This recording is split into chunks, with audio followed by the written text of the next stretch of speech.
Good afternoon, everyone, and welcome to the final week of Western Europe Division 1 DPC.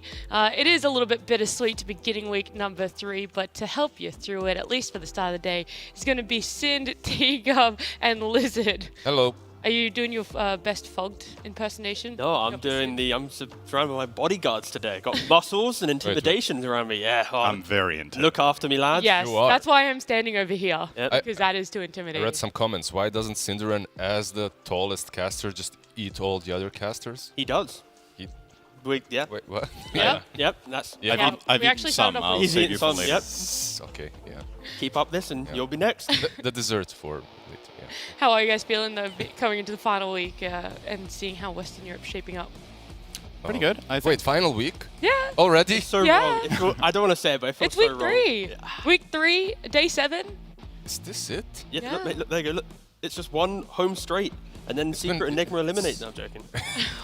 All right. Oh, It's we can been talk about that. We can touch on that when we get the leaderboards. So we can definitely talk about it. But we can recap last week, so we can try and reminisce on what has been here in Western Europe so far. On Friday, we had 3 BO3s. It started off with Into the Breach versus OG. This day was a little bit upsetting. This was the one series that we thought could have gone 3 games. We thought maybe they were a little bit closer in skill and execution. I thought so too, but then the team thinks that they're so close that they can let Lina go through twice in a row. Yeah, I mean, I didn't want to bring up the Lena factor, but it definitely felt a bit of rough drafting coming out from Into the Breach. Yeah, we saw some cracks from Into the Breach. I think, of course, Lizard just mentioned Nina, but also I think their concept of Furion is unlike other teams where they are willing to flex it. I don't think they're that strong when they do actually flex it. So I think they need to have a little bit more confidence when they are to put it on the carry and not give it to Jive. And for Into the Breach at least, it's, yeah, maybe don't give away the Lina. And also I think their first phase bans, I think in one game it was like a Snapped Fire, and in another game, I can't even remember. It was this Snapfire stood out so much. It was so weird. It was really weird. I was like, surely Snap's not this first phase priority, but it unfortunately kind of bit them in the behind, and they did lose that series 2-0. The second series was Nigma Galaxy up against Liquid, and this one no one had a lot of faith that it would go to 3 games. No, but if I remember correctly, I think Nigma had a pretty good showing in game number 1, right? I think they took Liquid the longest that they've been taken so far in a game by a whopping 20 seconds.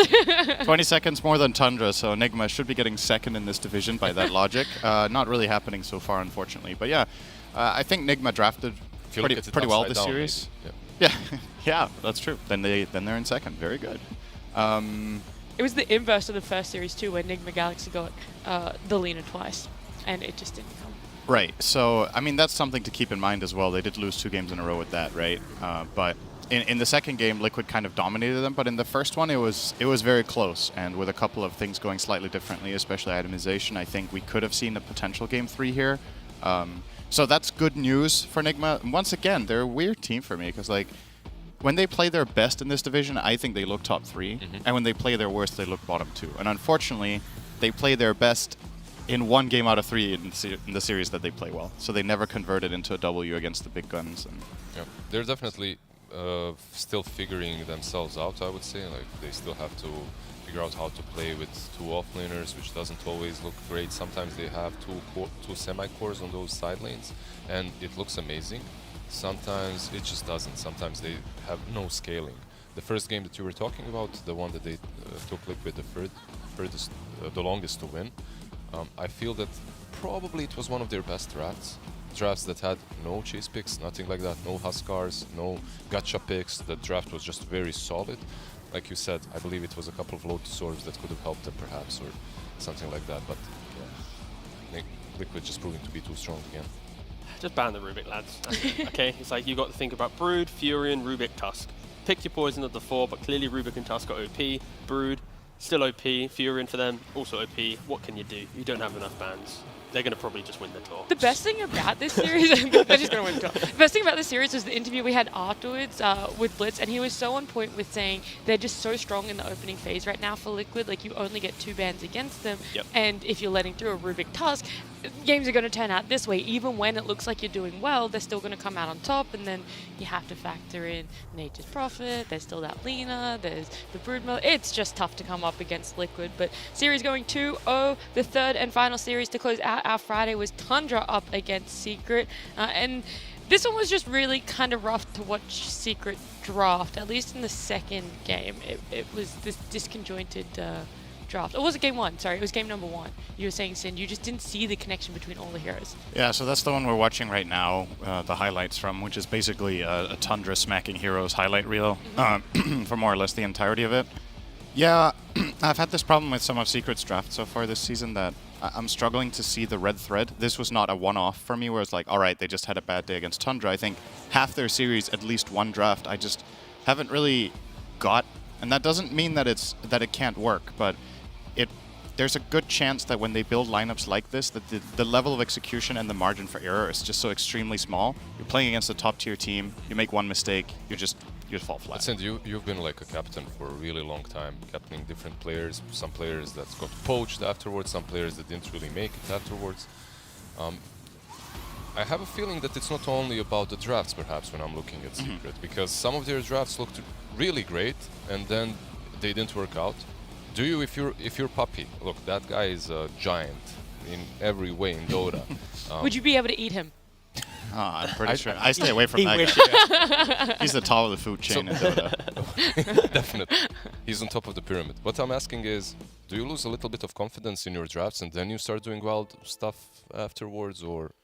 It's a good question, but the thing is, so sometimes it's like, when you look at the end result, it's like, yeah, drafts are not going to look as good if the players don't play well, but it's also hard for the players to play well if the drafts aren't coherent, right? Yep. So it's like, I don't know what came first, but the reason I am pointing out the drafts as much as I am is that I feel like when Secret came into the season, the first 2 days, I was not impressed either. Okay. So if they come in with like strategies that are just, look really strong and they're solid, like some of the top teams we've seen and how they've gone about it, and the plays just aren't there, then maybe you're like, all right, we might have to switch it up. But I feel like it was kind of the other way around, that they were a little bit slow to the starting line, and then but they picked did up a open little up bit. against Liquid, if I remember. I mean, it's obviously not the best series to start with, right? But you also got to look at the big picture and be like, okay, this is probably one of the favorites for the season. 1 series out of 7 as well. So. But yeah, for me, it's a little bit of a mix of everything. The drafting I haven't liked too much, but that was in some of the games. And the thing worth pointing out is that it's not like you've been outpicked in all of their 10 games, right? They haven't. Or 11. 11. They They did won win one one. game. They did win one game. So it's also like the execution is lacking too. I'm not going to be like, they just draft like shit, so they can't win anything. That's not the case. I wish that what I wanted to see them develop throughout this season was a better shared understanding of how to play the game, because I feel like their players just aren't really just meshing lost, right now. yeah. And it's weird. It's just like because they're it's 4 out of everywhere, but not in a 5 good players way. that got to TI finals, right? It's like you slotted a new player. I know it's a change of dynamics. Nisha was obviously an incredible mid player. I think Boom is still very solid, and in this team, I think individually in a lot of their games, he's been doing okay in his lanes, but it's what happens after, like the They just don't dynamic, the convert, movement. It doesn't feel like they're playing as a coherent unit compared to some of these other teams, and that's why they're. All those things that we pointed out is, I guess, the reasons. Not, I guess it is. It is the reasons why Secret are at the bottom right now. They've got 5 series losses. We had the leaderboard up just before, and Team Liquid all the way on the other end with 5 series wins, not having dropped a game so far. So massive congratulations to them. And then everyone else sort of sitting in the middle. You guys were saying you wouldn't be too surprised if this was how we ended up seeing the leaderboard at the end of this week. Still chance though. I misspoke on Friday. I thought Liquid were done and dusted for being qualified to the major. Oh, yeah. But they started tweeting as well. there was a tweet, and I was like, oh, maybe. And I tried to do the maths, and I did it too quickly. But there is still a way in which there is a 5-way tiebreaker. Good old math. Europe. It is literally like only one scenario, only one timeline would Liquid not make it to the major. But they're technically not 100% secure just yet. So it's like 5 separate series that have to get a go. specific result. And right? We have that as a tally now, so we're going to be able to. It's like a bingo card, yeah. and we'll just scream bingo after every series. All right, that's your job now. You know. Great, I can't wait. We can talk about it a bit more when the schedule comes up about how that is possible, what games have to go which way. But for now, we are going to highlight one of our Western European teams. At the start of every day, we like to give you guys a little bit more information about a team that you might not know too much about. And today, it's going to be Into the Breach. We're going to start off with having a discussion about how they went last year, especially almost this entire roster, right? At least 4 out of 5 of these guys, they were in Division 2 of Western Europe, and they came second to Nigma Galaxy, and here they are in Division 1, putting up a fight, showing how and why they deserve to be here. And it's been a massive showing from them. Yeah, I think for Into the Breach, as a history as an organization, they've always had this allegiance to British players, leaning on players like Atlantic, Symmetrical. More recently, Ari kind of came into the mix. And then I think it was like around June last year, they kept Ari and kind of built a new roster around him. And then that was the roster that we kind of see today with Jibe, Ateka, all of those lads who are now kind of excelling within Division 2, or at least in Division 2 and now trying to make their break in Division 1. But yeah, it's cool to see an organization start from a region that was pretty bad, but also just having faith. And I think at least Ari is still pretty bad. But no. When he says region, he means the UK, but not Western Europe. All day. The UK is its own region. All right, let's be real, guys, all right? We don't want to bring up the Brexit memes, but no. Fundamentally, I think because of the support of Into the Breach and how they were like helping the UK out, they've at least given Ari a platform to now move to TSM as well. So like even just a disconnect from current Into the Breach, I think that's really cool to see. And it's nice to see that we have got a UK player get to Tier 1. Yeah. But now let's focus on the current Into the Breach. Sorry, I got a bit carried away. No, it's okay. I mean, this roster, it was only one player difference, but sometimes that can be the key on your play style or what you're sort of drafting, what limitations or what's open. And so we do have a little bit of a graphic for you guys to have a look at the heroes, some of the most successful pairings, heroes that have worked out for Into the Breach. And the Pudge, standout one, Sind. Yeah, so this was kind of interesting for me. I was just having a look at it. This is a pretty incredible win rate on a hero. I mean, it's 13 games, take it with a grain of salt, and a lot of this was in Div 2, but they have not touched this hero this season. And there's been other teams, giving Pudge a shot and having mixed success. Some look great, some not so great. I'm surprised that when they were this good with this hero, that they haven't given it a single play. The Lycan, however, that we see in third here has been one they've been going to, and the Crystal Maiden is either being picked or banned by them, or picked by them or banned against them more or less every game. What this tells me, however, when you look at all these heroes, is that their mid lane perhaps isn't as contested in the picks and the bans, or is contested quite a lot, so he doesn't get to play the same heroes over and over again. Supreme, if you think about this player, there's some Lina there. I don't really see I see the Invoker, he's down there, but it's a small circle. Like, he has a couple of heroes. This is the thing, by the way, guys. If you want to quickly pause, take a screenshot, and then after we finish talking, you can then really break into the details. But yeah, like there's a lot of information. There's a lot of info in this, definitely. If you open up this guy's data buff, like you were talking about the British region, like the UK. Ari, yep. So that whole British region. That's a big old region. It's like 7 of us, yeah. Hey, you've been in Australia, so you know. Woo, let's go! Supreme was a part of the Czech region as well. They had a team called Hippomaniacs long time ago. He played with Saberlight back in the day too, and they also didn't have too many players, definitely more than the Brits. And even back then he was playing like an Invoker, a TA, a Lina all the damn time. A Meepo even, something that I still like to see. But yeah, he's definitely one of those players. There we go, he's done his Meepo mention for the week. He's got a tip. A week? Yeah. Oh, sorry, a broadcast. Yeah. I will say though, for that graphic we just saw, a lot of the connecting factors was the pods 4 and 5, especially with heroes like Marcy, you got the Rubik's and stuff. So with Ari moving away from the team, and then the addition of Immersion, there is a bit of a responsibility that him joining the new team, he has to slot into that web of heroes and actually unlock it. And he doesn't play Marcy to the same caliber as Ari. Like, Ari was insane on this hero.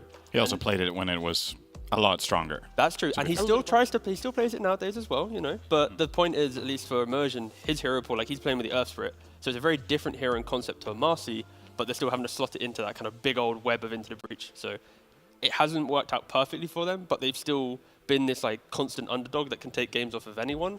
They're yet to have that oomph to take a series, or they've taken one series. They have taken one, yeah. Series. I want to give a really quick shout out to that web that we just saw. In the bottom left, or southwest, there was a little Ember Spirit down there that's connected a little bit up there. Just tiny. They're 9-0 with this hero with a 9.23 KDA. So it's a hero that's getting banned against Supreme in these series in Div 1 for a reason. It is their number one standout hero in terms of win rate and just overall performance from the mid lane. I feel like every time he gets it as well, we've given him MVP. It's insane. I think his last 2 games as well, he's had like double-digit kills, barely like 2 or 3 deaths. Like, it has been a masterclass where other teams and regions, they pick it and you're laughing at them. You're like, I think there's a stat where Nisha and Boom have like 2 and 15 on Ember in like 7.32 or something. Don't hold me to that exactly, but they are horrendously in the L on this hero. And then you look at Supreme and it's like, yeah, I'm just undefeated, mate, you know? So it's very cool to see players just pick up these heroes and dominate. All right, let's have a look at today's schedule. Let's get this moving. Look forward to seeing what we have up today. The day is going to start off with OG up against Entity. And this is one of the series that needs to go a certain way to impact whether Liquid going to the major or not. So this could be the one series that defines it. The second series is going to be Secret into the Breach. That one doesn't have impact on Liquid, but it is going to be a very enjoyable showing. I look forward to seeing what both teams are going to bring out of the bag today. And then the final series is Gaming Gladiators up against Liquid. And we already know that there's a little bit of beef going on between the two teams. Do you think the last series has an impact on whether Liquid make it to the major? No. No, I don't think Probably so. not, yeah. Okay, so looking at this schedule, I actually think this is going to be one of the more enjoyable days. Secret versus Into the Breach is very, very important for both teams. If Secret lose this, they are relegated, I believe, mathematically. Yeah, 100%. Yeah, 100% relegated, so that's a must-win for them to stay in Div 1. And even if staying in Div 1 is not what Secret's aiming for and is a bad result for the org, it's still really nice to not have to grind all the way through Div 2 and miss out on another major spot, right? So I think there's a lot to play for them there. The top series, like you mentioned, OG versus Entity. Entity with a win are guaranteed staying in Div 1, I believe. Yes. Then they will have 3 wins. And it gives them they have a shot at going to the major that's as it, well. Exactly.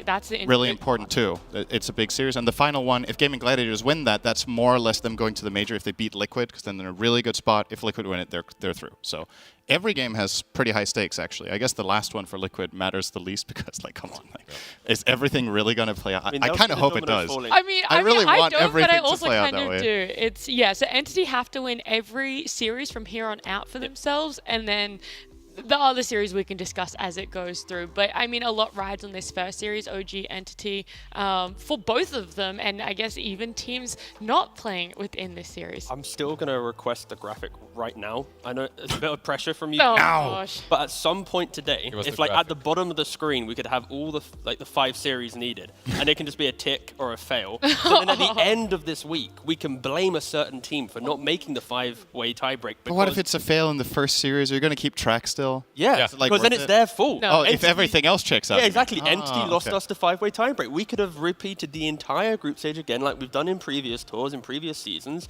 So Tiggov's gonna find out where they're boot camping. He's gonna head on over. He's gonna be like, guys, this yeah, I wanted my Yeah. How about if tiebreaker. all of them just fail?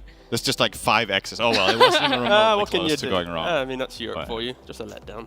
I was going to say, it does depend very highly on Liquid losing and having their track record. But anyway, we digress. We want to have a look at this first series, Entity OG. Let's chat about them. How close would you say these teams are in matchup?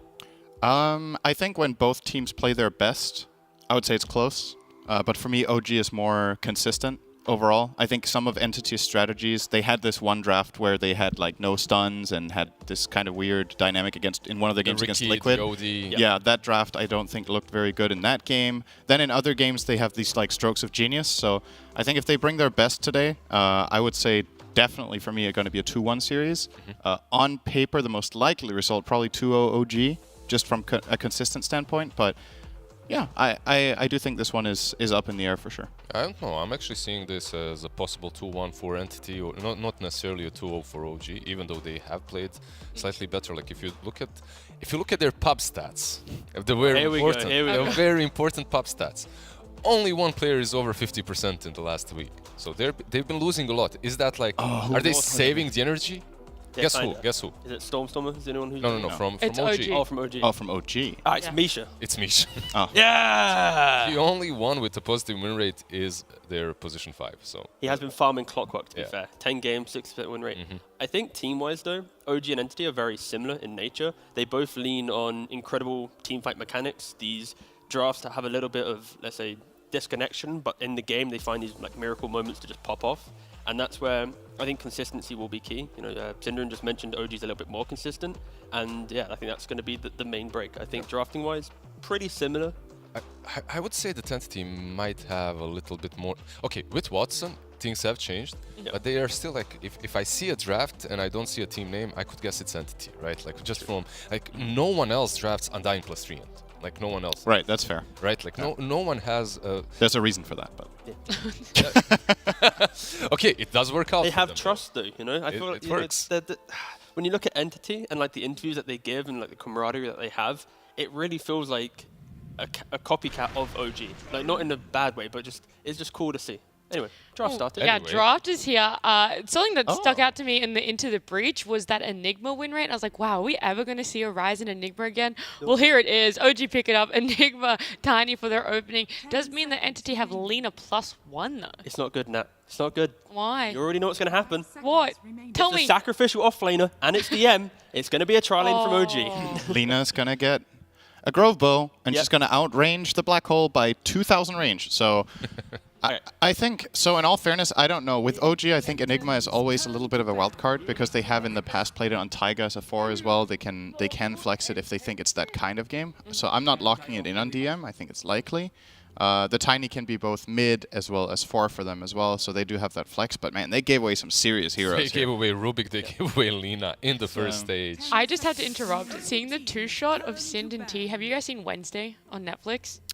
I've seen a little seen bit. two- Okay, that's exactly what you look. That's not a funny joke. Anyway, you looked exactly. You look like Wednesday and you look like Enid. I'm going to Google it. But anyway, I like Okay. the... I mean, I do feel like Wednesday. So. Yeah. Okay. On a Monday. Wednesday. No. All right, he's looking at it. But yeah, Lena and Rubik Yep. is their. Oh, Entity okay. actually doing their homework too. Like they're banning out the Naga, like going through the pubs and what they have been playing. Just doing a little bit of research. Taiga has been playing quite a bit of Naga in pubs, so on that support position. I don't mind OG's lineup though, in regards to giving away the Rubik, because they've covered themselves with the Tiny. So if they are to pick Rubik, now you have a hero that creates chaos in the fights.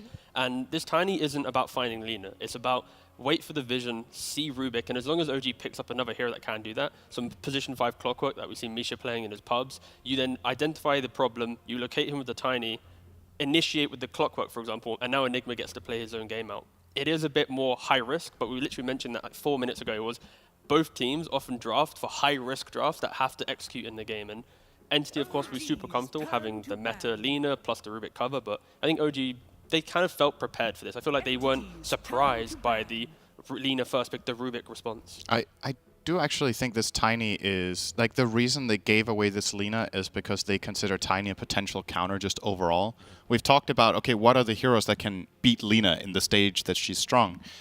From my perspective, I think Tiny is one of your best shots at a counter pick in that stage if you play it as a core and you get the perfect itemization where you have Ags, crit, and you stand and fight next to some sort of trees. You're one of the only heroes that has so overwhelming damage from range that you can beat the Lena. So I think this is going to be a core Tiny, and that's the idea they're testing. I feel that too, and there's always that possibility to get a really early Blink Dagger, hunt the Lena right early on before she slow her pace down. But if it is a Tiny core, are we seeing like 2 cores from OG? Because one of the heroes that did work out really well with an Enigma before was a Mars. If you guys remember instead the Silencer. I feel like For the now. Enigma probably isn't going to go core just based on OG's history, who's comfortable playing it and So just whatnot. Taiga playing it? I, I could see it like... It's if a you- 50-50. it definitely is. Just because of the silencer pick. I'm just going to throw that to you. No, and then- for sure. What I'm thinking is maybe you have another frontliner that blocks the Rubik, something that goes on top of Rubik and just blocks him from being able to even approach Enigma. Entity though, Stormer, Invoker, and the Clockwork. I love and Entity's Clockwork, draft yeah. this game. I think it's really good. I think Clockwork is very good here. It's good against Enigma. It's good against Silencer.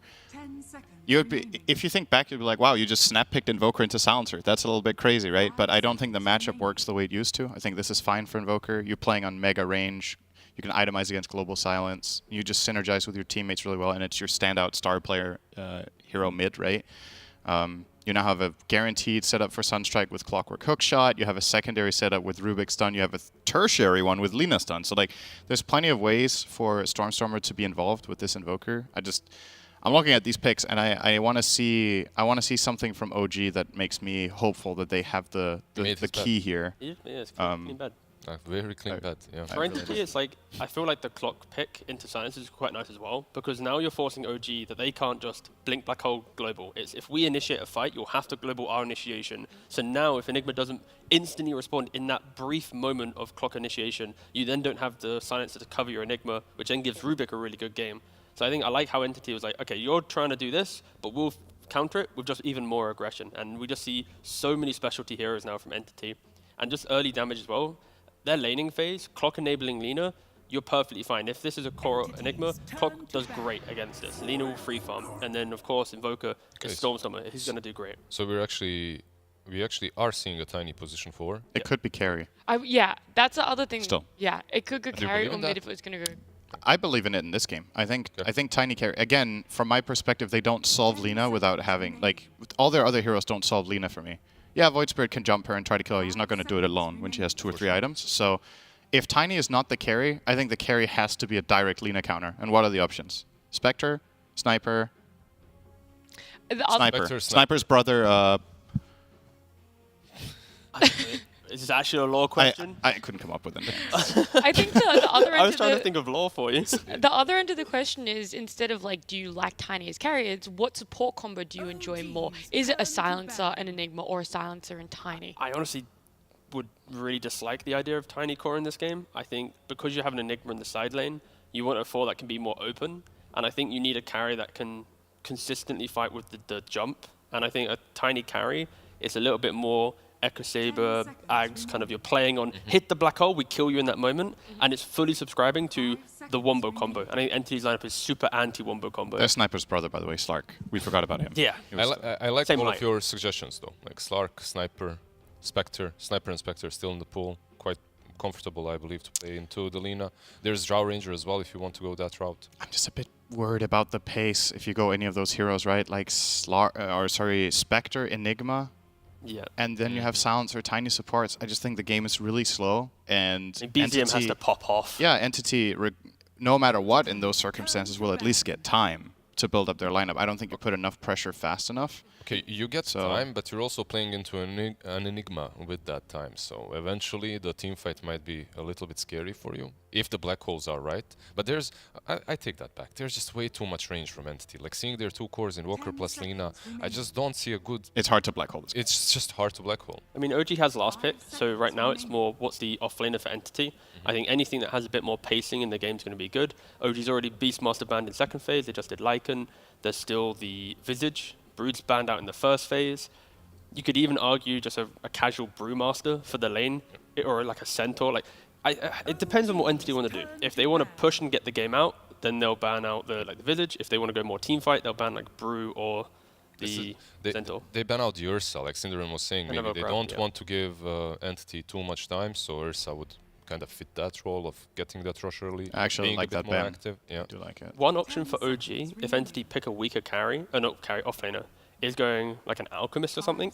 Because we've yet to really see Alch versus Lina in the current meta, but something that Lina needs to AFK farm a bit. She doesn't rotate. So that backwards thinking and Entity's lack of jungle invasion on their heroes would actually enable an Alch to find 2-3 items. It is high risk, high reward, because if you fail one fight, Lina suddenly gets items, you can never break high ground. But it could be the type of hero that enables Void Spirit and Tiny to play behind you with this abundance of gold and pressure. I don't know if I would consider Alchemist a good hero against Lina just in general, because if you do get this stalemate, maybe Alchemist is out farming her slightly, but like she's probably one of the carries in the meta right now that has the highest GPM when left untouched, right? So she can stay close to Alch, and if he's like 5,000 net worth ahead minute 20, I think Lina's damage per gold is still better, and she's ranged, and she has an So AoE you're stun. not finishing the game. So I'm just thinking I about don't think enabling the it's team, gonna you know? cut it. That's the thing. I think one team tried it and it did not work. Maybe that was an unfair match in terms of the teams. But Overall, I don't mind your idea as a way that you're a hero that buys into a blink, gets that fast, gets on top of the Lina. Is there an offlaner that does that though for OG instead, and we then still subscribe to the Tiny as carry, as +1? I will be turning off the notification bell and not liking if they do that. Okay, all right. Let's have a look at Entity then. We've theory crafted a lot for OG. They're going to have overall last pick. Entity, though, going to have to pick up their offlaner now. Centaur or Tide is kind of the vibe I'm going. Ooh, Tide. Just a little bit of just securing another bit of frontline. Because you need someone who just exists in the fight, so then... Because pretty much all of Entity are backliners. Invoker, Rubik, like Lina, they play on the fringe of the fight. Clock needs to reinitiate, so they need a hero to absorb it. Legion. Okay, you get another cleanse.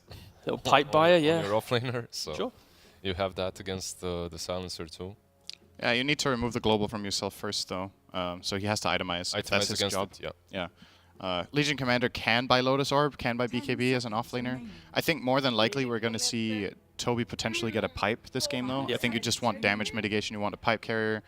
You're maybe going to get a mech on your Rubik 4, and then you're going to be good to go for team fights and just stand strong when it's time. Cool Legion pick as well, just because of OG, they put themselves in a position that this last pick needs to be the carry that does everything. And Legion, when you have only one hero you need to care about in the game, simple. Blink, Blade Mail, duel that hero. And if you have a good game, of course, you go pipe and then you can transition into other forms. But yeah, this is from Entity at least. Yeah, they're pretty happy with this. It's a decent core for later on in the game, but it also gives them the potential to have a bit of tempo early on. So it's a 4 Tiny, 3 Enigma. So it's quote-unquote standard here, the setup that OGF got. I guess this lane, TA is a pretty clever pick here. I think it lanes pretty well here.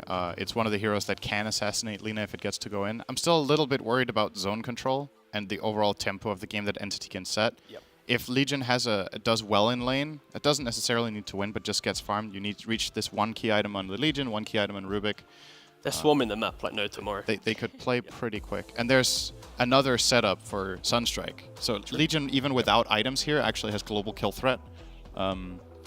I like what Entity has got. I think it looks strong for OG. But it's a really nice last pick, right?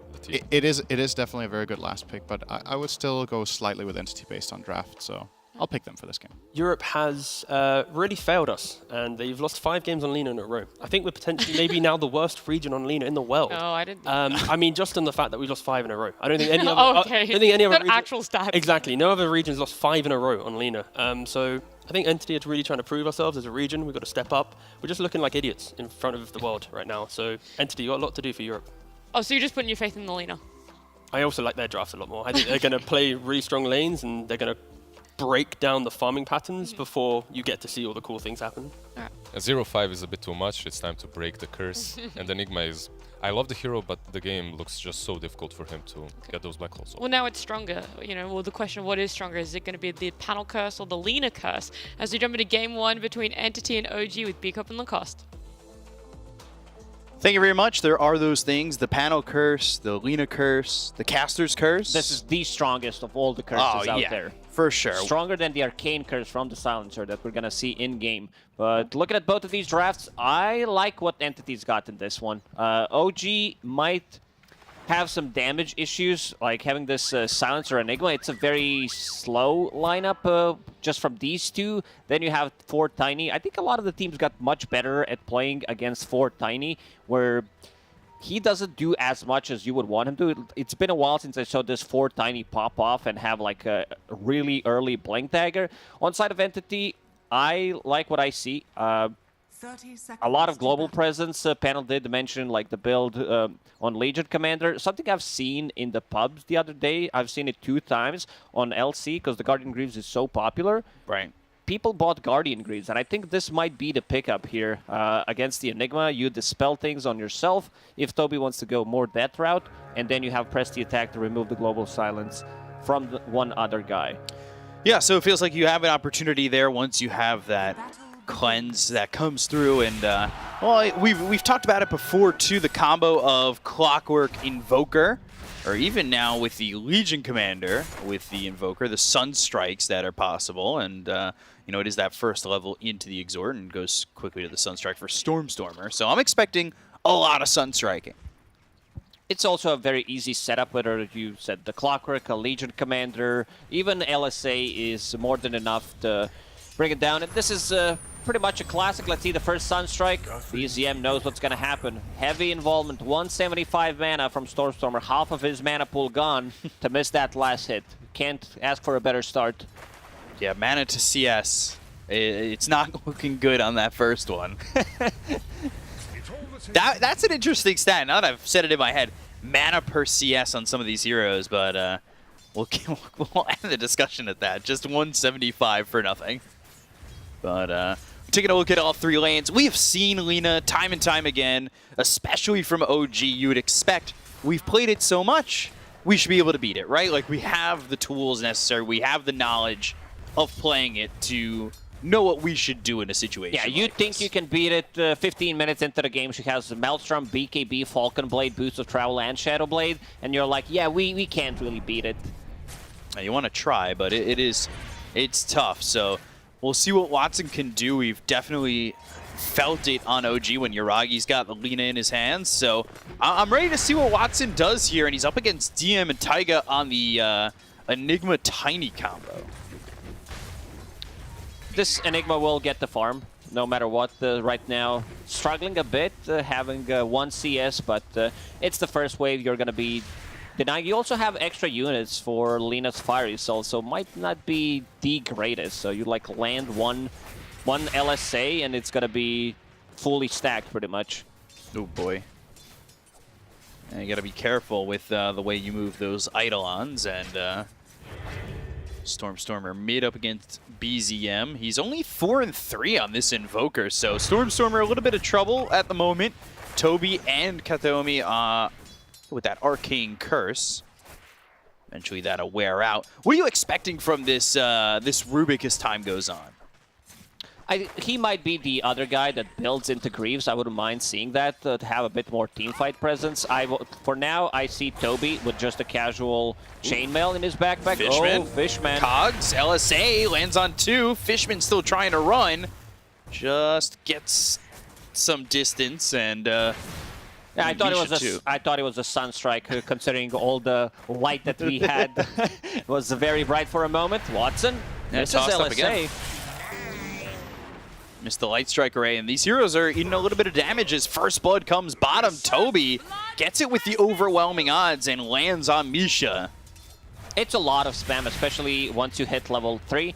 Having that overwhelming odds, plus the Fate Ball, 2 points, and it's going to be very difficult. Yuragi is very low on HP right now. I mean, both heroes are. And looking at the mid lane, Stormstormer, he is catching up in terms of CS, sitting at 13 and 6 now. Void Spirit still ahead of him.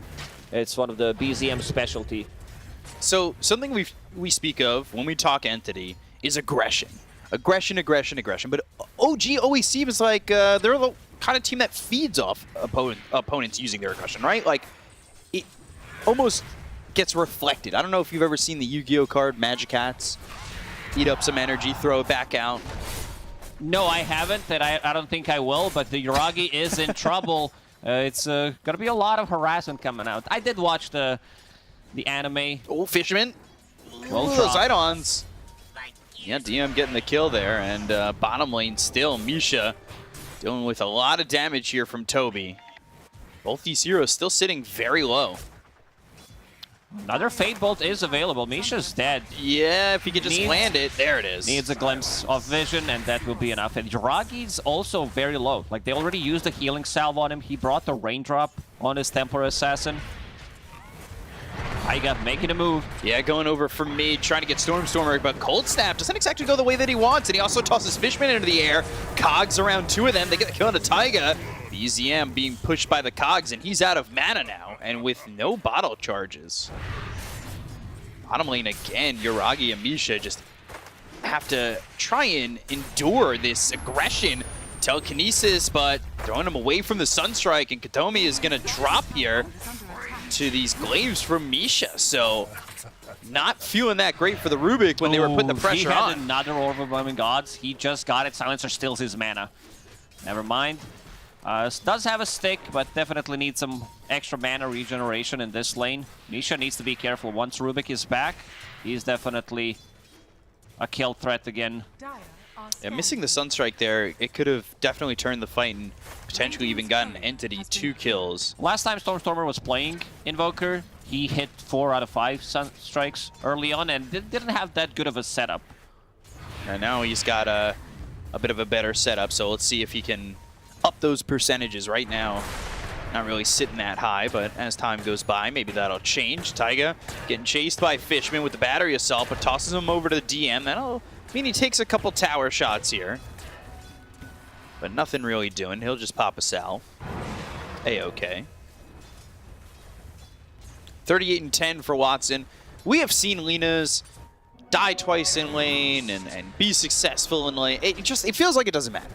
You're gonna get to the Falcon Blade Maelstrom, and if you're not watched after that point, it's pretty much the end-all be-all of carries that are gonna dominate the game. Pretty much. Like, even if with a couple of deaths at the early stages of the game, Lina can easily come back with those ancient stacks, the big camp stacks when she goes to a triangle. And this Lina, she's on top of the net worth right now. She is about to finish her Javelin, level 5.5. Once she hits level 6, there's going to be a kill threat on both of these heroes on the offlane.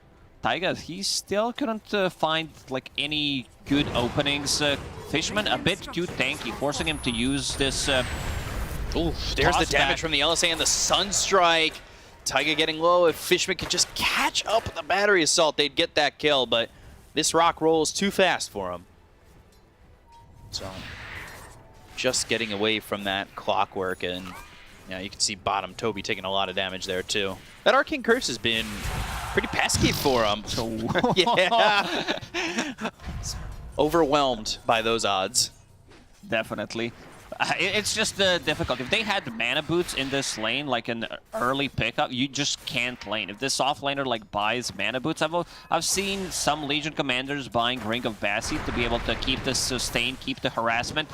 Fishman, this time around, seems like he's gonna drop. Yeah, this should be another death for him, and it will be. So, Fishman dead for the second time, about the same way they got him the first time. Enigma also farmed some extra cogs. Yeah. So he'll get a little bit more gold, and he's sitting right there with Toby. It's not as like we're seeing his CS not be amazing, but I think he's in a good spot. At least for right now. As long as you're keeping up with the Legion, I think it's fine. Ooh, BZM finds the purple rune for the purple hero. That gives you double if the rune matches the hero. Yeah, thankfully it doesn't work like that. Yuragi. Telekinesis, and now on the run. Last word with the Arcane Curse, and Toby falling back off that. So, having to deal with that that Arcane Curse at level 2. They're trying to put some pressure on Yuragi. It seems right now he's been able to mitigate that and be okay as bottom lane. They come over, and BZM's here. Gets Katomi, and BZM at least gets one. Doesn't get the Legion Commander, but this does help out the lane. While top, Fishman again, these Eidolons look like they're going to get another kill for him, and they'll dunk an Eidolon on his head. Yeah, OG's getting kills on two sides of the map. DM does have Black Hole available, was thinking about it, but Watson too speedy with that Fiery Soul. Might even force him to rotate, move back to jungle as this Lina. They haven't made any stacks for him, so... oh, Yuragi, I think, actually got wind of the stacks that were in their jungle, in their triangle. Dissimulate from BZM just to get away from these two heroes over mid. And yeah, you can see Yuragi, he got the big camp over there, but the Ancient stack is still there. It was stacked, I believe, 3 times, but did not want to spend way too much time in there. Maybe with a rotation, he dies, so pretty sneaky move there from Yuragi. 2 carries that can kind of pop off, right? With the TA and the Lina. Can get super out of control with like their first 2 items or so. Stormstormer was thinking about getting the Hand of Midas, but if he feels he needs to get some more pressure done, if he needs to like be more active on the Invoker, this is the build he goes for. Just the casual drums gives you that extra strength, extra intelligence, extra speed to get in and out of the trouble. I don't think you want to get in the trouble, but ooh, Misha looks very dead to me. He's going to be the one who dies. BZM escapes with the Astral Step. He's also going to pick up an Invis rune to refill that bottle. He's going into the Witchblade. He's doing well, especially after that movement. Top lane, though, DM with these Eidolons is going to take this tier 1 tower. There's nobody defending it, so it's there for free. Watson, like you said, is already back into the jungle. Entity does have 2 supports who are level 4. Rubik bought the book, is bringing it to himself. Clockwork, he would definitely love to have that level 6. Compared to Tiny, who's like really not level dependent as a position 4. It's like you still have your combo. Radiant, they're using a scan. Misha will get the D ward, but only on Sentry. OG putting a lot of pressure on these towers. DM getting the top tower and also on a mid lane. Fishman, hook shot, and now needs to run away from Yuragi. There is a dust available. They'll get the kill there on a Fishman. Over mid, they were looking for BZM. Do they have the control, though? Not looking like they do, and uh-oh, Courier. That's gonna die too. Ooh, Stormstormer, that's his Gloves of Haste for his Midas. Middle tower is under attack. OG's doing a very good job pressuring the side lanes and getting the most of it. They're still keeping the tier 1 tower alive. Yuragi, usually this is not the... Oh, BZM going in. Yeah, Astral Step into the Aether Remnant and the Avalanche, but lacking that control. And now, Assimilate, they're trying to lock him down with the cogs to predict where he was going to jump. But BZM at the end of the day jumps over to the side and just bounces off those cogs. This is OG starting to give Entity a little bit of their own medicine, right? Look where Yuragi's farming. He's been on the bottom lane 12 minutes into the game. This is not the space where Templar Assassin usually feels safe to farm. That means the rest of the OG is doing a very good job pressuring the map. And now Kataomi on the mid lane trying to get level 6 on his Rubik because he gave the tome to Fishman. Hookshot is available. Yeah, they had the vision for a moment there on the TA, but with Yuragi having some traps down, and which got taken out by that sentry, he knows to back off towards their mid-tier too. So they were looking. I think Fishman was trying to get a hook shot potentially, but now he's going to run into Taiga and BZM, tossed up with the Aether Remnant on him. The Assimilate will put him low, and Taiga will get the kill. That's another +2 for Misha, who's at 6. Overwhelming odds sits on 2. Watson coming the other way, looks for the LSA that lands out of the silencer. Laguna Blade, not enough! Oh no, DM, he's got that in mech. trouble. So they have the sustain, and they've got the toss over to BZM with the Aether Remnant landing. They get the kill to Kataomi. They'll look over at Watson. He's on the run with the press of the attack, but the black hole comes in from DM. They're looking for the Sunstrike, but they just don't have the damage. Watson ends up dead. 3 heroes gone for the side of Entity, but Fishman back alive again. He'll TP into the fight. He's got hookshot available. The trap was down. The cogs are around BZM, and this might just be Fishman dead again. Toss over. Fishman, Toby, both in trouble. They get the kill into Taiga with the help of Stormstormer. Ice Wall was down, but it doesn't do enough to deter OG, and they only get 1. Taiga in the end sacrifices himself to get the tower as well, so 2 towers already gone. First usage of the ultis, Global Silence, and the Black Hole. Nicely executed by OG. And this is going to give them even more momentum, because Yuragi has been farming. Right now, he's the most farmed hero in the game, going into that Deso after finishing off Dragonlance, which means that this also opens up the Roche for them once he finishes it. Yeah, this is one of the things that we haven't really seen from the Lina, being this far behind. And now, you know, Watson, he does have the Maelstrom. He hasn't been given a lot of time to farm with said Maelstrom, but OG feel like one of the first teams, I'm not saying that with certainty, but they feel like they put themselves in a spot to beat this Lina. There we go, I got it. Yeah, you got it out. Also, OG is the one who's controlling all the power runes. The last 3 or 4 runes do belong to BZM, so he can do whatever he wants with them. Last time, it was the Arcane rune and the Haste, so he goes in, knows that he has the backup of the Global Silence if necessary. Taiga, he found the perfect neutral item. Like, yeah, you don't have a Blink Dagger, you didn't have that much of good like early game in terms of what you had. You didn't get the last hits, but having the Tumbler's Toy does allow you to close the gap. Stormstormer finished off his Hand of Midas, so constant 1k gold lead for OG in the past couple of minutes. Rubik still smoked. Rest of the team, they still can't find any openings. Ooh, they might find Toby. Has to be careful. Silencers here. Global Silence in 3 seconds. Aether Remnant. Blade Mail popped. Misha trying to help out. Assimilate, and now a duel. Ooh, Global Silence. Can they help him? Can they get the duel victory? No, they can. Astral Step it hits onto the Clockwork. Fishman, now with 5 heroes here for the side of OG, is definitely going to drop. The tankiness of OG members. You have Enigma showing up with the Guardian Greaves 15 minutes into the game. Entity, they don't have it. Like, they don't have anyone who's going to be buying it at least anytime soon. I see Rubik trying to go for the Lotus Orb. We still haven't seen, I believe, a stolen spell from Rubik this time around. I haven't heard that classic sound. That's spell steal. And there's a lot here to steal.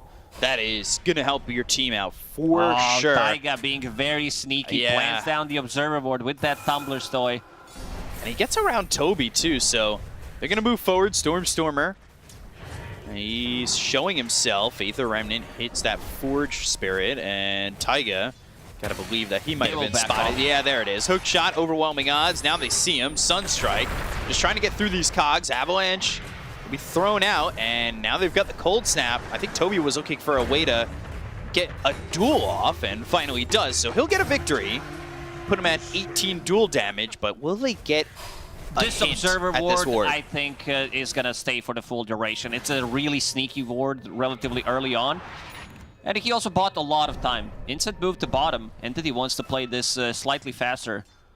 Stormstormer. They don't have hookshot, but they do have Katomi with a telekinesis if they can catch up to Misha, and it doesn't look like he will. Good read from Misha. He sees him, but Misha backs up, so he's far enough away where it's not going to matter. They have hookshot available in 15 seconds. BZM spots Fishman, and Astral Step across the cogs, and Aether Eminent lands. They do have Fade Bolt, they do have telekinesis. They try to cliff him, but there's the toss of the TA, who will Meld Strike and blow up Fishman again.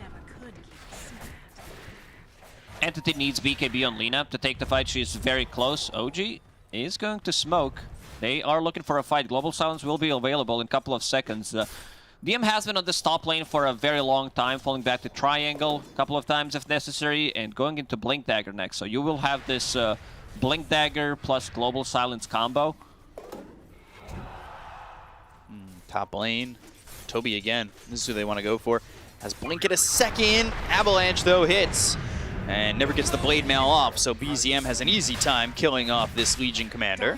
Meanwhile, Yuragi's pretty much soloing Roshan. Rest of the team will get there, help him out.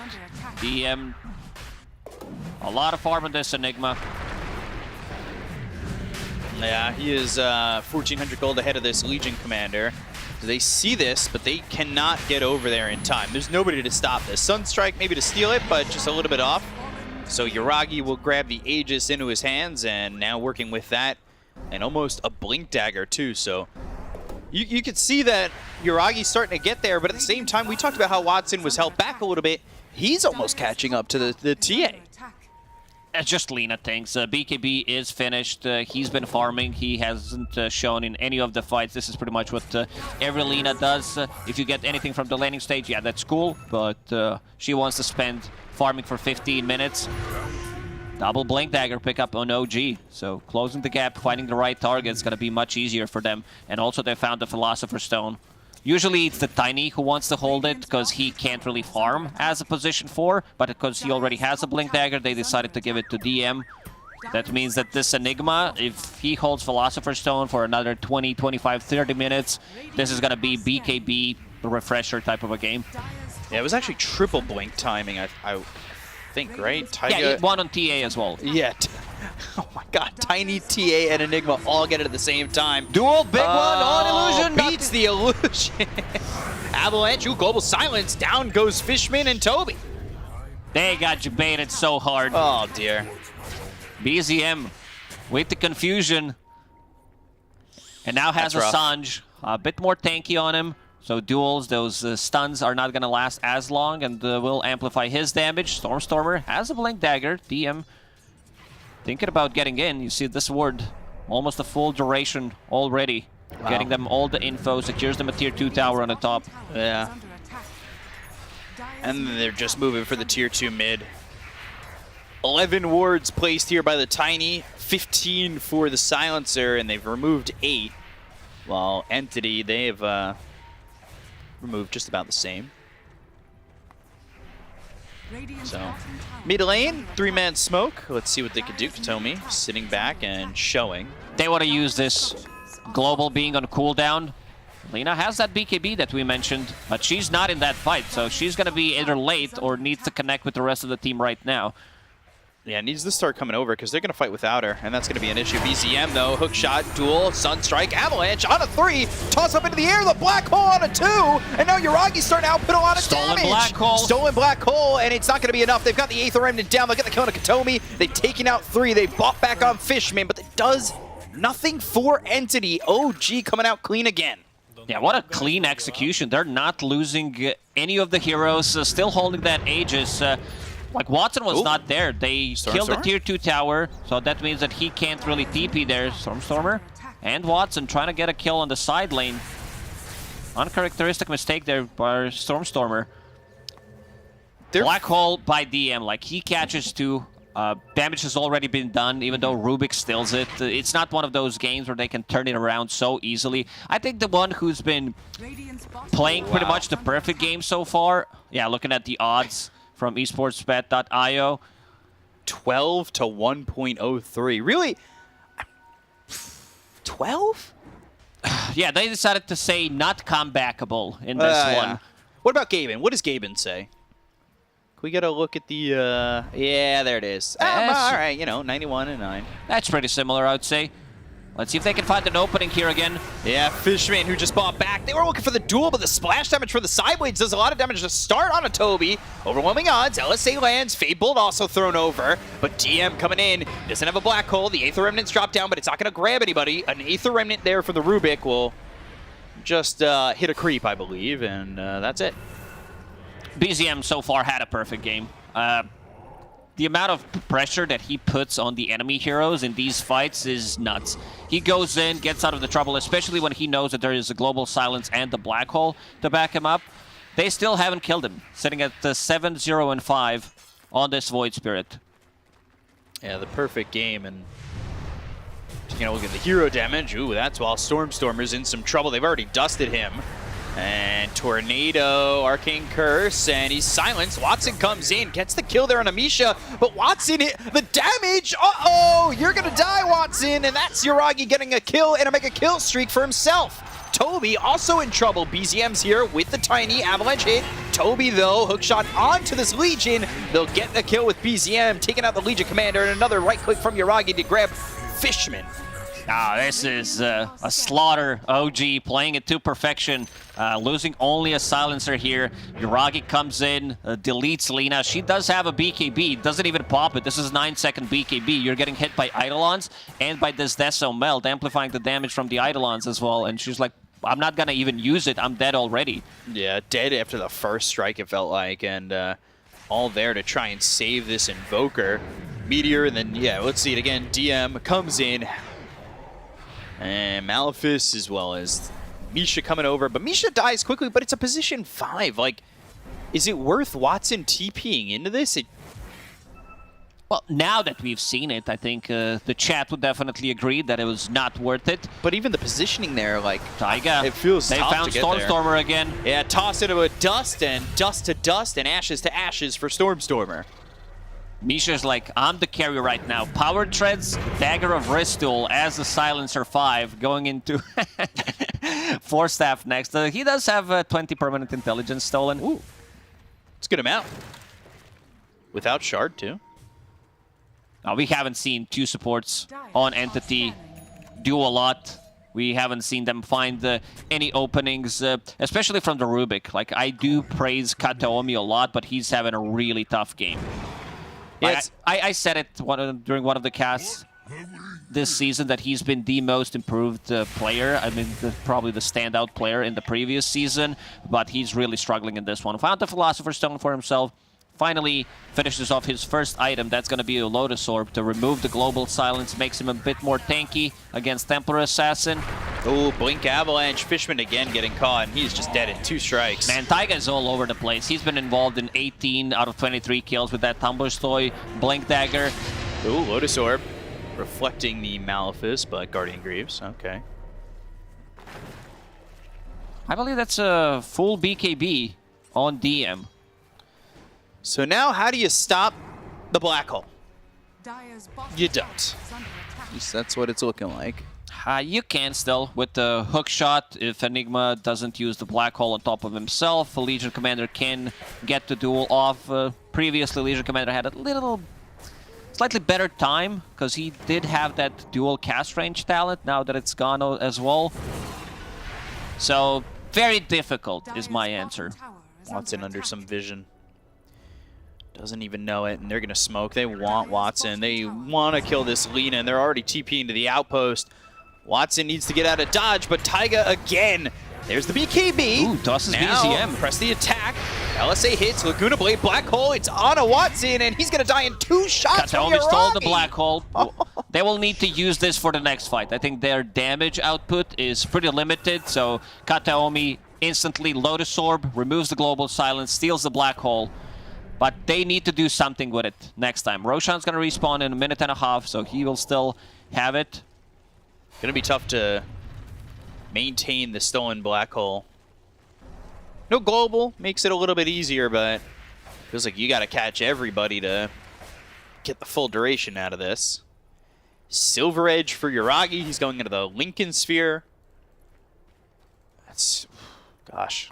What do you do here? 14K net worth lead for OG. I see 2 Lincolns here, queued up, one on Enigma, one on Templar Assassin. They've been controlling this outpost for a very long time, like pretty much the whole map. I see 1 Observer Ward from Entity inside their triangle, and 1 that scouts things out, like if they're gonna come from the lane. Entity, they're gonna smoke. They know Global Silence is down for another 40 seconds. They want to get the most out of this black hole. They don't know when Roshan is going to respawn. It's OG who's controlling it. Trap already inside. The thing here is, even if you kill these heroes on OG, the most important ones have buyback. And it feels like for Entity to win a fight, they have to use everything, right? So how do you take that secondary fight when they buy back? Toby's inside the pit. He did place Observer and a Sentry. Looking for some kind of an opening. 15 seconds till Roche. This also screams desperation. Looking at his items. 2 raid bands as a Legion commander, trying to get the 3rd raid band 27 minutes into the game. They're wrapping all the way around. They should have an idea of this with the way that ward is placed. Global's back online, so even if Kataomi goes in first, it's going to get countered by Global, so he needs to be very patient. And also, it's slowly running out. He still has like another 30 to 45 seconds left on that black hole. So let's see. OG just on the edge of the jungle here for Entity. They've got this ward in the camp that spots over by the outpost as well. Toby's AFK. This is where usually the players have a Shadow Amulet. He's been inside the Roche pit for such a long time. Didn't even move. BZM's going to spot him, forcing him to finally be back to keyboard. Ooh, double damage bottom. Yuragi is going to be the one picking it up. He scouted it with the trap. Has a bottle given to him by BZM. Control. I want to say OG's gotten every power in. Yeah, it definitely feels like it. Because Entity didn't really cross the river. Do they see this ward? It's in the Sentry, but is the health bar mixing them up? Which one? This one, right? It's right on the screen. It's like in the creeps. It's Ogre. That's why you can't. Yeah. You should rename this ward to Ogre. It's also an Observer ward that is a Sentry ward. Yeah, the people's like doing it all the time. I think it was. Finds him. Finds Toby. It. And this is going to be a quick kill on the Legion. No way to stop it. Godlike for Yuragi. He's got a double damage to work with and go for this Roche. Toby didn't even have to leave the spot where he was last minute. The outcome would still be the same. Let's see if Fishman can find any kind of angle. Misha blocking it. They found him. Yeah, they're going to get a second. Hookshot's not going to matter. They also don't have the Rubik black hole anymore, so I mean, both BZM and Yuragi are godlike at this point. They basically have the same kill score, 9-0 and 8, 9-0 and 9. All 3 cores on side of OG didn't die, so that says a lot about this game. Now those damn supports. Damn. Those feeders. I hear that a lot. But 19 assists for Taiga and 14 for Misha. That is a lot of assistance from your supports. Stormstormer does have a BKB. But Avalanche Blink. And now they're going to try and go. They've also got Yuragi here. BKB, but the damage is just too much. Beyond godlike, they finally get a duel out on a DM, but do they have the damage to get the duel victory with the Laguna Blade? They get the kill. At least they get something out of it. It's been like last 15 minutes, OG pretty much dominating the whole map, farming the whole thing. 16k gold lead. This Templar Assassin, she's 7,000 net worth ahead of Lina.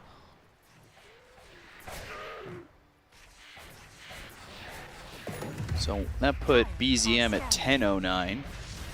And with the help of Yuragi, he's now 9.09. Traveling on that line. So He'll say move over once, move over twice, and Entity, well, they're cold as ice right now. Only 9 kills. Very difficult game for them. This is going to be the last tier 3 tower, destroyed by OG. Everything is available. Black Hole, Global Silence, those BKBs, Lincoln Sphere ready on Templar Assassin, so he does not want to get jumped by this. Legion Commander dueled, still holding the Aegis for another 3 minutes. Oh, they found Toby again. Blade Mail, it is not even doing anything. The Gleipnir thrown over with the Meteor down onto Taiga. Alacrity on a Watson, but the Aether Remnant, it's not going to pull him down though. That was a sneaky play. Imagine if your Lina ends up On the low ground. on the low ground. She's like, yeah, I'm dead. She does have a Blink Dagger, so she wants to be able to keep the distance. Not the usual build we'll see from Lina. Gleipnir is finished, has that Brigand's Blade going into Daedalus next, so wants to maximize the damage output. Feels like to have a chance to come back in this game, Watson's going to need not only Daedalus, but the Satanic too. Let's start with Crystallis first. Yeah. We'll see. See if he can get there, because it's going to be some time. This is what happens when your map shrinks like this. Yuragi Bottom is lane, chasing. Toby has just no way out. Oh, there it is. Beyond Godlike, now 10-0-9. So both him and BZM have the same kill score. Both Beyond Godlike. It's a competition. It seems Yeah, like they're it. probably laughing about it. Someone noticed, and it's like, yeah, whoever wins, the other guys pays a drink. And now Yuragi. He might be the one who's getting the drink, as Stormer has no idea. But somehow Blink and Ghost walks away from Yuragi. It feels like in Lord of the Rings when they're counting their kills. That's what they're probably doing. Oh yeah, the Gimli and Legolas.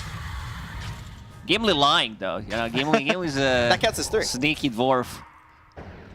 He kills the big one and says, you know, counts as 3. Oh, this is Shadowblade / Silver Edge pickup on Yuragi. Not the item we usually see. There aren't many things to break in this game, but it does allow him to put more pressure on the side lanes. And if someone wants to go for the split push, he's gonna punish it. Comey pops the Lincolns. Now they look for Stormer, forces BKB. He'll come over, he'll Midas, and Yuragi. That Lincolns is gonna refresh in 2, 1, and back to safety. 30 seconds left on the Aegis. Tier 3 in trouble in the top lane. Entity need to find a way in. So he'll steal the refraction. So many spells to steal here for Katomi, but it's been a rough game for the Rubik. Has yet to find really an opening to get something good and use it. For now, it's only refraction. You're definitely looking to steal Avalanche and Black Hole, pretty much. If you can land those, of course, the Black Hole is the bigger one. But we still haven't seen any of these stolen spells being put to a good use. Even Aether Remnant, I would say, is a decent one, just because Black Hole's so hard to get off and do anything with at this point in the game. But grabbing an Aether Remnant, maybe lock somebody down for a good amount of time with that control, that pull duration. Taking a look at the items, you've got a Shard on both BZM and as well as Yuragi. Yeah. Good luck stealing the Black Hole now. DM finished his Lincoln Sphere. This extra gold from Philosopher's Stone definitely helped out. OG is smoked. They want to get something out of it. Are they going to see this courier? Just sitting here? No. No. Still no. Close. Stormer, bottom lane, just trying to push out with this Meteor. He's going to get a tier 2 tower. Ooh. After the glyph? Yeah, he's They're gonna going sit back here. in. Forge Spirit, do the job. There you go. He will get it. It's all because he's got that alacrity on the Forge Spirit. Getting very close to Hex. I think at this point, Entity, they need to invest all their gold into items. So I don't think saving gold on Lina or Stormer is going to help them out. Like, they need to get the damage done. Blink Dagger finally picked up by Rubik, so he can keep the distance. Whew. That's close. By the way, Watson's going for the Scotty instead of the Daedalus now. thinking about it. We'll see what he ends up going for in the end. I will say I'm impressed with the patience of OG, but also the ability of Entity to hold this game for as long as they have. Because it felt like this game was going to push into end game really quickly, and they've at least held it here, right? Like, they're getting items. They're getting close to that hex on the Invoker. If they can get another item on Watson, maybe, just maybe, they can win a fight here without the Aegis on these heroes on OG. Ooh, But it's going to be tough. Blink, Avalanche, Gleipnir now toss up into the air. Not going to send Katomi forward, but the Aether Remnant hookshot into the backlines. That's going to hit onto Yuragi. They'll get the duel. It's onto BZM, but do they have the damage with the Laguna Blade into the right clicks? They get the kill on Taiga as well as BZM. So that's the fight that they're looking for, and a double kill for Watson. There it is. We've said it. Especially if OG handles it to them like that. They lost the gem and they lost Void Spirit. Who got the last hit? It's Watson getting actually the boat. So a lot of gold in his pockets. Whoa. Gosh, 1040 for just that kill on BZM. Oh my. Now has 6,000 gold. Also, Roche potentially in 15 seconds. If this is an insta-spawn, could they... It's tough, it's tough. 38 seconds till they'll have BZM back up, but is it going to be an instant spawn? No. Ooh, It's a long one. That's rough. Looking at some tier 4 items. BZM found Timeless Relic. I don't think you can ask for anything better. Extra debuff duration, extra spell damage. Trickster Cloak might help Watson with a little bit of positioning. You talked about his Blink Dagger, and well, now Blink and Trickster Cloak should keep him in a decent spot. Finishes off the Scotty as well. And what's next on the agenda for him? We'll see what he queues up. Seems like it's going to be AC to tank things up against the Templar Assassin. BKB for the TA, speaking of which. Maybe for that last fight, BZM was expecting one Latent Sphere to get on top of him to be able to defend themselves against the duel, but didn't happen. He has one queued up for himself. He was like, yeah, if the team does not want to cast it on me, I'll just buy it myself. Guess we'll all just buy Lincolns. So they catch some vision of BZM up in the top lane. They also, now definitely see him in Taiga. They're farming up. They're staying by Roche. Entity won a chance at this third Aegis. As, we'll see what it has. If it's going to be the Ag's Blessing or the Refresher Shard in a minute. But Stormstormer, he's looking for boots of travel. He's holding onto the gem. Still working with that Midas, and in terms of net worth, he's doing all right. He's right there with BZM. He's been on the sidelines for a very long time. Yeah, he's Enigma been pushing being bottom scouted by that observer ward, so Entity should have a pretty good read exactly where they are. They have one observer ward that is scouting the Roche and the entrance to their ramp, and they're also holding the gem. We'll place another Sentry plus Obs on the high ground. Need to be careful, though. Taiga shows himself, but they do have that ward over in the trees, so making that move is going to be tough for Entity to go over there with the smoke. 10 seconds till the next Roche. So let's see.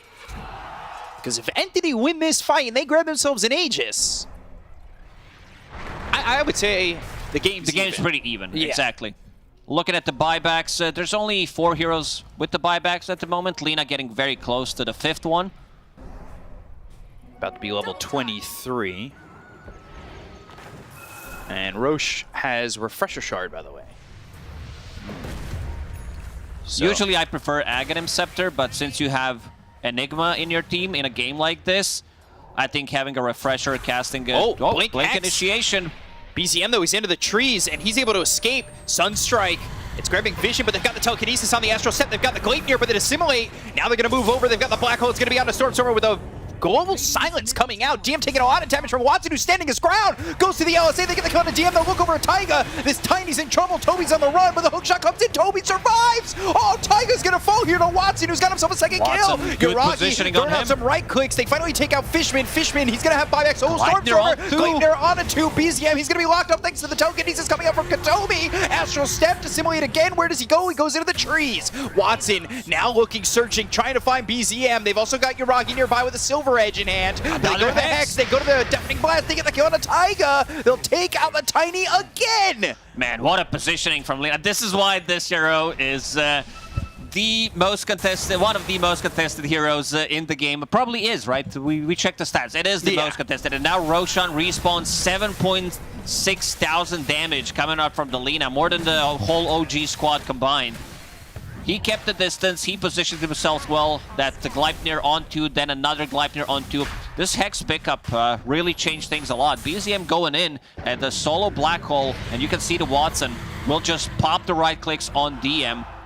BKB comes out, he's got the Lotus Orb on himself with the Alacrity as well. Watson just a machine gun. Brrr, just taking out these heroes. And now they're the ones with the Aegis. Attacking really fast, and Katomi doing a good job here. He grabs a couple of heroes with his telekinesis, almost gets a kill on a BZM, eventually ends up dead, but still giving the options of getting these kills, giving the availability to Entity. Did, I'd say, heavily commit, because this cost them buyback on Fishman and most importantly on Invoker. So he's the one that has a Refresher Shard holding for now.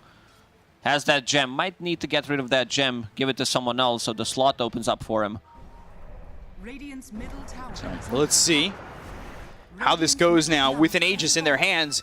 It's an 11,000 net worth lead still, and I almost thought maybe the game would be a little bit more even once this Aegis was in the hands of Entity, and it does kind of feel that way if Watson can find space. But that is a tough task. Oh god, it's It a goes full to dataless. dataless. Not just dataless, but also has a buyback in the next 500 gold. Because Stormstormer bought back in the previous fight, that's why they gave him Aegis instead. Yeah. Otherwise, it would definitely be Watson, and he's getting close to his Refresher. level 25, so Laguna Blade, pure damage, and goes through Magic Immunity. Templar Assassin did hit level 25 some time ago, so those 7 refraction instances. But the attack speed on Lina just like almost immediately removes those instances. Radiant are scanning. So they have Refresher Orb on DM. He's looking for the double black hole. He was only able to get one off before he ended up having to retreat and back to eventually die. Watson, he's a bit far forward, but Fishman, he's got the vision, the 4-step back. They've got the Gleipnir. It's going to be out on the Tiny. They're looking over as the black hole hits on a Watson. He doesn't have buyback. He needs to be careful. The Alacrity's on him, but can they get the stop? They go to the Refresher Orb. Watson in trouble. They see Finally dies. They get the kill on a Fishman. They'll take out Misha. Stormstormer's going to lose that Aegis. They're right on top of him. He's got that black hole again. So will they be able to get this Invoker out? Black hole. Oh, the blink. Stormstormer. He just gets away. He did manage to blink out, but Watson, no buyback. This is big, almost a minute and a half. Now it's time for OG to strike. Yeah, they found Toby's LC. still there. Doesn't get the cheese off. Oh man, huge mistake. DM finds an opening, finds that Lina. It's pretty much the only job he needs to do. Rest of the team doesn't deal nearly as much damage, and having that Refresher, uses it one more time, but the quick reaction from Stormstormer gets himself out. Watson is short 400 gold from that buyback. They're going to lose a tier 3, certainly. Tiger tries to come in with a blink as well as the Avalanche, but they've got the telekinesis as well as the Hex. It's going to come through from Stormstormer. Toby look for the duel. Is anybody going to help out this Tiny? They go in with the Astral Step. They get the kill on a Taiga, but looks like Toby's in trouble. He'll eat the cheese. Now they've got the Lotus Orb on him. The Alacrity's going to come through, but it's not going to be enough to save Toby. BZM on the run from these meteors. The Aether Remnant's going to just be short in the BKB pop by Stormstormer, but they only get the tier 3 over mid. They have Eidolons hitting onto these racks, and they're just trying to get as much as they can before the Lina's alive.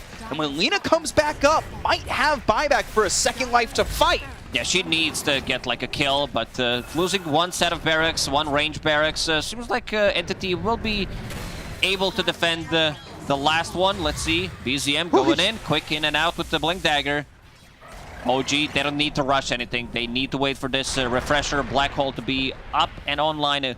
Again, Lina needs to have that buyback for the next fight. This is huge, like him not having a buyback. That was massive.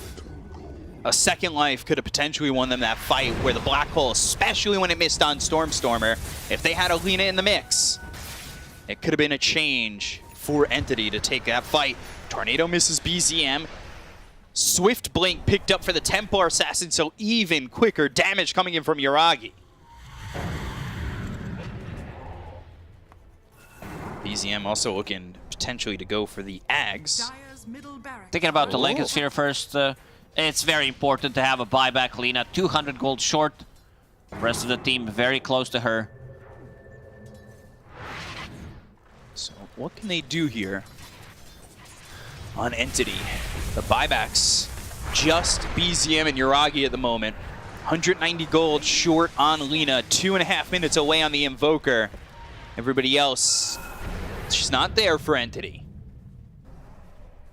I don't know how they stop DM from, like, they need to find a good opening. These Lincolns here, the stacking of the Lincolns, they have, what, 2 right now, and potentially a 3rd one coming up on BZM. Goes to the Ags. Gets the Ags instead, so even more control, more silences, more damage. Double Black Hole is available, by the way. So, Black Hole Refresher. Maybe they could be lucky enough to have DM whiff, but that has been, well, bold to think that way. He only died 2 times. They stole the Black Hole once, haven't used it. There was one usage where pretty much the fight was already over. So very, very difficult for them. So they're starting to walk towards top. Stormstormer, once he picked up this Hex, he's been aggressive with it. So whether or not it's going to pay off for them in the long run, it did before they went for that 3rd Roche. 4th Roche. You see those Lincolnses. They don't have abilities like other than Fate Bolt to instantly proc it from the distance. Yes. Like Clockwork doesn't have anything. Spell Steal, Fade Bolt. Especially if they use like a Lincoln's on Enigma who does have a Lincoln's. Entity heavily commits. This is where you lose a fight. Like if BZM having that Axe, having Arcane Rune, Stormstormer has been very annoying on this bottom lane. He's been constantly pushing it out. Yeah. Always there. He's getting close at level 25. They go to the Astral Step, but Stormstormer's going to be in the front lines. Black Hole immediately used. They get the Kona Stormstormer. They're going to look over at Katomi. They got themselves 2. Toby on the run, but he's hit with the Aether Remnant, and the damage is there. They'll get themselves a 3rd. All 3, no buyback. Man, Entity just get caught with their pants down, and even more. Hook shot, Black Hole on a 2. DM gives them the double Black Hole, and it will wipe the entire team. Ultra kill for Yuragi. That should just be it. Wow. Stormstormer disappeared. Templar Assassin jumps him. 3 hits. He's pretty much dead. Watson will buy back, but the rest of the team, everyone's dead. There's no buybacks on them. They paint the spray of Admiral Bulldog, the face of Dota 2 on the side. Buybacks now on Invoker and Clockwork, so they're going to have 3 heroes. Watson looking for an opening, trying to find a Gleipnir chance to hold them down. They know that there's no Black Holes anymore. Deafening Blast, Avalanche comes in, Stormstormer in trouble again, the Silence, the 4-step back, but they've got the Hex, and now they get the Gleipnir, but Watson doesn't have the damage. They'll call GG. OG will take game number 1 over Entity. There was this one big fight from Entity that kind of made the game much more interesting, but other than that, it was all about OG. All 3 cores on their side didn't die for almost full 30 minutes, I believe. Yeah. They played it to perfection, rotation-wise. Early on, they put so much pressure on the enemy heroes, not allowing both supports to get anything out of it. They're both level 4, almost 12 minutes into the game with the first hook shot. They can't find anything, and Yuragi, like, he's been very sneaky playing this type of, guerrilla warfare type of a Dota where he goes in, gets out, steals the enemy Ancients, then falls back. They held on to a tier 1 tower also for a very long time, so he was getting the most out of it. All 3 cores, there's nothing to say about it, but also heavy lifting from OG support. Some nicely timed global silences, Tiny, that sneaky ward behind the tier 2 tower, and also so many openings, so many good tossbacks. Yeah, it felt like Taiga was everywhere, right? Like, yeah. Every time you were expecting a jump, it was always coming from Taiga. It allowed both cores to just have perfect games, and there was one death on BZM that ended up killing the perfect streak, but overall, like, OG, there's not many flaws in their game in that one. So, yep. OG, they're going to get the victory over Entity in game number 1. To break it down for you, we've got the panel. So, take it away. What a thrilling game 1 OG and Entity gave us there. I mean, OG were looking to just clean this one up, just close it out on the high ground push, though. It didn't look too good, and then at about the 40-minute mark, I was like, guys, this is it. Entity, they have a way in, but unfortunately, no. They weren't able to close it out. OG, though, they had a little bit of hiccup in the moment, but overall, good performance. Yeah, go ahead. No, I just wanted to say overall, like You were wrong. We were wrong. Like we doubted the Enigma, but as always, if you're playing an Enigma into something like a Rubik, you can always go for that early game utility, which is what he did exactly. He went for the Greaves. His team was definitely grateful because they were able to take the tier 2s, tier 1s on the top lane. Meanwhile, the last pick, all three of us, I believe, we said that we really liked the TA. Ursa was banned out, which was another hero that could step up the pace and push that tempo. TA was definitely a solid replacement, perhaps even a better one after watching the game. I mean, I feel like you just have to put so much respect towards BZM in this game, at least. Just the early game, the amount of pressure he was able to apply. I think my concern, at least for OG, was going to be where would their damage come in the early game, and how would they be able to get that in? Because Entity looked like the lineup that after lanes would be the one sweeping the map, but because of BZM's entry to the game, he brought literally everything to unlock Tiger, to unlock everyone else, and then Entity, like, they're on the back foot. They itemized for the fight. You had the Blade Mail and Legion, the Drum on Invoker, like, they were the team that wanted to be the ones who were the aggressors. But they couldn't be because BZM set the pace, and then you had Uragi free farming behind that. So yeah, I think an incredible early game allowed themselves to take these big fights. And sure, there were some shaky points later on, perfect comebacks from Entity or attempts, but yeah, OG gave themselves such a nice lead that they could make these mistakes. I think something worth highlighting in this game as well. I mean, aside from what you pointed out with BZM and the whole gang, like from a drafting perspective, if you are going to go for this Legion Commander, it felt like an afterthought. It didn't seem like they were setting up for this, because if you are playing Legion, I don't think you ban Slark. I think the Ursa ban is good because of the pacing it could set and getting the Roche, and I think TA would have been a great second option. It's easy to say in hindsight, we weren't calling it ourselves, but to these teams that do this all the time, we've seen multiple teams counterpicking Lina with TA with some success, not only in Europe, I think also in China it's been run by Aster. I think Monet has played it in that matchup. So if you would have gone for that, I think the early snowball that OG get rolling, they don't get the Roches as easily. Like, imagine their lineup with a carry Slark. Killing Roche takes forever. Yep. It's because they have TA or Ursa that they can do this. Aside from that, I think they just got outplayed. I think OG played an outstanding first 20 minutes, just crushed them everywhere. I feel a little bit bad for Toby on Legion Commander, because for the first, I want to say like maybe 15 odd minutes, it felt like it was just this constant death timer for him. Like, he was being sought out, like he was never initiating, he was always on the back foot, and that just feels so bad as a Legion Commander Lizard. Like, if you look at him, he's 410. Fishman 017 on the clockwork, like none of them really had a lot of fun. Even in Walker, like Stormer, that's the one I would highlight. Not because he played poorly, he literally played this in Walker like every other game that I'm watching him. It's just that the way OG adapted to it, this TA, we're talking about the TA-Lina matchup, well, this TA had traps in every corner that he usually likes to hide himself in. Like every single set of trees where he usually makes Forward Spirits, tosses out a Tornado Meatball and then just runs away. Every single one of those had a trap in, so they knew exactly where he was at all times when he was split pushing, so that wasn't available for them as well. Like, they just read Entity and prepared for them really damn well. You've hyped up BZM, T. Are you going to be giving him MVP? Is that what we're all feeling right now on the panel? I mean, some people might be saying Uragi, but I'd like to personally go with BZM. I think he opened up the game well enough that everyone else could play behind that, and confidence really kind of bleeds through from your mid lane. Do you agree, Sind?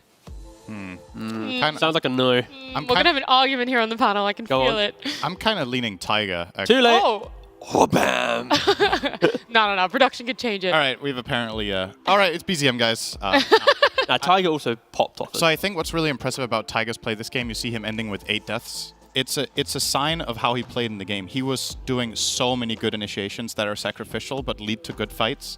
A lot of the reason that BZM has this insane scoreline is that Tiny gives him really good fights. They kind of played...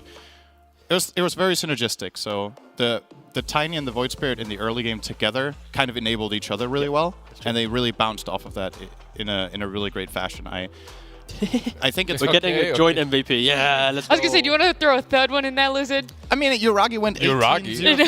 18-0-15, traps everywhere, like constantly silencing the Invoker. Like, for me, he's the MVP, but... they all played really good. For a position 4, I'm always happy to give him. So I'm actually the happiest with Tiny getting. Let's put up TA as well. Yeah! I mean, the key thing, at least for OG in this opening of the game, I think both Entity and OG had drafts that they wanted to skirmish with and break down the map after laning phase, and OG just showed that they are the more, I guess, disciplined team, the more decisive team, where if they get like a slight advantage, they're going to utilize that and push it to the limits. I also liked how when they were getting the kills, they occupied the top side of the jungle with this Enigma, preventing, protecting Roshan, preventing Entity from making these sweeping plays, and Entity wasn't able to break down the map as effectively as OG because of where they were positioned and forcing them to react to such aggressive posturing. So yeah, I think overall, super clean game from OG. Sure, it went to 50 minutes, but that's just because Entity are the team that will drag out a game and will always look for that one opportunity to come back. But Did you see Aragi's XPM? yeah, it's pretty big, wasn't it? It was 1.1k. Yeah. That's pretty bizarre, actually. Yeah. It's with good we got 18 him. kills Yeah. as well. Yeah. Plus stealing the Ancients, plus doing Rush alone. Like all these small things add up. 1.1k is still ridiculously big. I just realized not a lot of teams do like no building damage, right? Entity obviously did do some building damage, but it was only on Stormstormer. Everyone else didn't even touch a building. Didn't even tickle it. Oh, it's rough. It's rough for Entity, but look, it's only game 1. There is plenty of space for them to be able to recollect themselves and come back in game 2 as we jump to a break. Yeah, one of the smoke guys. That's. Global. No, global. But we just killed him. Stole. Kill Ruby. Nice.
Welcome back. It's game number 2 between Entity and OG.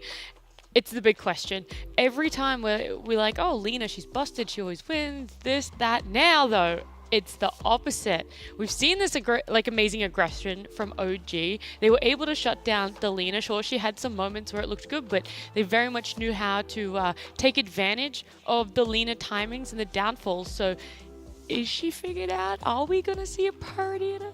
Yes, T. I want to correct myself first, because I said it was on a 5-loss streak after this game. That I was wrong. 4. This is now the 4th loss. So Europe is now tied with SCA at the biggest loss streak on Lina. But yes, I would say it is slowly getting more figured out, because in the start of the tour, that's when the wins were coming in. And I think now we're seeing BKB piercing stuns, repositioning heroes, just things to get on top of her and annoy her and not allow her just to A-click. You think, see in the previous game, she went for a blink dagger.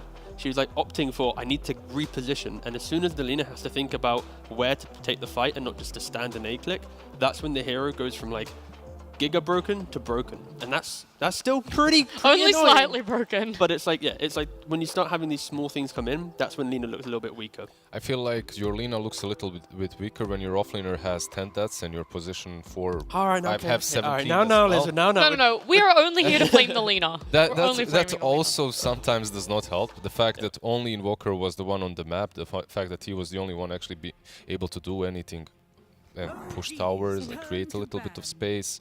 It doesn't feel great. I feel that maybe their offlaner could have been something else, not perhaps the Legion Commander, or if, like Sint has talked about, if it is the Legion Commander, perhaps a different kind of an item build would have helped them more, so that they are able to actually frontline for the Lina. Yeah, I mean, no hero in Dota is gonna look broken if the map falls that hard apart. Minute 12. That's true. Like, there's no hero that's that overpowered that is gonna solve that problem. I didn't mind Entity's draft. I still think they just got outplayed. I don't think they were outpicked. I think the lanes went really well from OG and they snowballed off of it, especially with their Tiny and Void Spirit combination.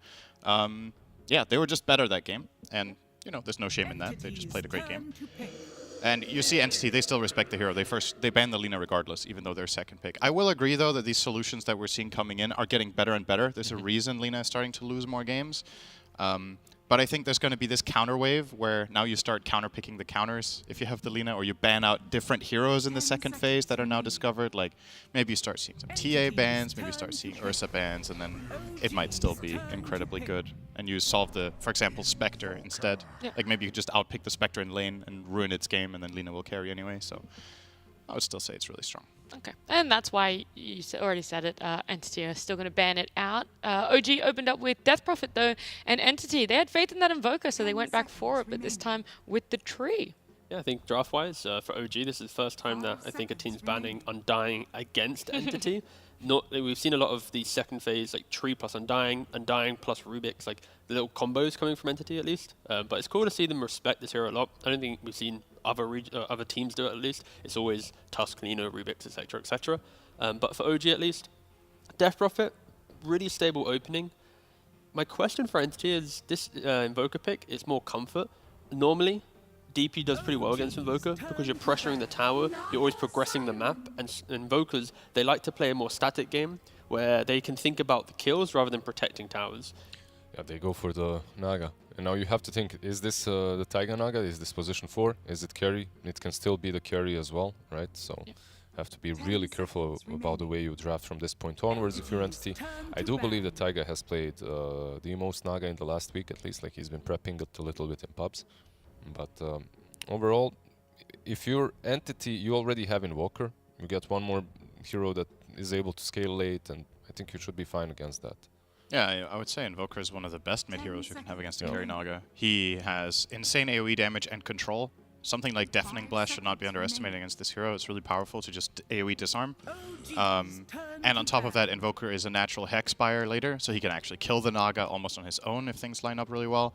So yeah, I don't mind this from Entity, and I'm kind of already leaning perhaps in the support Naga direction, but it's really nice to have the flex, because if you're Entity and Invoker is, let's say, your only Naga counter, I don't think that's going to feel comfortable when the map starts breaking down. So you just get a hero that deals with Invoker perhaps, and do your stuff. That's what I'm thinking, at least with the Naga pick for OG, put it carry. The time that Invoker wants to come online and start progressing the map, Naga will always have Manta +1. So if you have other concepts in your draft that deal with the Invoker, you don't really care too much. And I've not really seen people go, wow, I'm playing Invoker into Naga, this is incredible. It's like you have spells, but it's like you're setting up for other heroes to do well. And now you're looking at an offlane or a carry to do that. And I'm now gonna sneeze. Bye bye. Tells everyone you guys aren't going to get to hear it, though. He's not even sneezing. Didn't even Didn't sneeze. even Failed sneeze. miserably. What- it what was a professional. tickling me. It was tickling me the entire time. Just an Maybe absolute it's cheese. your mustache. That Yeah, I mean, I'll shave it for you if you want. not again, please. I said dietide enough times. Please leave me alone. PTSD. Do you think that's also the reason why they've gone for Nugget is that flexibility rather than the Nature's Prophet? Because that's something we see banned out against OG as well. I'm actually surprised at Entity, perhaps. I know it's not their most comfortable hero, but Prophet for them looked pretty solid in the first stage. From my perspective, like you're playing into the Death Prophet already, you have a favorable lane matchup. Does it get banned out here then? I don't think so. Like I haven't really seen Entity perform to the full potential of the hero itself, so maybe because of that OG is thinking, yeah, if they won't pick it, we don't necessarily have to ban it. I also think it's a bad core-to-core matchup against Naga. Yes. That for sure. That might also be part of the reason Entity didn't first phase it, because they were a little bit worried about being exploited by the phase finisher. And if you do open Treant Nature's Prophet, you have a very telegraphed strategy. It's not like it's not telegraphed with Invoker, it's just like for this team, I just think it's better. Like they have more options, they have tons of experience. So, yeah, I do think there was a case to be made. From OG's perspective, could you have picked Nature's Prophet? That's what I was wondering instead of the Maybe, but I think the Treant matchup is actually kind of awkward. He's one of the heroes that can defend the towers against you. He does relatively well in the lane compared to many other supports, so maybe it was just safe. And keep in mind with Entity, there's a good chance that the Treant is played by Kataomi. Yeah. I think it's the team in Western Europe that impresses me the most with 4 Treant. We've seen other teams try it with way less success. There's They're Kidaro really on good at it. 5 though. Like he plays mean Treant on Kidaro plays at 5 as well. Yeah, this is not the only team that plays Treant, but it's the only team that I've been impressed by a 4 Treant with, except the team on the other side. Actually, Taiga played a mean one earlier on in week 1, I think, but hasn't been going back to it that much. I've had 100% win rate with the tree lately in pubs, so if In one game, Same. right? if I have 100%, it's we don't mention the amount of games. I have 100% like these players are gonna look damn good on the hero. Nice Batrider ban. Would have been a really good pick for OG against both their heroes. For OG, I think their mid lane, it's the Void Spirit, the Pucks, Batride's been banned out, but something a bit more elusive. Entity are somewhat covering themselves a little bit with a Disruptor. That early aggression we saw in game 1, you throw down a Static Storm, you're going to be able to rebuttal that a little bit. But I still see a large Also, amount of Glimpse damage. versus the Illusions, right? Like that's something to be considered, like kinda nice. I mean, I've just seen helps. damage issues right now for Entity, at least. I think for OG, you put the Naga carry, you pick up some super active BZM mid hero, like I mentioned, Void Spirit Puck, DP goes off lane. If there's some tiny or just any enabling forward position to start a fight as well, you're going to be able to take early engagements, secure the early towers, but also Entity, they're in the farm game pretty much. Oh, that's a pretty early. OG is going all in, all out. That Wow. is when it comes to these early game Cores, hero yeah. cores. Yeah, like now you have the cores as well. Even though I do believe Naga will be a support, you have a DP and a DK. These two heroes kind of want to do the same thing: pop your ulti, push towers. So I think part of the Disruptor pick as well, I could see some of the weaknesses here, but I do think it's partially a block pick, so that the enemy team doesn't get Naga Disruptor. We've seen some games get decided on that. And Entity's playstyle generally lends itself to longer games, so if you're playing against Naga and Disruptor Ags, that can be the game finisher. a that you're setup worried for about. Invoker kill every Yeah, single exactly. time. Yeah. So it's tanky tough though. for Invoker. Like look at all of OG's heroes. Like how'd you kill them? How'd you actually stop them? And now on top of that they have Snapfire. I think Entity's lineup, it's a lot of comfort. I mean all the players are playing some of their best heroes. I'm just a little bit worried for them that their next 2 picks need to do so much in the draft now to get some pacing going their way. Do you guys think that this could be? 10 seconds No, remaining. I feel like I was thinking maybe it's the DM snap, but it should be 5 DM Prophet, right? remaining. Like that Prophet on the offlane. So. Yeah. Or he could play Dragon Knight, and it could be Or mid Dragon DP. Knight, I think that's BZM has played mid DP, right? So far, I'm gonna say I think has. DP He has has. looked good mid for a lot of teams. Okay. All right, they're gonna go back for their darks here. So this is some of Entity's big wombo combo AoE spells. I'm a little bit worried what they do when BKB start coming out. I feel like they're very solvable, this lineup. And it also doesn't deal particularly well with getting pincered, right? It's really good if the fight is in one condensed area where they get to cast all their spells.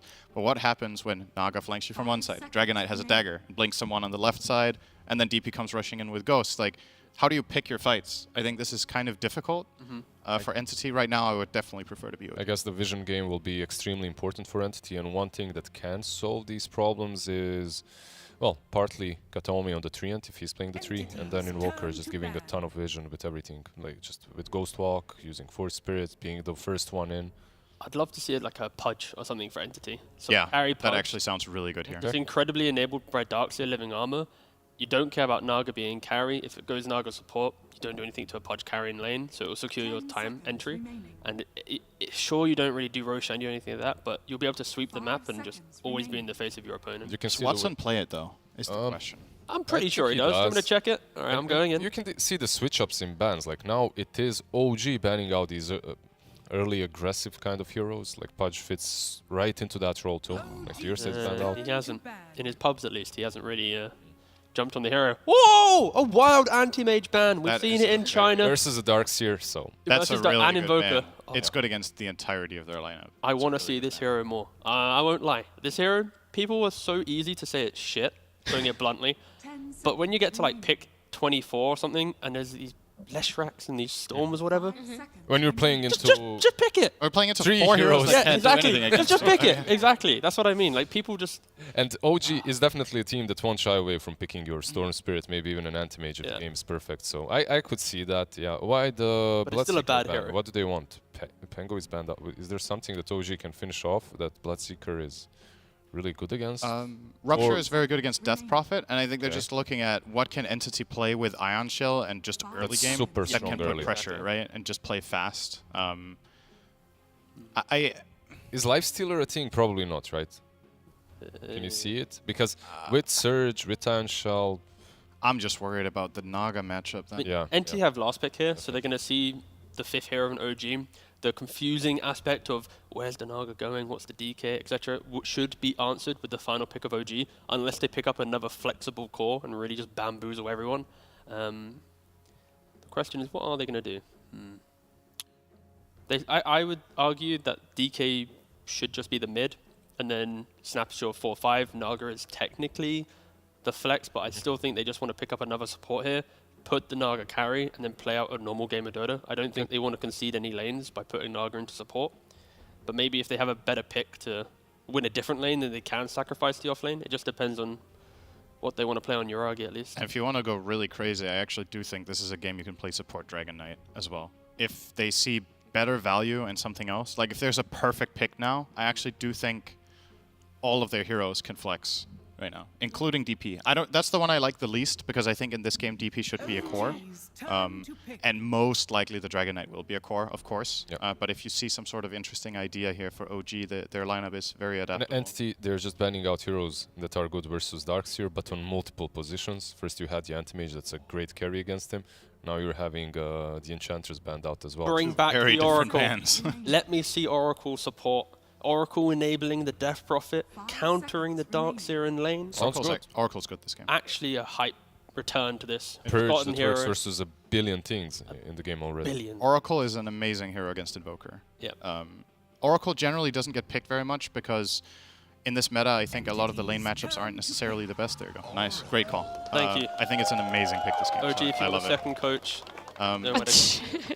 There's a lot of good Not things gonna about replace. Oracle this game that he generally doesn't have those conditions. So this game he has a good laning matchup, a good partner to save in the DP, very big value out of Fate's Edict, which is incredible for both Death Prophet and for Snapfire because they don't need to attack to deal damage. They can just be disarmed and not care. 5 seconds So remaining. I love this pick here. I think it's super good. But also, it's Oracle's a really bad. And There's they the go punch! back. Oh, Oh, damn, they went for it. Now select All right. damn!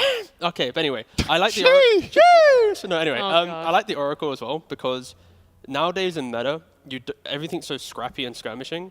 It's hard to get the hero to position nicely, but because you have DP pushing, Naga illusions, tankiness of DK, the kind of hero plays itself where you don't need to be in these awkward positions. You're always going to be protected by other people. And I still like the entity pickup because now you have Pudge versus Naga. With the Ags, you can deal with the illusions quite well.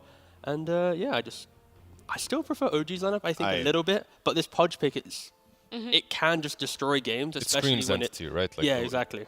Maybe the game will be slightly different from the get-go. Maybe it will be the Pudge.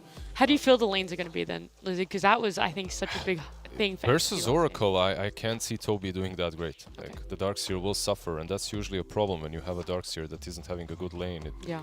Could go 0-10 It's an again. entity pudge, but it's without a Force Ven, which they love running it with. They have not played that recently, though. I just love OG's strat. I think it looks really good. I'm going to OG all the way along? Yep. Yep. I mean, it's... Quickly, T. Let's see what happens. All right. They're going all in for OG here, but let's see where Bcop and Lacoste are going to be going.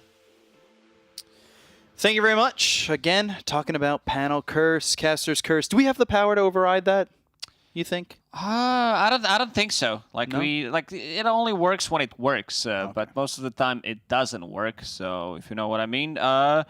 I like what OG's got. Like, this is a very strong draft that I don't see it has too many weaknesses. It's gonna be like damage all over the place coming out from Naga Siren Illusions, Shard from a Dragon Knight. You see Snapfire Kisses, a lot of damage on the ground, Dead Prophet ulti. Like the last pick from Entity though, they try to salvage their draft, so it's gonna be Pudge with Ion Shell, Surge, Living Armor on top of him. But then again, it gets dispelled by Oracle if he's in a good spot. And this is the hero that we haven't seen in a long time. And checking the esportsbet.io odds this time around, OG. Pretty close at the moment. Yeah, good hook. Yeah, BZM, though, well, he's out of the Leech Seed and away from the side of Entity. They're the ones who are starting to retreat. They had the ward down, and they were ready to make the jump. He might land another hook. It's up again in 5 seconds. Walking back. Did you notice that every single time a Pudge lands a hook, it's always a good hook? It's like a good, great hook. You don't like say, oh, it's a bad hook. It's not like you hooked in a Tidehunter and then he gets a 5-man Ravage on your team. That might be a bad hook. If I know how mad I'd be if my teammate hooked in a Tidehunter and he gets a 5-man Ravage. I'd be pretty peeved. Brute, tell me. In some trouble. Now DM on the run. Hook was used. Just damage being done. Nothing more than that. And Mango's being sent out for the Pudge. Also, Misha, he's going to pick up this bounty rune. Look at that. So, 2 for 2. Even overall. Misha will be laning with DM's Dead Prophet, because you want to have that Oracle Darkseer matchup, of course. Iron Shell used. Fortune's End is available. Darkseer is a good counter to Naga Siren, but one thing to notice, at least in the European Vest DPC, Naga Siren does have a 100% win rate, 5 out of 5 games. Ooh. Are you surprised that maybe they didn't want to run Toby top and kind of swap these lanes out? I'm not sure if it will work that way. Like, you sometimes need to take an L in the lane and just play it for the game. Usually if you're going to do that, it comes from the offlaner, right? Like, considered for the longest time to just be a dead lane. And this time might still ring true. Only Fortune's End for now, but when you see Oracles get to that level 3 point, they've got that level 2 in the Purifying Flames, if it's still the same build, that is always a bit problematic for the carries because their kills get stolen. As Oracles just come in with Purifying Flames at the last second. It's always fun, though. I should play more Oracle. Fortune's End. And just a bit of damage onto this Treant Protector. And Misha just getting constantly hit with the Thunderstrike. Fishman are doing a very good job trying to keep Misha away, so Watson will have a farm. And he's pulling the wave. Fishman now. I'm a little concerned. He doesn't have any mana regen. This is the build that I've seen Fishman go for. Definitely different than other position 5s. Fortune's End, and now Katomi in trouble. Purifying Flames not going to get the kill, but the vacuum back into 1 tower shot. Taiga on the run. This could be first blood with the Ion Shell. One more right click from Toby. Who will take out Taiga. So, Purifying Flames not enough to get the kill there onto the Treant Protector. Put yourself in a bit of a bad position. Early vacuum point for Darkseer. A good start for Darkseer. He's sitting at 800 gold. This time around for Invoker, they don't have as much setup as they did in the previous game for the Sunstrikes, so Stormstormer needs to do it on his own. Yeah, maybe it also comes from an overgrowth or during the dismember. But later on, yes, but in the laning stage, they really don't have the setup for it. Yeah, nothing really doing on that one. Fishman, did he grab any mana regen? Still no, just sitting here with the 4 branches circling. He's chatting it up with his item build. 4 branches and a circlet. He did it, I've seen it do a couple of times so far in the DPC. Okay. Now he finally gets a mango. Vacuum again, Toby. Just trying to do as much as they can to this Naga Siren. They're trying to break the streak. 5 games, like you said, 5 for 5. Net, Taiga has Purifying Flames, and Toby's going to get low and die here to those Purifying Flames. Taiga does have another one, but not going to go for it. Lane is constantly pushed. Yuragi is getting the farm currently in the middle. Okay. Oh, hook after the cookie missed.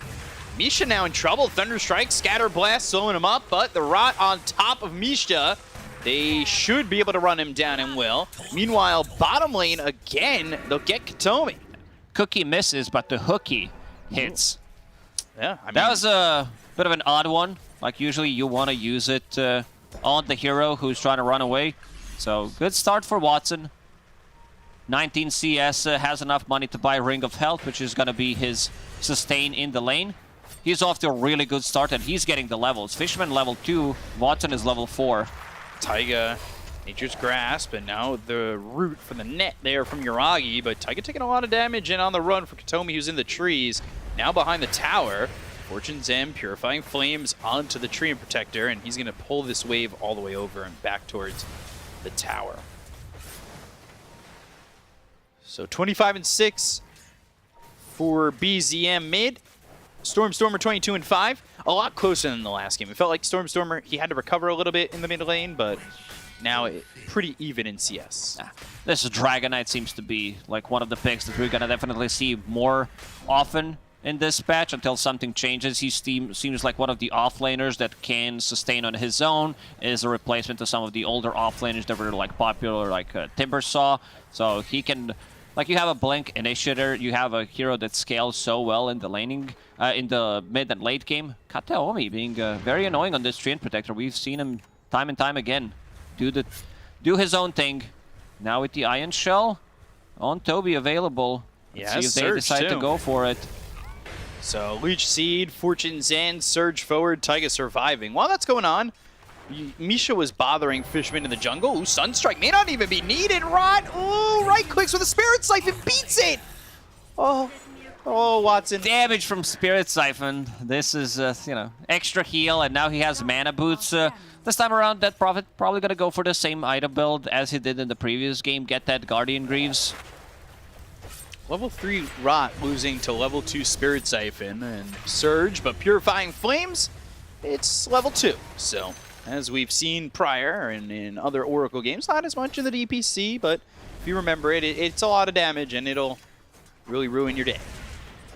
Let's see the cookie now in a mid lane. Misha is close. They have double damage. DD on Dragon Knight. A bit low on mana though. Cold Snap, Katomi here. Top tower is under attack. Not the best Nature's Grasp. So, only level 4 here for Toby.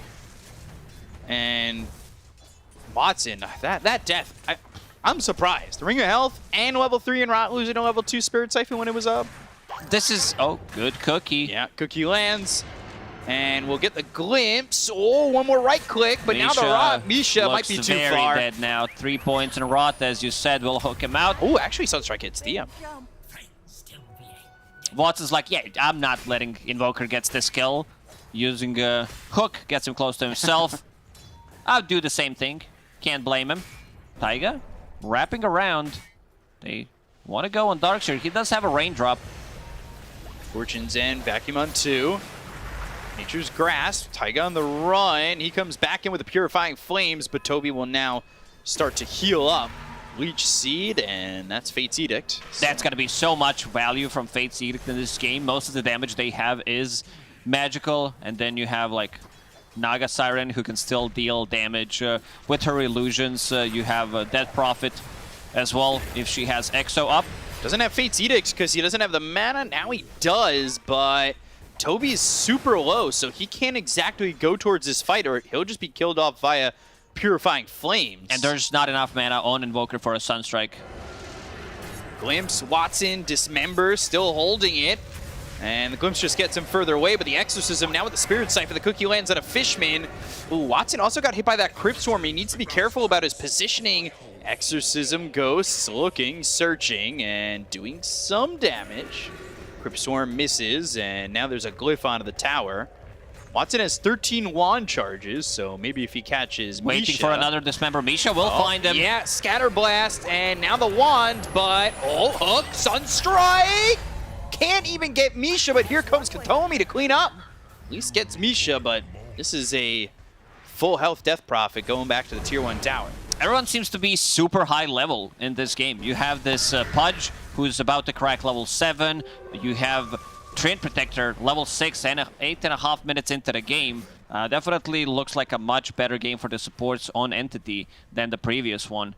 Yeah, that means Tome's going to go to Fishman. He's the one who's struggling, but the rest of the team is getting the levels. Yeah. And meanwhile, while all this was happening, with the Exo, Dragonite takes the mid tower. This is like, I don't think they're going to get the value from Treant Protector this game in terms of living armor, especially since it can be purged by Oracle, and also the overwhelming damage on towers from Death Prophet and Dragonite.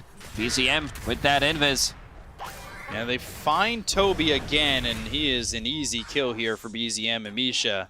Fishman, he's got a glimpse, but he's only level 3. Bringing anybody back is going to be quite dangerous for him. Misha even turning around, knowing that he could probably fight here. But Stormstormer, now glimpse, Misha right back on him. Cold Snap, right clicks, Misha low, Misha gone. Fishman, ooh, Hook, misses. BZM, he'll be free to run. Now, we caught that on camera, unfortunately. That hook, Pudge needs to fall back to jungle. This is what you do when you miss a hook. Continues to farm up. Has Ring of Health, Phase Boots, Magic Wand. He's doing, I'd say, okay. Overgrowth. Sunstrike and TM. Wow, the damage. They have a lot to get that kill into the Death Prophet. They made it look easy. Mech just finished. Maybe if he had that mech, would be able to get one of the Spirit Siphons off with the mech. And then survive. BZM tipping Fishman. Fishman stole his rune. Now, wall down. Taiga just trying to avoid the wall. Toby's sitting in here. Using that wall in defense.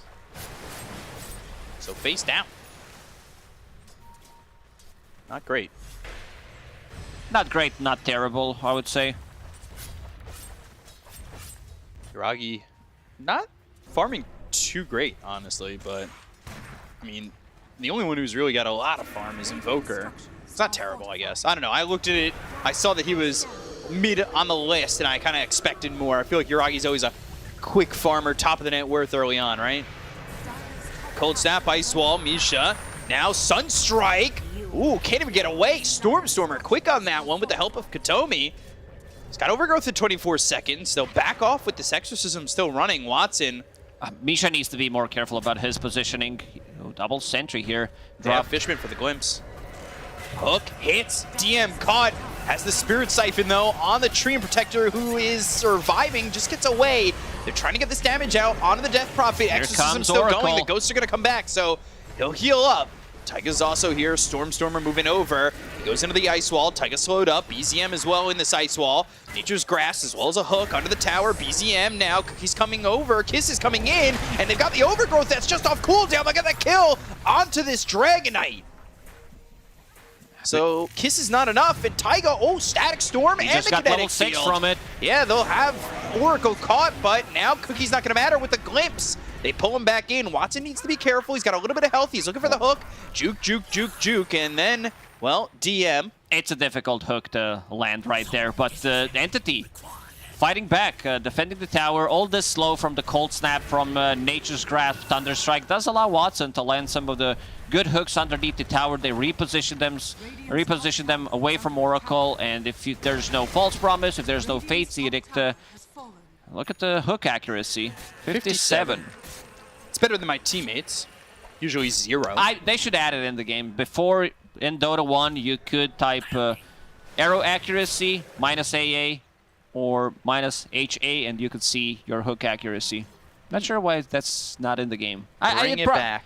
I know why, because it's probably like you check it. If you could check it for your teammates, that'd be pretty toxic. Ping, ping, ping, ping, ping. And then you start pinging it. Yeah, maybe it's better if we leave it out of No, the no, game. no, no, no, no, no. BZM about to finish off his Blink Dagger, 300 gold away from it. So this is going to be their form of initiation.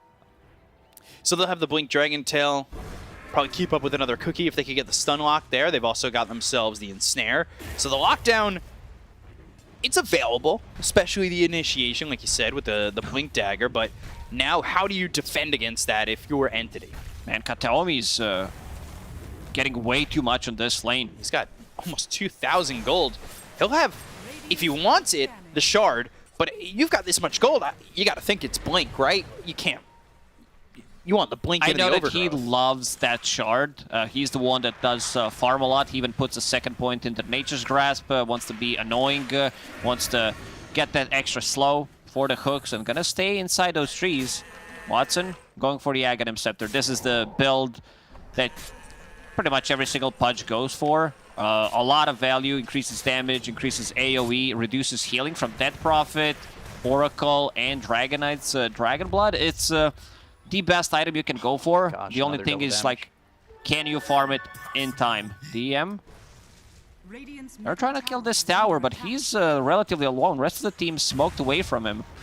Yeah, they're going to start to come around. They've got a double damage, 2-man silence, exorcism committed. You got to think that that is your sign that they're coming to try and help this Death Prophet, but they should have the damage to kill him off before they're able to get in here. Blink, Dragon Tail, Scatterblast, Hook, pulls him over, but they've got the net. The Static Storm's going to be dropped onto 2. They've got the silence into the overgrowth. The kiss is coming through from Misha, but it's not going to be enough damage to get the kill on Watson. They'll take out Yuragi. They'll look over at this Dragonite, and BZM, well, he's focused on by Stormer. Oh, the Blink! Woohoo! Taiga now on the run, and they'll get a triple kill for this Pudge.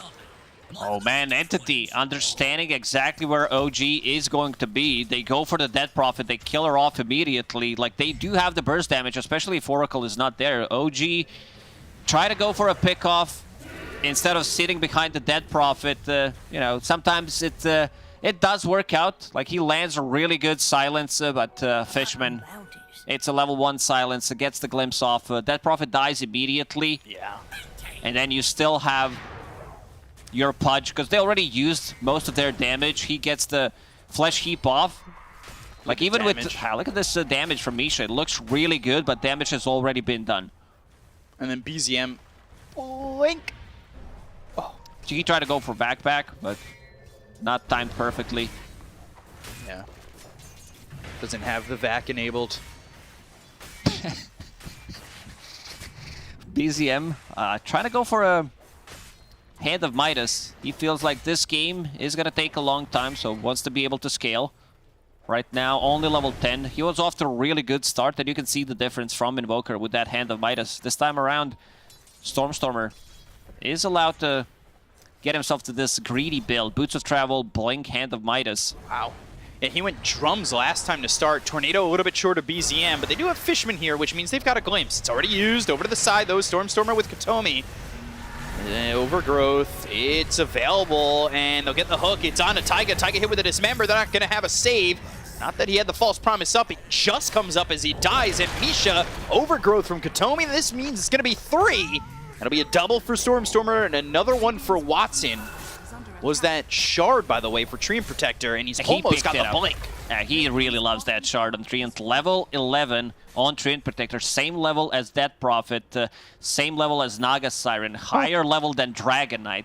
Wow. Like, you can't allow this guy to get the hands on Treant Protector. He just plays it too well. Yeah, first phase ban for a lot of teams against Entity for a reason. By the way, Watson almost has that Ags. This is a big power spike. Also... I love using the word power spike. Like, I'm an analyst. Like, anyone can be an analyst. Wave shoving, power spike, win condition. Talk about the wards a little bit. Yeah, this wall, not a power spike. They're not walking through it. They'll go to the Exorcism. They've got the Glimpse. That'll break the Spirit's Siphon, but another one on on from DM. Fortune's End. Oh, the hook! Watson! Static Storm, and they don't get the stun off. Toby's able to survive. That surge, Whoa. giving me extra speed. Like, the hook looked like it's gonna miss, but actually lands. Heavy commitment using the Static Storm there, but also heavy commitment from OG with the Exo. That was dope. Just that little move. I don't know. That's the stuff that excites me the most. You can get a 5-man black hole, I won't be as excited because that is just, you just saved your friend, you know? That feeling of, yeah, that's right. You owe me your life. Oh man, Stormer on this different side of the map. He's been very annoying in the previous game on that bottom. Now he's top level 14, about to crack it, going into BKB next. Pudge, he got himself a Pupil's Gift. He's also got the point booster that's going to finish off the Ags available. So he'll have Ags going Blink BKB next. Fishman going Force Staff. Katomi almost has that Blink Dagger himself. Toby also going Guardian Greaves. He's almost got the gold. He's very tanky on Darkseer. He is allowed to run in and feel relatively safe that he's not gonna die. Gets the vacuum, gets the wall off. Entity, they have a big Wombo combo. They have a 5k gold lead, so this type of a lineup feels really good to play right now. Where you... top tower, back to full HP. Kataomi healed it up. I thought with Dead Prophet and Dragonite, it's not gonna be the thing, but Entity taking the fights outside of the base. Misha getting stuck there, and another flash heap charge for Watson. Make it 10. Double digits here for Watson. By the way, Oracle's going for Ags. He wants the Reign of Destiny. I don't know how you feel about that. It's damage, it's heal, and it's also heal amplification. I don't know if he can farm it. Maybe they will need to get... Philly? Philly, yeah, definitely. Philly helps out. They have one. It's on his courier, so he's got it. Okay, see, he's good to go. There's the Blink Dagger for the Treant. So now you're going to have to deal with that once it arrives, and he'll have that overgrowth. He is so farmed. Oh my god. He almost has 6k net worth. That's insane. For just a Treant right now. Dire's bottom tower is under attack. Having a time of his life on Treant. I don't think you can ask for a better game. 112 and 11. Now what do you do if on you're someone OG, who's so sluggish as a hero, you would not expect him to be as involved. Midas done on Dragonite. BZM first usage. Always good to see. Good hand of Midas usage.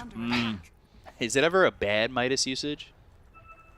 You're talking about bad hooks, good hooks, but what about Midas? I'm trying to think of something. Wow, 87% already for Dota Plus.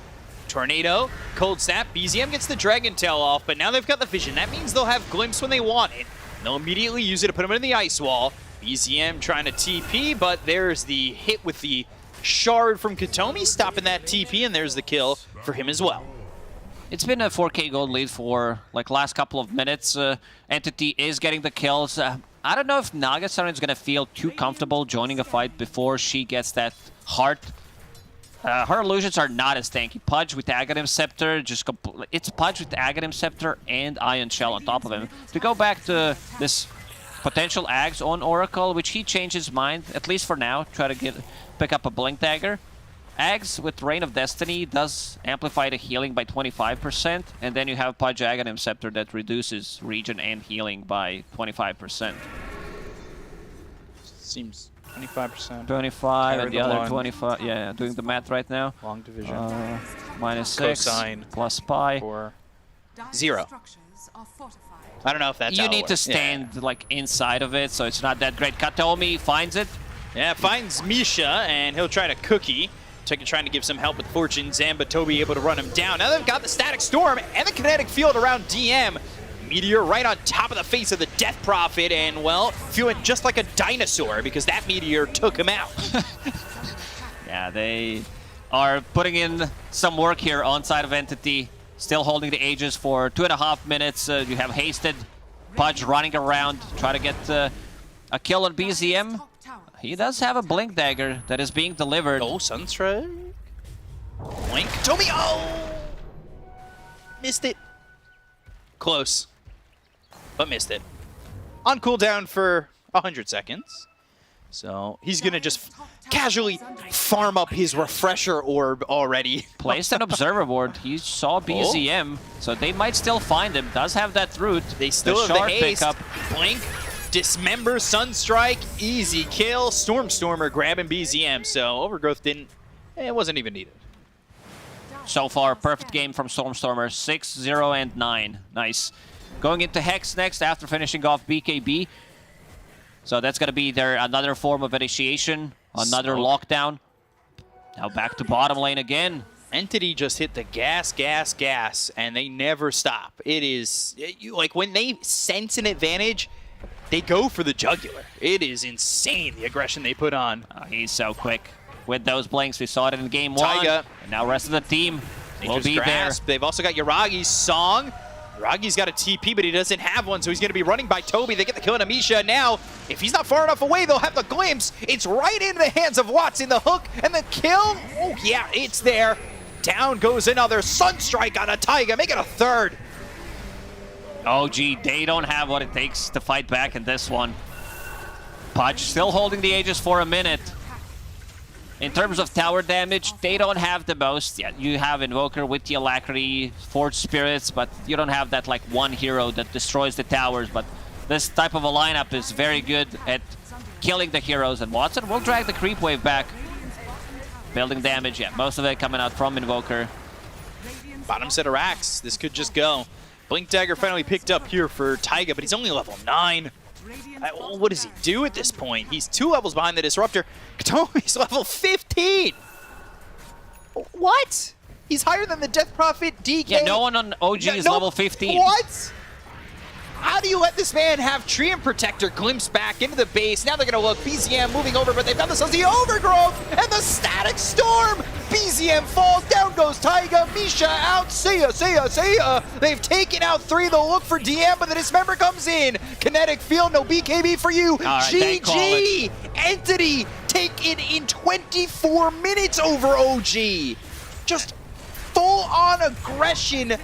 No pause. I like some good BO3s. Yeah, one team destroys the other one in the first game. Second one, yeah, you thought that was destruction. Will show it in the second game what we can do. And yeah, man, Entity like in full control of this game from the start to finish. OG tried to go for the tower on the top lane 2 times. Didn't happen. Some good hooks. I'll say it out loud. This Treant Protector from Kataomi, they need to ban it. That like either you first face this hero or you ban it against Entity. He plays it too well. Yeah, take it out of his hands. He was higher level than everybody on the side of OG. That's peak Treant performance. I love it. I'm a support player myself. I love seeing great performances like that. And Entity, again, we've talked about their style, that aggression. They never let you get an escape. Yeah, they were just so quick moving around the map. Boots of Travel on Invoker, glimpses back. You have Surge, Treant ready to counter any kind of aggression that OG tried to make a move. Like Dragon Knight, I didn't really feel the influence of the hero. I'm a big fan of the hero, don't get me wrong. It looked like a good game for it until you saw this Aghanim Scepter on Pudge, which kind of turned the whole things around. Yeah, so at the end of the day, Entity, they jump down the throats of OG and take game number 2. They even the series up at 1. And to break down this quick one, we've got the panel. Take it away. Well, my panel. Wrong again. Oh, I didn't vote actually. All right, don't throw me into this one. All right, thank you. Thank you. Yeah, Entity this time, it was a complete reversal of game number 1 here in game number 2, and Entity were always on the forefront. They had the aggression, and they came out of this laning stage looking fantastic, playing as a cohesive 5-stack, I would say, Sint. Yeah, like I said, I liked OG's draft. I will still stand by that. I think it looks really... I like what it was trying to do and the elements that it has, but what ended up happening in this game was that Entity, they won 2 crucial moments. This is one of them here in the top lane, and their lineup just snowballs mega hard if it gets into this position. So I think what OG missed the mark on a little bit here was combining Death Prophet and Oracle. I think we didn't see a single false promise on Death Prophet the whole game. And there were moments where DM was getting caught and killed, and they just weren't set up correctly to be ready to use it as a bait.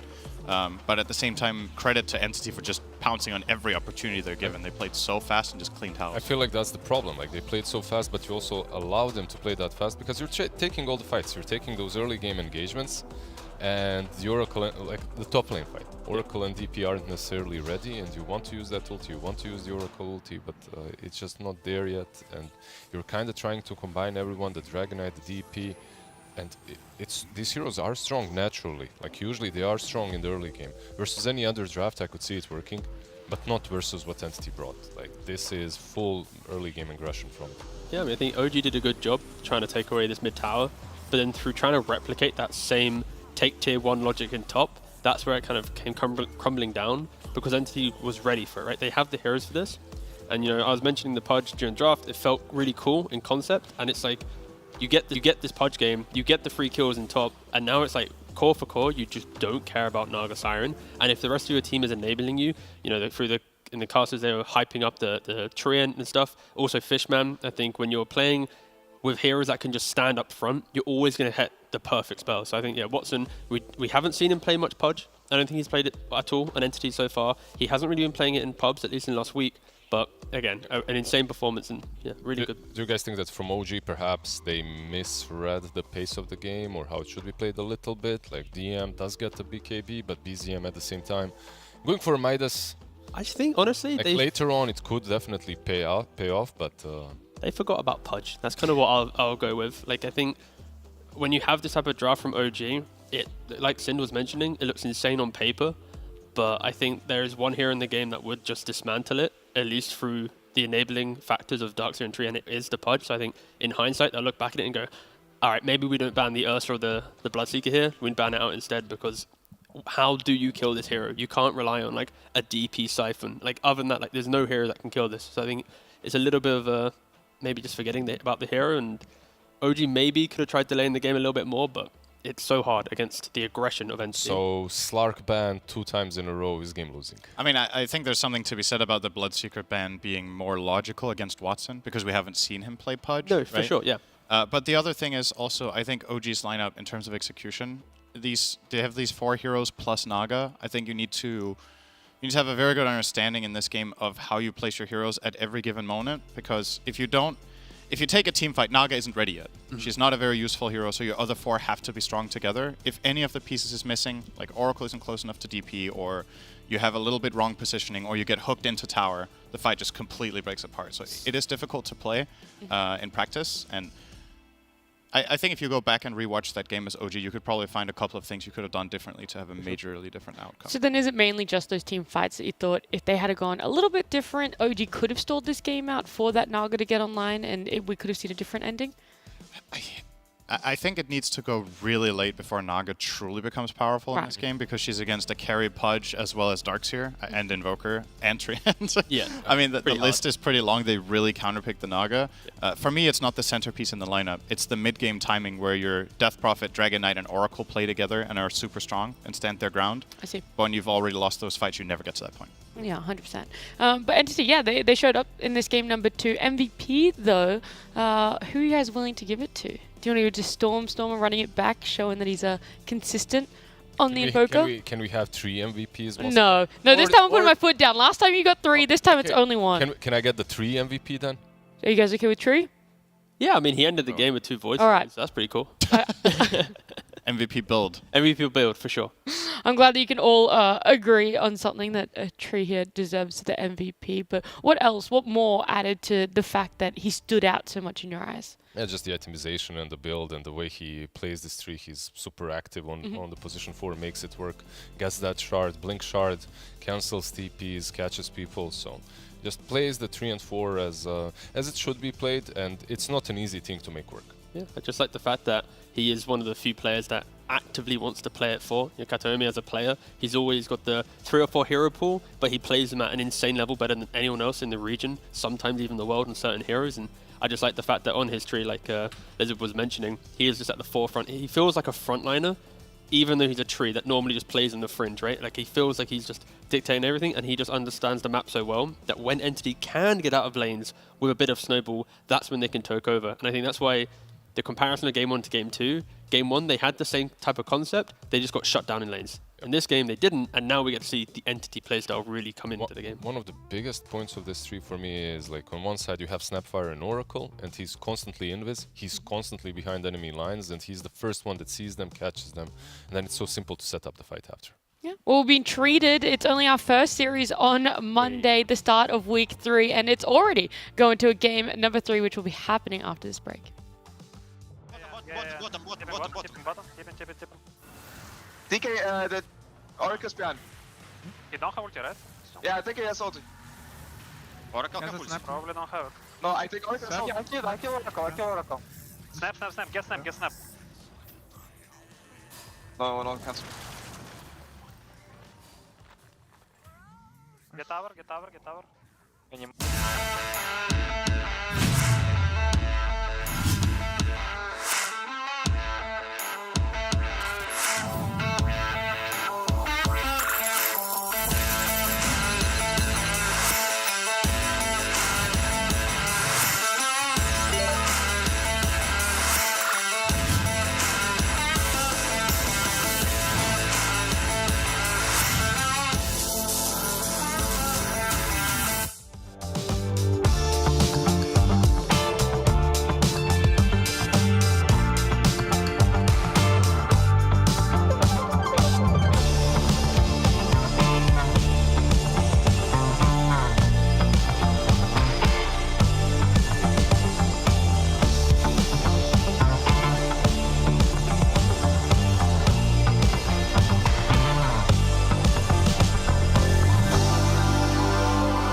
Welcome back. It's game number 3 between OG and Entity. It's only the first series of the day.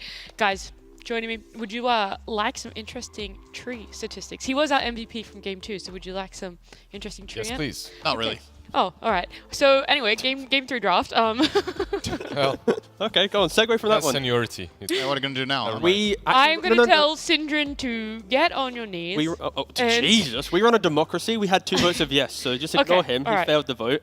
Yep. I already read the stats, so I don't need that. What a spoiler! damn, Anyway, why are the you stats cheating? for anyone who hasn't read it and doesn't want to listen to Syndrin is that you guys were a little bit surprised about the pose 4 tree. We didn't know how many times it was run in that position or whatnot. And stats-wise, it has been there for 9 matches in pose 4 and has a 67% win rate compared to pose 5, which is 7 matches and 43% win rate in Western Europe. Yep, Katomi's probably heavily carrying that stat as well. Yeah. And he's at the forefront of it, and that's the beautiful thing with Entity. When they find their pos 4 heroes for him to play, just keep picking them. You don't care. He's like just the pillar of their drafts. By the way, that's compared to all regions. There's 75 matches on POS 5 and then 17 on POS 4. Well, we won't see it But this time around as it's doesn't banned matter. out, right? Gone. But yeah, just Outta get here. them out. The thing about the 5 versus 4 win rate, just to close that out, I think the global win rate is also significantly higher on 4. Which Yes, is it interesting is. because we've talked about this on the panel that we don't 71%. necessarily like it very much as a 4, but it seems like the teams that do run it really know what to do for the most part. What makes them ban out the Prophet over Brood this time around? It instantly gets snatched. Yeah, I'm not sure. I think this is a really good matchup for Brood to start the draft off. Entity did play. Was it Entity or Into the Breach that rolled Slark 3-4 times into the Brood? Laning phase. Laning When you phase. think about Comfort, Undying versus Brood, Much better. super good in lane. Especially when you have some Slark type hero to pair with it, you bully this Brood day and night. So will they first phase the Slark here? Maybe. They've done this combo before against Brood. I think they tried it against Liquid. It went really well for 7.5 minutes, and then they just got completely destroyed in like the macro game. But I think that's maybe the main reason. It's like you ban a Fury and ban Enigma. These are good heroes against Undying. You got Nuggets. Oh. But still, sure, we've seen Nago against Brood so many times. Independent carry that doesn't need help in lane against Brood. But when you put Undying, it's just going to triple the effect of this lane. So this Brood shouldn't, in theory, ever have a point of independently winning the game. It will need heroes to come and help her out. Is it purely for laning phase that you pick up this Naga? Because we just saw Entity capitalize on how late the game needed to go for Naga to be relevant. It's certainly not only the laning stage. Like you're, Yeah. like when you pick a Naga, you're looking into those later Hopefully. parts of the game. Yeah, usually that's where OG was thinking about going in that last game, but it didn't work out for them. And that's something that can happen to Entity this time around if they don't really succeed at winning the lanes. Because if you don't win the lane against the Brood, the game can go real bad real fast. So I will...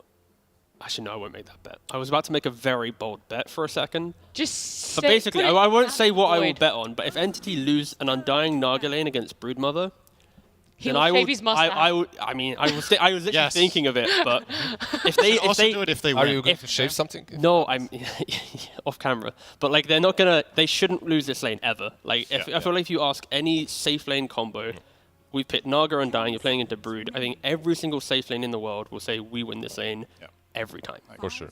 I really like this switch up from Entity, by the way, because I looked at the first pick Undying and then they respond with Brood and you're like, damn, this is. I personally already like Brood against Undying. Yes, the laning stage can be a little bit off, but everything after laning is really annoying for Undying because Brood is one of those heroes that enforces a specific playstyle that Undying just sucks at. It's split pushing, it's fragmenting the map. Undying wants to play in one place at one time and use all his stuff in a team fight, and you don't really get to play that way.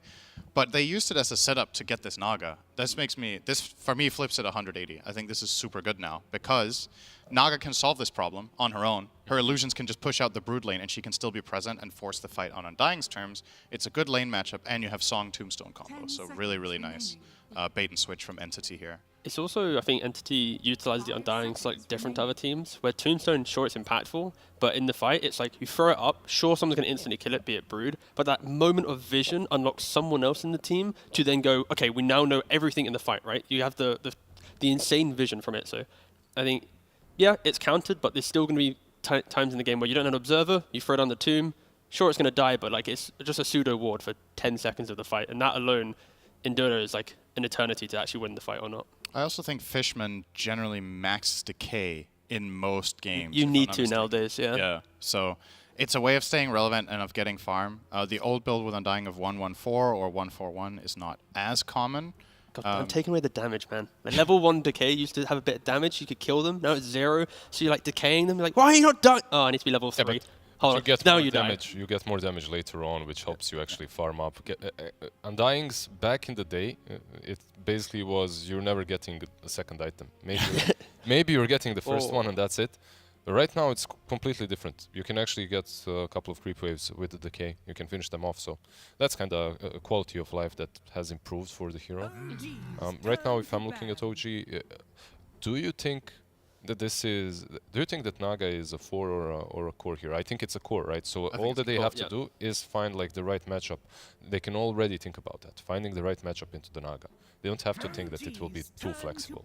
Ooh, interesting Pugna ban here. Obviously, hero Katomi does play as a 4. Yep. And together with Undying, it's an interesting pairing for early They've team lost with fights. it before, right? Yes. They lost with Pugna last time, but it was a totally different draft that they had it with and against. So Interesting enough, actually, Entity don't even ban out the Pudge themselves. Of course, they're respecting BZM a lot with the Ember, the Lesh, and Pangolier, but we've seen a lot of teams be able to play Lesh into Naga. Or at least, sorry. I mean, I guess not. I think it's only Tundra that actually doesn't care about that matchup too much. But no, I still think Pudge is going to be pretty prevalent as well for OG, potentially. Entities should be able to cover that now with their next 2 picks at least, slightly deter it. And they at least have Undying already, if they want to lane that. They can swap up their lanes because Naga is so good against Brood on her own. You have the flexibility of running the Undying in the Pudge lane. Are you guys seeing Kotl here as a 5, as a 4? Like, probably 5. Probably 5, right? Yeah. So 5? what makes Kotl so interesting here? I don't see it. Like, With blind right light now, against Naga, you push waves. right now, what I see is 2 supports on OG. You've already given that away, and both of them really like to play at the outskirts of the fights. So if you give Stormstormer anything that gets on top of them, if you give them a Riki, perhaps, This is good. the game becomes just so difficult for these 2 to play. You're just scared constantly. You guys like the Ricky Mirana combo? How about Dart? Dirt. How about Dart into the dirt? Yeah, How yeah, about Dart Sunstrike combo? That sounds pretty good to me. That will kill some supports globally. Yeah, I really like what Entity have got. I think the meaning or the logic that OG are going for right now is we want to be able to split around the map and push all the waves, and now they're going to pick some hyper carry that can beat Naga late game. The problem is Ricky really puts a spanner in this. I think it's very clever. Yeah, again, super big fan of how Entity have been drafting so far. I think OG are challenged in this pick now. For sure, especially because OG wants to be the wave pushing lineup. When you put the Riki there, it's like easy counters. Entity can also match that as well with the illusions going themselves. I think OG's entire playstyle, to be fair, they have picked a lot of skirmishing heroes now. So if they play behind Brood, who should have a weak lane, you bring a Tiny or Rubik to that lane, that's going to have the damage to kill off heroes. It's just how long does that take you when Entity will always be able to, I feel right now, just outscale you at some point and utilize Riki. I have to ask, why the Tiny here, right? It's most likely going to be mid, but why a Tiny over a potential Tusk, which a lot of people have been favoring a lot more? Tusk would have been fine as well. I think there's a couple of things going on here. I think the Tiny might be 4 and the Coddle could be mid. And so the reason I'm thinking this is OG have 2 paths right now. The one path is we play mega fast and we're like really, really strong in the early mid game, and we're going to beat your Naga on tempo. We're just going to win the game before it becomes relevant, and we're going to run at you. Coddle mid is one of the fastest heroes at just taking over the map, pushing, playing fast, and just getting the job done. And then you can put Tiny on 4. Either you go that path, or you take the Tiny to mid. And if that is what you want to do, then I think he's a better pick than Tusk because the matchup against Naga is way better. My only problem with the Kotl being mid lane is you're still playing into Riki. Like, you hate these heroes that can set up on you, especially from Invis. Like, the way you play Kotl, basically this hero, why is he strong on the mid lane besides his skill set? It's movement speed and the items that you build. You're just in and out of fights, and you're always... You just cannot be caught. However, Riki is a specialist at that. Maybe Rubik with the shard could be helpful, but...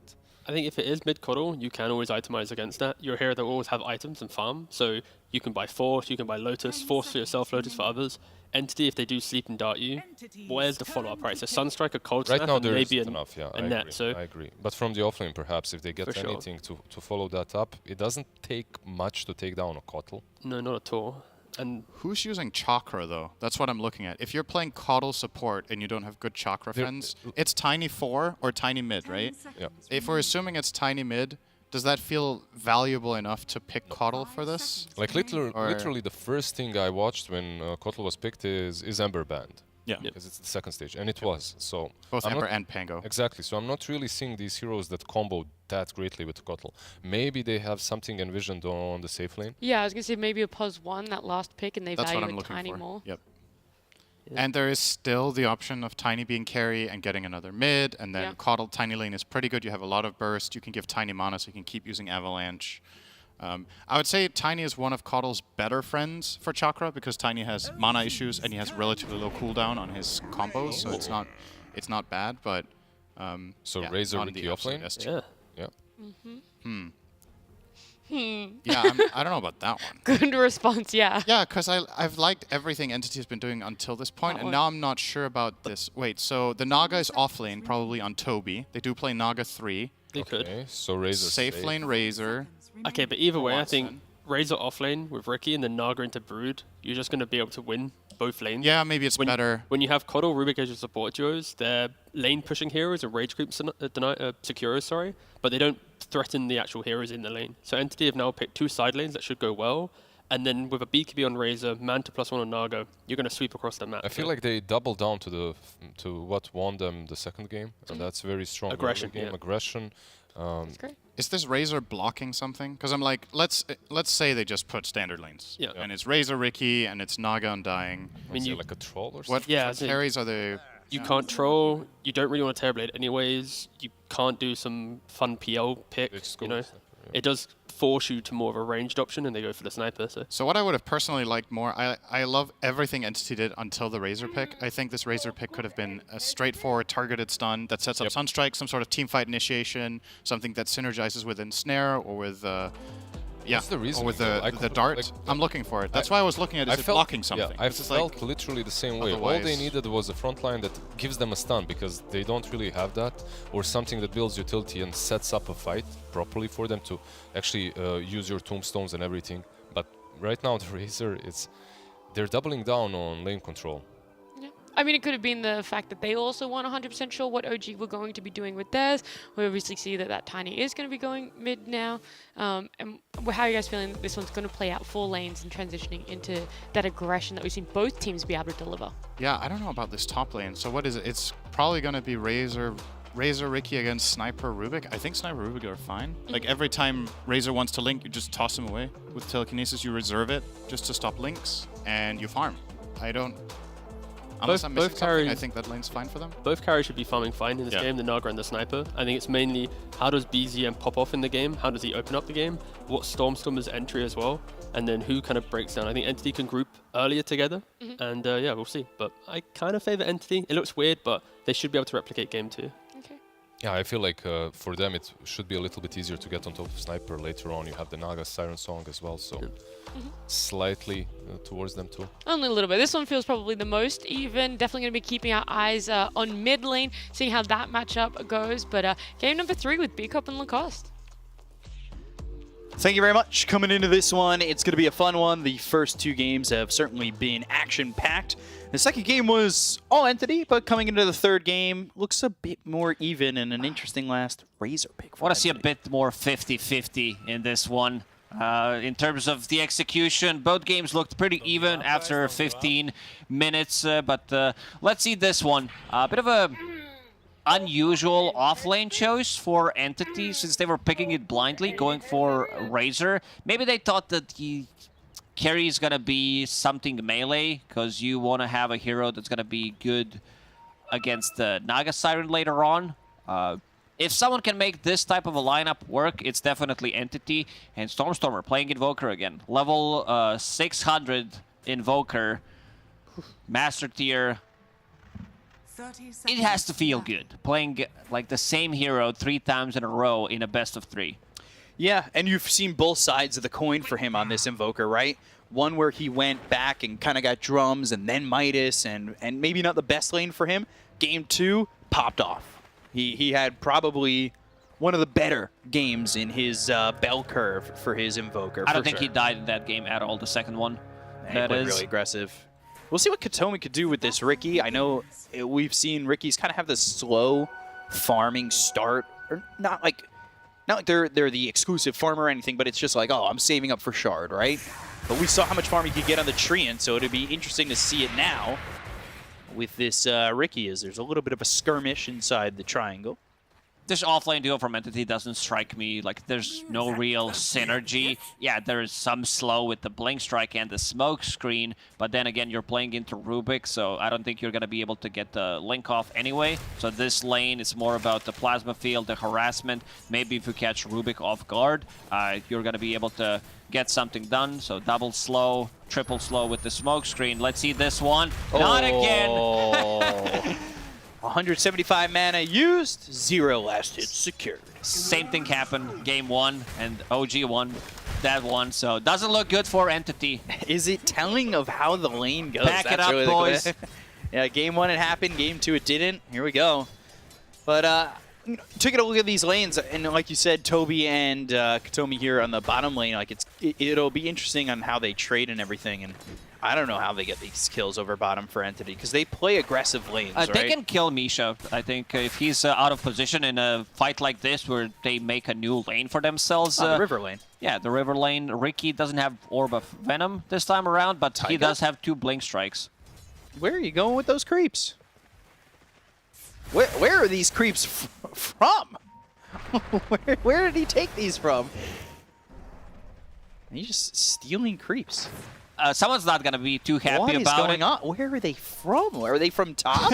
I think they've been from top. Yeah, I don't know where they're from. BZM's like, yeah, can I take those, please?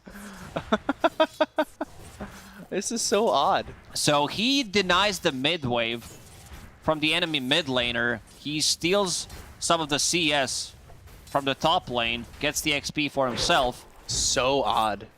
I don't know if I've seen that. I've seen like No-Tail stealing waves from a mid lane, dragging it when he was playing to get Ana extra farm in the jungle. But I've not seen this one. You know, we do tend to whine a lot as a community. Bear patch, give a new patch. But stuff like this makes game a lot more interesting. Like, remember Razor with the Bloodstone? It was not popular during TI. Then after TI, people figured out, man, it's so strong. It's for the pub games. But I'm sure there's so much hidden stuff in this patch that we still didn't explore. What was the patch where, like, OD became popular super late? I want to say it was like a year or two ago, maybe even older than that, but it felt like the patch had been figured out. It was post-TI, and then all of a sudden, OD was in every single game. It got, like, found out real late. I'm with you. I want to unlock those secrets. Secrets of the late patch. Top lane, DM, just fighting Fishman, who's got now 12 on that with the Decay. So 12 stolen strength. Not doing with a lot of health here for DM, 480 total at the moment. That could be a problem if you do get caught out. And Taiga finally back to this lane. He's not making his own lane over mid. He's playing Dota 3 right now. What is this? Dota 3, yeah. Get the courier. There it is. That's new to Dota 3, actually. Does have boots of speed. Oh, going on for Toby. Blink Strike to try and slow Yuragi, but he's still going to get first blood. And Toby, he's going to have to Tricks of the Trade into the trees. Misha following him. Doesn't have a telekinesis, but they do have Fade Bolt to put some extra damage onto the Ricky. He'll get under the tower and will be fine, but first blood for the sniper. Good start for Yuragi. He does have boots of speed to be able to break the link, stay away from the trouble. How's mid lane doing? A lot of denies on Stormstormer, as expected. This is his specialty, the Quas Exort Invoker. Like, he even did, like, Quas Vex Exort the other day. Yeah.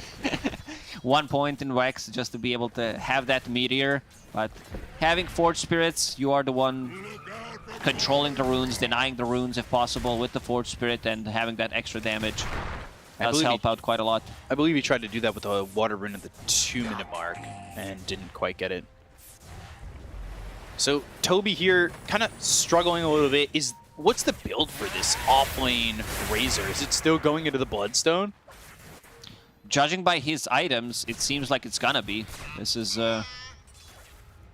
these are the components for it. Vanguard, Mana Boots, Disassemble. He's having a good time in terms of CS, but this type of a build is very slow. Like, it takes a lot of time to build it. And we'll see how quickly he can get to that. It is mid lane, Stormstormer, Sunstrike on a BZM, but the damage being done here with the help of Taiga to take out this Invoker. He's building into the Midas. He's almost got it. He had a good start, but this is going to slow him down a little bit. 6-minute rune is going to be very important for OG. Like, since they're not dying, no one can refill the BZM's bottle. And again, they're going on Toby. Toby gonna static link Yuragi, but Shrapnel the right clicks, and Misha, one more right click. No, it's gonna be the Shrapnel that gets another kill here onto the Razor.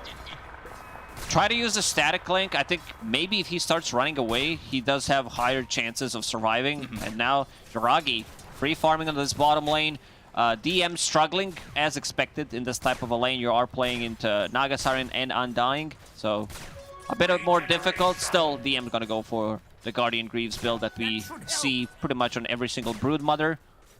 Yeah, no surprise there, and I wonder if who's going to get that for Entity, because it feels like Guardian Greaves are almost an essential, maybe even the mech. I'm wondering if Fishman can kind of get some farm to potentially get that.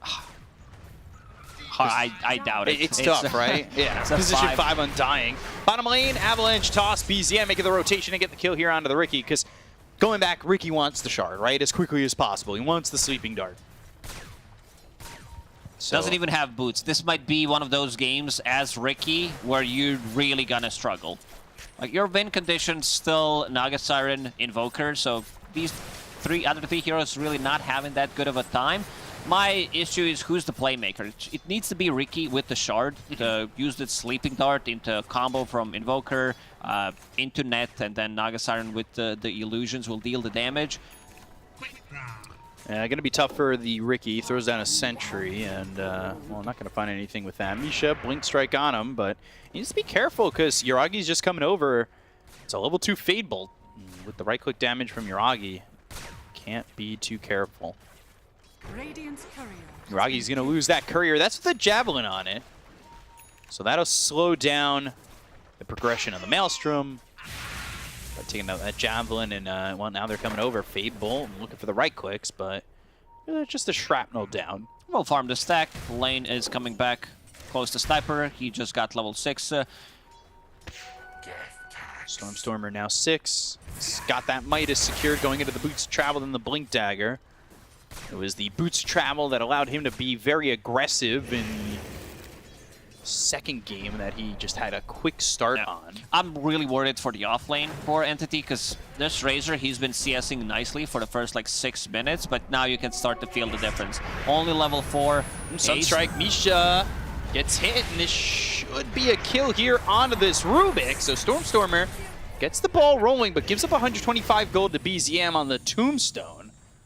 They had heroes come over for both teams. It was a 6-hero party mid. And that was to try and get that rune, which went to Katomi with the haste. It's very important for OG that Tiny's having a good time. One of the reasons why you see Keeper of the Light playing with him with that chakra magic, stacking the Ancients, like both Tiny and Sniper can farm it. Most likely going to be for Sniper, but once Tiny picks up the Blink Dagger, he's going to be all over the place. This is their form of initiation. They're only stunned pretty much, other than Rubik. Like, sure, it's Rubik in the game, but as a 5 Rubik, sometimes could be slightly more difficult. And now the map opens up. DM hits level 6. Watson in the jungle already. He's into the jungle with 58 CS, and he's sitting second to the net worth behind this Sniper. Not terribly behind. There were a couple stacks being made in their triangle. Potentially for Watson to pick up, or even maybe Toby to try and recover a little bit. Top lane looks like it's just free.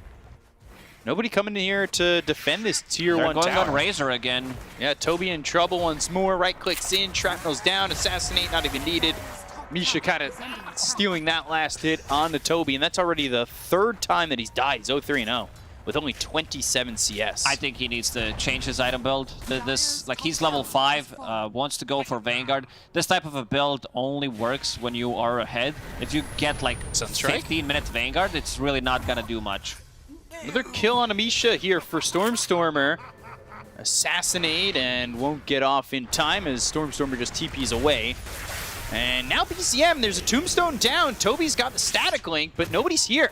Assassinate and, well, Taiga trying to land an Illuminate to get the kill on a Fishman. He's also got that Solar Bind, and they'll get the toss up into the air. They'll take out Fishman. They've got 3 heroes here and another 125 gold on the Tombstone. This time going double to damage Yuragi. top. BZM's bottle will be refilled, and he will pick up double damage. Look at DM. He already took the tower on the top, and now comes to the mid lane. This is a tower. Entity can't defend this one.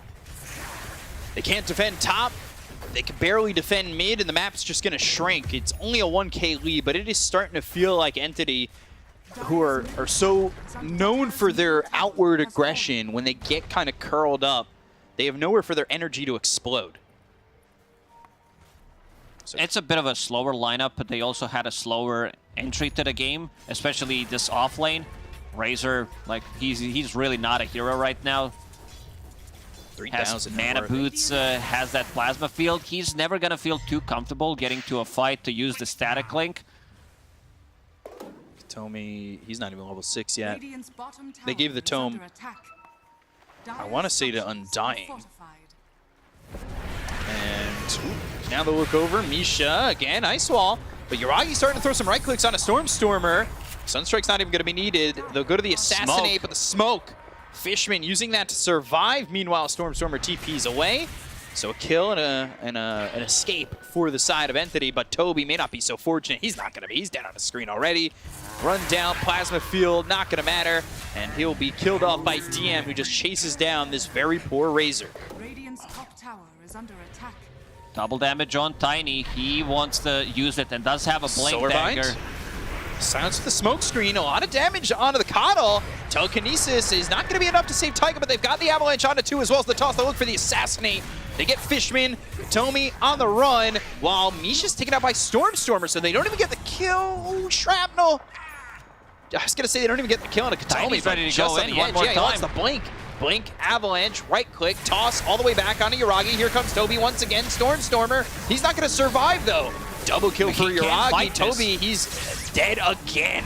Oh, dear. Oh, this is an Overwatch case right here. Oh, man, he's having a rough time. Level 6 on the offlane Razor, 12 minutes into the game. This is also Tiny that is still yet to be seen playing with Keeper of the Light to full potential. Chakra Magic, 2 points in it. He gets the Bounty Rune as well. I don't think BZM has been to base yet. He used one TP scroll and that's about it. Because they're refilling his bottles. Again, OG, same goes for game number 1. They're the one controlling the active runes. That's a big part of it, yeah. And they're going to have this shard soon for Katomi, but is it really the change in the game? Like, It's super powerful. Smoke Ricky broken. is here. And they'll dust. That hits this Ricky. Trying to get into the trees, another sentry put down. These heroes with the smoke broken, a little bit scared about moving forward. But Entity, do they want to fight? BZM needs to be careful. One cold snap.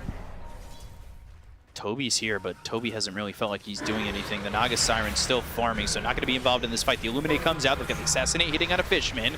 They'll steal this Decay. They get the kill on a Fishman. They'll take another Tombstone. here. And Toby, he's dead again. There's nowhere for him to go. It's another double kill for Yuragi. He's got 6 kills already. He's been keeping the distance. Does have that Dragonlance, Maelstrom.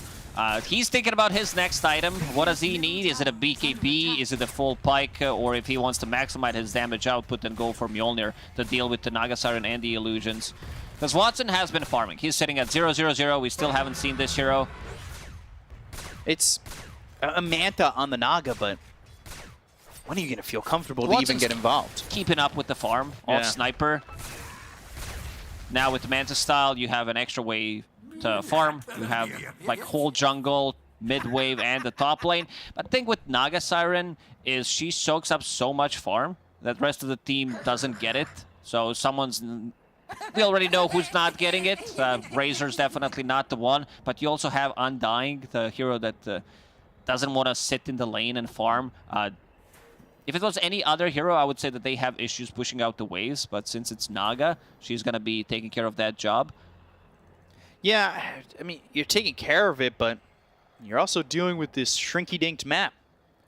Like, I'm impressed with what Watson's got so far, right? But it almost feels like everybody else on Entity is forced, not by the Naga, but forced by where the game is now, to just be in a struggle. Stormer, last game we saw him, he was top of the net worth. He was killing it with this Midas. This time, Midas Boots of Travel, but is this really the best Invoker start? Is this enough for him? Like, what are you going to do when your Razor doesn't have farm? And what are you accomplishing up to this point? Are you desperately waiting for that shard for the Ricky?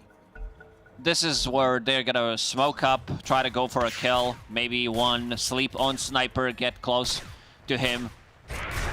There's a jump, smoke screen, but Misha's right here. Again, need to be careful. Doesn't have that shard quite yet because it's available in 25 seconds. Deny? No. Not enough damage on Ricky. He tried. Can't backstab the tower like that. Deny. It should work on buildings. Taiga. Well, if it's Dust. If it's a circular building, like how do you hit it from behind? Where's the behind from? Well, on my game, my towers have arms. So technically the back of the arms, the back of the tower. Okay. Middle tower is under attack. Only works with that, though. Dire's bottom tower Avalanche toss, Stormstormer trying to throw out a Sunstrike. That's not going to land. They've also got Watson coming over. They'll drop down a Tombstone from Rubik. That's a big So heal. this is a Tombstone coming out from OG, and a kill there for them too. Yuragi with another one. He's wicked sick. Watson showed for a second, and he knows he needs to just run. I think they killed 4 or 5 tombstones so far. So extra gold starting to add up. They need this next item on Naga Siren. They need this Orchid to be able to deal with the heroes. You can go for the supports, kill them instantly. Dire are So Ricky scanning. has Shard, Sleeping Dart acquired. It's time to read a book and put him to bed. I'm a big fan of Goodnight Moon. Same. Let's see Dire's who they can middle find. tower is under attack. What's Razor item? He managed to farm Cloak in the last 10 minutes pretty much and has 800 gold saved up. Potentially looking for a Shard. Katomi doesn't want to give away the fact that he's got this Sleeping Dart, but I feel like it's got to be assumed with the Ricky because that's the build, is just to wait till that 15-minute mark. Hasn't slipped anybody in. They're going to lose a tier 2 tower mid. That opens up the outpost, again squeezing the map of Entity, and it's a 4K lead here for OG as Yuragi continues to farm these stacks. Does have enough money to buy a full Mjolnir, so stronger Chain Lightning.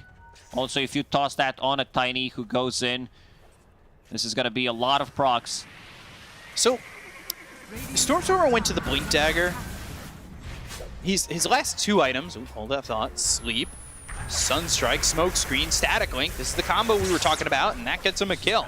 Finally, Toby gets himself on the board. But back to my thought with the Invoker, kind of 2 movement items, right? Boots of Travel and Blink Dagger. Is that really what you want from Stormstormer in a position like this where you're kind of behind? Would you have rather that BKB before Blink? He's been getting out of trouble with that Blink multiple times. Does allow him Sleeping to play Dart with on the this sniper. playstyle. They get the kill into Toby, though. DM ran him down. The silence, the net, the smoke screen, but the damage, it's lacking. Deafening Blast silences him up. They can't get the kill. Watson looking. Song. They've got a Tombstone down for both teams, and they're just going to TP and disengage. And they're going to give away even more gold. Another 125 to Yuragi on that Tombstone again. You can see Yuragi was kind of in trouble there, but pops the Mjolnir, has Pick Pull to run away. Not enough damage on Entity. This Sleeping Dart's very annoying. And speaking of Sleeping Darts, Rubik did steal one. Uh-oh. That's troublesome. Sleeping Dart with the extra cast range. Arcane Supremacy only level 1 for now, so extra 100, but once you start to max it out, it's gonna be very powerful. This type of a game for Rubik isn't like WoW, where you have so many good spells to steal, but definitely Sleeping Dart, one of the better ones. Maybe even a Smoke Screen against Naga Siren and the Illusions. Tombstone's always gonna be a good one, but other than that, there isn't much WoW effect. Spiders. Dewarding. Misha will get some gold, and Roche will be OGs. Nobody coming over. By the way, Toby died when they were fighting up towards top. He died right by the steps in the tier 3 tower. By the hands of, or well, the 8 legs of DM. I thought you were gonna say neutral creeps. I got worried for a second. Oh, no. See, this is why Stormstormer's picking up the same item build Sleep. pretty much every single game. Immediately Sunstrike a TP. down to half HP. Dust. And pass. They're going to look for the Ricky. They'll get the kill. BZM, he was waiting there for a long time, looking for the opportunity to get the kill. This type of a Naga game reminds me of Naga a couple of years ago, where she just farmed the whole map, did nothing. You lose the game. She's 6-slotted, never joins a fight. Nagas these days have been much more active, I would say, but I don't blame Watson because he doesn't have a hero to play. Now with the Orchid, things are gonna definitely change. He's gonna go for the kills. They want Toby again. Oh, assassinate Avalanche. He just can't find anywhere on the map to be free. He's 1-8, Taiga, and he's under the tier 2 tower, and he's taking some damage. Tombstone is down. BZM Well, he's going to stand his ground. That may not be the right idea. They've got the right clicks coming out from Yuragi, though. Now on a Fishman, tricks of the trade. BZM getting low. They just need a couple more. They'll get the kill. It's Katomi who takes away BZM's life and, well, gets 666 gold for his trouble. This is the first kill on a core from OG. Same thing happened in game 1. For like 25 minutes, this time 20 minutes, all 3 cores were alive and only supports were getting killed. He could have TP'd out immediately, but, you know, you don't see Ricky. If you TP, Sleeping Dart's gonna come in. Didn't have vision of him. Misha. It looked like he was actually in the trees in that forest, because if you looked at his, look at his cam, he's just in complete darkness. He's just looking like he's actually in the forest. Yeah, it should be like that. If you're in fog, you should turn off all your lights. Lights. Yeah. Yeah. Okay. Make it happen. Mandatory. Before playing DPC, connect your lights to the game. Have a team manager. Turn off and turn on the lights throughout the whole time. Misha, he's there, steals the K. Finds Fishman, telekinesis, avalanche, toss, and an easy kill again onto this Undying. Radiant's bottom tower is under attack. So still, they've been maintaining a 4K deficit on Entity. Stormer now out farming BZM. He's kind of recovered because his game felt a little bit slow, but they are looking for the heart on this Naga Siren. Is that enough survivability here for Watson? Definitely. You're not going to get one-shotted by Tiny. Snipers causes a lot of problems with the Mjolnir. 50-50, huh? I didn't expect it to be that close. I would say 70-30 at this point, maybe even 75-25. But Naga Siren, like, all it takes is 2 good fights, then this hero gets out of control. Oh, what's DM going for? Slightly different item build. Getting that Axe, so he wants to be able to control the area of the map with the spinner snare. Yeah. Wants that that spinner snare, and well, we'll see what he can do with it once he gets it. He's only 400 gold away from it. Radiant structures are fortified. Dire's top tower It's a good item, just like our good host snare. Yeah, it's a good one. Radiant are Very close to it. 200 gold away. Tiny disassembles Echo Saber, goes into BKB.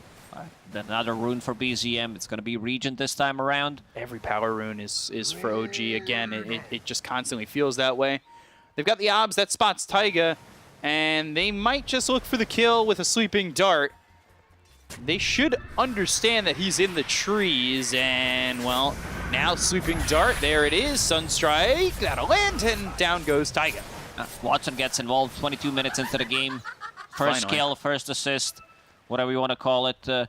Hits that level 15, so extra dust. mirror image damage from that talent. Tricks of the trade. Misha trying to catch up to him. Blink Strike Fishman here, but he turns around for a telekinesis avalanche toss combo. Sweep though onto BZM. They dropped on the tombstone. Well, BZM, he's in far, but he's got the BKB. So he'll try to stay immune for as long as he can to get away from the side of Entity. They finally have the Ags finished on the Broodmother. DM, he's still sitting over mid while the rest of the team retreats inside the jungle. They're also going to clean up some vision here on the run. DM's still going to push over mid. Going down his first spinner snare. You know that the value from Undying Soul Rip is always going to be good in this type of a game. You play with the illusions from Naga Siren, so extra units, extra spiders. One of the reasons why he's not even maxing out the Tombstone. Wants to lower the cooldown, have extra damage if necessary. The Tombstone dies to Broodmother, to Sniper. Do you... You do. No, it's okay. What was the question? I don't remember anymore. Another power rune for BZM, and that's a double damage. They're just constantly farming the Dire jungle. Again, Entity's map has been pretty small. That being said, I've said it once, and I'll reiterate the point. Stormer still finding farm, and he's doing what he did in the second game, being a nuisance over bottom. Oh, Avalanche almost caught him. Stormer, he's got those spidey senses, which is weird because there's a Broodmother in the game. I guess he got bit once. Spider senses started tingling. BKB full Hurricane Pike now done on Yuragi. Still 0 deaths on him. He's the one who's going to be dealing. It's a delivery. Yeah. What's he coming with? What do you think he's delivering? We'll go. It was quick. That was really... I'm surprised. That's 0 interaction with the delivery guy. Yeah, maybe one of the managers like knocked on the door. Yuragi just wanted to let you know you're doing fine. You're doing positive great. reinforcement. 7-0 and 5. He is doing great. The 17,000 net worth on this sniper. Wish I could get a delivery of PMA like that. Somebody wants to knock on the door. How's Toby doing? He was struggling for the longest time, and he still is. I had not looked at his net worth in a while, but he has half of what DM has. That is rough. You can also see, like, value from Static Link, not that great. Has only 2 points in it. Does not want to max it out. It's one of those games. We all experienced it. Like, you want to start the next, but this is the last one. This is the third out of best of 3. Can't just go next, and they're going to wrap all the way around. Stormer. BZM, smoke breaks. Stormer, he doesn't have blink. It's on cooldown for 2 more seconds. He's trying to run. Can he juke? No way. Again? No way! Just in time. He doesn't even see anything. Oh my god.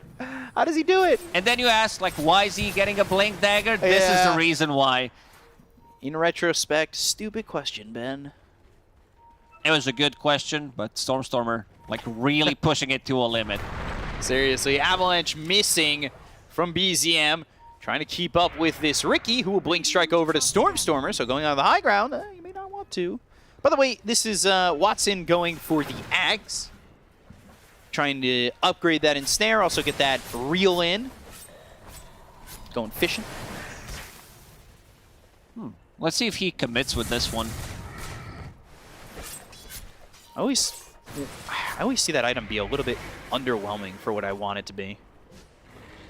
Like, we added a new ability. It's a pull. You have, like, sleep that goes through magic immunity. So I guess he wants to be able to lock down Sniper. Well, we'll see how that's going to go. Still sitting at 3k gold. Might change his mind. What else would you get? Scotty? I don't think you can go for Butterfly because there's already a Mjolnir on Sniper and he doesn't mind buying MKB. Man, Entity's so good at these, like, fights that they don't want to take. Just buying time while the rest of the team is farming. If we could see the gold graph, that would be great, because I think it's been steady 4K for a while. Yeah, been bouncing up and down. They all seem to have Spidey senses, and I think that originates from Toby. You know, the original Spider-Man. Yeah, Toby got bit by a Broodmother in this game, and...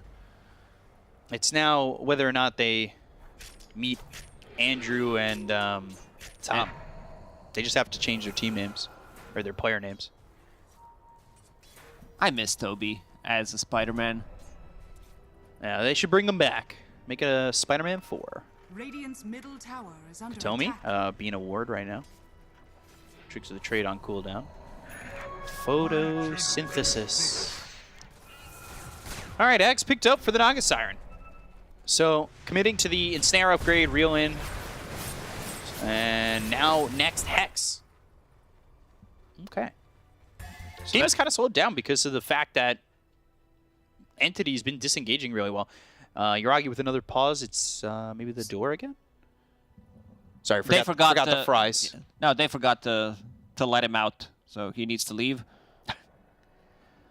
Gem on the courier for Taiga, and that's going to help with this Ricky infestation. Trying to deal with not getting slept, and that's been an issue for him. I wonder if he's going to be the one holding the gem, because he's feeling like the most vulnerable. They've killed him a couple times with the dart combo. So we'll see how that works out. As you need to give it someone on the front line, either Tiny or Broodmother. Broodmother's also building into Hex. You did mention the Hex on Naga Siren that is queued up. Might change his mind because Invoker's very close to one. We see more and more Hexes being picked up, especially in China on the offlane. It's been like very popular as a third item, fourth, depends. And it seems like we're gonna be ready to go again. Door taken care of. G. I'm a big fan of GWR. Go when ready. I like that a little bit more. Well, looking at the Razor's item build, if we had to guess, like if someone showed you the item build on Razor, I think 95% of the people would guess it wrong. It's like one of those guess the hero editions. Yeah, pro game edition. 10 seconds till the next Roche. Radiant's bottom tower is And under attack. if Entity can get their hands on an Aegis, would put them in a decent spot to maybe look to fight and do what they've wanted to do and just be aggressive. They're trying to catch Stormstormer, but every single time they're like couple of seconds late. Yeah, he's reading them like a playbook. So, as long as he stays alive, Entity, they certainly have a fighting chance. Toby wants to finish those Guardian Greaves, and Stormer. He's 1,000 gold off that Hex.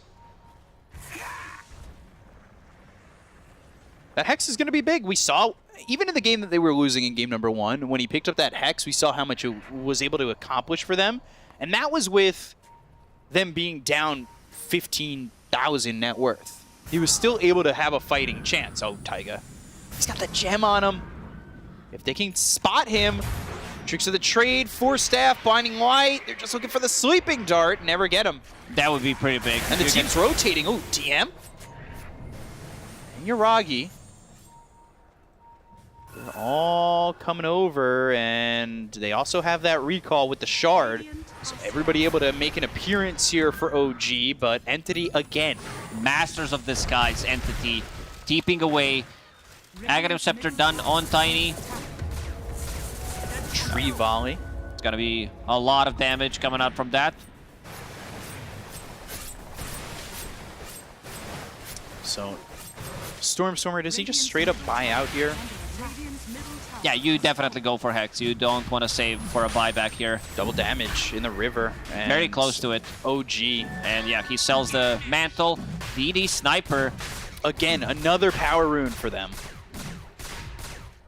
Can Katoni get in Radiant's here? middle tower is under Can he attack. risk it? No. No. It's gonna be.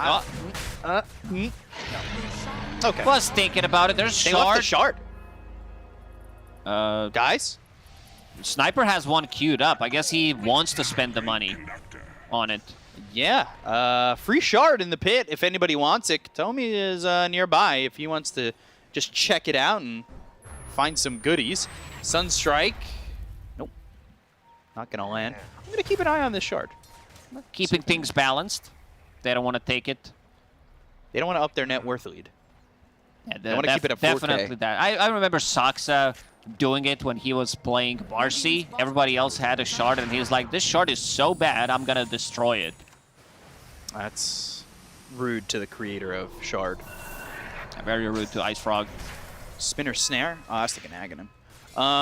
Stormer. Now, what's he going for? Aether Lens, Ocarine Core. He's also looking for a Shard, but if he checks the pit, he can just get one for free. Slow siege by Yuragi. Very annoying. Send in spiders, see what's happening. Needs to be careful about this blink initiation from Stormstormer, so if he gets close, like even a sleeping dart could set things up. Smoke screen. Does he have the? He does have the Aether Lens, so the cast range on Sleeping Dart isn't terrible. Peak Dota. This is one of the strats that Sniper had back in the days. I know a lot of people will remember when Shrapnel did building damage, and then you pick Tidehunter with him, so you slowly siege, they go on you, you pop the Ravage. Fun times. Seems fun. It also seems fun when every part of your base is hit with the Spinner Snare. How do you walk forward without getting chomped on? Another Spinner Snare. Just really blocking them out. They've got the Hex. Needs a force. Meteor, but Stormer taking a lot of damage from Yuragi. So is Fishman. They're all forced to back up. And Watson? What's he doing? Sunstrike, Manta, and now trying to escape. He goes to the mirror image and gets the net on a BZM, but again, a spinner snare, and that's going to keep him away from re-engaging on this. They've got the creeps, the backdoor protection is taken off, and now they're going to smoke once more, but the spinner snare is there. So it will root up Katomi as they try to get an advantage in onto this. Tornado EMP, they hit up Yuragi into the air, but he's got that silver edge. He also hits Fishman a couple times. They're in on this. Tree volley, Force Staff again. They hit the Hex. It's on a BZM. They come around the back. They've got themselves the song. It's on all 5. What can they do? They need do a they have an combo opening? now. Ice wall. They've got the silence. They have the ice wall down by the Hurricane Puck. They're going to try and get this kill with the BKBB popped here by Yuragi, trying to stand his ground to go after Fishman and get the kill on the Undying. Now they'll look over. Ghost Scepter used by Toby. Sunstrike's going to be off the mark. They've got the Telekinesis. It's on the Naga Siren. Watson doesn't have a song to work with anymore. They go to the Tombstone. They'll take it out quickly. Avalanche toss on a Toby. EMP is there as well as the Hex. It's on a BZM, but they get the kill into the Ricky. They'll look over at Watson. He'll go to the mirror image. BKB's been popped by BZM. Misha's here as well. Avalanche, Tree Volley, all coming down with the Illuminator. They have the damage. Get the kill into Watson. They'll take out the Naga Siren with buyback. The spinner snare locks up Katomi. He just bought back. He's going to be dead a second time. Telekinesis on a Toby. He's trying to get out of this one. He's got the Ghost Scepter again, but a kill here for Misha. They look over at Stormer. He's got the BKB, throws the Tornado out on a DM, as well as Watson over to the side. He bought back. Avalanche toss. Watson, trying to survive, trying to run, but eventually taken out by DM. Now dead for night. The GG. Okay. They have no business left in this game. Like this type of a game where you see snipers slow sieging, spinner snares all around. You can't get close. You try to go for a combo with the Invoker, Hex initiation, instant Force Staff 2 times coming out from Taiga to break the combo. Like they also have another Force Staff available on Sniper. Entity, they went all in, try to go from behind, but yeah, they had no offlaner in this game whatsoever. Position 4 and 5. Literally no damage whatsoever, so it needed to be both Naga Siren, who didn't build into damage items in the end. It was Aghanim Scepter that we really didn't feel like any damage coming out from that, like any real influence. On the other side, OG, very crisp. Like you've seen Taiga making a new lane for himself at the start, trying to break the game, while Broodmother gets the levels, farms up, hits that level 6, takes the tower, rotates to the mid lane. OG's very crisp and clean when it comes down to movement around the map, like what needs to be done, and they show it one more time in Game 3. Yeah, it felt like maybe Entity had pieces starting to build, but without a 3-4-5 really doing damage, there was nothing there. Yeah. That last fight, it's almost like they thought they had a Treant Protector, because it was a 5-man song, and then what? There was nothing there. Pretty much. OG just clean them up twice, because they all bought back, they all tried to fight, and OG took the series 2-1 over Entity. Break it all down. We've got the panel. Take it away. It is a win for OG here, and they looked great. We say that their lineup had that advantage coming out of draft. You guys favored it all, and there was that downfall of Entity last picking the Razor. I guess we can start with that one, because we thought maybe it was going to be able to do something with the 3 other heroes, make space for the Naga, but ultimately nothing really translated for Entity except for 1 or 2 pickoffs. I'll just be honest. I'm disappointed, man. I saw the first 4 picks of Entity. I'm like, this is the building. This is the making of something great. This is going to be a really good game. Both teams have something really cool going here. And then this last pick, Razor, for me, just did not pan out at all. And I mean, it arguably went worse than we were expecting, because he had an absolutely atrocious first 20 minutes and played catch up the whole game and never really got there.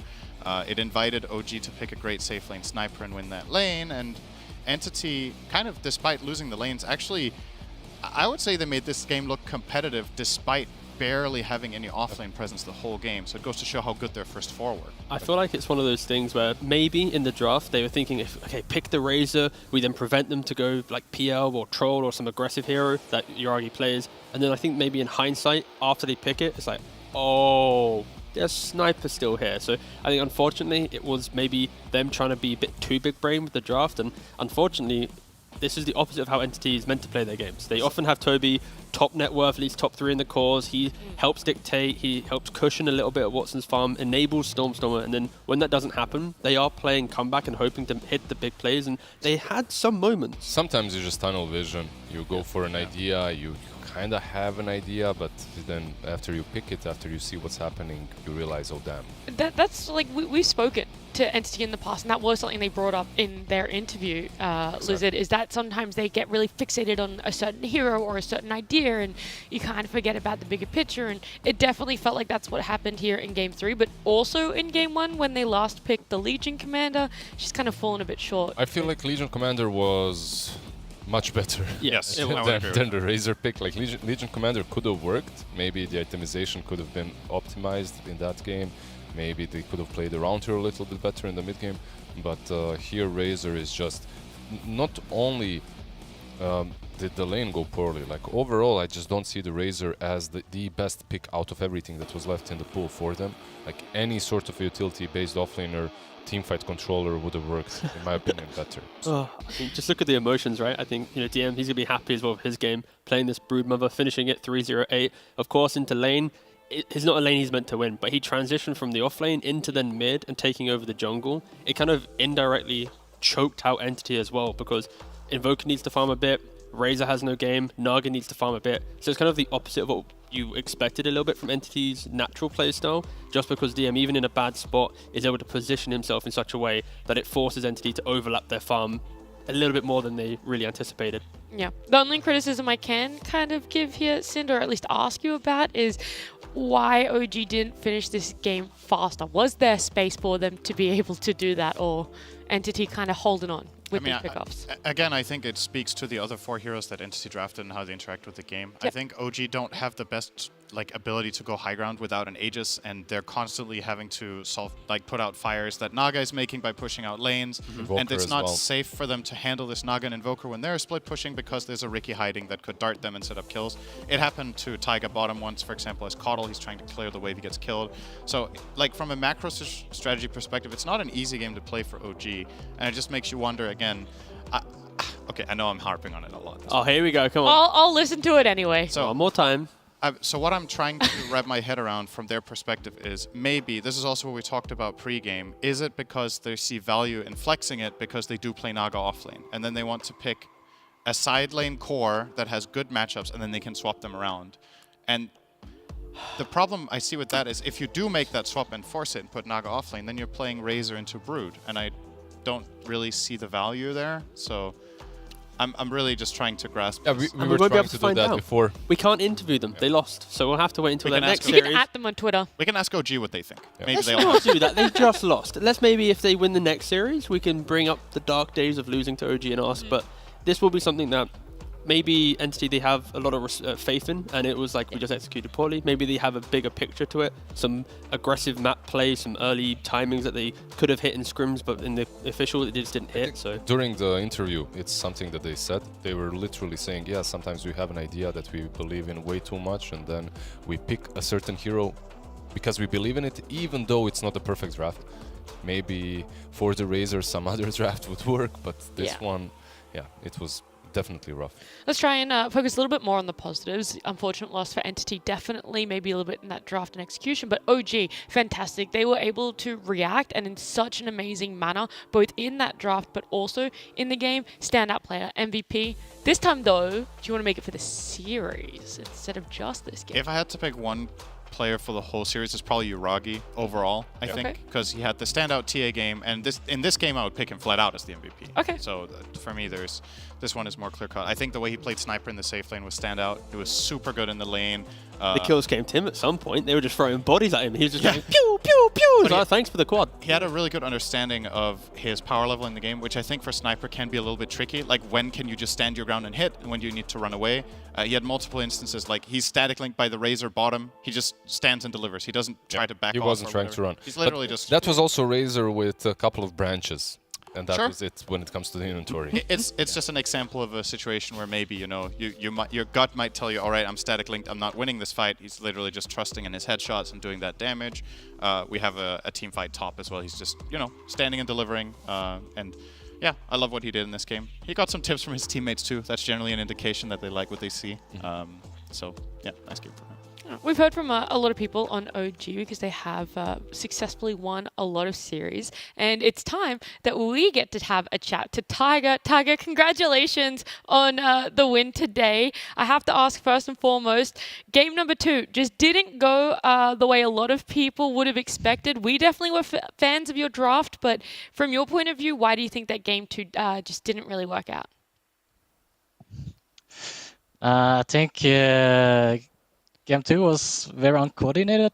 We picked heroes we had like unsuccessful with in scrims and stuff and we tried it out. It didn't work out, and at the same time we also didn't execute our moves correctly. One guy dies before we're ready, and then we get and then we die one by one before we can get the chance to take a proper fight with our supports, which is it's like miserable if you cannot take a fight with Oracle's not fight, right? So that's how I ended, I think. Yeah, a similar sentiment to what we had as well. The other thing that stands out for me is we've had a chat to your other teammates about you guys not boot camping, but for you as, I guess, a big role model or someone with a lot of experience in this team, how has the not boot camp vibe been for you, and what have you been doing to help the team with it? I mean, the non-boot camp vibe is pretty great, actually. You chill, but not really chilling. If people know what they're doing online, I don't think there's a need for boot camp. I think every team is different. Like most people feel comfortable being home, and especially with everything that's going on in the world right now, it's like safer to just stay home. Just play Dota. For me personally, I think we had practiced a lot, and we came to a conclusion how we want to play Dota and how we want to structure things up in the games. Before we played, after we played Tundra, we realized, okay, we should take things more serious and be more disciplined on how we want to approach the game and all the stages of the game itself. So I stepped up a little bit myself, and everybody followed by, which is great because we needed to sort out things out. After that loss against Tundra, it woke us up. So looking forward to the next series. Yeah. What was the biggest change or the biggest focus shift for you then personally after the Tundra? I mean, after the Tundra games, I started to look more into the meta and the replays of all other teams and how they're drafting. And sometimes you get a feeling that it clicks and you get a good understanding of how teams are playing, and you can compare it to other teams, why they're doing this and that, and you can learn a lot from it. But we decide to not try to copy any other teams. We just do our own shit, whatever works, what works. We're gonna play our own stuff, so we don't care what you pick, pretty much. Yeah. Okay. When you say your own shit, define. I wonder, do you consider yourself like an early game oriented team that steps up the tempo? Do you like to go more for that late game hard carry, or is there like a defined structure that you're always looking for? And basically, we have stable. A lot of times, we want to have stable lanes, right? If the lanes are not stable, it's fine. Find a way throughout the game. Not gonna leak some strats. Apologies, but of course. That's a shame. So each game we're gonna have something. Let's say it varies. Sometimes maybe a carry mid, sometimes a space and carry. Our cores are flexible, which is a great thing about this team too. So we can do a lot of things together. And I think like DM also is a gem for the team. He's flexible in a lot of ways that enables the team and even myself to play Dota the way I wanted my team to play.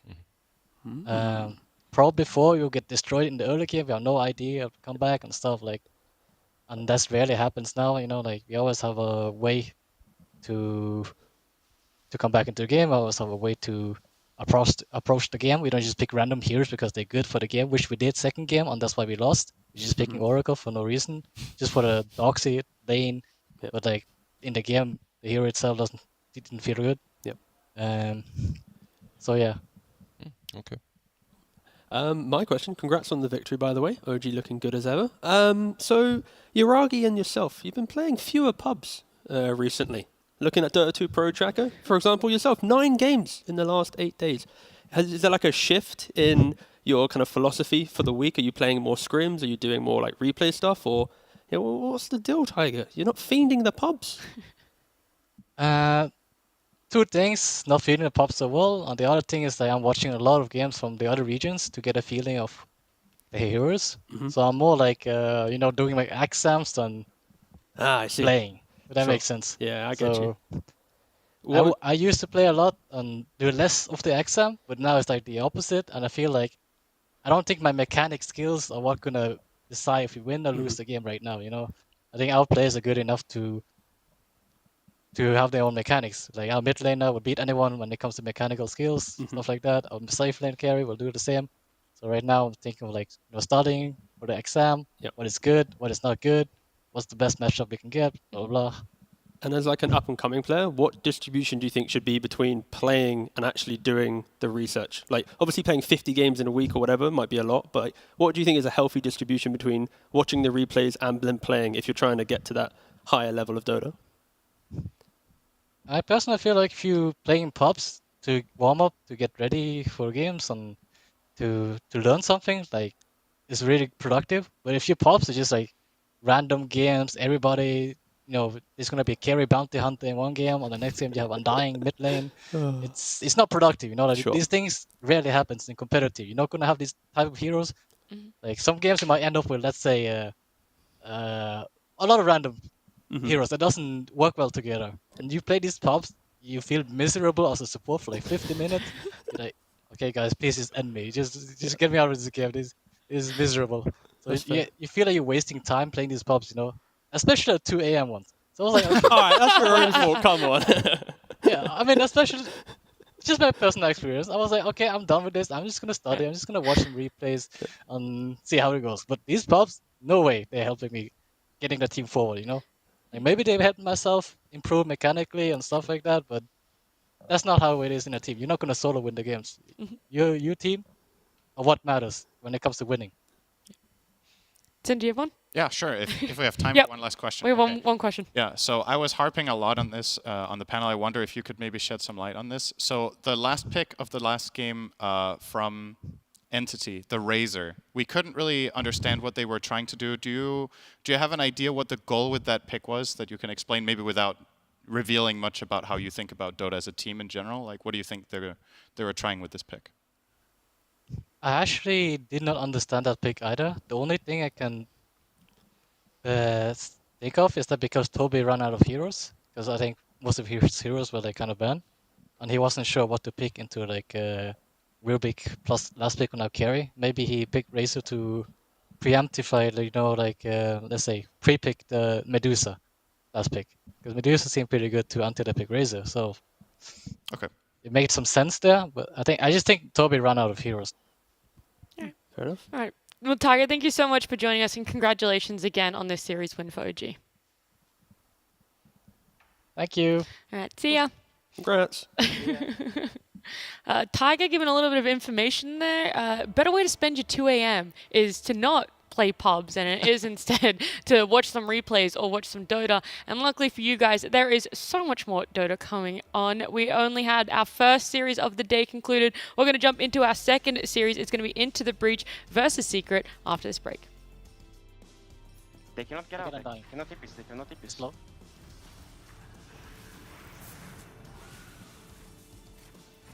Oh, I would silence. You get them both though. I'm on Cheetah's guy.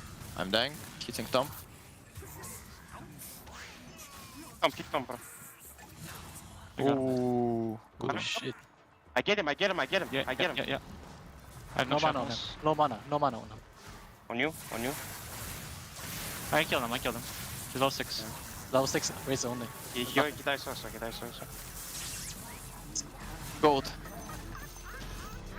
Easy.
going to be jumping straight into the action of our second series, which is Secret up against Into the Breach. I can see on my right there that the draft has already started, but quick cliff notes of these teams. Firstly, welcome, Sheep, to the panel. Hey, and you can give us the quick cliff notes of Into the Breach and your point of view on them. I really like Into the Breach. I think they're always just like that close to winning series, and then they keep losing. It's like I don't think their score of series really reflects their actual like gameplay. I think their drafts have been fun. It's usually sometimes they just have like one or two heroes that kind of let the overall idea down, which can make their drafts a little hard to execute. But overall, like they are solid. I think they can easily win this. I didn't mean to say easily. I think they can win this series. Well, it does beg the question, should we put easily in that sentence or not? Because they're coming up against Secret, who have only won one game. They don't have a series win just yet. And I believe, since you did the maths, this is genuinely a do or die. If they lose this, they are guaranteed relegated. Yeah, so they're currently 0-5, and the team they're playing up against are, I believe, 1-4. Yes. And that means if Into the Breach win this one, they will be 2-4, and Secret can only acquire one win. So that means 6th place will have at least 2 wins. So yeah, everything, there's no point in hiding strats here. You got to bring everything you've got, bring your best. I would say Into the Breach are the favorites for this, just based on previous merit. I think they have better team cohesion. Whether their drafts have a little bit of a... They can be a little bit lackluster at times, I would agree with that, but I just think their play has been supporting it way better. Well, then what do you want to see come out from Secret, Lizard? What are those hidden strats you're ready for them to pull out?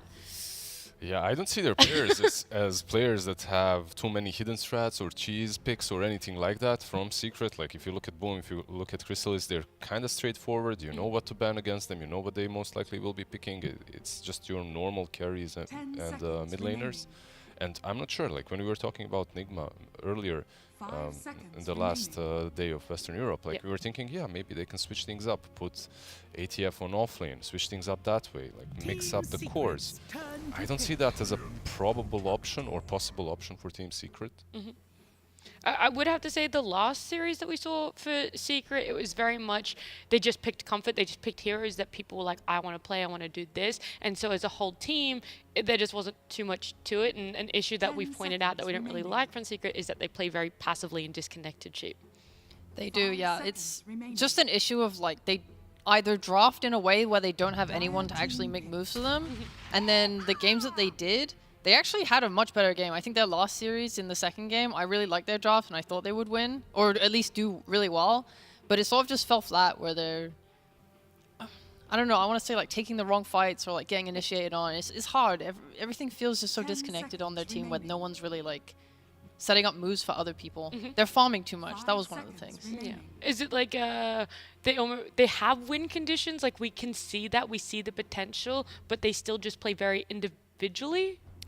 Yeah, definitely some of their games have seemed very individualistic, and I would say some of their win conditions have been very difficult to execute. Like where other teams can maybe rely on multiple different players doing multiple different things. For Secret's like, our lineup can do this one or two things and they have to land perfectly, or a combo doesn't really execute very well. I think in this game already Secret have kind of alleviated themselves from that problem. I think this is a very flexible opener with both Treant and Snapfire. You have a lot of team fight, you have pretty good laning, and arguably you could flex the snap from support to core, so you have some options there. You do, however, open yourselves up to some serious phase closers. There was a Lina available for Into the Breach, and now obviously the Bat Rider, also an excellent pick. What's up with Into the Breach and Lina? Like this is the second series that I'm watching them, and in the first one they obviously lost twice to Alina. This time around they're still letting it go through. Have they played it at all? Like have they it played seems it at like all? they do not play Lina. They have not. I think Into the Breach just flat out don't play the hero, and Secret have played it once or twice, and those games did not go well. So I think this is just one of those series that might just be completely ignored. Okay, for this series. Yeah, I think so. I don't think Into the Breach considers Lina a weak hero. I just think they're looking at their opponent and what they do, and they feel like it's not necessary to spend So a ban. we're expecting a different sort of a meta in this best of 3. A little bit. Yeah, I think so. Because in most games so far, Lina kind of dominates the drafts. Like if you're getting the Lina, you're also getting that 5 that's strong and up front, like the Treants, the Clockworks. So something can be changed for Into the Breach. It might genuinely go fully ignored, because the last series that Secret played when it was up against Tundra, it was a last phase ban. In one game. Yeah. So Tundra don't rate it high either. Yeah. It's very interesting. Well, that's fine by me. I'm I don't know We had to about see a you little guys. change up. Hey, we just saw it, you know, in the last series, so I'm good for something different. I mean, I think it's also like this Rubik is something that dissuades Lina a little bit. Not fully. I mean, I still think the hero is broken as hell and you should pick it. But when you play against Rubik as Lina, you're only allowed to skill 1 point in your stun. Any more, and you're pretty much griefing your team. Anytime he takes that spell, it's just awful. So instead, you're pushed into this like 1-1-4 build where you're maxing stats only. And I think it's like maybe a little awkward, or they don't feel like they want to play that type of Lina. Yeah. And even a level 1 LSA is still a good spell because of Arcane Supremacy, right? As So long as you it's get still the good stuff. charges on you, right? Yeah, not only for yourself, but also for the Rubik was my point. Like, so even if you're skill building So specifically just against don't the skill Rubik. anything. Yeah, just never skill your stun. don't get your passive up. Could you imagine? Stats only Lina, no ulti. Just, No ulti. just attack. There was, do you guys remember there was a team that played into a Rubik and no one skilled anything? It was a meme on Reddit. Oh, you're reminding me of there was a phase in Dota 1 when people really hated microing. They didn't skill Spirit Bear on Lone Druid, and they just played stats and the attack speed steroid, and you just only had your hero. Good times. I probably Good played that times, back then. times. I never liked 10 microing. seconds remaining. And then it became like actually viable, the Lone Druid no bear. I don't think it was ever 5 good. seconds It remaining. It was the What do you sniper, mean? the sniper lone druid when he would respawn really quickly. Can't you I remember? mean, you still skilled your bear. You skilled your Yeah, bear but definitely. You didn't care Yeah. about the Yeah. bear. You I'm let just it saying, die. back then you didn't even skill the bear. Okay, that's fair. That's That's Badger very was never on the map, Alright. ever.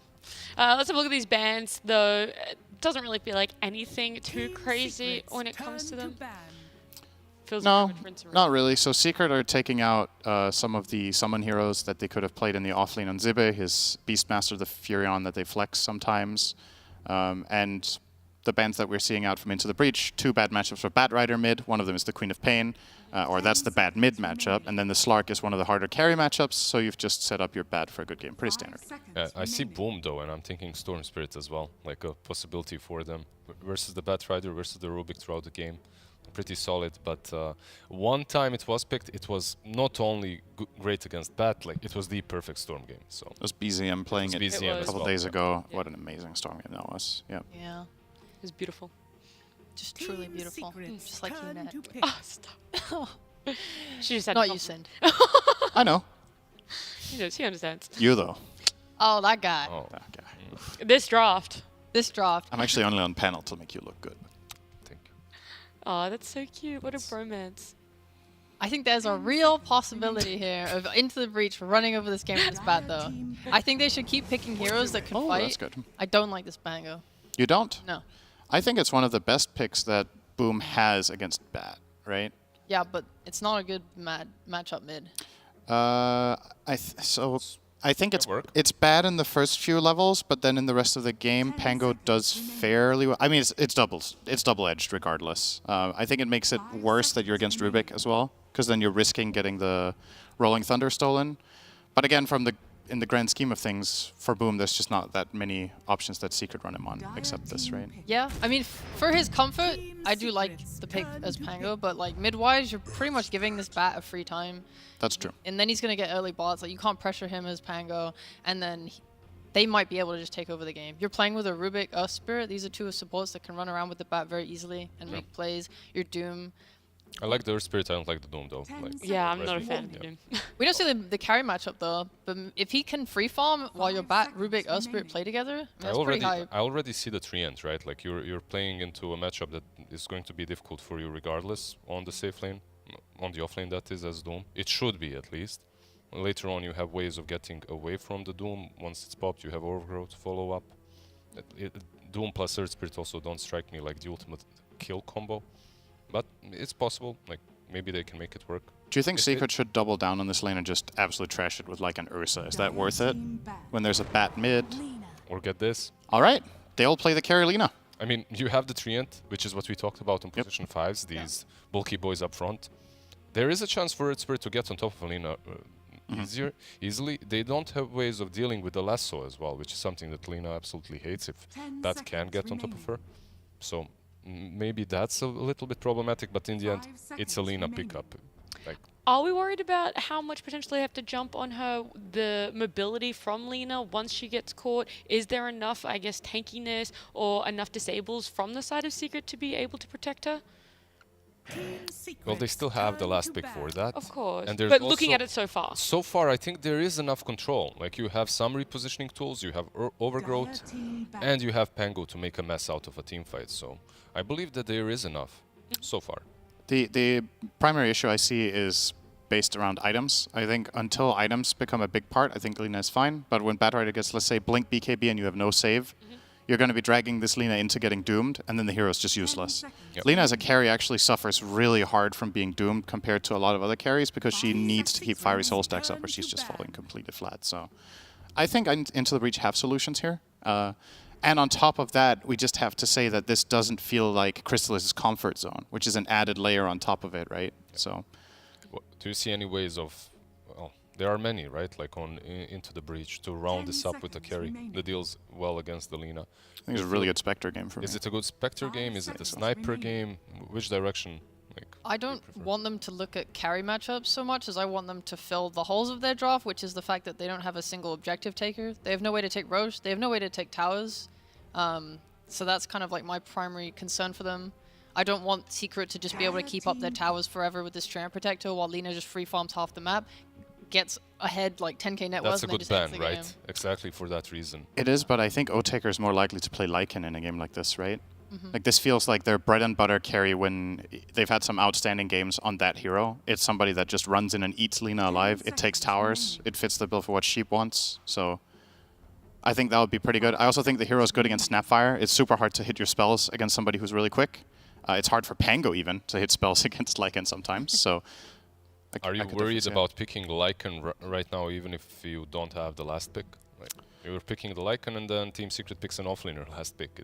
Yeah, you could get exploited a bit in the lane, but I think O-Taker has been doing a pretty good job at just, even in bad lane matchups, just getting something, and then you can always rotate into the jungle at level 5 if things go really poorly. Maybe the only problem I see is usually if I do see the Lycan, I see another semi-core that can bring in the oomph damage later on. I don't necessarily see that from Into the Breach at the moment. There's nothing to bite later on too if you do get that Aghanim's, which is kind of wonky. Bite Doom. Bite Doom, okay. If Doom gets really big and you bite him, dude, imagine there's a wolf running around with a flaming sword in his mouth, like Sif in Dark Souls. He just goes... Ooh. What do you think? I'm afraid. Yeah? Bite we talked about intimidation earlier. There it is. He didn't even flinch. That was kind of pathetic. Well, I keep it in. I'm Slavic. We don't show emotions. No, when he's really... You can't tell when a really bulky person flinches. Because, like, relative to the overall bulk, it's just a small, tiny twitch. They do get the Spectre, though. Bulk aside. Awesome. They go for one of the most banned heroes when Lina is picked, so yeah. Makes a lot of sense. It's great. I think one of the benefits to this hero, similar to Lycan to an extent, is you have a way of getting vision in the fights for Batrider to find the target he wants. It gives you some sort of global presence that Bat and Earth Spirit can play with. And I think overall what Spectre and Earth Spirit, how they synergize very well is, as Earth Spirit, when somebody goes in first and just breaks the fight a little bit apart, that's when you can find angles, it's when you can hit spell combos. So I think these heroes play off each other very, very well. Tons of AoE damage on Into the Breach's side as well among their heroes. Well, how are you feeling about this Visage last pick for Rezo? Is this a hero that we're excited to see him play? I am. Yeah? Really. I think it's great because the weaknesses I just highlighted on Into the Breach, Visage exploits those. He takes towers. He opens them up for his team. They should be able to just kind of take a lot more map than Into the Breach, who are playing with the greedy Spectre, greedy Doom. Like, I think Bat has to absolutely pop off, or else I think ITB will probably lose. Okay.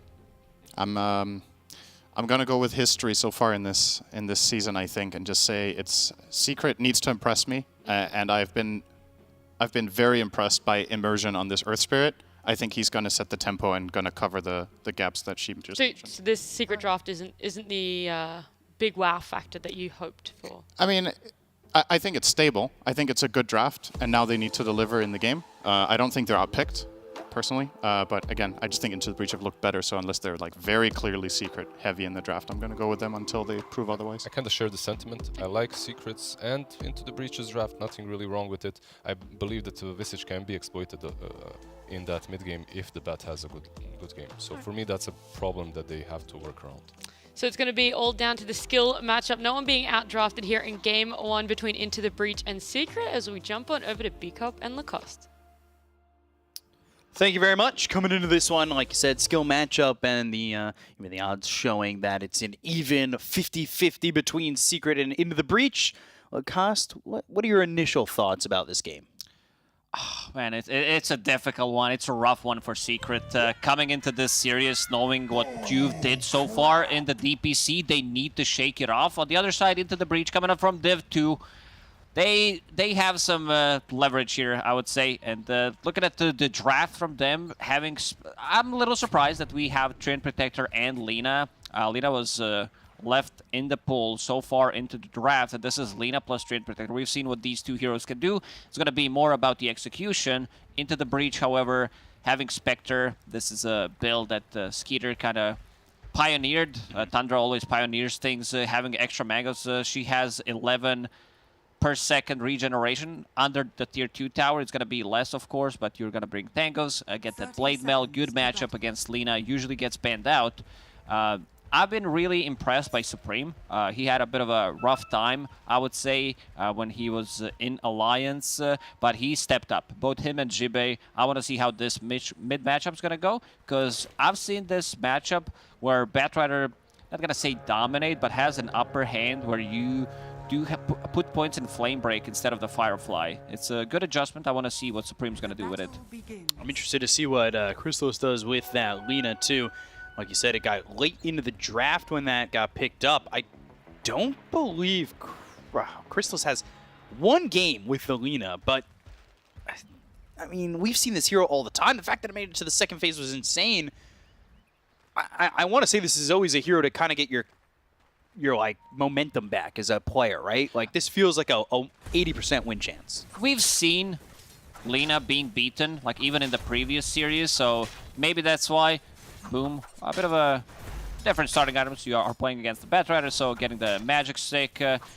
I don't know if he wants to get the bottle like straight away, more like boots of speed, I think, in this matchup to be able to run away. And you can see Supreme putting in pressure, using that stick in a bomb relatively early on. We've also seen Batriders not picking up any points whatsoever, having like 3 points in sticky and just saving it. So, first blood here for Puppey on Immersion, and this is his Grandmaster hero. I always expect a lot here from Immersion when he's playing on that Earth Spirit. Is an early kill for Secret. It can certainly open up That the was lane. a solo kill. Okay. Poppy chatting it up with the Boots of Speed on Tree and ran him down. I mean, Immersion also does have a Boots of Speed for himself. And he did just go just Boots, and now he's brought back a Ward as well as Enchanted Mango and Tangos. So that solo kill there for a Tree Protector. We've seen what Tree Protectors can do with a lot of farm. We just saw it in the last series.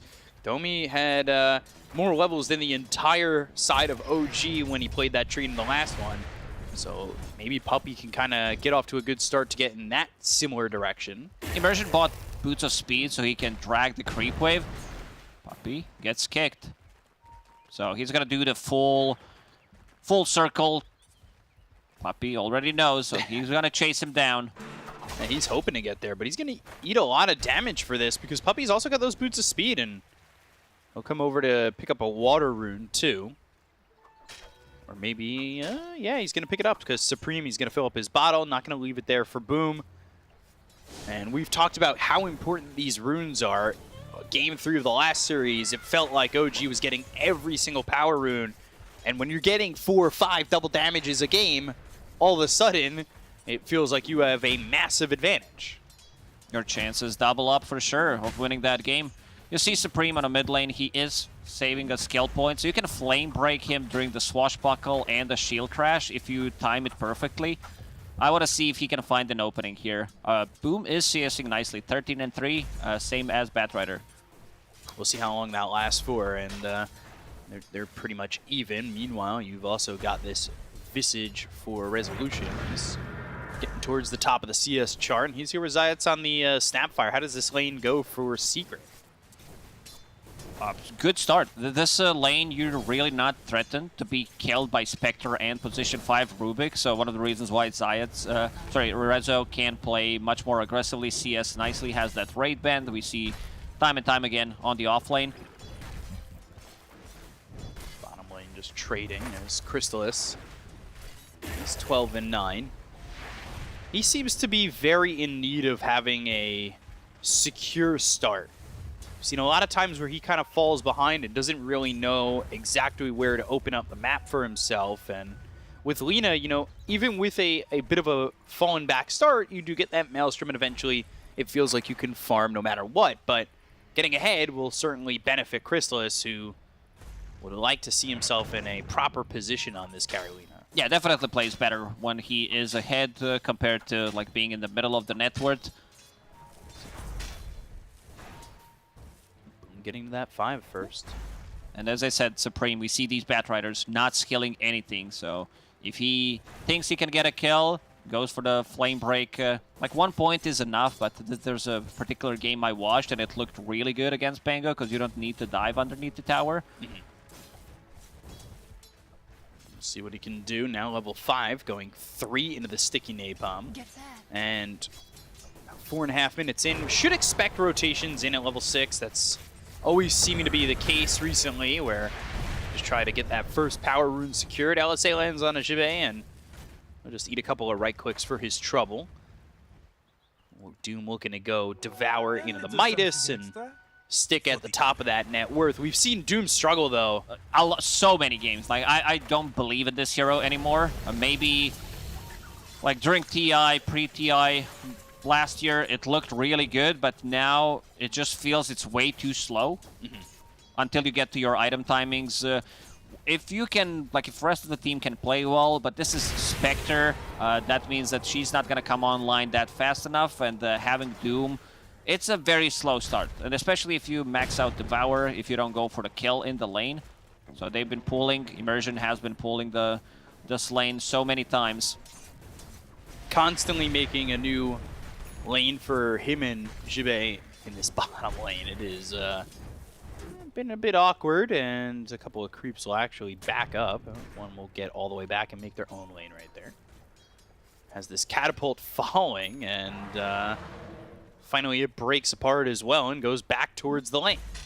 If we check the network, we can see that Batrider's on top, and Lina, like Batrider was just on top, but what a Chad, not even using his abilities to farm. Like, this is top of the network without 2 abilities.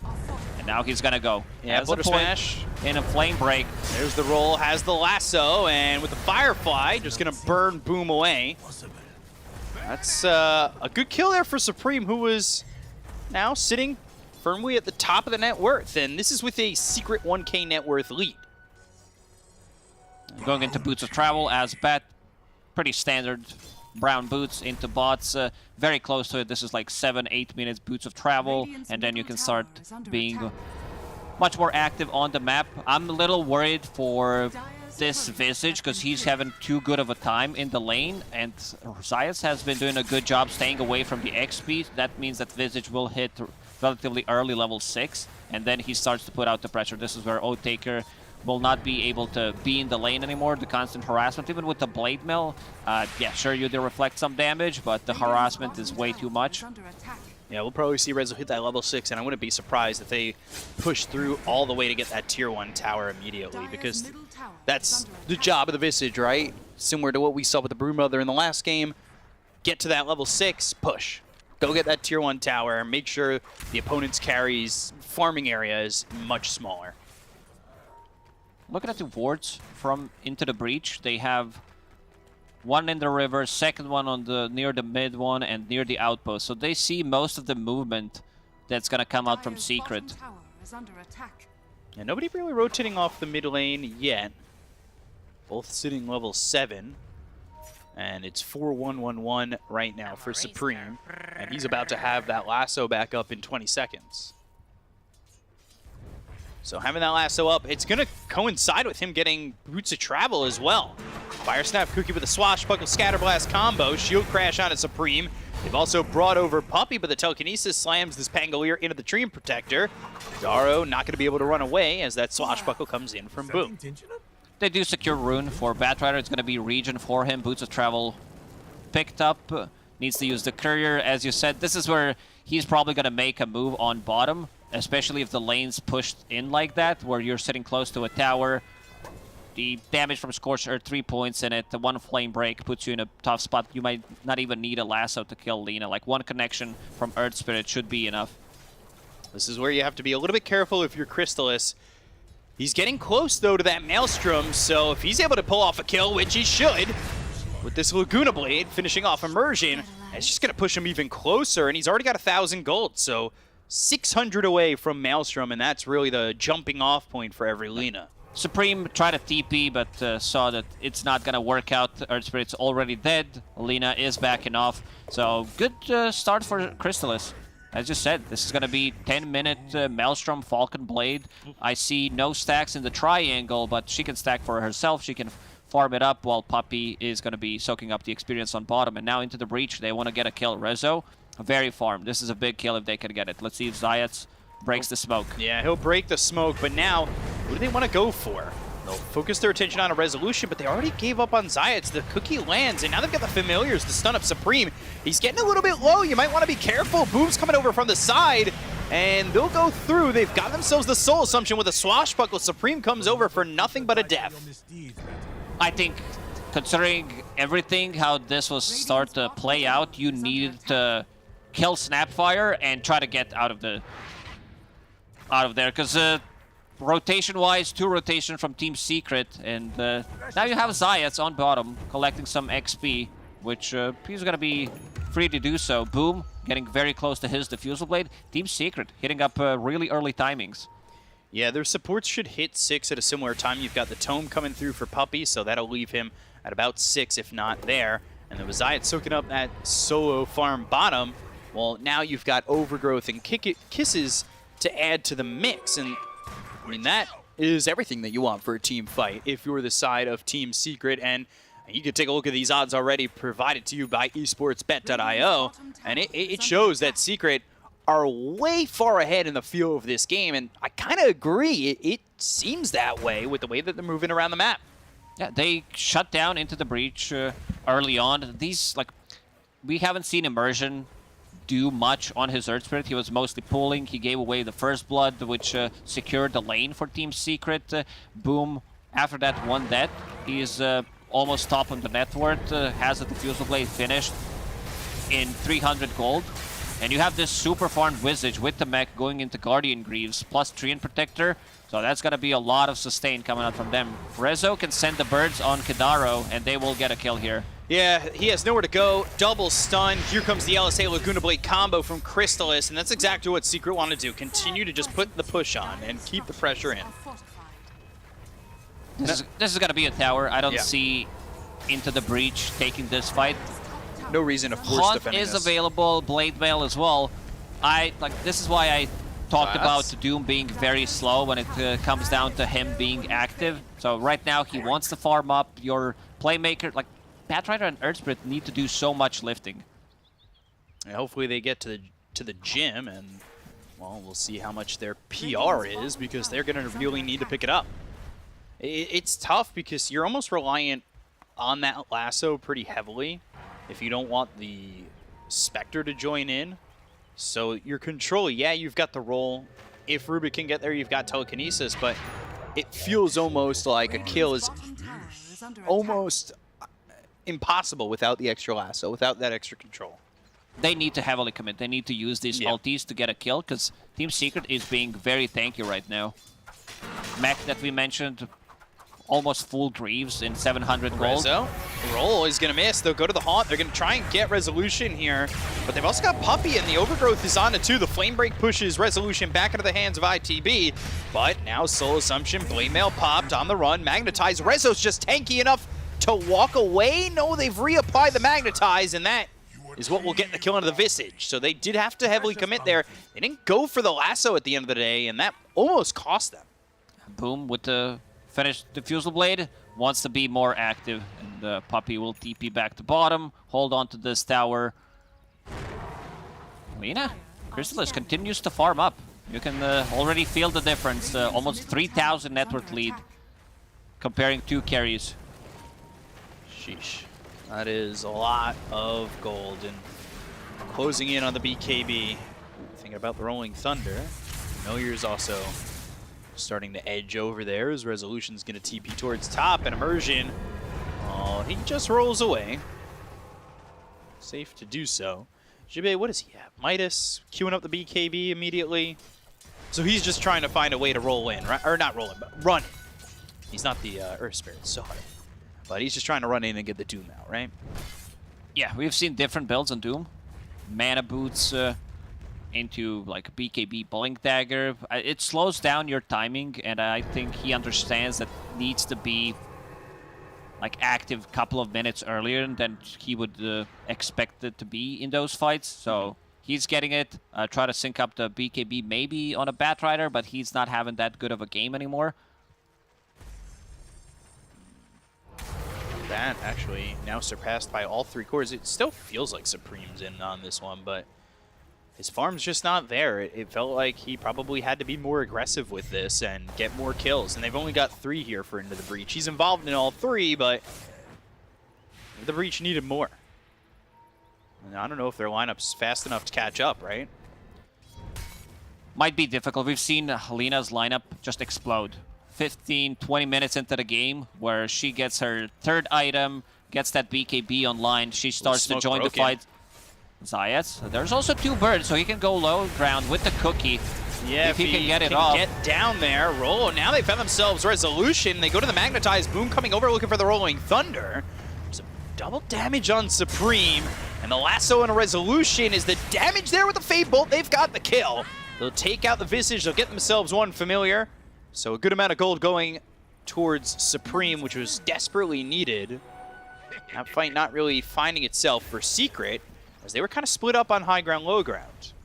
Into the Breach will need to get those pickoffs, not engage into a full team fight 5-on-5. Doom still yet to be used. Jibe has been farming 0-0-0 on that Doom. You see the poke damage. Kisses. Kisses will commit. Kadaro should die here, especially with the bird providing vision. Immersion coming over with Jibe, but this is tough. It's a tough commit. It's a lot of, like, I don't think they're going to be able to get much value out of Doom. So you have Rolling Thunder to disengage the birds, full Guardian Greaves, Living Armor is maxed out. So this level 1 Doom doesn't deal that much damage. Jibe does have a BKB, but I'm not sure if they have enough to take this fight. There's going to be a rotation from Rubik as well. Guardian Greaves used, and if they want to go, they have to roll. They're going to go forward. They'll find themselves Resolution. They'll go to the Haunt. Now they've used the Doom. It's onto the Visage, but the Overgrowth comes in. It's onto 3 of these heroes. And Mortimer's Kisses from Kadaro, and those are dropped down to get the kill on a Resolution. The BKBs run out on Jibe. Zayats will use that cookie to get back onto the high ground on his side of the river, and all they get out of all of that is the Visage. Feels like that needed to be a lot more, as Immersion just rolls away. Boom, doesn't block him. A lot of commitment from Into the Breach to just get that 1 kill. But they do save the tower for now. Tower sitting at 100 HP. This should open up the Roche as well for Team Secret. They do have enough damage, like Cookie with the Shard, then you have Pangolier, Diffusal Blade. They were thinking about it, someone pinged it. Nature's Grasp, Cookie, and Kadaro. He's very dead. Boom getting himself on a killing spree. Dire's middle tower is under attack. Crystallis has that BKB ready to go, so they can play aggressive. They could go for Roche. I think, you know, the map's their oyster.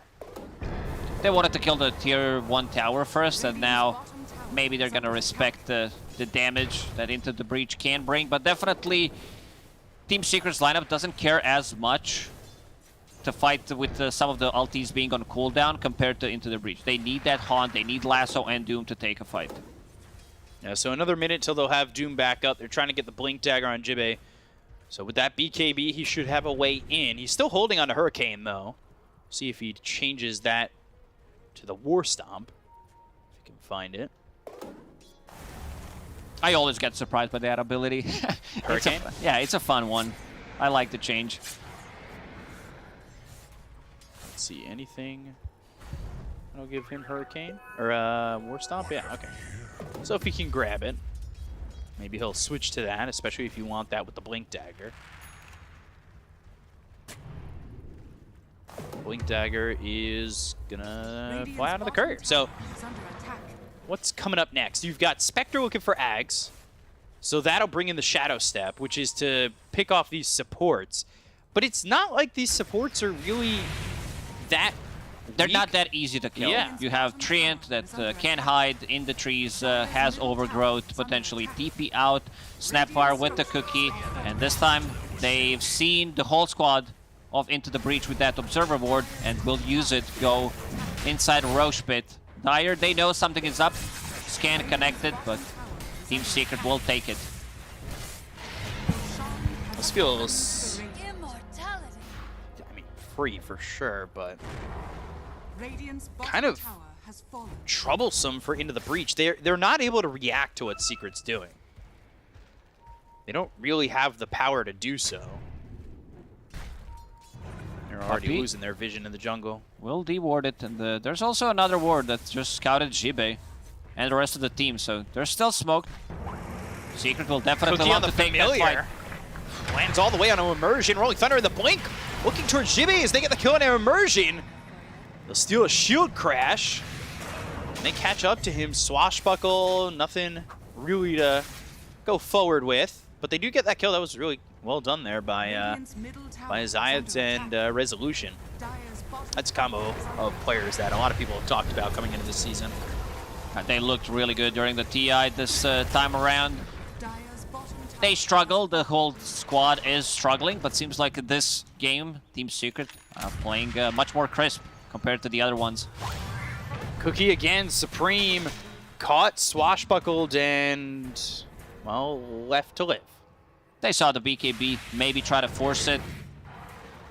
The panic BKB. Gotta make sure it works. Always a good one. So, Odegaard is 1,000 gold away here from getting that Ags and having that Shadow Step. Blink Dagger's next for Supreme, so they'll have the double Blink to try and initiate with, and Kadaro's gonna go to the Shard, so he wants that upgraded Telekinesis.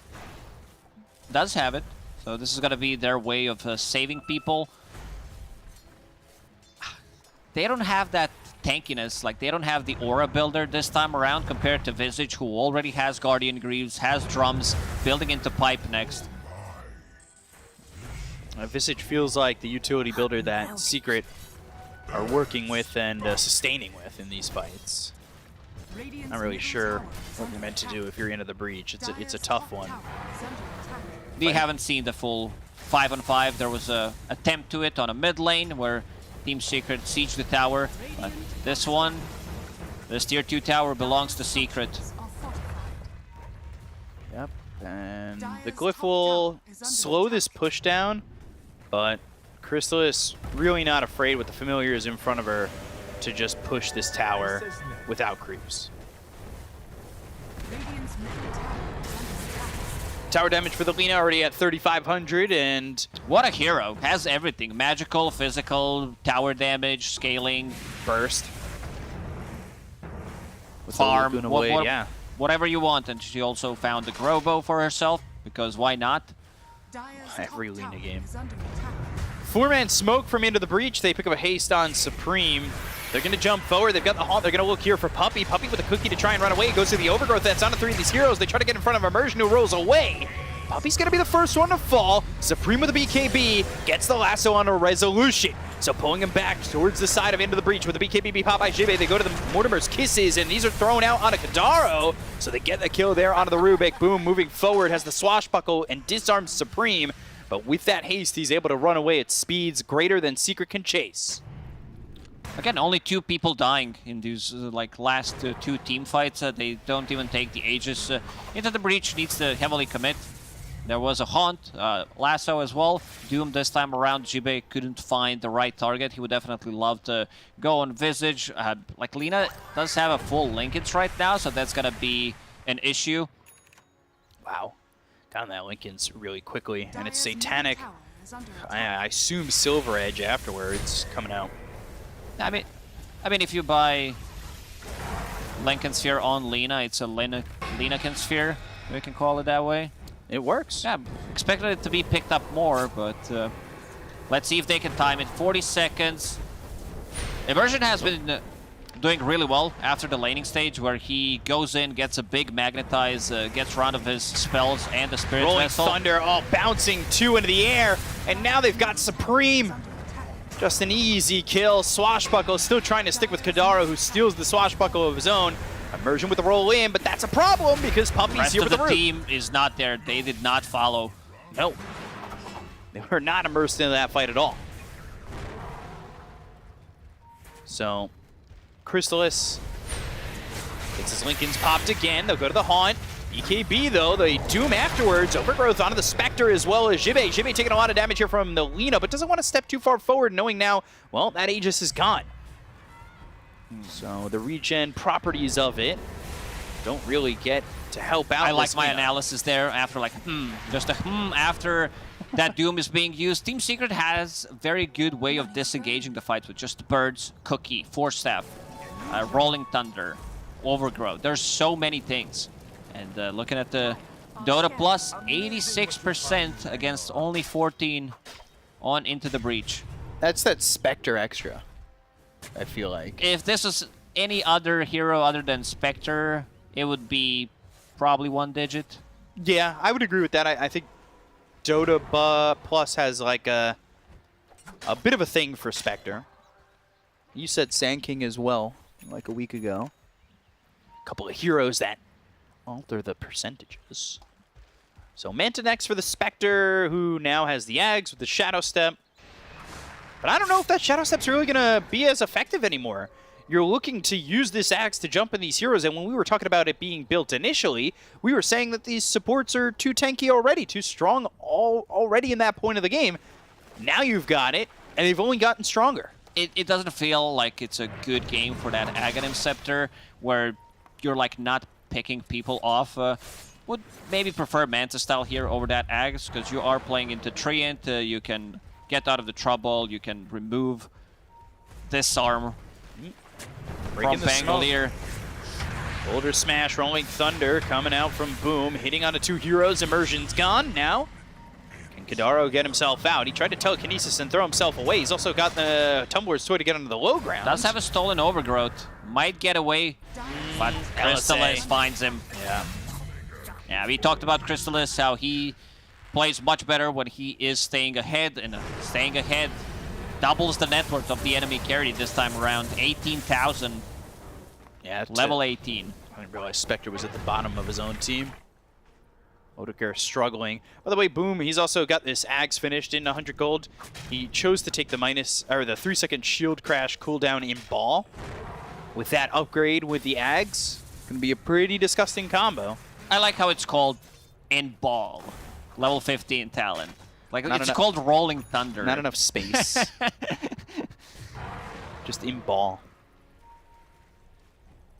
I wonder if if you're a new player and you start reading these things like Ball, and you try to figure out what the ball is. Yeah. I mean, he's in a ball form. I wonder if it says ball form on him when he goes into the Rolling Thunder. Like, you know, how like an aura. Just says ball form. I'm going to take a look. Next time he uses Rolling Thunder. Roche up in a minute 50, by the way. And there's the roll in from Immersion. That's also a ball form. They're going to go in with a Haunt. And it's actually just the Shadow Step for the moment. Now it's the Haunt, but the Rolling Thunder on the backlines. They've got the Doom. It's going to be on the Pangolier. They get the kill on the Zayats. They'll take out the Snapfire, but they lose Immersion. Overgrowth used. Shots coming in on the Supreme. He can't move, and the LSA with the BKB, it's not going to be long enough, and now the Laguna Boy, they get the kill on Odegaard. So Doom was used on a Boom, and he is going to survive. I think Rezo even hit him once, just to maybe get the deny, and there's the tip for it. Yeah, I mean, I don't know how he chose the target for it. Check the names. Who should I Doom? Puppy? Nah, doesn't sound like it. Zayats? Nah. What about Boom? It rhymes with Doom. I'm gonna go with that one. I mean, Rolling Thunder, he uses it with the Arcane Rune, gets a couple of shield crashes off, damage has already been done, and then he gets Doom, gets away, because there's this aura from the Guardian Greaves as well. A bit of a difficult one for Into the Breach. They need to heavily commit, so now all 3 big ultis are on cooldown.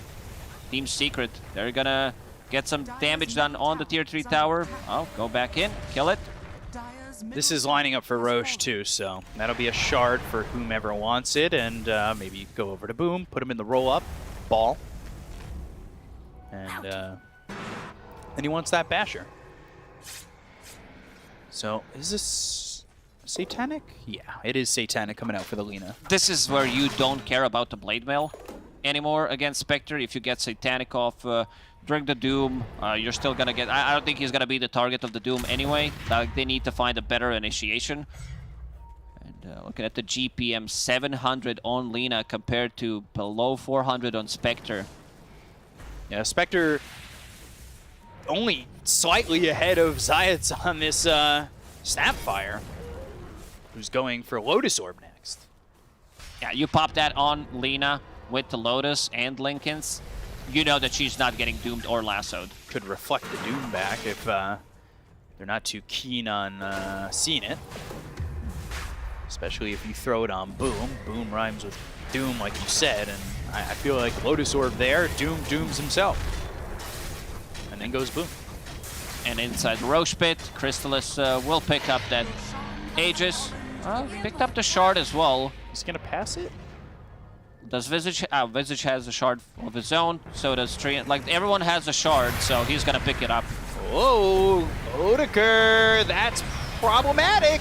He's up on the high ground, but that's not safety.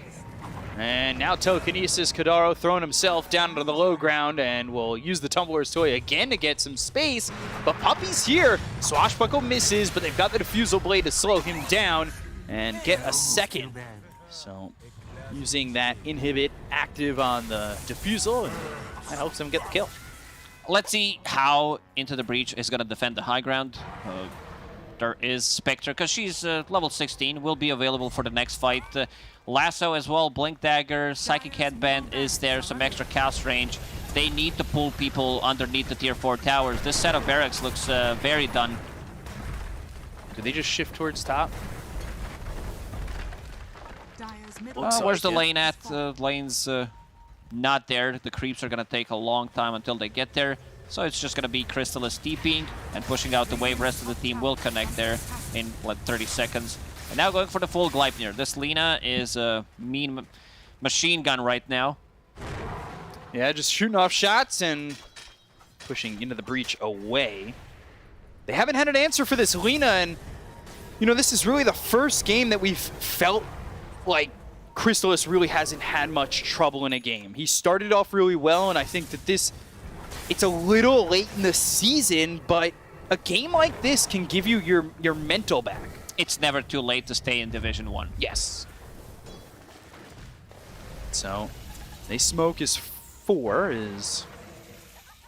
Well, Zayat's... He's here, but Puppy's bottom. So they've got one support with them. Daro's in the jungle, they're cutting across the triangle, and Puppy just kind of waiting, hoping to find somebody.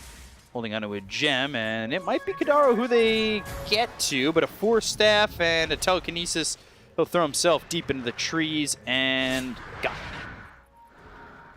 Shadow Step used on Puppy. And then Rolling Thunder, roll up, and they've got a cookie, a stolen cookie to get him away. But Jimmy, is that going to be far enough? BKB, Telekinesis from Kadaro to throw him back. Doing a lot here, Kadaro, to save Jibe on that Doom. That Team Secret doesn't commit too heavily to it. Like, this Visage, man, Resolution has had a really good one this game. Going into Hex next, which is going to be available in 2,000 gold, so next 2-3 minutes. Double damage, and I expect the bottle to be passed over, and it will be to Crystallis. So he's got the Gleipnir. He's going to have a double damage ready to go at will. And now that Basher's there for Boom. This tier 2 is dead. Nobody going to come to defend it.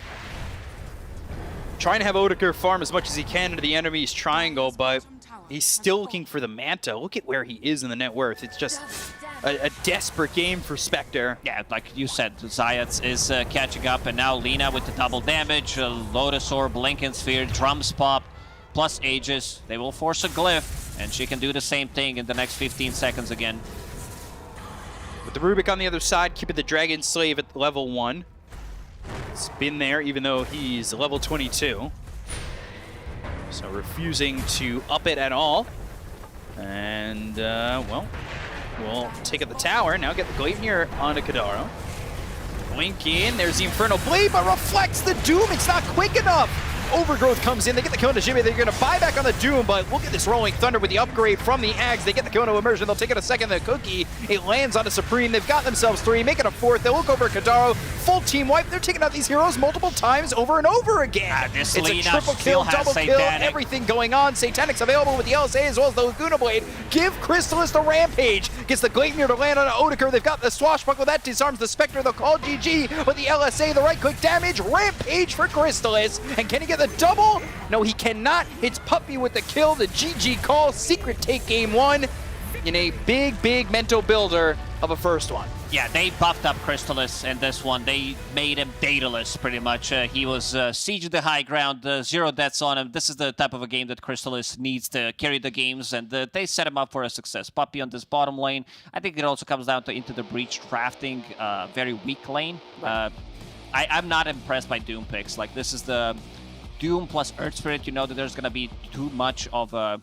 Like, they can't fight against Spectre and Treant Protectors. There's way too much sustain in this lane. And something about these Lina games, like, you can feel that it's already over. When she hits her timing, she gets the first Aegis, starts to pressure the tier 2 towers, and then the game just ends. She starts sieging you high ground. You're like, well, we gotta do something, otherwise we're gonna lose our barracks. So you start to fight back, you use the buybacks, damage has already been done, game over. Yeah, it was pretty simple. Crystallis, I believe, getting that Maelstrom about 10 minutes into the game. Everything went right for Secret, and this feels like the first time the cogs are all turning at the same pace, and it worked out really well. So they get a game 1 victory over Into the Breach. This could be a motivation builder for them, but we'll see what the panel has to say. We're going to throw it back over to them. Take it away. It is a game 1 victory for Secret, and before we deep dive into everything that Secret did right from the draft to execution, something we have to talk about is this Spectre for Into the Breach. It was a last pick for them, and I don't think I ever saw it not be bottom net worth out of all the cores. It was such a rough game for Spec. Yeah, it really wasn't a great of a game for Spectre, for Otaker. But for me, where the game was broken is literally the mid lane and the first couple of rotations from the Batrider.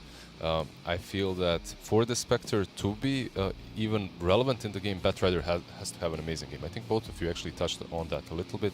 Like Doom, what is he doing? He's literally just farming in the lane. Spectre, you can go for Blade Mail, sure, but it still doesn't activate you very early on. So it's literally all on the Batrider to make the right plays, and the first few rotations just basically didn't really work out for him. He got punished, he even died in those rotations. Then you're suddenly a level 1000 gold behind the enemy on the mid lane.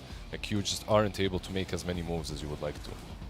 Yeah, like, to take this bot tower, in my head, it felt like they needed to bring 5 heroes to do it, which feels terrible for a team, right? Because you need the damage from your supports, you need the damage from your Batrider, you need heroes just to take the tower into this tree armor. Like, they did not take a tower until 18 minutes, and they had to trade Roche for it, because as soon as they show bot, it takes them so long to take the damn thing that Secret are just like, alright, send it into the Roche pit, get the Aegis, and now the game is even easier for them. Yeah, you had a good point. Like, you were calling for a last pick carry that covered all these things. Like, needs to be really good late game, needs to carry the team, needs to be objective taking. Since you mentioned Lycan, they banned out the Terrorblade, but Spectre kind of doesn't fit that. Yeah, I think just with this team's active hero pools and the results that they've had so far Into the Breach, that is, I think Lycan was probably a better choice for this game. But I do agree. I would say when you look at their heroes and what they've managed to accomplish in other games, this time around they just didn't find the same success with their Earth Spirit that we've seen a lot. I think a big part of it was due to Secret's ability to rotate and play defensively with their Treant armor by kind of just outlasting, honestly. The amount of damage that the Dire could output was not meaningful because Doom needs so long to build up. So if you're effectively surviving the Firefly, then what's really left at that point? I do feel like Spectre kind of missed this game by going the item build he did, though. I think there's something to be said about that. So he went Blade Mail into Ags. Aghanims for me is a tempo item. It's something you get when your team is effective around the map and can do stuff with you. The problem in this game is that Secret's lineup is literally 5 men balling you. What is your Aghs going to do? It's not really going to offer anything. I think this is a game where you go man to Scotty if you can get there, and then you can stand and deliver in the fights, and you can frontline for your team. You can tank for your Doom. But like this, they kind of just got ran over. And yeah, on the upside, happy to see Secret play a good game. I think this was probably their best game this season. And like Lacoste said, it's never too late to stay in Division 1, right? So it's possible. We can talk about it again that, you know, for Secret, yes, they win game 1. They need to be able to win a second game. They need this series to stay in Division 1, keep that dream alive. But who do you think really stood out for you? Because it felt like everyone on Secret was doing their part. They worked so well together as a team. A very, very different Secret to the last 2 weeks. Yeah, it's kind of hard to pinpoint a single one. Chrysalis had an amazing game on Lina, was tanking those Dooms that you were talking about, still wasn't dying. I believe he ended the game without any deaths. At the same time, Boom had a couple of crucial rotations for me. Like those couple of rotations in the early game that stopped Batrider in his tracks, definitely, in my opinion, swung the game completely in Secret's favor. Still probably Chrysalis. No, we refuse. You know, we're not allowed Lina no, MVPs. Of course, Lina, no, Lina MVP. Okay. No, take that down, production. I don't want to see it. Get rid of that right now. it's either, for me, it's either Boom or Zayats. I thought Boom I agree with you. His rotations were like a big point for me. Just seeing how he made the best of like what he had and really pushed his team to have like all 3 cores were like top net worth at 10 minutes. And then Zayats was just always playing with him. He was a lot of the damage. He was enabling his team. He got that early shard, and they just played off it. I think he saved a bunch of teammates loads of times on his stat fire in these fights, which contributed to them being able to disengage, because their heroes are not that great at disengaging. So there was a lot of just healing and like innate spell saves. So yeah, both those 2 heroes were my MVPs. I would give an honorable mention to Puppy this game, I think. He flat out just clobbered the Earth Spirit bottom and first blood him level 1 with boots. So he kind of just ruined that bottom lane from the beginning and gave Chrysalis a totally free laning stage. Aside from that, I think Puppy did a really good job at frontlining for his team in certain fights, still getting Overgrowth off. Sure, he would die, but it would take them so long to kill him that all the space was there all the time. So I think he did a lot with very little. 5 Treant, as we've talked about earlier, has pretty weak stats across all regions, but this was one of those games where he showed how much you can do if the conditions are right. Yeah, absolutely shown on that +5 true. But look, it's a game 1 win for Secret. We've seen them win a game before, but we need to see consistency. Hopefully they can bring it to game number 2 as well, but we're going to jump to a break first. Gem on the ground. I'll take gem, yeah. I still have Satanic. I'm fine. Can I get the rampage? Rampage, go. GG. Boggers. One more. Another one. Oh, not another one. Nice. How did I steal it? Nice, Boom.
Into the Breach versus Secret. Secret took game number 1.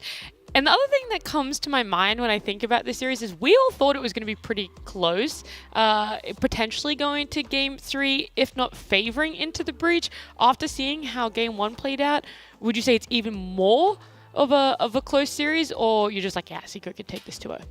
Yeah, I would say it's more of a closer series, perhaps. I think we will still see game 3, but the question remains, will Into the Breach ban out Lina this time around? Because this is the 3rd game in a row, or maybe even 4th? 3rd game in a row that they're letting... 3rd game that they...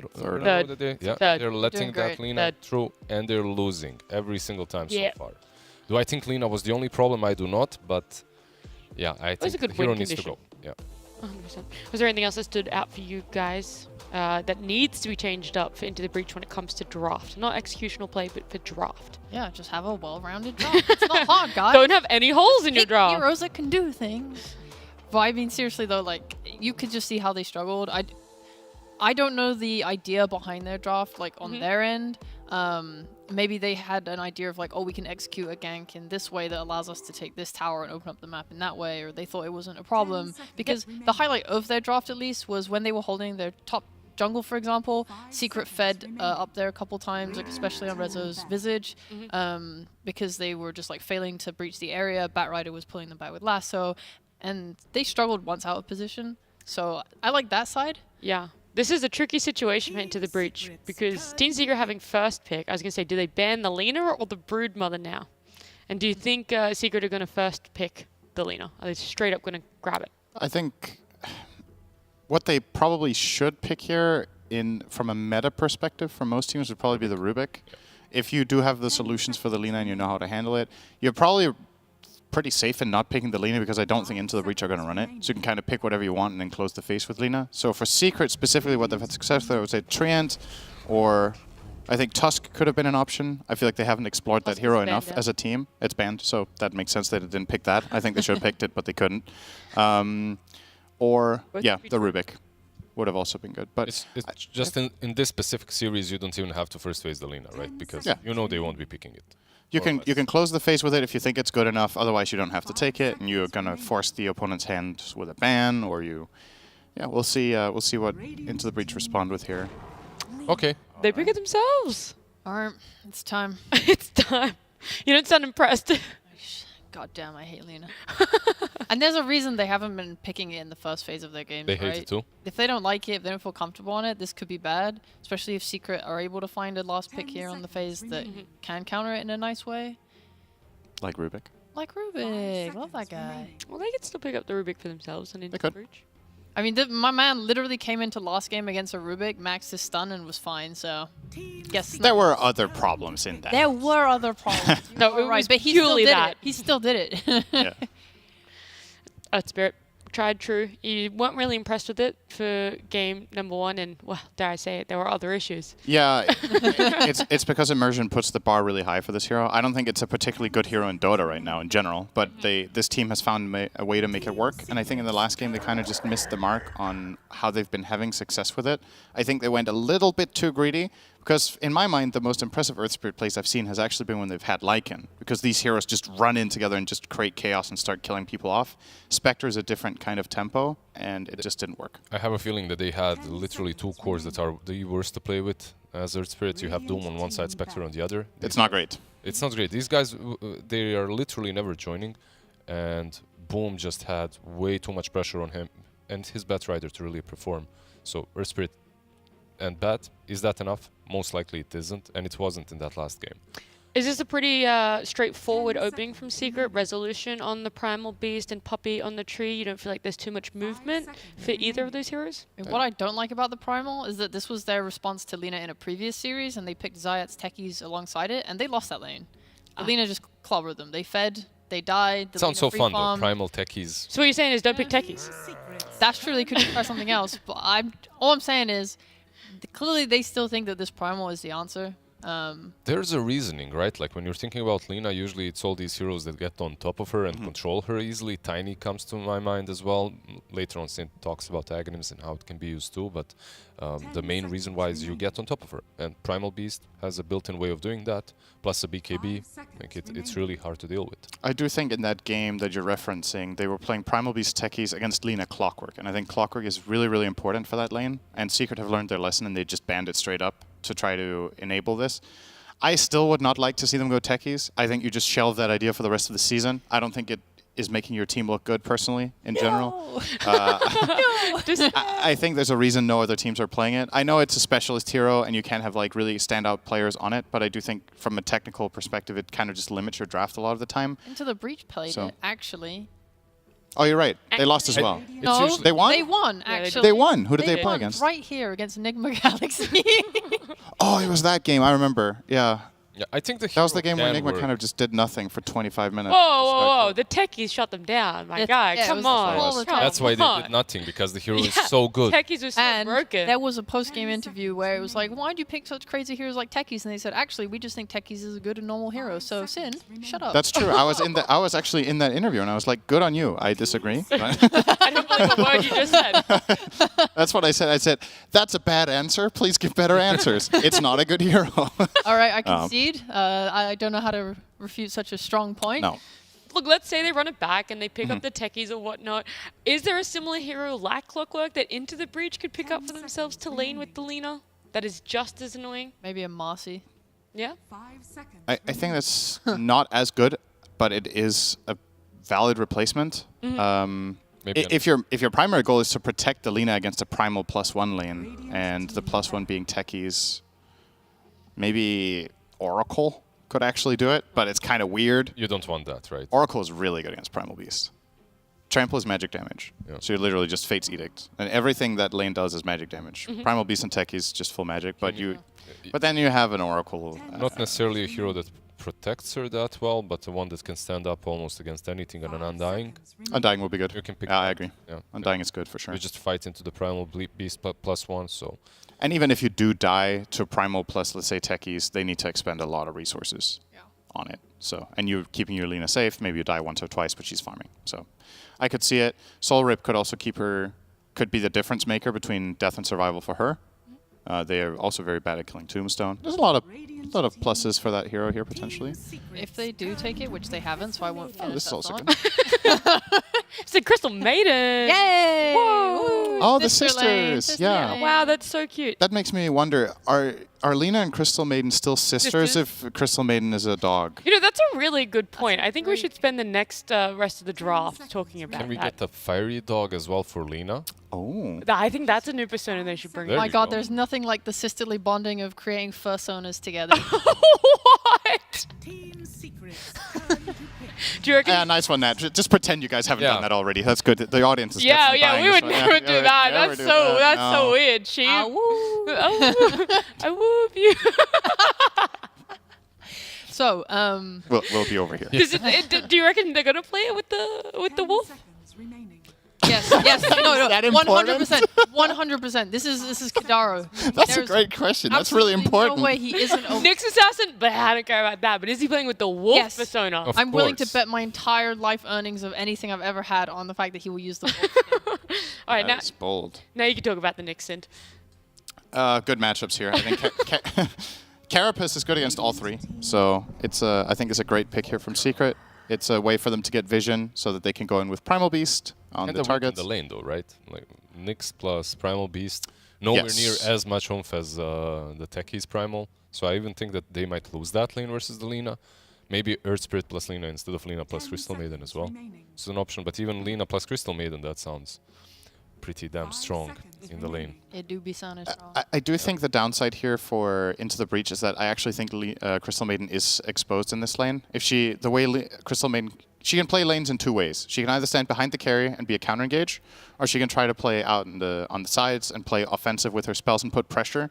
I think that playstyle, the offensive one, is really difficult against Nyx Primal. If you get caught by Nyx stun and you get onslaught into a trample combo, you actually just die from full health. So maybe she has to play backline, and the issue with that is that Lina then could start taking some damage in this lane, especially if you don't lane want to put the Lina in front. if you don't lane control well and have this wave close to your tower, if it starts getting down to the enemy side, you can probably be exposed quite a lot.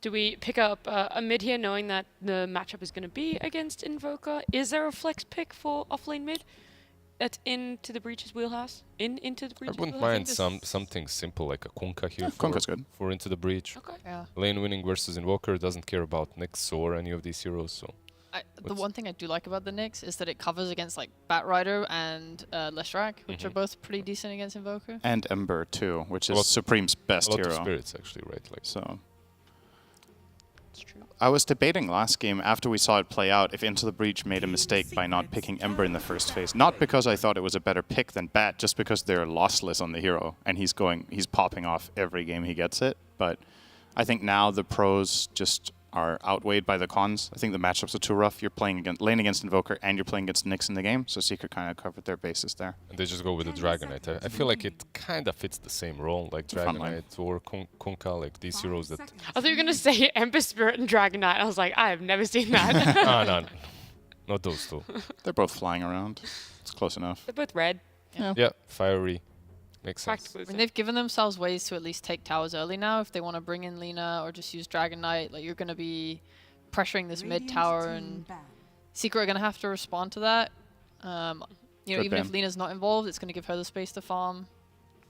Yeah, still a little flexible on the Dragon Knight, but I think Team Secret is expecting it to be mid lane, and then the last pick on ITB should be the offlaner. It's true, it could be offlane. I personally think, I would say if you told me in this patch you can only put Dragon Knight in one lane, which one would you put in? I would still choose offlane over mid. Really? Yes. I like this hero a lot in the offlane because I think in the meta, there's certain heroes that you don't want to lane against from the support role, but there's also a lot of supports that kind of tickle you and you don't care. And it frees up your 4 to move, and when the 4 moves, you get level 6, and when you get level 6, you start pushing the tower. So in this game, he doesn't know his carry matchup yet, but if you can somehow, for Into the Breach, since you have the overall last pick, you get to see the carry. If this matchup in the enemy safe lane is good for Dragon Knight, I would love to see them put it on 3. That would allow Earth Spirit to leave and go gank mid, and then you pick a mid laner that can kill Invoker. I think that would free up their game a lot and really set the tempo that is what we've seen Into the Breach play so well. How would you feel about some good old Death Prophet that's still in the pool, and you go all in, like For Into the Breach? Yeah. I think if you're going that path, I would still like the Lycan more, I think. Once again, it's just really been good for them. Can I go crazy? Yeah. What if they just put Lina mid Mm-hmm. and then just pick to carry, like Oh, so Dragon Knight. Like Spectre. like Ursa? Like Spectre. Or yeah, like Spectre. Actually, I think Spectre's better in this game, though. Ah. But I'm just, if you're looking for kill threat on mid heroes, isn't Lina like Yeah. exactly that? it could work. If the Lacking gets through, you could try and run it as carry. Yep. Dragon Knight off and Lina mid. Yep. So the 3 cores could be I like it. insanely Yeah. flexible. It's definitely flexible for them, yeah. True. I'm Everyone just loves look- like and against if Nyx. you're looking at Team Secret, they don't have the last pick. They need a carry here. Yeah, nice call on the Lycan. No. Is some Same. what's still in the pool that's really strong against Lina? You have the Sniper, you have the Spectre, right? And perhaps the Slark, which would be decent into the Dragon Knight lane, maybe even. Knowing how Crystallis likes to play, I think Slark is the best ban. Just because, like you said, it covers the Dragon Knight offlane option, and Dark Pact is just amazing this game. So tons of stuns you can remove.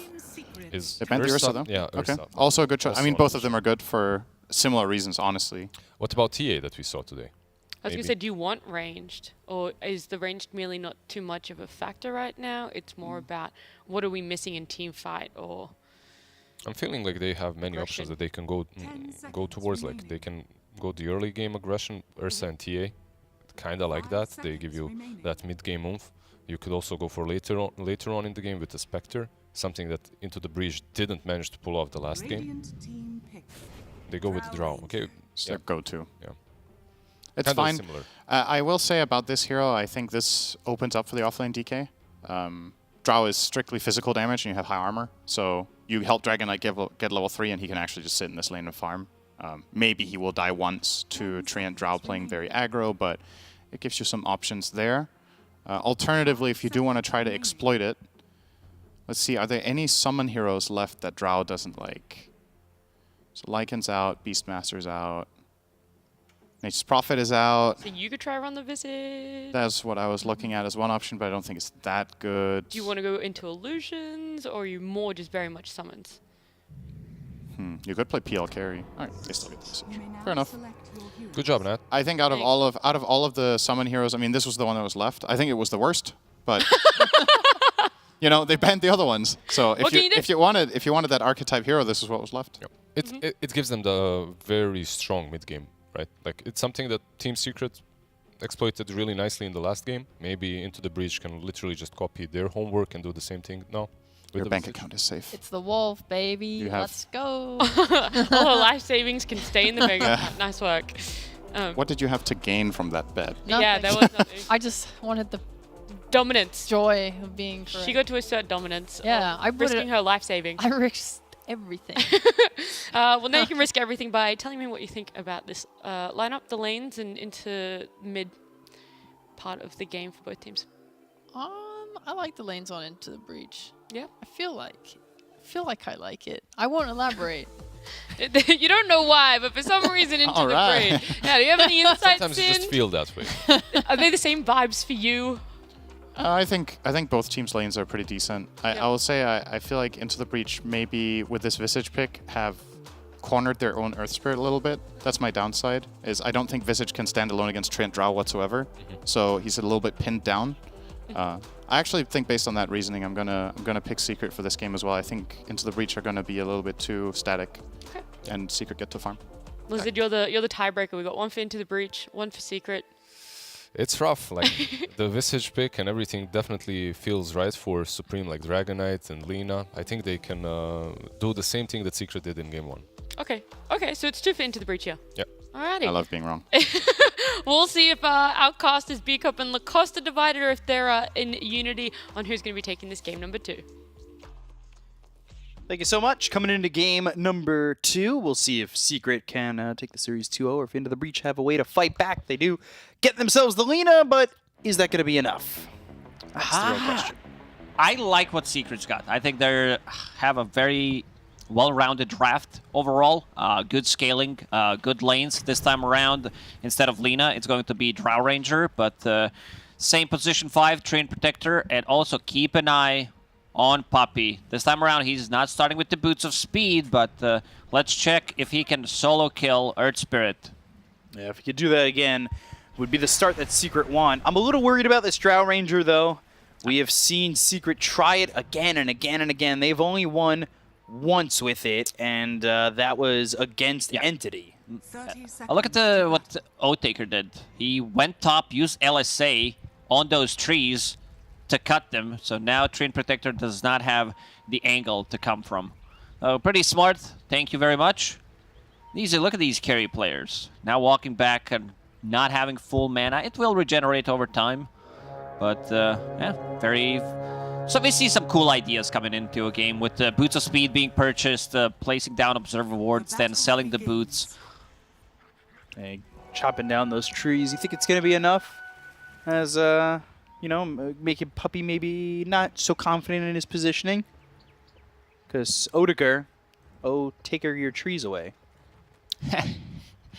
Yeah, it makes things a lot more difficult in the lane. So look at this. We talked about the innovation. Now you have even more. Full wave gone. We've seen Taiga making a wave for himself, dragging it from the top between Tier 1 and Tier 2 tower in the mid lane in the previous series. And now, use the glyph. Glyph the tower. It's gonna die. Damage has been done. Oh, God. It's 200 damage. This is no joke. Oh, Sunstrike. Not again. Oh, God, boy, again. what's up with you? Like, what's It's every Invoker game. I think they're tryharding too. Tryharding too much on that range creep. They're not carrying the one on the damage. Players know. They know the matchup. They know that the Invoker's gonna go for it. So maybe stay one step ahead and not use it. Because as soon as he saw him use mana, he stood there and shared the damage. Yeah, making sure that that creep didn't die to the Sunstrike. He also gets another deny on a range creep. So 0 for 2 for Boom already. And look at this. Pulling these creeps again all the way over. And these lanes are just... They're everywhere but where the lane is supposed to be. Basically. I'm keen to see how Secret do on this. Because I feel like this combo can be very rough for Into the Breach they have to be very weary of their positioning.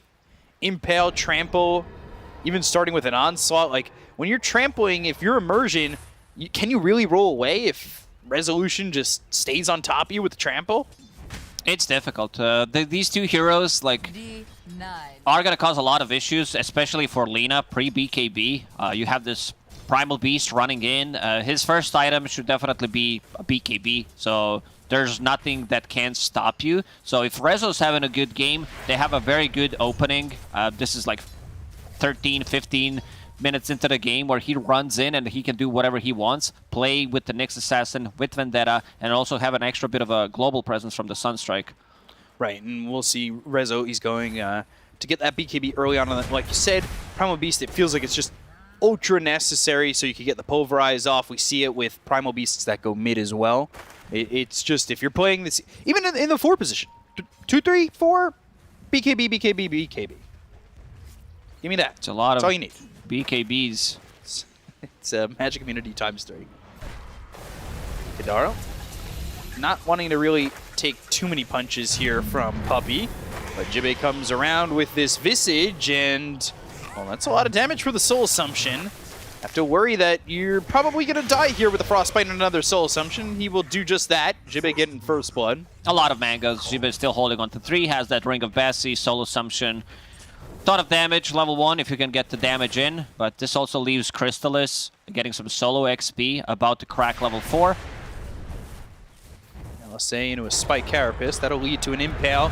Onslaught, Trample, Odeker under the tier 1 tower dies. Whoa, this is what we were talking about, but I wasn't thinking this early. As soon as Primal Beast hits level 3, 2 points in Trample is more than enough. Puppey's like, no! He's gonna take it. The slowest hero in the game. And also known as Bunch Hero of Creep.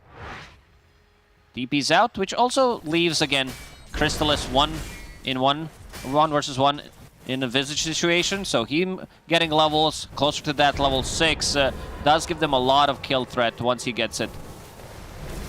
Crystallis is the big one to watch in this game 2 for me, just because he's back on the Drow, and obviously he had the Lina in the last game, and I think that's a very easy hero in the meta currently to kind of regain farm if you don't get it. Drow Ranger requires 160 at least IQ to play those right clicks. I'm just joking, but the positioning is the key for this type of a hero. Like, you need to be able to join the fights when necessary and also put yourself in a spot. But this time around, I think he has a really good, strong front line.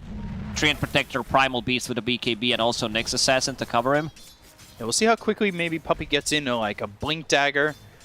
He also went to the Shard in the last game before a Blink of any sort, so we had seen that with Katomi. Wanting to have that upgrade of the Nature's Guise before the Blink overgrowth potential, so I want to see how Puppey plays this. He's got that early level in the Living Armor, not going into the Nature's Grasp at all, but he's also just level 2. He's been leaving Crystallis to get some solo XP the entire time. He did not... like, the lane was pushed in, and he cut down the tree, pulled the big camp, and now pulling the small camp, leaving all the XP to Crystallis. Level 5 minutes into the game.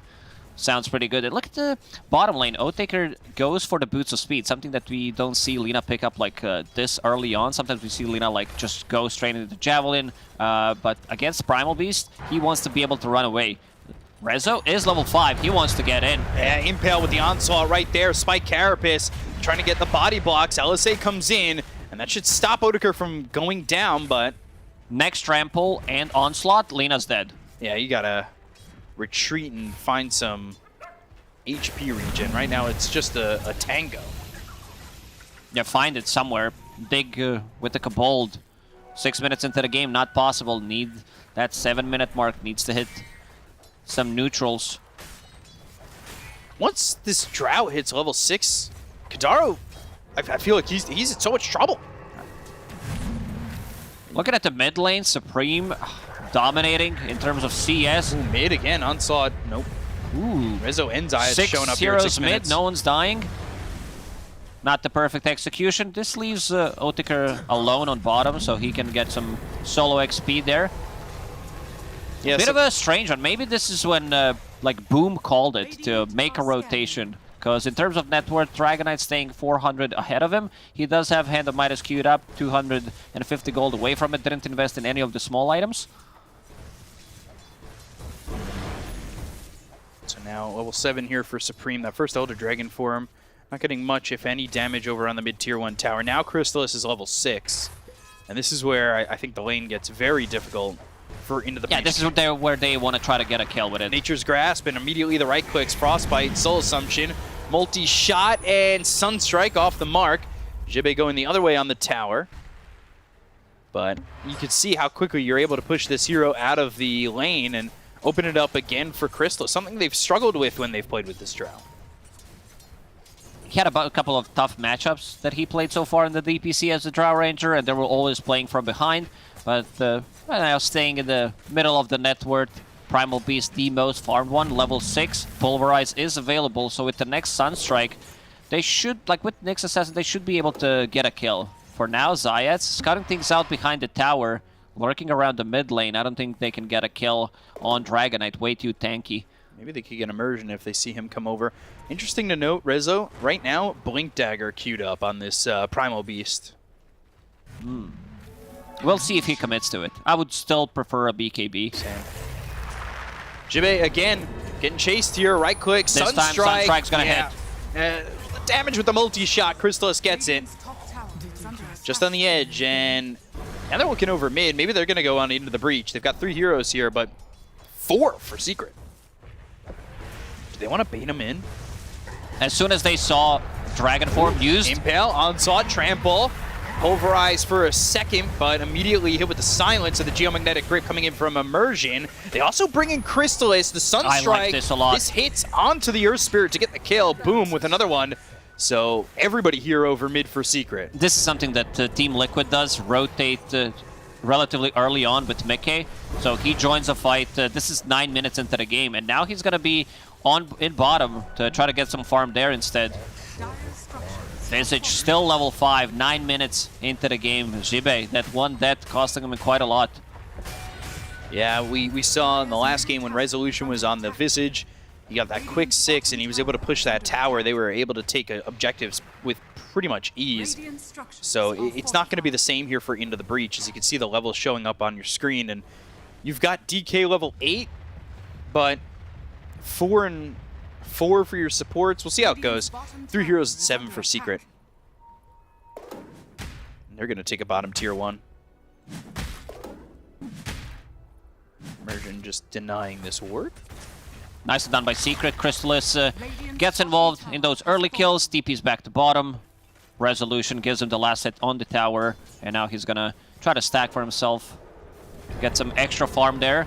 Visage is level 6 finally. This is where Into the Breach will want to go in and take a tower. But considering you're playing against Treant, 2 points in living armor, you might need to bring an extra hero. Might even need to bring a Dragonite. So Rezo's going to take a massive stack. I'm still questioning this Blink Dagger because you saw in that last fight how easy it is to just stop his Pulverize. Yes, if he gets a Blink Dagger, sorry, if he gets a BKB, nothing can stop it. If he is the one who's charging in with the BKB, all they can do is pretty much watch him. But if they feel like they need someone to start a fight other than Nyx Assassin from Vendetta, just go for it. So catches him mid-roll bottom. Oh yeah, Immersion's gonna die here. Rezo gets the kill. Top lane's being pushed at the same time. They're trying to take this tier 1 tower. We've been seeing this change to heavy in the living armor early on. I feel in the beginning of the season it was Leech Seed. Depends if you're like playing the lane more. If you're trading, then you want to put more points in Leech Seed, but Puppy was not playing the lane, just pulling, getting that XP to Crystallis. Odeker, Impale, Onslaught. This is a big one. Yeah, they've got the Trample. Odeker, though, hit with the Pulverize. Sunstrike right on where he's getting his head slammed. So Odeker, well, he's going to die. They'll look over for the Nyx Assassin. And he's in the Vendetta, but they've got a sentry down to take out Zayats, and Supreme rotating with a couple of heroes to at least get a trade. A Resolution on top of the net worth decides to go for a Blink Dagger. With that Sunstrike, with Nyx, they can go around the map and kill stuff. What is that taunt? I've never seen this before. Not a Primal Beast enjoyer myself. You're not a fan of the your Baba and your Lollipop? It's a good one. I like it. I don't know why they made Primal Beast into a crybaby. But, I mean, that should just be a taunt on every hero. Going towards the jungle, smoke breaks. Zayats is here. Spike Carapace. Oh, no impale. Oh, Dragon Tail into it, and now the roll. Can he land anything? He's going to be silenced, magnetize, and overgrowth on a 3. Sunstrike landing onto Immersion. They don't have the damage to get the kill there onto Immersion just yet, but they get the kill on Kadaro with the right clicks from Crystallis. Well, Resolution, he's got 2. Jibe on the run. Rezo now looking to get a familiar or 2. Maelstrom picked up while all this is going on, and that should open up the space now for Lina to start farming, but is it a little bit too late? That's really the question. Oh, they really want that 100 gold for Resolution. Because now he wants to get the BKB, and he's starting to get out of control. And he's ramping up so quickly. 6,000 net worth on Primal Beast. Those stacks that Zayats made for him, really on point. And where was this team secret throughout this whole DPC? What happened? Not too certain, but if this is the secret we're going to get, it'll keep him in Division 1, and we'll see what else it brings. This is a big kill. Yeah, Resolution. From Kadaro with the freezing field. Rezo surviving the pulverize and the onslaught away. Immersion wants to go, but the gust silences him up. They're going to get another one. Stays there for the XP the living and armor. blinks out. Living armor, raindrop 4. stick. His strength gain per level is also pretty nuts. 4.3 on Primal Beast, considering that he is level 9. Is there a higher level hero in the game? Yeah, Lina's level 10. Invoker with Hand of Midas as well, level 10. But he's getting there. So Rezo having a perfect game this time around. TP's bottom, smokes immediately. He might solo kill Lina with the help of the Sunstrike. I mean, it's not a solo kill, but he's the only one there. Yeah, it counts as a solo. Did it all by yourself, that's what I would say. So there's the blink into the pulverize. Sunstrike. Is the damage there with the trample? Oh, needs to move. He can't move. Frostbite, Laguna Blade. And that is, well, a clear example of when aggression bites back. That Frostbite definitely coming in clutch, not able to move. If he gets the kill there, I think it's still worth it to slow down Lina. And you can see the net worth was 4K, now down to 2,000. Rezo was worth a lot of gold. And the gold going to Supreme, who is third in the net worth at the moment, only a little bit of gold behind the Lina. Crystallis, though, he's behind both those heroes. It feels like he's been doing a lot. Now he's going to try and farm this ancient stack as well as the big camp. We'll stack it one more time. This is a huge chunk of gold for Crystallis once he farms it. But for now, we'll take the mid-wave. Puppy will be there. They need to set up some vision inside the triangle so he feels much safer. Is there any wards coming out to Puppy? I don't see any. Back in the jungle for the Radiant side, they found Boom. Freezing field, deafening blast, roll is in, and he'll die. Boom goes down, Sunstrike before he goes and drops, but Kadaro did the multi-shot. Puppy on the run, Supreme, he's got a Dragon Tail in a second, but he doesn't have the mana, it's not going to matter. Immersion with the roll, killing off this tree. This time around, into the breach, ready to fight back, and no BKBs. Invoker is trying to get a Blink Dagger into BKB, so I'm a little worried for damage output from Into the Breach once those BKBs are online. This is going to be like 3 BKBs. I'm not going to say pre-synced up, but eventually 25 minutes into the game, you should have it on Secret. Only up 1k. Yeah, I'm just watching Crystallis here, farming as much as he can and it's trying very to get the satisfying. Hurricane Pike. Yeah, he's got that shard, so he's got the added hypothermia to the Frost Arrows. It's going to help out with the farming as well, going into Pike next. And BKB should be next on the menu after finishing off that Pike. Like you said, you want the BKB timings here and how quickly they're going to get them. Resolution, he was top of the net worth for the longest time, and now he is 1,000 gold behind his own Invoker, but at the same time falling further behind this Lina too, and that is a direct result of him dying in that jungle and kind of getting his momentum stopped. Supreme also now farming with his shard, so he's got that fireball to work with. It's a great farming tool. I've seen Dragonites like not pick it up, but if you feel that you need a bit of an extra damage, you have a lot of stuns to keep them in place, you get the value. This is Rolling Boulder from Earth Spirit. The ball, as we can call it, same goes for the Pangos level 15 talent. Frostbite, Dragon Tail stun, LSA, a lot of things to keep you in place, but it's also a setup for Nyx Assassin Carapace. Potentially going mid and getting a kill here. As Kadaro's used Freezing Field in the mid lane, so... Hook him. You know where he is. Just kidding. Now, smoke breaks. DK shows mid, and they'll have the Impale Onslaught Sunstrike with a Meteor. And they will exterminate the Dragon Knight. It's time for Roche. That's exactly where they're going. They just killed Dragon Knight for 40 seconds. Maybe Earth Spirit can try to roll in, steal it. I think it's worth it. Immersion getting there slowly, but... not going the right direction. Roshan Pit is always in the same spot, so maybe he values his life more than an attempt of stealing the Aegis. Not an old patch. Roche hasn't been there for a while. And spoiler alert, mute me, Roshan is getting changed in the next patch. We're getting 2 of those. Whoa. The small one and the big one. You haven't heard it from me.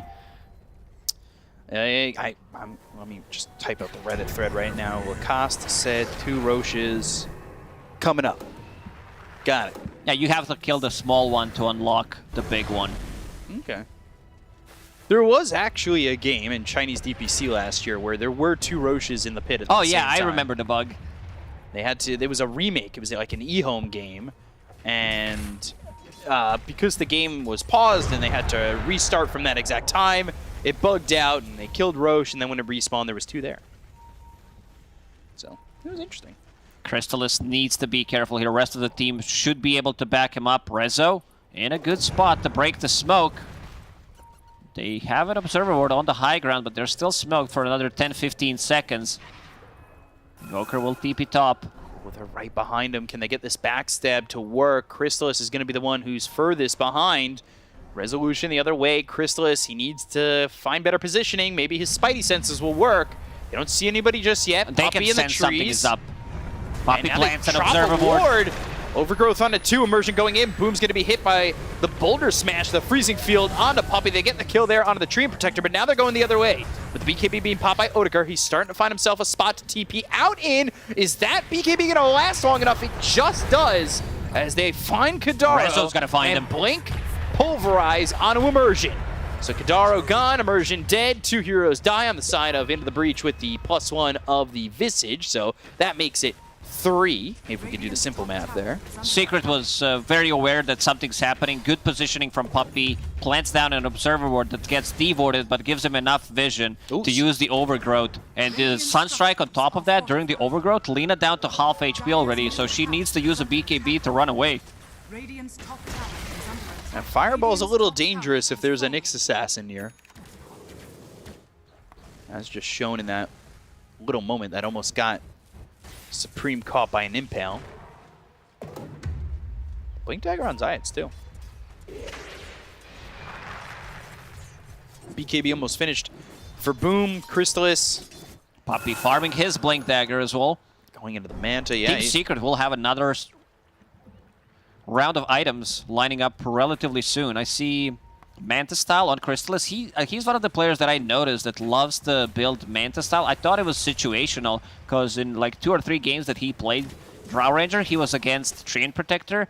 These are all the games that he lost, never found the farm for it. Blink, Dragon Tail, roll, Fireball, all down, magnetized. Geomagnetic Grip gets the silence onto the Nyx Assassin. Now turns for a 3-man Impale.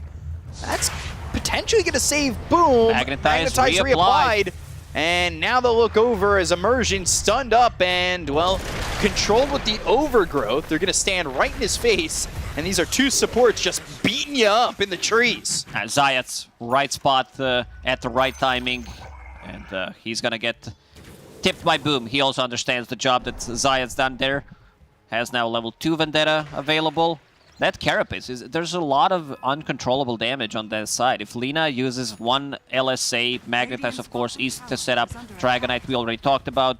His Fireball, one hit from Elden Dragon Form, the overtime damage. Crystal Maiden is not going to have an easy time getting the ulti off. And now Crystalis. Sieging the tower. Alacrity, Drow Ranger. Pulverize used on Supreme mid, and nothing doing there. Just slamming a DK on his head. So Crystalis, I was starting to talk about his itemization, switches to a BKB this time around, which I like way more, because Manta Style is very greedy if you can't just stand and take a fight. I also want to see if they're going to be picking up any Lincoln Spheres for Blink Initiation from Dragonite, which is a setup for another role into LSA potentially. But Team Secret, they seem to be in full control of this game. Yeah, they're up 6,000 net worth. They've got the smoke on 2 heroes, and Zayats has Vendetta available. He'll blink, he'll impale, he doesn't even need the Vendetta.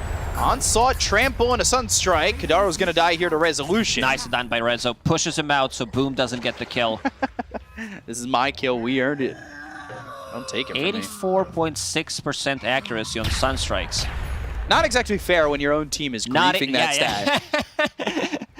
There should be an extra one, which we didn't see him miss, but he's been on point. They're using this Aegis really well, I would say, on Secret. The farm, now it's expired, but the farm has been there. They've gotten a couple of kills. They've expanded this net worth lead into what seems to be prime position to control the next few minutes to go for the next Roche, and then potentially even push through the game. I like the next item that Rezo is going for. Heaven's Halberd gives him the miss chance, makes him more tanky, and also if you get that in a fight against Lina, like all 3 cores pretty much on side of Into the Breach are relying on physical damage, and you... Oh, Rezo gets the BKB off. Onslaught, they're on him. Sunstrike, that's going to land, and the damage coming out of the Supreme. He pops the BKB, gets the Fireball down, and now they go to the Soul Assumption. They'll get the kill on Zayats. The roll lands on a Crystalis. He's kind of out by himself, but the Force Staff the other way. Multi-shot, as well as the Laguna Blade going to be used here. Resolution trying to survive, but the Dragon Slave needs one more right-click to get the kill, but he's got himself the Living Armor, not going to be enough. Shibe ends up falling. Supreme with a TP, but the Cold Snap stops that TP, and they will get Crystalis another kill. Immersion on the run. He'll TP out. Kadaro is not going to be as lucky as he has been found, and he'll be killed. Quick reactions there from Rezo. Gets the BKB off, catches Dragonite, and the Dragonite didn't pop his BKB immediately.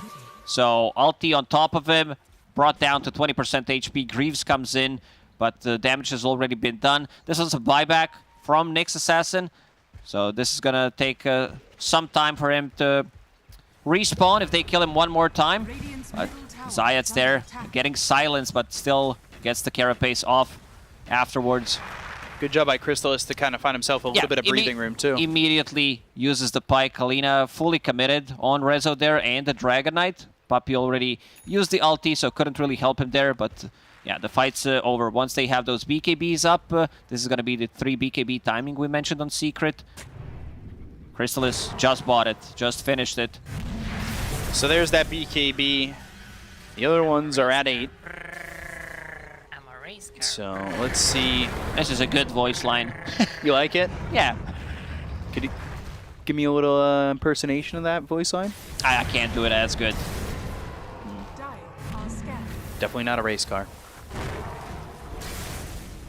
Zayat's in the Vendetta right now, and Puppy, he's got the blink, so he's going back for the shard. I was wondering about whether or not he was going to go shard first, but I like the blink. I like the availability of that extra control in this fight, especially after Rezo, who's been normally initiating, goes in, because he's the one who's forcing BKBs, right? He comes in. And then Puppy should follow up with the blink dagger, BKB, piercing overgrowth.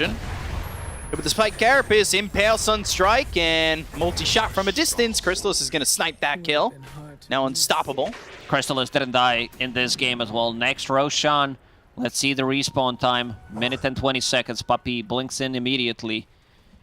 Knows the time, and, well, let's see if it stays this way for them where they get this control of the pit, because this is where they're kind of taking up camp right now while Boom, similar to what we saw Stormstormer do, pushing bottom. Just farming there as much as he can. Getting very close to Hex, and has a bottle queued up. Just removed it now. Probably a misclick. Let's see the win probability, 92%. Solid number. So they're going to stick by this pit. It's going to force Into the Breach to kind of, I would say, take a desperate move considering the position they're in this game. And they're going to need to stick by Roche as well, and they need to clean up the vision around here. They have to have the best opportunity to try and go for Roche. Drow Ranger just hit level 18 before the Roche fight, so extra marksmanship, extra agility.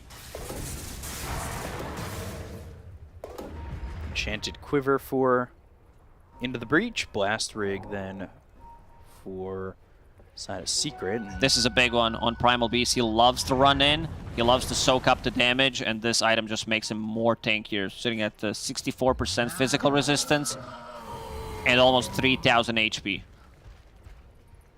Might need that lollipop. So, let's see. Fight should break out in just a second. Considering Roche is up, we'll see who wants to go for it first. Psychic Headband is, yeah, that's going to be kept there by Boom. They've also picked up an Enchanted Quiver.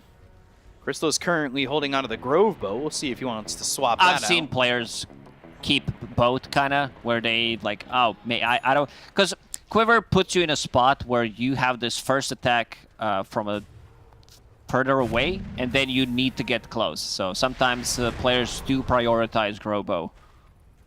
Yeah, we can see how that goes. And by the way, that multi-shot thrown into the pit, seeing that Roche is up, and also got a familiar, so... Random multi-shot gets you 100 gold. I say that's value. Ooh, he's got Titan Sliver for the Drow, too. He's just buying out. Eagle Song on Drow Ranger. No buyback this time around. There's only 2 heroes with the buyback. Earth Spirit and Treant. And Boom's got this Hex ready to roll. Sentry Obs placed. They saw Jibe. Jibe, Impale. That hits and tries to survive here, but Katara's going to be the first one to fall. They're going to blink into the backlines with Supreme going into the Blink Dragon Tail. It hits on Chrysalis, but it's just not doing enough damage. The right click starts to hit onto Supreme. They're going to blink forward, go to the Pulverize. That lands onto the Lina. Odeker already taken out of the fight and doesn't have buyback. Right click, Jibe trying to run. The Familiars aren't going to be much help with the Freezing Field. It's up onto the high ground. Spike Carapace from Zions as well as the Impale. They take out Jibe. They get Kadara. They'll take out 3, and that's a good fight for Secret. Look at that. We talked about the good front line forced Chrysalis in this game. He doesn't even pop a BKB. This is a 9-second BKB on him. He was very patient with it, and this Roshan belongs to Team Secret. Even though it looked good, an opening where Visage gets his Graveskeeper cloak off, so he tanks a lot of damage there, but the rest of the team just disappears. Damage has been done before the BKBs, and now Chrysalis has that Aegis. Oh, never mind. It's going to be Boom holding the Aegis. Okay. I believe he also got the Shard, right? Yeah, now he's got that extra Meteors. He got pretty pissed because he doesn't have 100% accuracy from Sunstrikes, so decided to pick up Aegis and Shard for himself. Rest of the team griefing him. I can understand that. These are my kills and I deserve them. 17,000, now 18,000 net worth lead here for Secret. Very one-sided game at the moment, and Into the Breach trying to find a way back in. Surprising that this Lina has just not found the open space to keep up in farm. Down 6,000 to this Invoker. Invoker's massive. I mean, he did pick up the shard, so that's some extra gold coming out from that, but still, Boom. Only 1 death. There's no deaths on Chrysalis and 2 deaths on Resolution, so pretty much all the kills that they could get on Into the Breach were the support ones. Smoke, Supreme backing up. Go all the way up, though. They might find this Into the Breach squad. Odeker, he's still farming, and oh, this is a dangerous spot. Rezo, Blink is available. Yeah, there it is. Blink, Impale, no BKB. They've got the Onslaught. It's into the Sunstrike. They'll go with the Trample. They get the kill on Odeker. Now they're going to look at the rest. The triple Meteors drop down by Boom. Jibe also falls. Godlike for Chrysalis, and a 20,000 net worth lead for Secret. I gotta say, Into the Breach, this is their worst showing so far in the DPC. They started the season pretty good. They had some really good, really even games, but this whole series, they just can't find the right spot. Ooh. Ooh. 2 supports there. Kadaro does have a 4-staff. And he could try to TP out, but I don't think that's going to work anymore with Puppey right on ya. There's the root, and now there's no mana. Sunstrike! Strike him down, and, well, Resolution was trying to find Immersion. But he rolls. They also found Dragonite, forcing a BKB. In a base! It's just the 1 and 2 taking the tier 3 tower while the rest of the team is working on supports out by your own base. Full Butterfly on Drow Ranger, plus Alacrity. Into the breach, they have one more fight. They lose a fight, game's done. It's like, even at this point, game looks very over, but let's give him another try. Yeah, it's going to be tough, again, just fighting into this massive net worth deficit and trying to hope that you can get a perfect fight, because even fights where if you get a couple kills on Secret, if you're losing heroes, it just sets Secret up to go again. Secret doesn't care about cooldowns. It's all about the cooldowns on BKBs. When they have BKBs online, they're ready to go. Invoker just finished full Octarine. Oh boy. Yeah, this is an issue. Immersion trying to go into an axe. Very far away from it. That's the way to like come back into the game, so I don't blame him. Sometimes you have to risk it, but pretty much you are dead. Once you roll in, you have no BKB. They have no ways of saving you. Trying to kick the enemy heroes into your own fountain. Maybe win that way. If they can. Top tier 2 goes down and... Getting gold to gold, he can. Yeah, they still have a minute though on this Aegis, so Secret...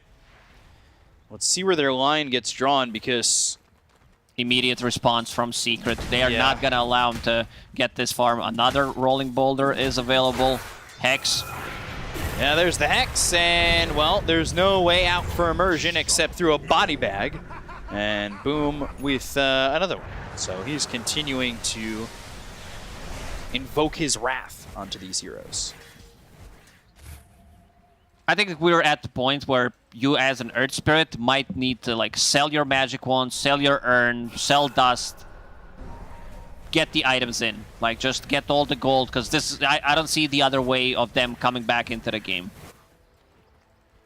Yeah, this is, I don't even know if this Ags is enough. I mean, it's not by itself. As mid, they found Odeker, and even with the BKB, can he get out? Well, he's invis with the Shadow Blade. Detection unavailable for the side of Team Secret, as Jibe will lose his familiars, or one of them. They go to the blink, though. Dragon Tail, Fireball on the ground, roll in from Immersion. Can they get this kill on a Boom? No, he's able to get the BKB off BKB as well as the blink and the Pulverize. The damage is going to be done onto Immersion. They get the kill on a Jimmy. They'll take out 2. They'll buy back on Immersion. That means no Ags for him, even if this game extends. Odeker's still in the run. He's in Viz. They get the Sunstrike to get the kill to Supreme. They'll look over. They'll look for the Impale. It almost lands on a 2, but the Tornado comes in. Zions gets the kill on Odeker. They look over at Immersion again. They'll take him out for the second time. GG is called, and Secret get the 2-0 victory over into the breach. This is the Team Secret that people expected to come into this season. After getting the second place at the last TI, they did swap out their mid players, but something felt off for Team Secret, and I'm happy that they're finding the right place, keeping their Division 1 dream alive. This is not a team that's going to go to the major, but definitely a team that belongs in Division 1, and they've did everything they can. Like I've seen Heen on camera drafting for them. I'm not sure if he was not on a boot camp before, but things are looking much better for Team Secret. Into the breach, I said it already, like one of the worst series they had so far in the DPC. They were just, they didn't feel like a team. They felt very disconnected, but Crystalis, man, he definitely delivered in this one. 0 deaths, not just this game, but previously as well. Yeah, I think, you know, everything kind of worked together in conjunction for the side of Secret for the first time, or, well, first time with the Game 1 being included as well. And I think it's something to build on, even if it's not going to be Division 1 Major. Now you're looking at Tour 2, right? What can we build off of? What are our pros? What are our cons? What do we see that's wrong with our game? And this is certainly a series where you can pull a lot of pros from your performance. And I think the team overall looked really good, especially when Resolution gets a great start. You've got Crystalis, who's able to find a lot of farm early on and have a good lane. So how do we repeat this? How do we continue to have this work for us, right? It's a good start. Like, you got to start somewhere. When you hit the bottom, the only way is to go up, and the Team Secret are, still keeping that Div 1 dream alive. Definitely didn't expect this to happen, but but good showing. Like, this is the good way to start things. Yeah, so Team Secret take the 2-0 over into the breach, and to break it down further for us and the people at home, well, we've got the panel. Take it away. It's not just a 2-0 for Secret that we should be celebrating if you are a fan of Secret. It's the fact that they have kept the dream alive to be in Division 1. They definitely needed a win. It was literally do or die for a win here. They got it, and in spectacular fashion too. Why are you laughing at me? I'm not laughing. I'm smiling. Smiling. They did it. Like, this. They is did it. This is a big moment for Secret. They won a series. I nearly swore. And they look good. I mean, I also want to contrast. I think ITB probably looked weaker in this series than they have play-wise than their others. Yep. I wasn't that impressed with them, but like Secret on the other hand, I feel like all their drafts meshed together. They had ideas. Like this game, all their heroes were able to like find heroes and connect to each other and do that damage. Yeah, that was the thing that we talked about. It felt so disconnected. Maybe they might have won lanes in past games or whatnot, but it was really hard for them to transition out of that and into the early game. This time, though, they did great. They did well in, I would say, almost all of their lanes throughout this series, and then in this second game it was really prevalent just how well they were working together. So there are two things that are really important for me in this game. First one is they shut down the Visage completely. Like, he didn't have a game. He was level 5 for the longest time, couldn't get to the birds. Once he did get to the birds, it was already kind of too late. Treant has his armor maxed out, he's healing the towers. You can't really pressure the map. Second thing, however, makes me think about everything that Secret was drafting so far and their ideas, and makes me think that there is a point behind these ideas. They just weren't able to perhaps execute versus some of these teams before. And if you're playing, like, if you're slower than anyone else, it doesn't matter how good of an idea you have, it just will not work.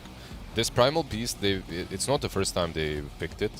It's one of the best Primal Beasts that I've seen from them, though.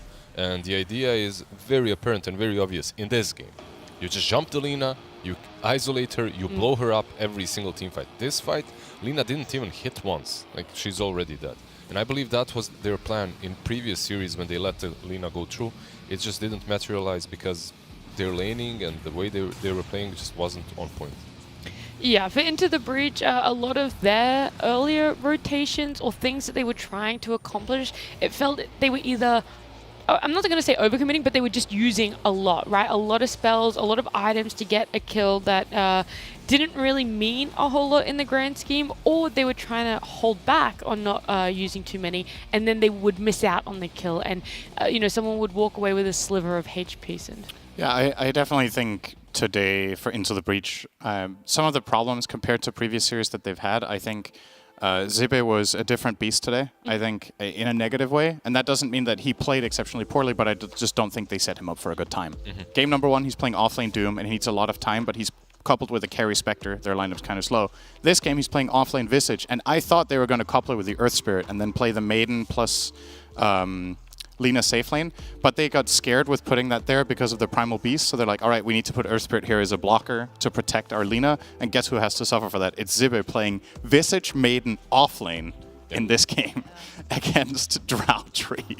That is rough. That is a really hard lane to play. The hero that needs to do well in the lane. Yes, Visage. Like, if he doesn't do well in the lane, he can recover, but usually it's just you get an additional support. It was also like, it also messed over their safe lane. Like, Lina died at what, 3 minutes, because you're playing with an Earth Spirit who doesn't have any stuns to keep the Primal Beast off of his carry. Like, this hero is notably weak. You usually see Earth Spirits pulling and dragging waves to avoid playing lane matchups. So for Lina, when she's against a Primal, it just wasn't working out on either front. Yeah, very unfortunate. Into the Breach, just not really hitting expectations that we've seen before, but Secret definitely surpassing them. Absolutely loved what they drafted, how they played. Standout player, MVP, it is time for you guys to pick. Do you have one? I think Rezo did a lot of work this game. Yeah. I would agree with Lizard. Probably him, or, I mean, Puppy was stable on Treant again. I think he was more standout in game number 1, though. So I would say Rezo or Zayats even. Like, but Rezo. Zayats was good. I say Rezo. Rezo? Yeah. All right, all in Let's do for that. All right, sounds good. Lock Now we it can- in. Now we can talk about it too. Resolution, Primal Beast. He definitely stands out in my mind as one of the top Primal Beast players that the region has seen.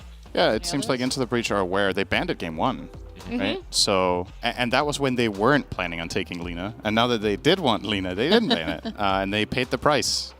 Great game. It was cool to see his mechanics. Fog pointed out to me, I didn't know there's like a little detail about Primal Beast that Reza was using, which shows he has mastery of the hero. So apparently, I didn't know this, but after you pulverize, you can queue up an onslaught with a stop command. And that means that you can chain stun without even being able to BKB in between. So when the pulverize ends, you instantly do a 0 distance charge. It feels so dirty. That then stuns. And Reza was using this against Lina. Even when she didn't have BKB, he was still doing it. When he tried to solo kill her with the Sunstrike in the enemy jungle and got killed by 4 heroes, he was utilizing this mini charge. So very clearly knows the ins and outs of this hero. Do you want to add? Try it at home. Yeah. Sounds cool. Please no, don't try it at home. No, I mean, I just liked him. He was always getting to the right people in fights. He would hold his ult if needed. Like he knew basically how much he could do for every hero. And yeah, Into the Breach just really struggled. I think there was a couple of times that he did overextend a little bit in the bot side of the jungle, but that was also partly because Into the Breach left a really nice ward there that kind of scoured heroes. But other than that, very, very clean game. So how do we take what Secret did in this series in both game 1 and 2 and transition it for their next series, or hopefully more consistent gameplay for them, Sind? Yeah, so let's see. Now they are 2 wins. not necessarily do or die. If they win the next series, they're through, probably. Yes. Okay, so if they win their Let's next see. series, it's up against Nigma Galaxy. Yeah. If they win their next one and Into the Breach lose their next one, there's no tiebreakers played, and Secret get to stay in Division 1, and it would be Into the Breach +1 falling down. Right. So, and if Secret don't win, they're guaranteed tiebreakers Yes. at the best. Yes. Okay. So a lot on the line in the next one against Nigma as well. How do they make sure they do the same? I don't know. I'll be honest. I think Secret's been a mystery to me this season so far. And I still a think- question same. mark? Yeah, I don't know what they did in the couple of days they had between the last series and this one, but whatever it was, keep drilling that, because this was a totally different world of gameplay. Even if Into the Breach didn't play their best, I think Secret played much, much better than we've seen in general. So the main thing was the cohesion for me. It felt like they were playing more off each other, and that's what you want to see. Maybe due to the quality of the opponent, or did they just play better on their own? I just think they played better with what they had. It felt like the communication was better. It felt like the laning was more stable. A lot of the question marks we've had for them in other series felt at least improved upon. Against Nigma, I feel like it's going to be, which Nigma do you get? Do you get Nigma against Tundra with the Huskar mid that just trashes them in 20 minutes? Or do you get the Nigma that does almost nothing for 25 minutes and lets you make all the moves? Like, it's a weird season. Yep. I'll just say it. It's just been strange to watch these teams just fumble Power in the levels dark are a little all bit. over the place, right? Yeah, I don't know. I have no prediction for that series whatsoever. I think game number 1 will be cool to see, though, because historically speaking, Kuro versus Puppey is always a legendary matchup. Yeah. And I would say, just anecdotally, going off memory, I will say in the last 2 or 3 years, I feel like Kuro has been the biggest challenge for Puppey a lot, even when Secret have been really, really good. Okay. So perhaps this is going to be, I mean, it's one to watch no matter what, right? And then Into the Breach, what are you hoping that they take from this one, where you're like, this just wasn't it, guys? I don't know what you were thinking for it. Maybe just think about who's supposed to carry you through that early to mid game. I feel that that's what they lacked in both of these series, in both of these games. I thought you would have said maybe the Earth Spirit. They kind of keep going back for it. Sometimes it works, sometimes it doesn't. It feels like something that can be exploited very easily. I feel like the Earth Spirit is good for them. Immersion is an amazing Earth Spirit. He can make it work. He made it work before. It's just that Zibe wasn't activated in any sort of way. In the first game, he's playing this Doom that's completely AFK, and his... I mean, I'm just repeating what Sin said. So yeah, I think the offlane was the problem here. Yeah, you just need like other heroes to make up for his weaknesses, or like make sure that he can play the game that he wants to play. Like when you pick this Crystal Maiden, like we talked about, it just made the lanes too weird where they swapped supports because they're not sure what to do, and it results in them not being able to play. Okay. All right. We're still waiting for our interview. Is there anything else you guys want to talk about with the side of Secret? it's hard because it's so like they're so inconsistent. I just don't really know They how. just threw everyone off, right? Like this whole season, the power levels, the power rankings. I don't know. They've made a lot of changes. Nisha left them, but how heartbroken are you that you're gonna drop down in Division 2 because of that? Maybe, perhaps. I mean, it's Not Okay, I taken do want- 2 weeks. I do want to set the stage for that a little bit. I think Okay. Puppy told his team, guys, there's no fucking way I'm going Div 2. Oh jeez. I have never been relegated from anything in my entire life. Okay, it is not happening this year, Yeah. and it's kind of poetic that it's the Kuro series that might decide it all. Honestly, I think that's really cool. So, yeah, I don't know. One of them probably goes out, right? Like, There's a really big chance. So even if Nigma lose to Secret, they could still tie for no. No. Nope. Nigma have to win. Nope. Nigma Nope. actually have to win. Yep. And we can talk about it a little bit more later, but we do have an interview. We have Poppy from Secret joining us here. Poppy, congratulations on this win. I have to ask though, what clicked or what worked for you guys in this series that wasn't working previously? Well, we started to realize that we're going to get relegated. Realize keyword. Yep. And then, we kind of started, I started kind of understanding that, like you said, I'm going to play Kuro and there needs to be like a hype match and stuff like that. So this, relegation match, I've not been part of it yet. So it's kind of interesting. Now I'm going to probably do some, we're going to sell tickets to an arena somewhere. Oh, so you're doing it And for it's the gonna be a fans. big Yeah, Nigma against Secret. I'm doing it for the money. Come on. It's for the So we're viewers gonna have out an there. arena set up and everything. This was all planned, by the way. This is like not because we're losing or whatever. This Scripted. is this is just Dota. It's corrupted. You guys should know better. You can't flame the players. They're all just part of a cog and stuff. Speaking of, being part of the cogs and whatnot, how has been fitting Boom into the roster for you guys? What was the focus on transitioning him into that hole that Nisha left? I mean, I think it will take time to transition perfectly. Yeah. The thing is, like, losing TI is different than winning TI. Okay. I've never been in either it's a bit situation. Yeah, but they're both pretty different. Okay. Third place is a little bit better than second place, I would say. Even. Like, Oh. you have a little bit of hope, like, we can maybe do it next year. But when you get second place, it kind of maybe feels a little bit different. Doesn't matter. The point is, like, we did a good run, but I think we couldn't keep the momentum anymore going, and it kind of like struck us down a little bit. But whatever. You can Dota's always- Dota. You Yeah. got to figure out new things. Definitely. Congrats on the win. I was curious how you guys have felt about your drafts overall this DPC tour, and like how much you think your problems are in execution versus drafting. Obviously, we love our drafts because it got us so many wins. And so, to be honest, no problems there. Anyway, okay. So, but seriously, I mean, it's the meta changes pretty fast. Like some days it's Lena's good, some days Lena's not good anymore, and just like these nuances, they're very carefully needed to be kind of like figured out.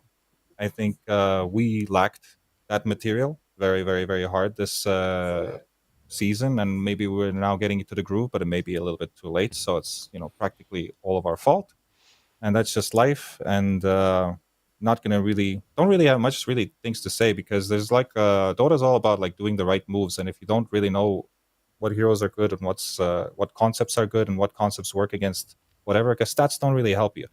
Like you will check up stats and you're like, okay, what's good against Lena? It's Meepo. It's like, well, that's not good. that's just that's not good statistic. Some guy cheesing the games, winning every time, 70%, selling accounts, stuff like that.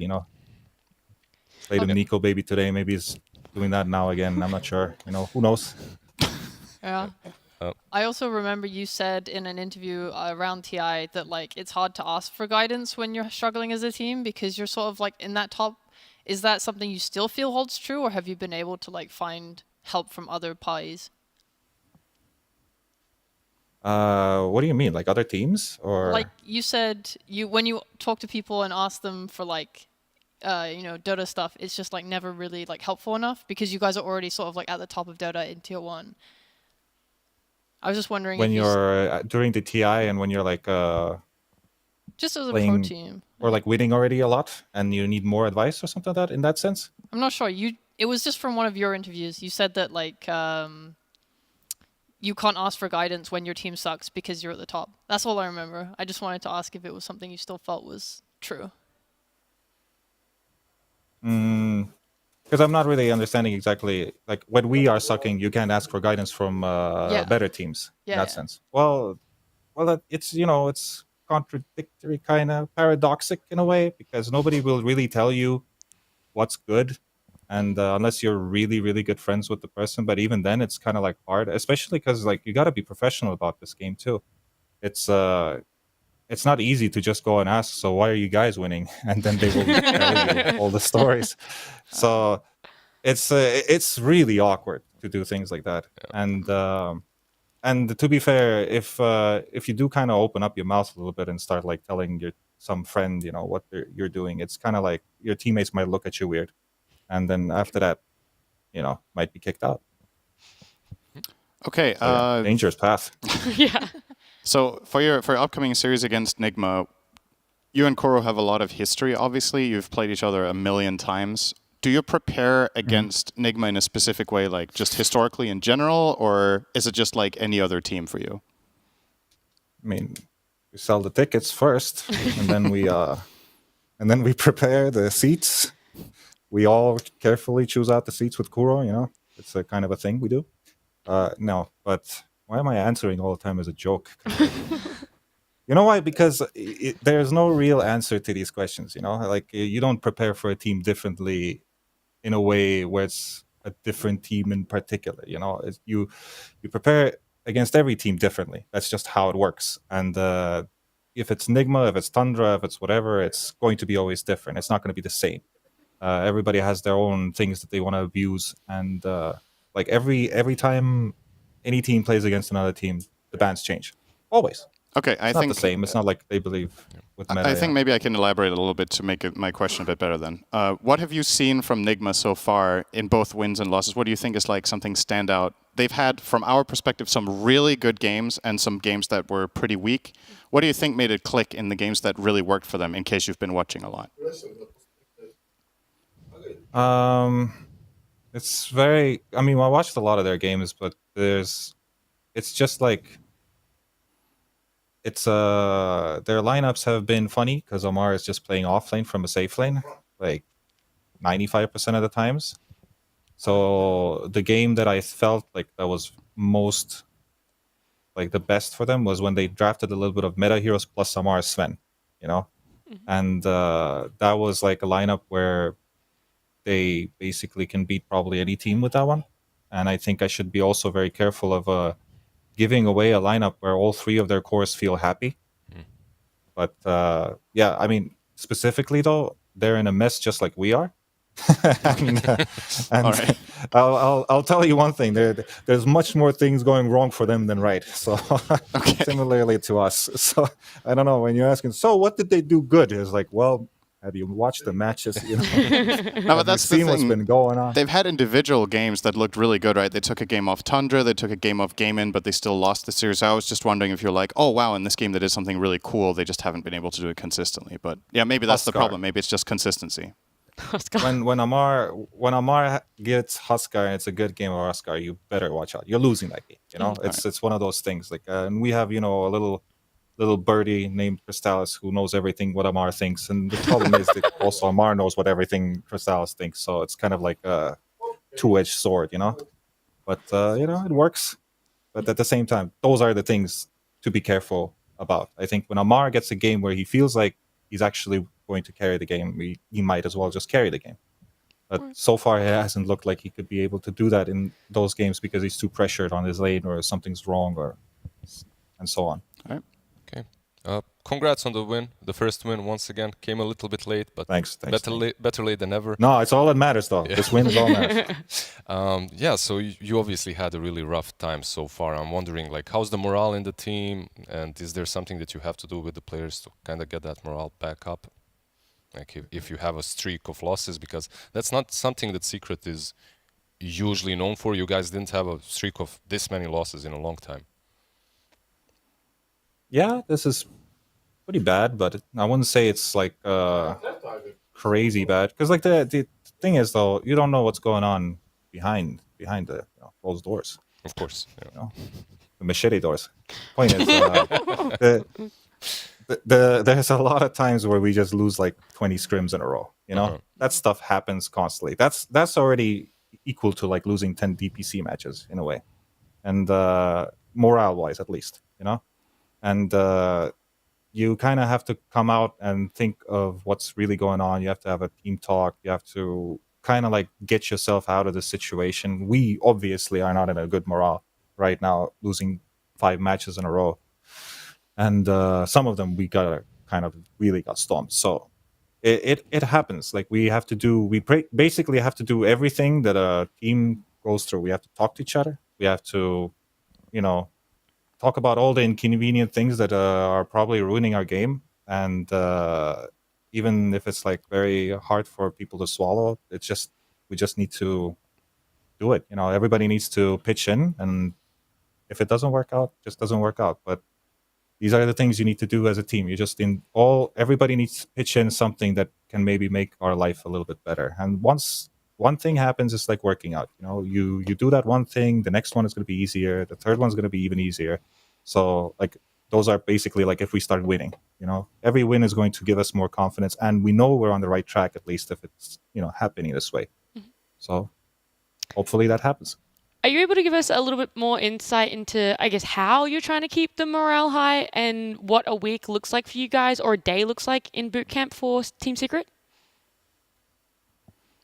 I mean, it depends very much on which part of the boot camp you're in. You know, at the beginning is different from the middle and the end. You know, and the beginning is where people are constantly just brainstorming about ideas, what they want to play, and that's usually the beginning. The second, I mean, it's different if you're winning. It's different when you're losing.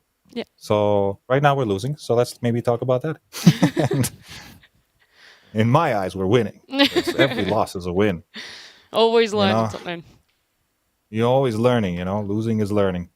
And thing is, like, yeah, I mean, typically though, morale really does ruin sometimes the atmosphere of having a conversation about something, right? You can't really, if you're not feeling to talk about things because everything's wrong and you're not really sure if it's you or somebody else and whatever, you kind of get closed in.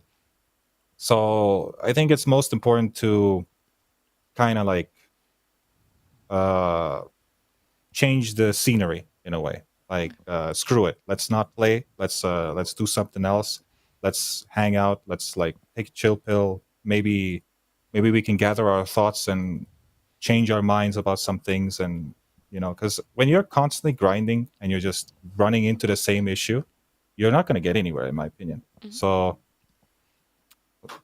a usual process is still like brainstorming ideas, scrimming a lot, figuring out if things work or not. Brood mother first pick, brood mother sixth pick, seeing how many of those like things can in draft wise make it work for you or not, you know. And usually you just develop like a system which is just kind of bulletproof, and then you play those games and then you lose, and then you kind of like, okay, we fucked up, and then you start over and until it works practically, you know. All right, well, I think that is all of our questions answered. Puppy, thank you so much for the interview, and congratulations again on keeping the Division 1 Team Secret dream alive. Yeah, keeping it alive. All right. For the See you in fans. the arena, boys. Swim there and buy some tickets, okay? All right. Yeah, we'll make I'm sure. out. Front row. Thank you so much, Puppy. Thank you. I mean, if they actually did it, I would definitely advertise for them. Oh, That sounds pretty I high. would genuinely actually be We in the all front just row as fly well. out and just go. Yeah. Where's the closest arena? How do we set it up? Everyone's going to come over here? We have 3 days. We have 3 days.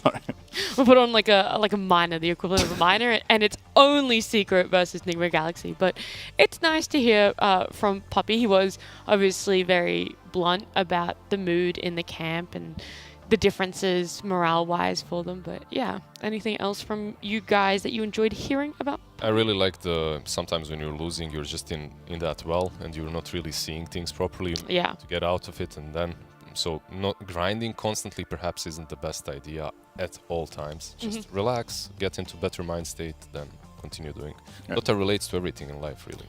I think it's interesting insights because if you're a captain that has been through literally everything, right? He's had a lot more success than failure, but in order to get those big wins that he's had to go through the grind of downswings in scrims like he talks about. There's sometimes you're like, oh man, Secret show up. They're good at every event. It's like, yeah, what you guys didn't know is that we had a week of scrims where we lost 20 games in a row and people were hating each other, you know? Yep. And the brilliant thing here is finding the way of digging yourself out of that hole, because that's the thing where other teams just cave in under the pressure and disband. And Puppy has had runs with teams that didn't work in tournaments, but he's also had bad scrim runs, and he finds a way of regathering people or making the necessary changes and finding a way out that is, I wouldn't say the path of least resistance, but probably many times the easiest path to success with what he has. So it's very, very impressive. And he's just very, like you said, he said it bluntly. I think he's just very straightforward with this kind of stuff. And I think he also is with his teammates. I think if there's something he doesn't like, or if they don't like it, I think the way to solve it is talk about it, work it out, be honest, and then develop. That's what you do. A very tenacious team, Secret. They pick up their first series here against Into the Breach. It means we're going to jump to a break, and when we come back, it'll be our third and final series, Gaming Gladiators up against Team Liquid. Killing you. No way they kill you. I'm coming. I'm TPing. Kill them, guys. Kill them. Yeah. I'll TP as well. Got a catch. Just stop this guy. Silence. Yeah, I stop. You need, stop this guy. Stop this guy. Stop this guy. Yeah. Nice.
Welcome back. It is our third and final series. It's Gaming Gladiators up against Team Liquid, a series, a face-off that a lot of people have been waiting for. And to bring us the hype, well, to help me bring the hype to you guys, is going to be Kezu. And just Kezu. Only me, because that is all that you need. Yeah, there is literally no one else on the panel. Can we get a wide shot?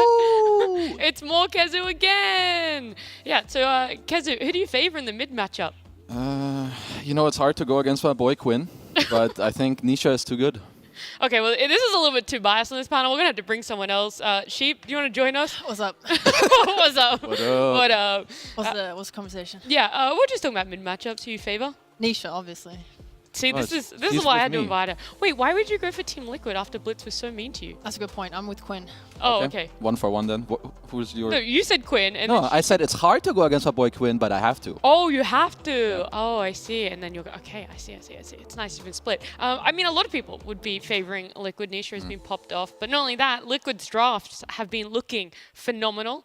We are a 3-man panel, which means our fourth person is over at the Telestrator. He's doing some magic right now, and he's going to be talking to us about Liquid's drafts. Isn't that right, T-Gov? Hello. Yeah, so I want to talk about Liquid's lineup. Of course, their top 3 heroes right now are the Rubik, the Tusk, and the Furion. Against them, a Brood has been banned 9 out of 10 games. The one time it did get picked, they've won with it. So it's kind of like a crucified hero for them, non-existent. And funny enough, back there in the background, they're banning out the Lina and Tree themselves when they're first pick. So that is why they hold this Rubik to such high regard. And when you think about the actual gameplay-wise, you see here, look, all right, Insania, 6 minutes in, he's securing mid lane, stacking, getting bounty runes, getting the DD. And there's 2 playstyles that we're seeing right now from Insania's Rubik. One, the AFK Rubik, the one that sits mid, does nothing. If you look at the mini-map real quick, it's all about Nisha right now. He's going to the bot lane, he's the one applying the pressure, not requiring anything. He gets to sit there. Nisha, after his gank, DD rune, farming up the jungle again. Insania's AFK mid, literally like 3-4 minutes of the game, like uncharacteristic. Again, if you look at the minimap, look at poor Mickey. He's all by himself, got absolutely no assistance. But it's the fact that Liquid are able to play with that map split. Insania AFK farming, you got Nisha again, which oh, there we go. He's checking top lane, he's checking bot. He's like, what do I do, guys? Bang. No, this farm, you know what? Have it Insania. I'm going to go back bottom. And because of that, because he's always thinking about the fight, not the farm, Insania, at 9 minutes into the game, he was already level 6. He already had so many ways to apply that pressure, and they swept through the map. And that entire time, Mickey, look at the kills, right?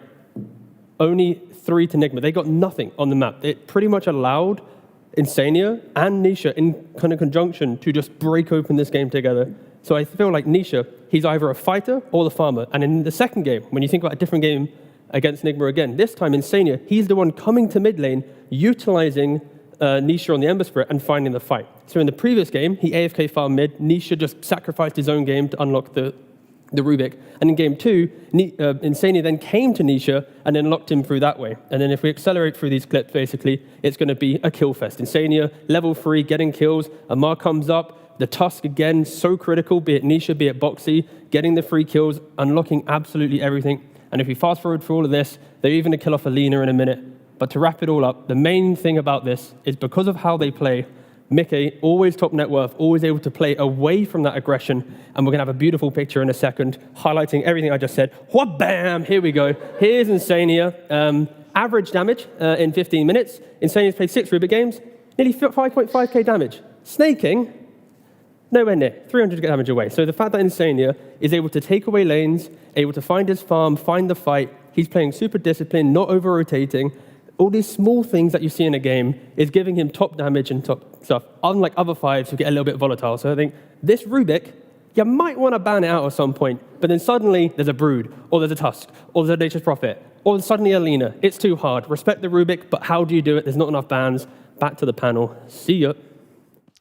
The only thing I got from that is that that should be Insania's new profile picture. Yeah. He is a Grandmaster Rubik. I'm sure he would approve of this one. So thank you, T, for giving him a new profile picture. I love it. No, that was a nice breakdown from T. It highlighted so many things that you have to try and keep in mind when you're coming up against Liquid, not just in the first phase of draft, but also how they're willing to change up their playstyle around the mid, who sacrifices what, how aggressive and how early tempo they're going to try and push the game, which begs the question, can Gaming Gladiators do the same? Are they able to swap up those tempos around mid, Kazu? I think they can. I think they're one of the teams that do play with pretty high tempo themselves, at least early on. I do think they need to adjust around their mid pick as well to make sure that they can match it. But I think if any team can give them a good run for their money, I think Gaming Gladiators is one of them. Do you subscribe to that as well, Sheep? Are you like, yes, this is a mid-to-mid matchup. This is where it's made or broken in this series? Ooh, it's hard to say, my friend. I'm looking at two different matchups. I'm looking at mid-to-mid. I'm looking at carry-to-carry. Because you can't just say, like, oh, Nisha's owning everything. Because so's Mickey. I mean, to be fair, everyone is. But, like, I think, you know, when you look at Gaming Gladiators, there's been a little bit of criticism around Duracio's, like, consistency in performance. Whereas Mickey has had just solid performance after solid performance. Then again, they haven't been properly tested yet to find those cracks. So it's super hard to say how they'll look on a bad game. When we look at just pure skill then, let's say drafts were fairly even, lane matchups were even, where do you give the skill advantage? I know we kind of memed about it before, but where do you genuinely put the skill matchups for the 3 lanes? Like you basically want me to rate the just better like core where players? you favor in like how they are able to play lanes, whether that's on the safe lane with both 1 and 5, and then just mid and then off lane as well. I think safe lane, I would give it the biggest, like, what's it called, disparity between the two teams. Like, I think that's where I would favor Liquid the most, then mid, and then off lane. That would be my power ranking. Okay, all right. Teed's joined us on the end there as well. Hey, what's up? Great job. All the info and the insight that you gave us on Liquid's opening for their draft, do you actually know how to counter it, T? Can you give us that insight? I mean, I feel like I probably could have explained it better, but you know, what can you do? No, I think realistically, when you think about the openings that they have, and the way that they utilize Tusk, it's just so map opening. If Boxy's playing it, he's running on the map, sacrificing his game, playing like a 5 through his positioning, but through the might of the 4, right? And then if you saw Nisha, he's making clutch Aegis stills, he's just killing everyone, just sacking the lane for Rubik. So I think Tusk is honestly the best hero that I think I've seen from Liquid so far, which means you're going to have to give away these other heroes. And yeah, you already see it here. They respect the Tusk. Now the Brood goes through. The second game for Liquid on Brood. Yeah, that's a spoiler. I was going to say spoiler because it's not on screen yet. Oh, no. He's ruined it. T, can you just take the headset off again, please? No. Okay, back to the telescope. No, we love having you on panel. There we go. Yes. The Tusk did get banned out. The Lena as well. Despite her losing a lot of games recently, there's still that respect. Okay, but more hype. This Io ban. Very nice ban against Gaming Gladiators because they have 2 heroes now that they can utilize with it. They have the Leshrac for Quinn, which they're deciding to let through just in case, you know. And then they have the Witch Doctor. True. Oh, that hero. We've seen Witch Doctor now played in 2 different core roles in 2 different regions. I don't know if anyone was watching NA. But I saw it. I watched it, goddamn. So now we've seen a pose 3 and pose 1, pose 2 as well. But let the people know, Dendi played Witch Doctor mid, and not only did he play it, he destroyed. He owned. Yeah, he it was so mid good. Super hard. He rotated through lanes. Yeah. He was like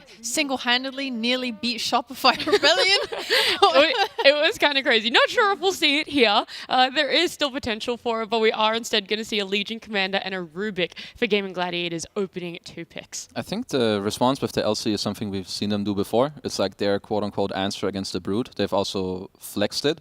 Or I'm actually not sure if Ace has played it yet in this DPC, but we've seen it from Celery before, so it does make a lot of sense. It's an open pick. They still pick the Rubik against the Brood. It's not a insane matchup, but perhaps also some respect, as you were showing from Insania's Rubik. So overall, good opening from both teams. They just yoinked everything, didn't they? Yeah. You know, you ban the Tusk, you pick the Rubik, you give them Brood. I think, honestly, if you're going game 1 into Liquid, I feel like giving them the Brood it's going to sound really dumb, but it's like the easiest way to go against them because you know what a Brood's going to bring to a game. The chaotic nature, the way in which you break down a map with a Tusk or the specialties of Insania Rubik, that's harder because there's different factors you don't know are going to come into the mix, at least in the draft. So I think, at least for confidence in a series, give them the Brood. Go for a draft that you easily could have spent a couple days preparing for that one Brood game. Yeah. If you lose it, sure, then you ban out game 2, but at least give yourself an opportunity to not be afraid of something that everyone else has been afraid of. How are we looking to counter this Brood play style? Like, what does Gaming Gladiators need to put emphasis on in their next 2 picks? Again, it depends how they want to go against it. It's ideally laning pressure. Yep. Hurt the Brood. Make sure there are not just 1, not just 2 heroes that can soak up and defend towers, but have the entirety of Gladiators. But then on the flip side, make sure your lineup wants to group up together and it not be at the detriment of certain heroes who don't really want to be grouping. Have a team that wants to not snowball, but at least hug each other and hold each other's hands and then not get brooded. Wasn't there an interview we had with one player who they kept picking Slark into Broodmother on Entity, yeah, and they said that whenever they watch Brood and she has a really bad laning stage, this hero does like nothing. They felt like the hero was just like terrible after that, so they just kept owning the lane with Slark. That's probably why we see Slark be banned out first from Liquid without hesitation. So yeah, that's what I'd like to see from Gaming, just something that gets her in lane. Yeah, like I think it's the like two-way step of how you can counter a Brood. I think step 1 is the laning, as you've said, as Fishman has told us as well. And then step 2, there's heroes who own her in the lane, but then they have a hard time playing in that area later. And if that's the case, you need someone else who can overtake that, which in this case for them, it's probably just going to be the Legion. Pow! Proc your Q. English is hard sometimes, you know. Pow! I like how powerful the power was, though. Sound effects for Dota, by the way? Yes. He does all the voice acting. Yeah, wow. Sorry. Super cool, bro. So the Legion is already good for that, and yeah, I think for now they're probably gonna just have pretty decent Brood answers already. It won't be too much of a problem for them. How all in do Liquid have to go for their bans to protect the Brood compared to setting up for their next phase? Honestly, I think we've seen teams play Brood where it gets binned in lane against Nagas, Undyings, but it still provides the same Greaves aggressive posturing that you don't actually need to ban too much for it, as long as the rest of the team can accept that Brood's going to be not at 110% effectiveness. So I like the Slark ban. I can respect the idea of maybe a Beastmaster as well, but I feel like the bans are going to be now tailored towards the rest of the draft, as you see with like a Batrider, for example. And the Gaming Gladiators, where are their bans leading them towards? I'm guessing just matchups of what they're about to pick. Do they have last overall pick? Oh, they do. Yes. Yep. Okay. I mean, the main thing I'm thinking is last time they did this, they did have the LC on +5, like against the Brood, and then they had a Lina safe lane with it, and obviously that hero is not in this game. So who's going to make up for like how strong Lina is if they do want to put LC on 5?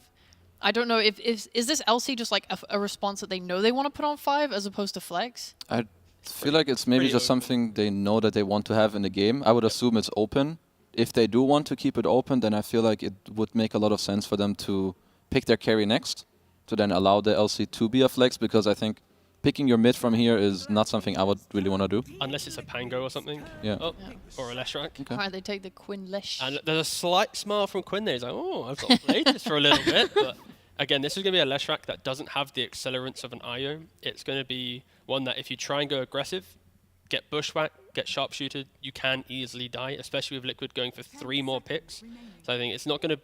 It shouldn't, in theory, be as potent as previous Quinn Leshrac games, but it's still at least a hero that can set the pace and also fight into Liquid early on. How susceptible is this Lesh going to be to ganks? Like how vulnerable or like volatile is he in that mid lane? Depends on the next 2 picks from Liquid. If they pick up a mid hero that can take the fight to the Leshrac, or at least push out the lane, and not ever allow Leshrac to get aggressive and invade jungle, very susceptible. But again, it depends on what Nisha wants to play into this. I mean, the one good thing for them is that they do have a Legion commander who can also go mid and, you know, help save the hero.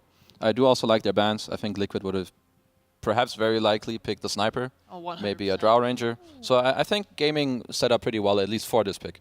Cool. Any thoughts on what you would like to see Liquid run back with? They just feel so open. Like so many other teams, sometimes you can kind of pinpoint what they like to second phase, but for Liquid, it's always been so... I don't know what the word I'm looking for is. It's just... They can be a bit ambiguous with their That's the hero word. picks a little bit. Yeah. Okay, they go for Invoker. It's going to be a hero that doesn't care about Leshrac too much, especially when you have a support come to you.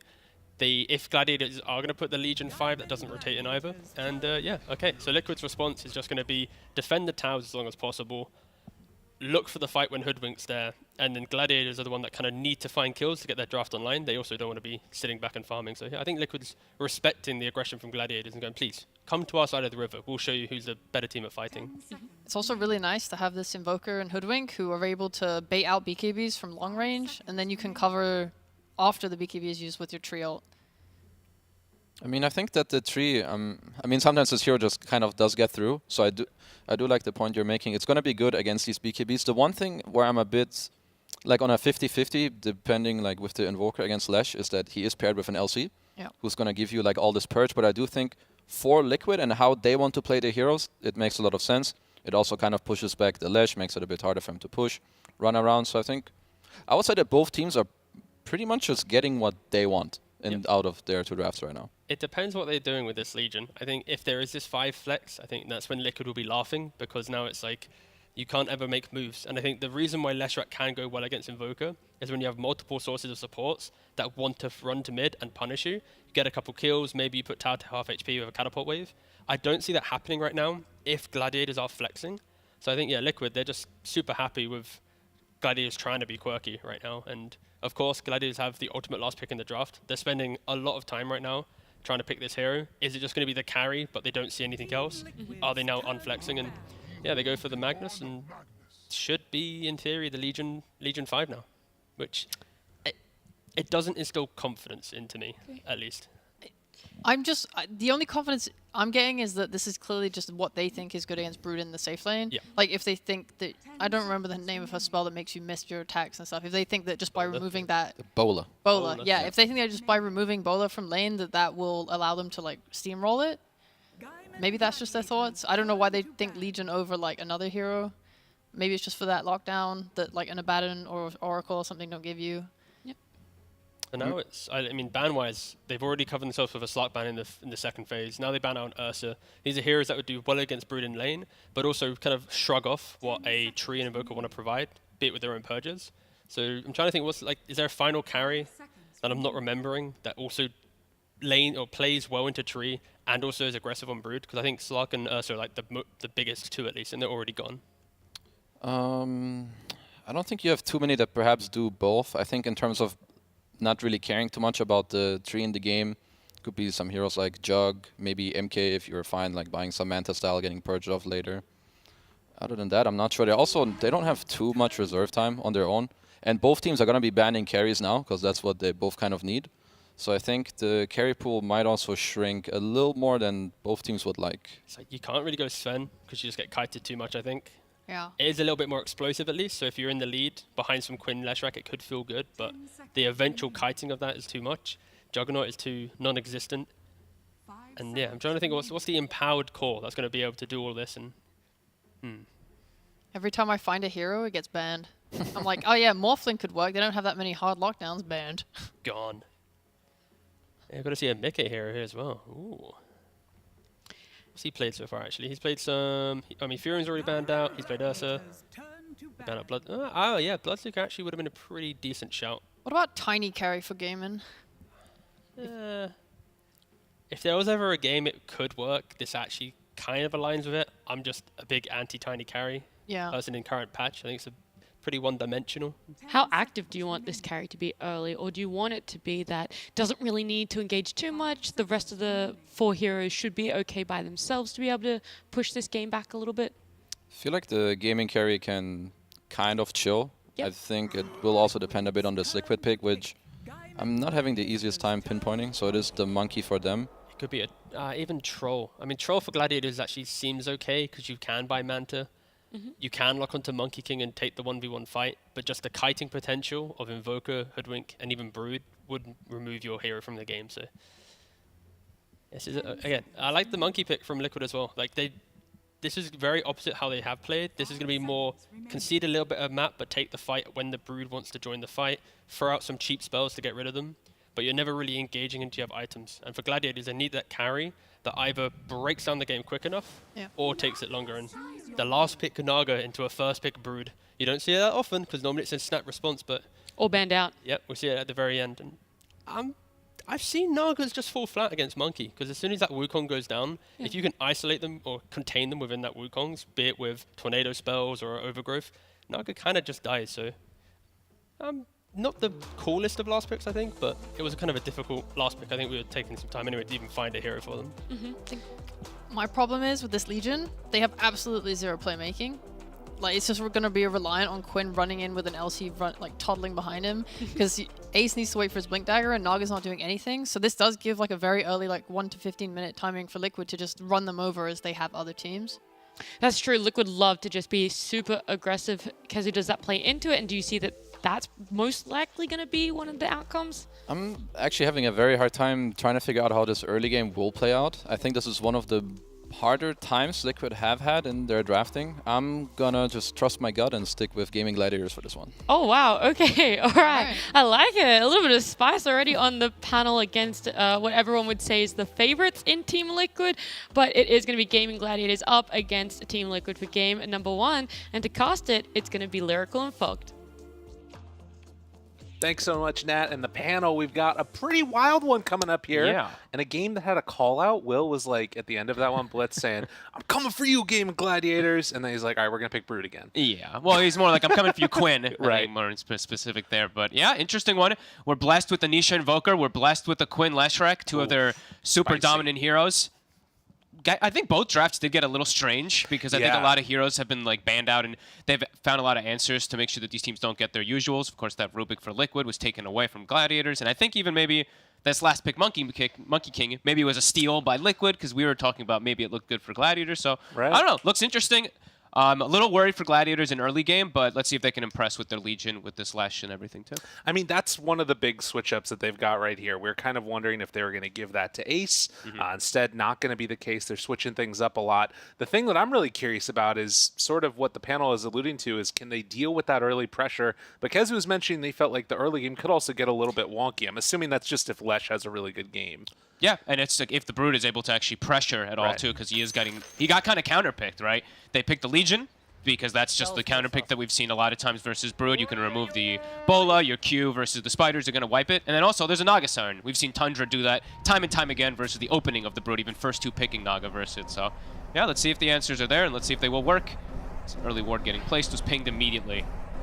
You can see the early tip that went on there. The stars of the show here, and obviously bringing Quinn in changed things up a lot for Gaming Gladiators. Let's hear from Celery here to talk about their thoughts coming into the beginning of the season. Compared to the last season, in terms of strategy and how we're preparing for things, we're also doing it a bit differently, where we have a lot more input from the players this time around. We just want to do it a bit more like, I don't know if you can call it the OG model, but we're just following the players a lot more. And if someone feels very good on something, we will go off the flow more. So in a way, I think our game should be even more fun to watch. I think we already played pretty exciting last time, but it should be a lot more fun now. A lot more fun, and Quinn definitely on a hero that he likes on this Lesh. Yeah, and one that maybe is the one to look at for that early game that's important, right, as we were mentioning. So let's see how he's able to do it. It's one of his most comfortable heroes.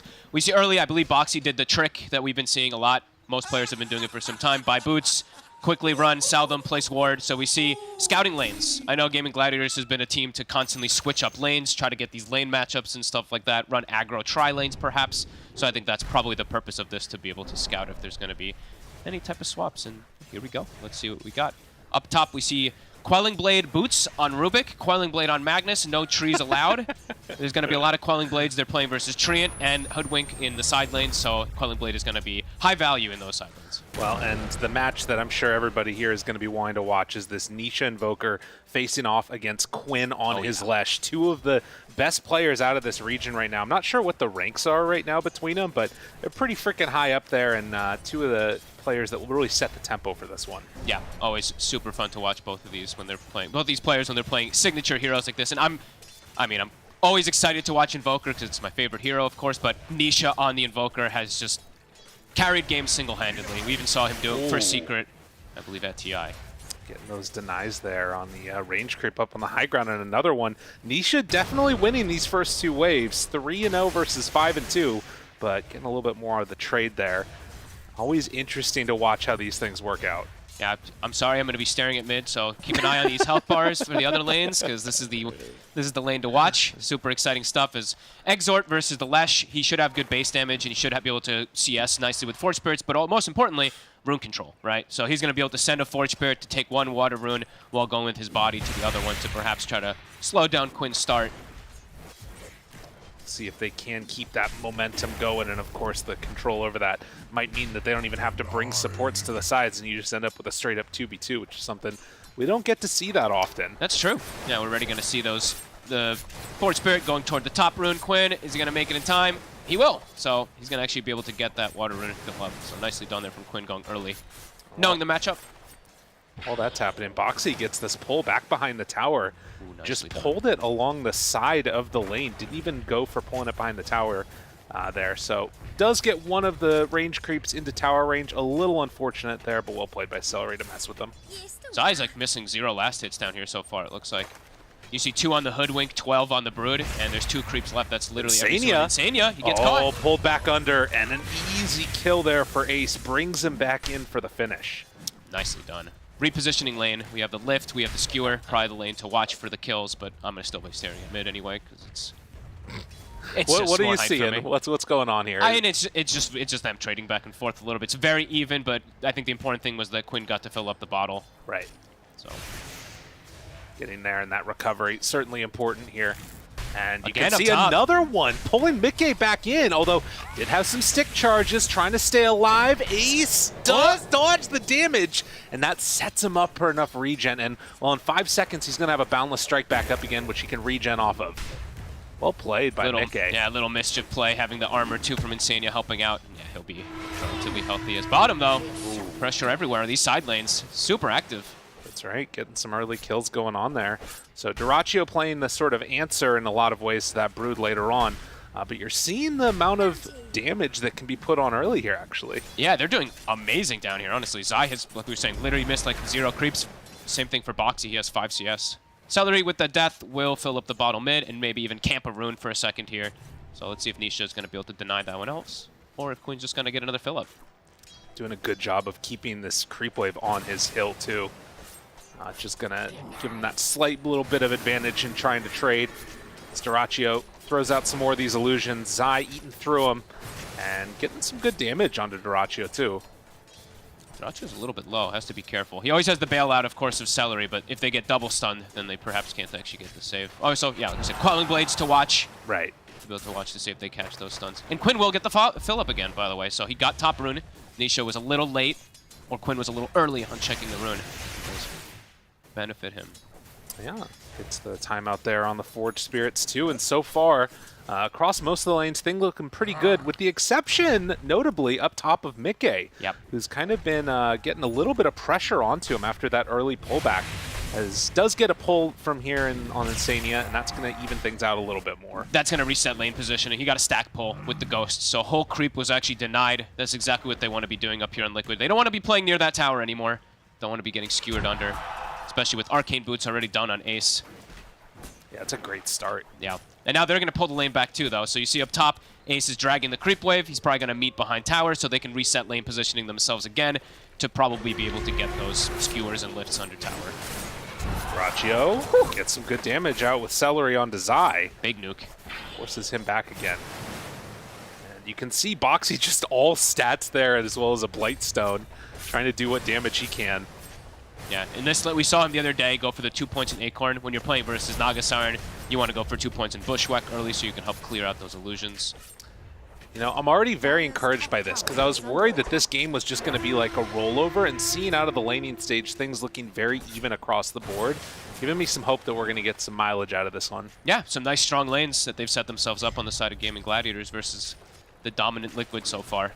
Right, I mean, you saw the sportsbet.io odds at the beginning of it. Definitely favored for Liquid. Look at mid here. Tofu, he's waiting. Power Rune is up in 4 seconds. They want to get Nisha. But Tree, he walks right by. Does he spot him there? He does. He sees him. Tofu in a bit too far. It is going to be a haste, though, so that will be a refill for Quinn. And with level 6 up and online... Well, that's a big one.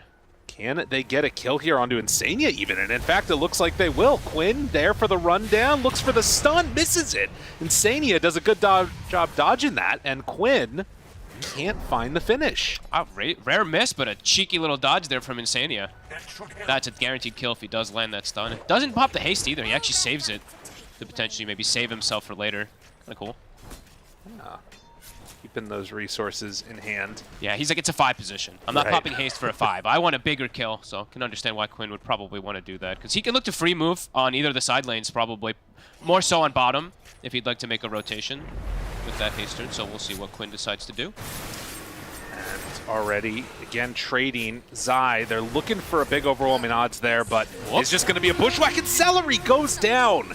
Boxy with the snipe. He got the bounce back, the Acorn. Oh, in trouble up top, gets skewered back in again, but with the tree armor there again and Mischief ready. And Quinn is back at base, so he might TP gank here with this haste rune. At the same time, though, Nisha is trying to pressure mid to force a reaction back, so Quinn can't actually gank side lanes. He's going to have to go back to that mid lane. I mean, you look at this, and the sort of difference between top net worth and bottom is not all that significant right now, as Nisha does a really good job of disrupting Quinn, throwing that little bit of cold snap onto him and keeping him back. And he's got Midas now finished up, so Nisha, amazing timing is going to be out for this Midas. 7 minutes and 40 seconds or so. This is going to be a rotation top that heads right under a ward. And Quinn stacking or just clearing through the camps, actually. Dyrachyo now, maybe in some trouble. Does cut one tree, but there's another one there. Dyrachyo needs to get out of here. Where's the save? Moving into position for Celery, and there's the press the attack to walk out of there. Boxy still chasing 3 seconds on Bushwhack again, and thought about going for it, but doesn't decide to make the move. Sick play from Boxy. Drops the acorn shot, it gets cut, but he pops a branch as well, too, so he ensures that that Bushwhack catches. I love seeing players using the branches for Bushwhacks as well, too. I think it's always going to catch people off guard, so nicely done. Nisha gives vision for his Midas, and we'll get it on a big creep. About to be level 8, so double Forge Spirit's about to be online. Gonna be hard for Quinn to really take advantage of pushing out mid, and yeah, Lesh is a hero that can definitely suffer versus these double Forge Spirits. The high physical damage, the minus armor as well, too, that can come out. Could be problematic, so maybe a bit of scare for Gaming Gliders to go aggressive in these next few moments. Yeah, it's interesting because a couple of those moves that they've made haven't really worked out, and Celery is just kind of in no man's land here. It's the overwhelming odds to try and get some extra distance, but the Bushwhack is there. He just took a walk to death. I think he was trying to drag off of the tower so they don't pressure as long, but yeah, ends up paying with his life because of it. And Dyrachyo maybe also now has to try to go toward the bot lane to stop the push, but pressure on multiple fronts here from Liquid.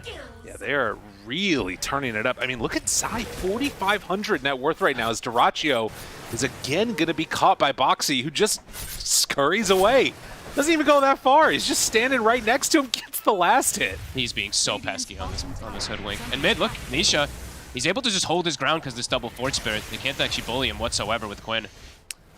I mean, they are still getting the farm on these cores, but we're seeing this early power coming from Liquid, and at least for the moment, Gaming don't really have a great answer to it. No, they're zoned off of bottom, so their Legion answer to the Brood, that Naga answer at the moment, it's not working. Usually we see it, I mean, Tundra is usually very good about being able to hold this tower as long as possible versus Brood because of these heroes, or these kind of heroes like Naga. Usually they don't do the Legion, of course, but yeah, right now, Liquid know exactly how to play versus this. Is top 3 net worth because of that tower kill. You can see Zai doing a good job of microing these spiders back, not going to get him caught there. What, Nisha? Get the Arcane Rune. Get denied in his face.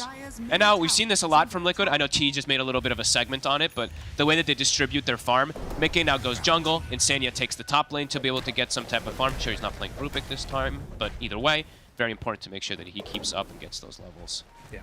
Very good at maximizing and being efficient, this team. You can see doing a little bit of a similar thing there with Tofu trying to catch back up slightly as Celery runs into Boxy and Sunstrike. He just walks away, but Boxy's there for the finish. And Boxy gets last hit, so he's actually about to have Arcane Boots finished up for him too to continue his pressure on the map.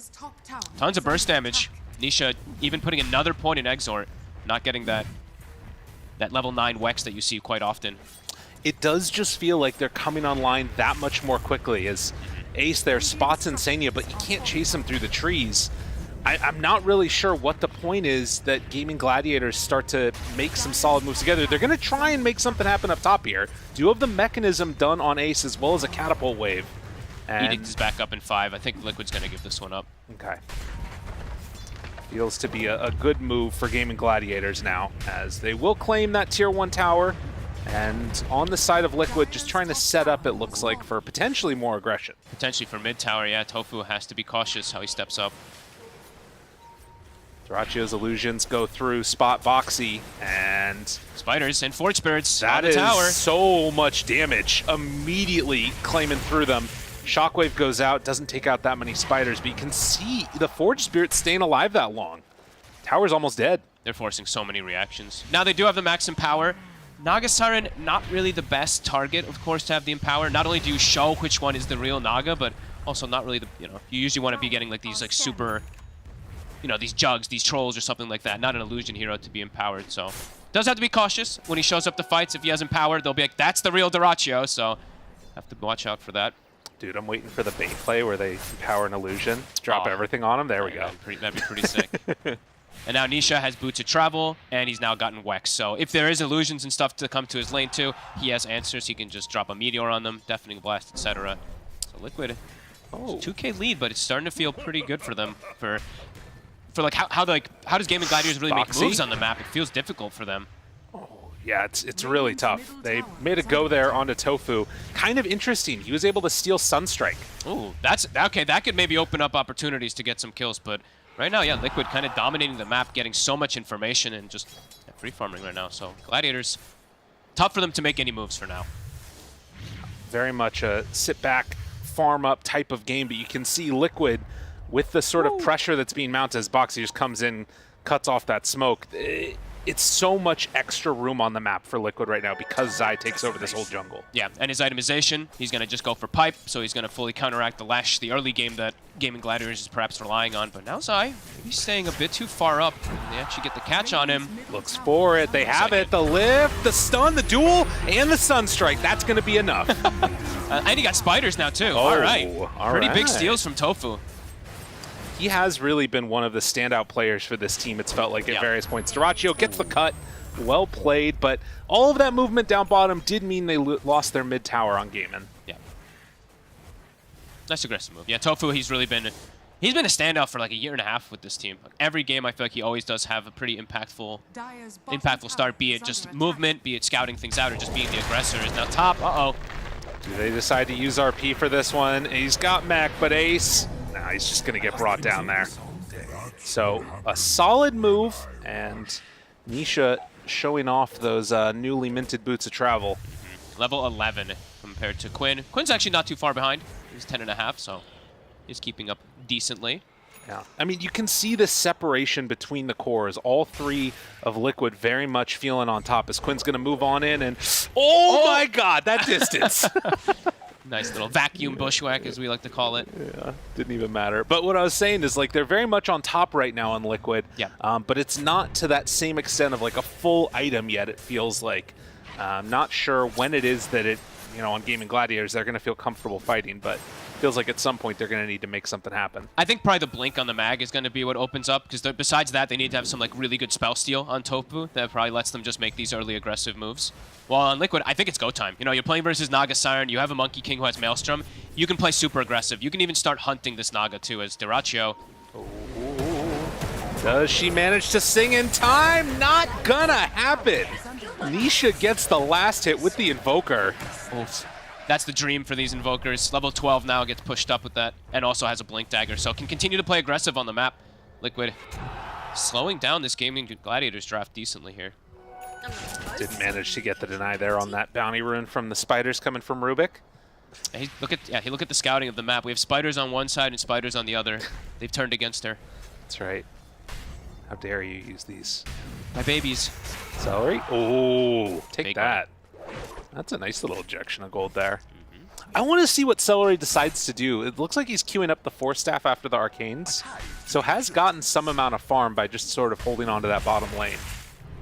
Yeah, there's not too much variety I feel like you can actually go for with this. Ooh, big shot there as Dyrachyo, low HP. Another round of it, and he could actually get brought down. There's going to be a Sunstrike soon. Dyrachyo really needs to be careful, but takes care of that ward first. Okay. Bottom, there's the Boots of Travels in. Zai, he's on Celery. Trying to run, trying to hide. They have the TP in, and the quick finish. Now, there is a smoke gank heading down this way. Do they have the blink? They do. Eyes on Ace. What can he find? Quinn is there. Now, Mickey, he's up in a tree hiding away, and the Spiders, again, they scouted him out. So they see that Quinn's over here. They don't know about the other two. And it looks like they're just going to have to back away. Liquid's got numbers here. Gaming Gladiators has to be careful walking in. All 5 heroes. Liquid is so prepared. Oh, Ace, he's just on the other side. They have this great ward in the area. They're going to break it. Tries to make a move on Zai. Not going to be able to connect onto him. And Ace, that is not the Blink Dagger reveal he wanted, is going to be brought down. The rest of Gaming Gladiators have to run away. Celery, eyes on him. Tofu nearby. The overwhelming odds. The pipe. It doesn't even kill the Spiders. They couldn't bring him down. Now Tofu tries to escape, but to no avail. They bring down the Rubik 9-2 in a 4K gold lead. What a read. Like you said, they saw Quinn. They're like, Quinn is the one that they have to have the Quinn to be able to do the damage with the RP. So they know as soon as Quinn is there, that's likely where the move is going to be happening. They just bring 5 and they just smash it. And now Tier 2 Tower perhaps is in trouble too. Liquid, really hot rotations. Yeah. Clutch plays coming out, doing everything that they need to in this game. Tower's dying so fast. His max Exort Alacrity. Yeah, she's dead. Nisha going into the BKB after the Midas and the bots has gotten everything that he wants pretty much so far out of mid. Top net worth in this game, Zai right behind him. All of the cores having a really good one. Yeah, level 13. I mean, this Invoker's damage is going to be crazy. And it's tough for them. You're starting to feel that bit of pressure here for Gaming Gladiators, maybe desperation to find kills. They need to bring this guy down. The stun is there. It takes out the tree after the long break. And, well, Tofu, even when he's not playing Hoodwink, gets the bushwhack. Okay, but it's an RP use. They have to get something big out of this. Yeah, what can they get? Move towards mid-tier 1 tower. Liquid, they don't want to give this up if they don't have to. They're all here. Boxy waiting in the tree line. The area runs right into him. Hello, friend. How are you? Catch. Lift back, and now Boxy in some trouble. He's going to get stunned and killed. Gaming Gladiators string together 2 couple of kills that are pretty important here, but I don't know if they still feel comfortable going for the tower. Without RP, it feels like if they even go for a fight, they might just get wiped here. So I think they're probably just going to look to back up and continue farming. So Liquid, they do lose a couple heroes. And Gaming Gladiators get some nice space for the Naga Siren, which is probably pretty important for Duraccio, it feels like. Yeah, you can see now those couple of kills, they've at the very least forced some rotations, given more of the map up for him, and then of course, you know, getting the gold from the kills as well certainly helps those other cores. Quinn back into this one, and only 1,000 gold or so behind the Invoker. Liquid looking to punish since RP's still on cooldown, trying to get a grab. They smoke in the mid lane. Boxy. 45 seconds for Ace, but this ward, scouted, misses the bushwhack. Sends in a lot of spiders onto Tofu, trying to kill him off. Misses on that bushwhack too, but the control is there. Quinn, let's have the Bloodstone, but it's not going to be enough. Didn't even pop it. A little bit of a wasted overgrowth there from Insania. Could maybe get stolen too. Okay, he popped Living Armor. Just waiting for it. Instant smoke again. They want to play fast. Still trying to take advantage of RP being down for 15 more seconds. Okay, right in on him. And you can see the movement over. Duraccio does scout all of these heroes, and Ace needs to be careful. They have the meteor drop down, the mech to the side. Ace, they have the Song of the Siren. 1 second until RP, but they don't have their Leshrac. Duraccio. They're just going all in on him. Duraccio in trouble, pops the Manta, tries to get away. This was never going to work. Oh man, tries to bail out the mag. 1 second left on RP and then just gets surrounded. Keeps his hero too close to everybody on the side of Liquid. I wonder if he didn't have enough mana to TP or what that was that ended up happening, but regardless, a big window, and Liquid immediately want to take advantage, head into the pit. Nope, they should be able to clear it. RP's up, but Naga Siren dead for 25 seconds. Quinn, pretty squishy still at this point too. Sure, he has Bloodstone, but it's an overwhelming amount of damage that Liquid has. He can't walk in. Yeah. Liquid, with the Alacrity, should be able to finish it, but Gaming's going to go for it. Oh, a big moment here, Quinn. Let's see if they get the RP. Can they find it? Ace, there's no vision over to the side. They find Boxy right at the start, looks for the big jump in, but he gets stunned. He gets controlled. Ace, he gets the RP, but it's going to come too late. They only bring down the Hoodwink, and oh, that was so close to being so much better. Quick fingers, Nisha gets the cold snap almost immediately on the blink in, and yeah, now RP is down. Can't actually get a benefit. Can't get the steal. Did he get? No, he didn't even get last hit, so. A nice try there from Gaming Gladiators, but Liquid, they were all ready for it. They started spacing themselves kind of perfectly as soon as that rotation started coming in, even though he was smoked. I wonder if that's one of those things where, like, Nisha's just spamming cold snap on the ground, you know? Probably. He was super ready for that one. Yeah, we'll see it again here. Boxy being a distraction up top, and then, yeah, instantly gets the cold snap. Big plays. Yeah, let's see that. Boom. Well, they do manage to bring down Boxy, but of course now, though, having the Aegis on Brood does spell some scary stuff coming forward. Tofu, another good steal, has the Boomerang. Oh, nice. He's got some good ones. Quinn turns, wants to get what damage he can. The Bloodstone's there, but he is not strong enough. He's so fragile. And now the Sunstrike as well, Tofu. He's got to get the hell out of here. Force staff to the low ground. Celery's nearby. Press the attack, trying to get their Rubik out of harm's way, but right on top of him, Mickey is there. He's still escaping, but will finally be brought down. And Ace, Even more. He's out too far too. Save your buddy syndrome, trying to help people, and well, press the attack, trying to escape. Ace does manage to get back into the base. Liquid just dominating map. They just know exactly how to play versus this. No RP. They have nothing. Quinn way too squishy. He's going to walk into them. They're like, okay, we have so much damage on our draft. With this Nisha Invoker, level 15, with this Monkey King with early game item timings, Brigand's Blade, Maelstrom. Yeah, Quinn walks in and just disintegrates. So I kind of want to get your opinion on this, though. How much of a problem is Dyrachyo having this heart, like starting to get his net worth up? Because we've seen some games where Naga Sirens can completely take over. Do you think this is one of those games, or is there always going to be issues for him? I think there's going to be answers. They have Nisha, who's now even built Shard, so the Meteor cooldown and everything, it does matter. Goes down to like 30 seconds, so he can constantly spam on illusions, and they are going to have a Mjolnir Monkey King, so I think they're going to have the answers for this Naga Siren. If Quinn doesn't start getting a couple kills going his favor, this game might start becoming pretty impossible for them. All right, we'll have to see. He's getting into that BKB next one, even for the casual cloak. Okay. Quinn trying to keep up those levels, trying to get into a position to fight with his team. RP is ready. See if they can find anything. Zai, he's Quinn in already. coming in a little bit behind the rest of the team. Celery's right on top of him. Ace looking for his moment, but you can see it's just Zai running in. Nisha, Mickey, they're all so far back. Great positioning. So tough for Ace to find this initiation.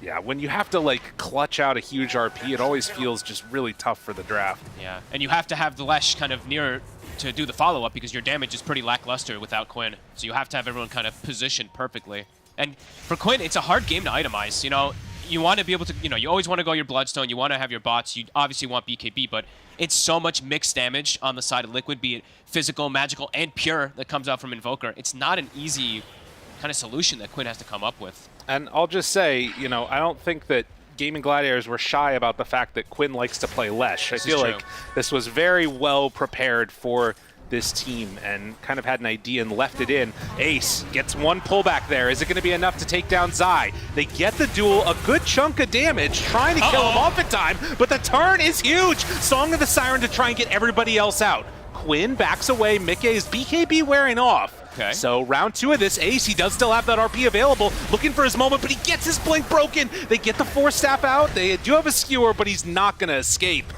Meteors drop down, stolen Meteors. Can he turn this one right now onto the Rubik? Disarm for the moment, but the chase is there. The damage is coming out. Quinn trying desperately to survive. He has Bloodstone back up, pops it immediately, but Nisha, this BKB, does too much damage. They kill off Quinn. Dyrachyo left pretty much all alone. They've got a Legion commander nearby, but not going to be a huge amount of help. Can he escape from this one? Press the attack. Tries to run. Do they have the control and the damage for Dyrachyo? It doesn't look like it, but maybe he can turn on to Celery. Does have the root there. Ace is back. Can they do anything? They don't have Lash. 25 seconds duel. Pulls him up to the high ground. Ace waiting for somebody to show, but they kill off Boxy and now pull in Zai. Get the skewer pretty far back and away, but do they have a net anything? Yes. Aegis though. The control is there. Can they kill him a second time? I mean, Monkey King's just left. He's like, you're on your own, bud. But Nisha, Insania, they're still nearby. They find that tornado, the combo. Zai's away. He's actually okay. Unreal. Still had Greaves. He had the bailout. Even though Mick had kind of ditched a little bit, he still had his Invoker and Insanias. Liquid, persistent fighting. They're just battling right through, diving through onto everybody. That song comes out. If that song doesn't come there, it's going to be a 5-0 wipe for the start of the fight. So a good reset there from Gaming Gladiators, but Liquid, you can start to feel this domination. Quinn just having no way to get back in the game. esportbet.io odds swinging further and further into the favor of Liquid here. And Celery gets down some good wards. They are out on the map at the very least. I've seen a lot of these Liquid games where the team can't get outside, can't find any avenue to sort of farm on the map. And it does look like after spending a lot of cooldowns and, Ace being around still, they can kind of be out there farming. Yeah, Liquid had to spend a lot there to just be able to persist fighting. Missing some man on the Invoker. Nisha gonna heal and then be ready to battle again. So Gaming Gladiators trying to posture during the small timing, but RP still on cooldown, so they do have to be careful how they take the fight. Another stolen spiders means that Tofu can spread out and get more vision on the map here, scouting a couple of things they might not otherwise be able to. They've done a good job also with these Force Staffs. We've seen from Celery and from Tofu kind of breaking the Bushwhack multiple times. I think they would have lost a lot more heroes if it wasn't for that, as Liquid not able to rely on cooldowns. They're looking to battle. Ace. Skewer to get out. Does miss the ice wall there from Nisha. And you can see, I mean, win probability 61%. Sunstrike's not going to connect there. Still hunting up top. Ace. Press the attack, tries to escape the big old hit. And Mickey thinking about chasing here. Celery, he looks like he's going to be the one left behind, although Song of the Siren to interrupt, get in the rest of his team out. What a bud. Carry players using the song to help supports. Will it cost them? They're on full retreat now, though. Liquid now have a Blink Dagger also, so a real form of initiation, it feels like, besides just running at them. They have Insania now able to position himself. And now there's no song. Yeah. So now there's no bailout, so Gaming Gladiators have to be very careful if they posture aggressively. Listen, guys, I've been very invested in the game for a while. I'm even more invested now. Oh my god. Quinn gets caught right at the end, has to BKB and run away. The rest of the team is so far out. Quinn's in trouble.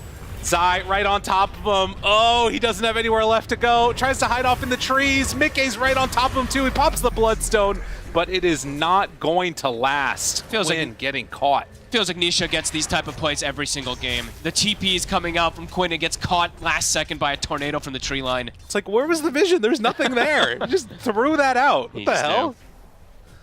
Oh, Mickey still hunting. I mean, and now with 30 seconds, no Quinn. They're just running at them.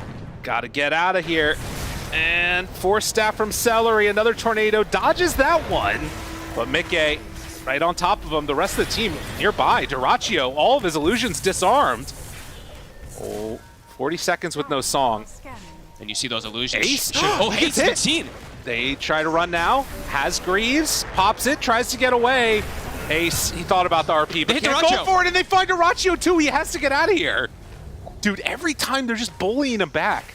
In like perfect position. They know how to just run at them. They know, like, they need... Gaming Gladiators needs everything together to try to be able to fight versus Liquid. Liquid doesn't have to wait on cooldowns. They don't need to wait on some tree root, anything like that. Everything is low cooldown based, just super aggressive. And they're timing these things nicely, too. The Alacrity plus Boundless Strike, I've seen it now a couple times. Tons of damage coming in. And now even going to kick the pace up even more, it feels like. Spinner Snare, almost ready for Zai. Almost a Hex for Nisha, too. And Roche is back up, so... Next big moments here, Gaming Gladiators, can they find any type of opportunity, any way to get Quinn back in the game? I mean, it's these pickoffs that really feel like they're hurting the most, right? Because as you said, you need to have all these things in concert on the Gaming Gladiators draft. Otherwise, you can't fight. You need Ace there. You need Quinn there. I mean, Duraccio is getting stronger. He's got this Orchid done going into an Aghanim Scepter next. Cool. All right. Got to be able to try to focus fire these BKB targets. Get that net onto them, of course. But the question is, will it be enough? Will it come quickly enough? And, I mean, are Liquid going to have the answer? So far, it feels like the solution has been there. But they drop down a ward. Can he find him? Mickey. Oh, just barely off the mark. Cuts the other tree. He cut the left one, not the right one. So close to catching Mickey. Going into the Scotty next, too. Yeah, like I'm loving the itemization. The Ags on the Brood, I think that's going to close the map even more, because they've already been scouting with these annoying spiders. They now have a Hex on Nisha, and yeah, the Mjolnir plus Scotty feels like it's going to be a great answer to the BKBs, the Bloodstone, and those illusions of Naga, so Gaming Gladiators, it's going to be a tough time for them. Nisha ready to jump. Now they do have the press the attack to take it off. Root there onto 2, chasing Tofu, and press the attack backs away. Mickey, he popped his ulti already. Liquid, maybe a little bit premature with their movements. And, well, Gaming Gladiators now have a window with no Wukong's command. Yeah, pretty nice. And Duraccio, he's about to have Ags done, so maybe can isolate these BKB targets. Jumps in, Boundless Strike onto 2, press the attack. They leave Quinn, he's going to be fine. Tofu tries to throw the stun back, cut down that tree, backs away. Dude, the Bushwhacks are like so close to just ending everything for Gaming Gladiators. Yeah, they've been excellent with their Force Staffs, honestly. We've seen it. Force Staffs and Quellings have been saving the day for them. Well, they're ready again to go with Roche up. Almost 18 on Duraccio, too. Probably wants to have level 3 Song before this next fight, too. It just feels like this impenetrable wall of Liquid running at them and then just poking them in the head with daggers and stuff. And then for Gaming Gladiators, they're waiting for that perfect fight. And if they find it, you can see how all of this can turn around, but otherwise it's just slowly going further and further into Liquid's favor. Yeah. It feels like if they don't find some type of catch, it's going to be Dyrachyo versus the world. Quinn does have that gem, has a BKB ready. Okay. Queuing up the Hex next. Found himself a nice little Cloak of Flames too, so a little bit tankier for him, but still quite fragile. And again, needing to find those kills, needing to shut down the farm of Liquid. And needing to find an RP. Ace just needs to find a big one, but now it seems harder versus the spinner snare too. He might just walk into a web, get his blink canceled, as we've seen time and time again this game. Ooh. Right on top. They find Celery right at the start of this. He's going to have to BKB right when he comes down. Buys back. Ooh. Do they want to chase this? Looking for anybody. A lift up onto Zai. Ace jumps in. Oh, but he gets stunned. The interrupt was there, and now the bushwhack. They're keeping him under control. The rest of Gaming Gladiators can't get there to help, and now with no Ace and no buyback, Liquid, the path is clear. They're going to hunt down, find the Hex. They do have the Force Staff, press the attack ready, but they won't chase anymore. And Liquid, do they just go into Roche? Yeah, there's no Ace. 30 seconds. Again, Nisha, instant cold snap. Unable to get the skewer on top of him. He's so quick every single time. And now level 20 has been hit, so Nisha, the big timing you want is Exort. He's got these really powerful Chaos Meteors that without BKB, most of the heroes will just die. And Quinn doesn't have his 45 seconds. Could send in illusions, but they find Celery. This is a dieback if he goes down here. Any way to salvage this. Dyrachyo not popping song, just trying to get out of there, but the Boundless Strike comes out. They find Tofu, will sing now. Quinn goes for the tree break stun, but they're still singing. Ace looking for a moment. RP back onto 2. Can they pull him in? They bring them all toast to Zach. They have enough damage, though. It doesn't look like it. It's not nearly enough. Dyrachyo is going to get eliminated, and they pull them all in for their eventual defeat. Mickey on fire. Oh, this felt like the inevitable move that could have happened several times in this game. The song continues while he's stunned. They don't focus fire him, gets BKB off full heal. They get every connection of every spell. As Liquid don't even need the Roche. Looks like it's time to perhaps at least get 1 Rax, maybe even 2 sets. Dominant performance. They waited for their items. They got all the ones they needed, and now they're ending the game. Yeah. This Liquid team is terrifying. They're so good at team fighting. It's so impressive. The way they all play off of each other kind of perfectly, knowing who to catch, who to disable every single time. Yeah, it's beautiful. So it looks like it's just going to be 1 set. Go back to Roche, but they should just be able to get that Roche for free because RP cooldown. And so is actually Song's coming back up in 10 seconds, but don't think Gaming Gladiators makes it in time. I mean, it's tough, right? Like, you have a draft that's just so difficult to execute all the points that they need to. Yep. You got to end the song when the, stun's coming out from Lesh. You need to RP pull them into the right direction, but make sure that Mickey's under control and dead there at the same time, too. And in the end, you just look at the damage done there, those little dots that were popping up, and it's bigger across the board for Liquid. They're just hitting harder. They're hitting every spell. They're and with ease too, like with just like a little bushwhack being thrown, the Wukong's connecting, and Quinn just always just getting deleted. Oh my God, there it is, bringing him low. Quinn does pop the BKB, ready to turn this. Now BKBs are getting lower on the rest of them, but Nisha just beats him down. Now Dyrachyo has to escape, wants to get out of there. Can he get any song off? He's not able to get out. Dyrachyo is gonna die to the statue as Mickey continues his marvelous run right into the base. Now looking, Tofu, he's jumping from tree to tree too, but they find another, and GG is called. Liquid looking incredibly strong in this game number 1.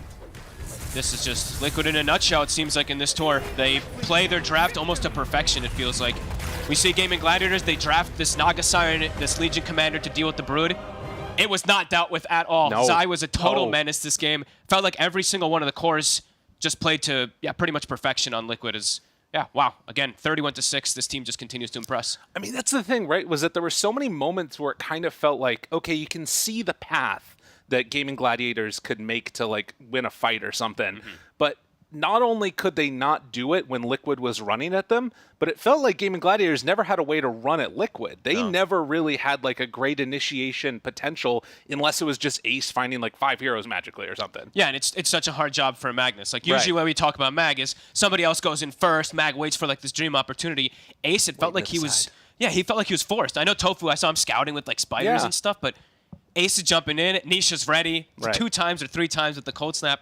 Yeah, Liquid just continue to be too good. Well, and it's like that thing, too, where even if you see them, it's still kind of dependent upon Liquid to make a mistake in positioning, and there was nothing that forced them into that position. There was no, like, Ember or Void Spirit or one of those heroes that, like, sort of messed things up to start the beginning of the fight. It was always, like, Leshrac trying to run in or something. But regardless, an impressive showing coming from Liquid, as we've seen time and time again this season. Can anybody beat this team? Gaming Gladiators are going to try again in Game 2. It is a very valid question. Who is going to be able to take a game and or series off of Liquid? Because game 1, they were phenomenal. They looked so good here. It just felt like there was never any room for Gaming Gladiators. But it was a very different start to sort of what we thought or have at least seen from Liquid before. They're very rotation and gank heavy, especially from Boxy. And this time around, Sheep, it just wasn't the exact same, but still successful. Yeah, I definitely was like, oh yeah, they can just run them over in 15 minutes. They have no playmakers. But what they do instead is they focus very heavily on their lanes. Boxy sticks bot. They kill the LC like twice. They kind of stopped Gaimin from reaching the timings I think that they wanted by just focusing on out-farming them and having more items for when Gaimin then do try to do something. I just don't know where the timing is for Gladiators. Like, even if they were to win their lanes, I don't think rallying behind Quinn is going to be the savior in this game, because you've got a Magnus that doesn't really enable a Leshrac. You've got this Legion that can help survive, but Lesh can't do everything. And it felt like this draft was really Lesh versus the world. And Liquid, they identified that very quickly, at least within the opening picks of Gladiators. They saw through this Legion flexibility and was like, we're going to go strong. We're going to somehow crush, by the way, a Brood into Naga. They crushed that lane. And then they just waited, bided their time on their side of the river. They took some reactionary plays, and as soon as they knew that they could be decisive and just break the game, they joined together and they did it. And of course, Nisha, with his mid-invoker, just goes Midas, goes Exhort, just scales, never loses his tower too early, and it's a really comfortable game. So I think, yeah, Liquid, from the draft to the game, they are just looking to be most likely undefeated. It's insanely good they are. Yeah, I must say that I was obviously very wrong in the pre-game with how I thought this game would play out.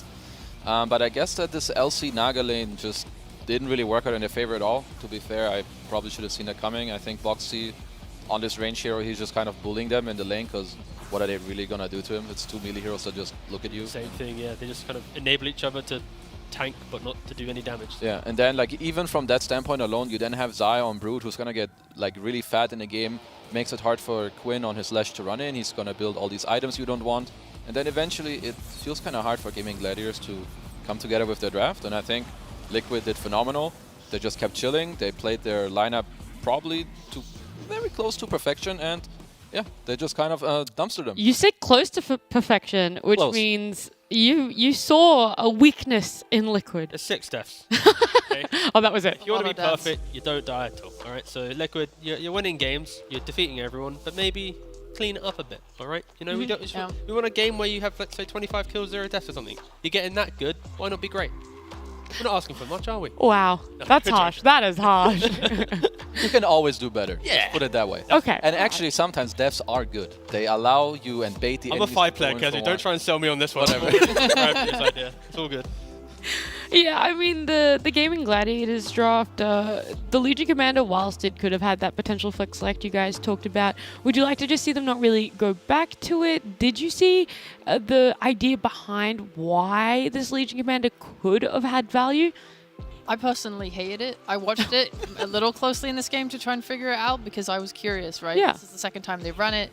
It just didn't trade that well in the lane. It fed like 3 times, I think, in 8 minutes. I thought like maybe it was so she could body and just trade, but that didn't really happen. They bought what they call raindrops as well, which pretty much mitigated all of her damage from the overwhelming odds, which usually is like, you know, a Legion who's a core will have more levels, but he's under-leveled and playing into raindrops, so his effectiveness became very poor. His rotation to mid didn't really amount to anything. Like overall, I just felt very underwhelmed by what this hero can do for the lane and the map. I think like it's a 5 that requires you to also complete some other steps. Like you need a carry that does well with you in lane, which I think they didn't really succeed in this time. They probably didn't pick the right hero out of phase in the second phase, so it can work, but it might be a bit too hard. Yeah, the draft has to go a very specific way. So that was, I guess, the most underwhelming thing on the side of Gaming Gladiators, but what was the most overwhelming thing or player on the side of Liquid for you guys? It's hard to say. Would you say Nisha? Let's just put it straight there. Okay, look. I don't like saying I have someone Nisha, else. but... Yeah, I have someone else too. Okay, I'll just go quickly with Nisha then. Okay, so it's not going to be Nisha, but you can bat for him anyway. Oh, I just really liked how they rallied around his timings. Like, he farmed mid and got his, like, bots and BKB, and then when he had that, they, like, decided to take more grander fights inside of Liquid. And then this Hex again allowed them to set up for so many kills on the side lanes that I just really thought he was kind of spearheading those timings. Okay. Yeah. Who would you guys put then? Because you both didn't really like Nisha. Are we in... Okay, let's see if we're thinking the same thing. I don't think so.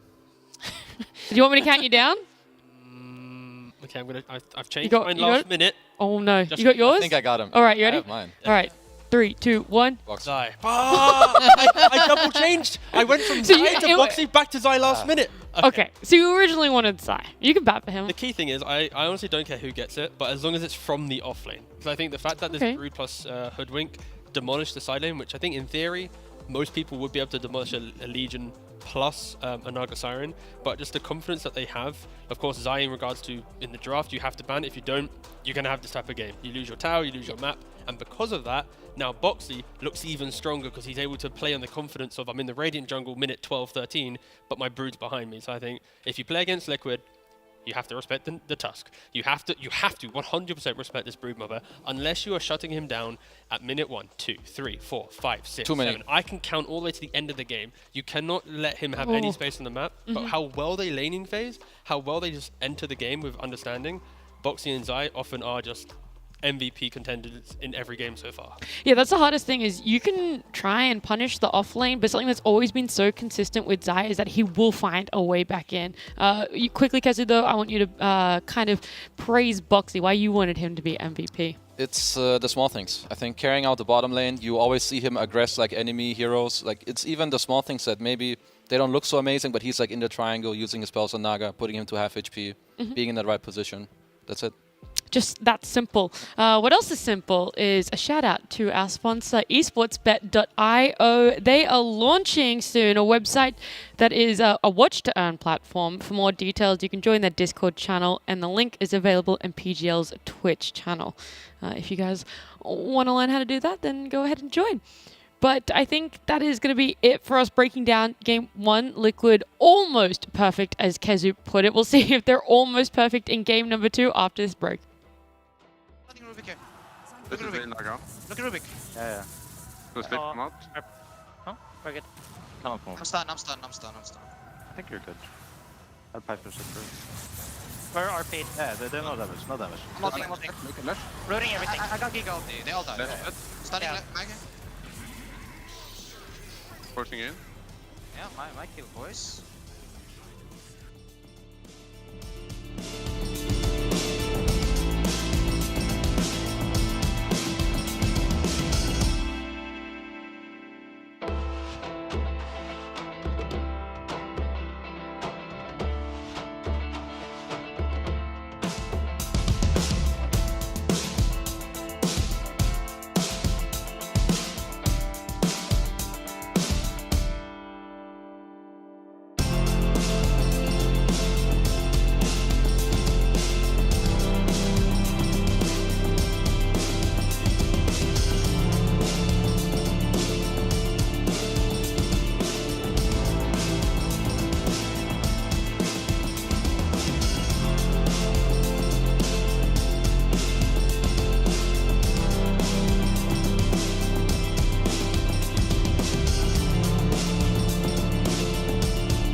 Gaming Gladiators up against Liquid. It's our last series and potentially the last game of today.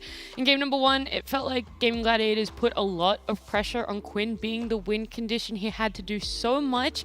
What would you guys like Gaming Gladiators to change up there? Do they need to prioritize the safe lane a bit more, or maybe turn their eyes towards the off lane? All right. No LC. No Naga. No passive cores. True. No losing. That one is good. I like that one. I do like that one. That one's easy. I'll stick to that one. I don't have to add anything. The thing is, so ban-wise, Liquid, they don't care what they like out of the Tusk, the Brood and stuff, because they're going to ban IO Furion most likely again. So then suddenly it's Tusk, Lina, Rubik, and Broodmother all available, which are literally the best heroes for Liquid to play. So for Gladiators, it's more pick your poison, right? Are you going to ban maybe Tusk plus Broodmother this time around? And if you have first pick, you try and take the Lina yourselves? Like, I think that's the main question, because you're not going to get IO, you're probably not going to get Furion, so you have to decide a new strat around it. And if you are giving away the Brood, like Sheep mentioned, don't put yourself in a position where you pick a Legion and put it to 5 unless you cover that. You can't flex something and get to pick 4 and 5 and go, we banned the Sniper and Drow ourselves, so we have no Legion 5 enabler. Let's just pick Naga.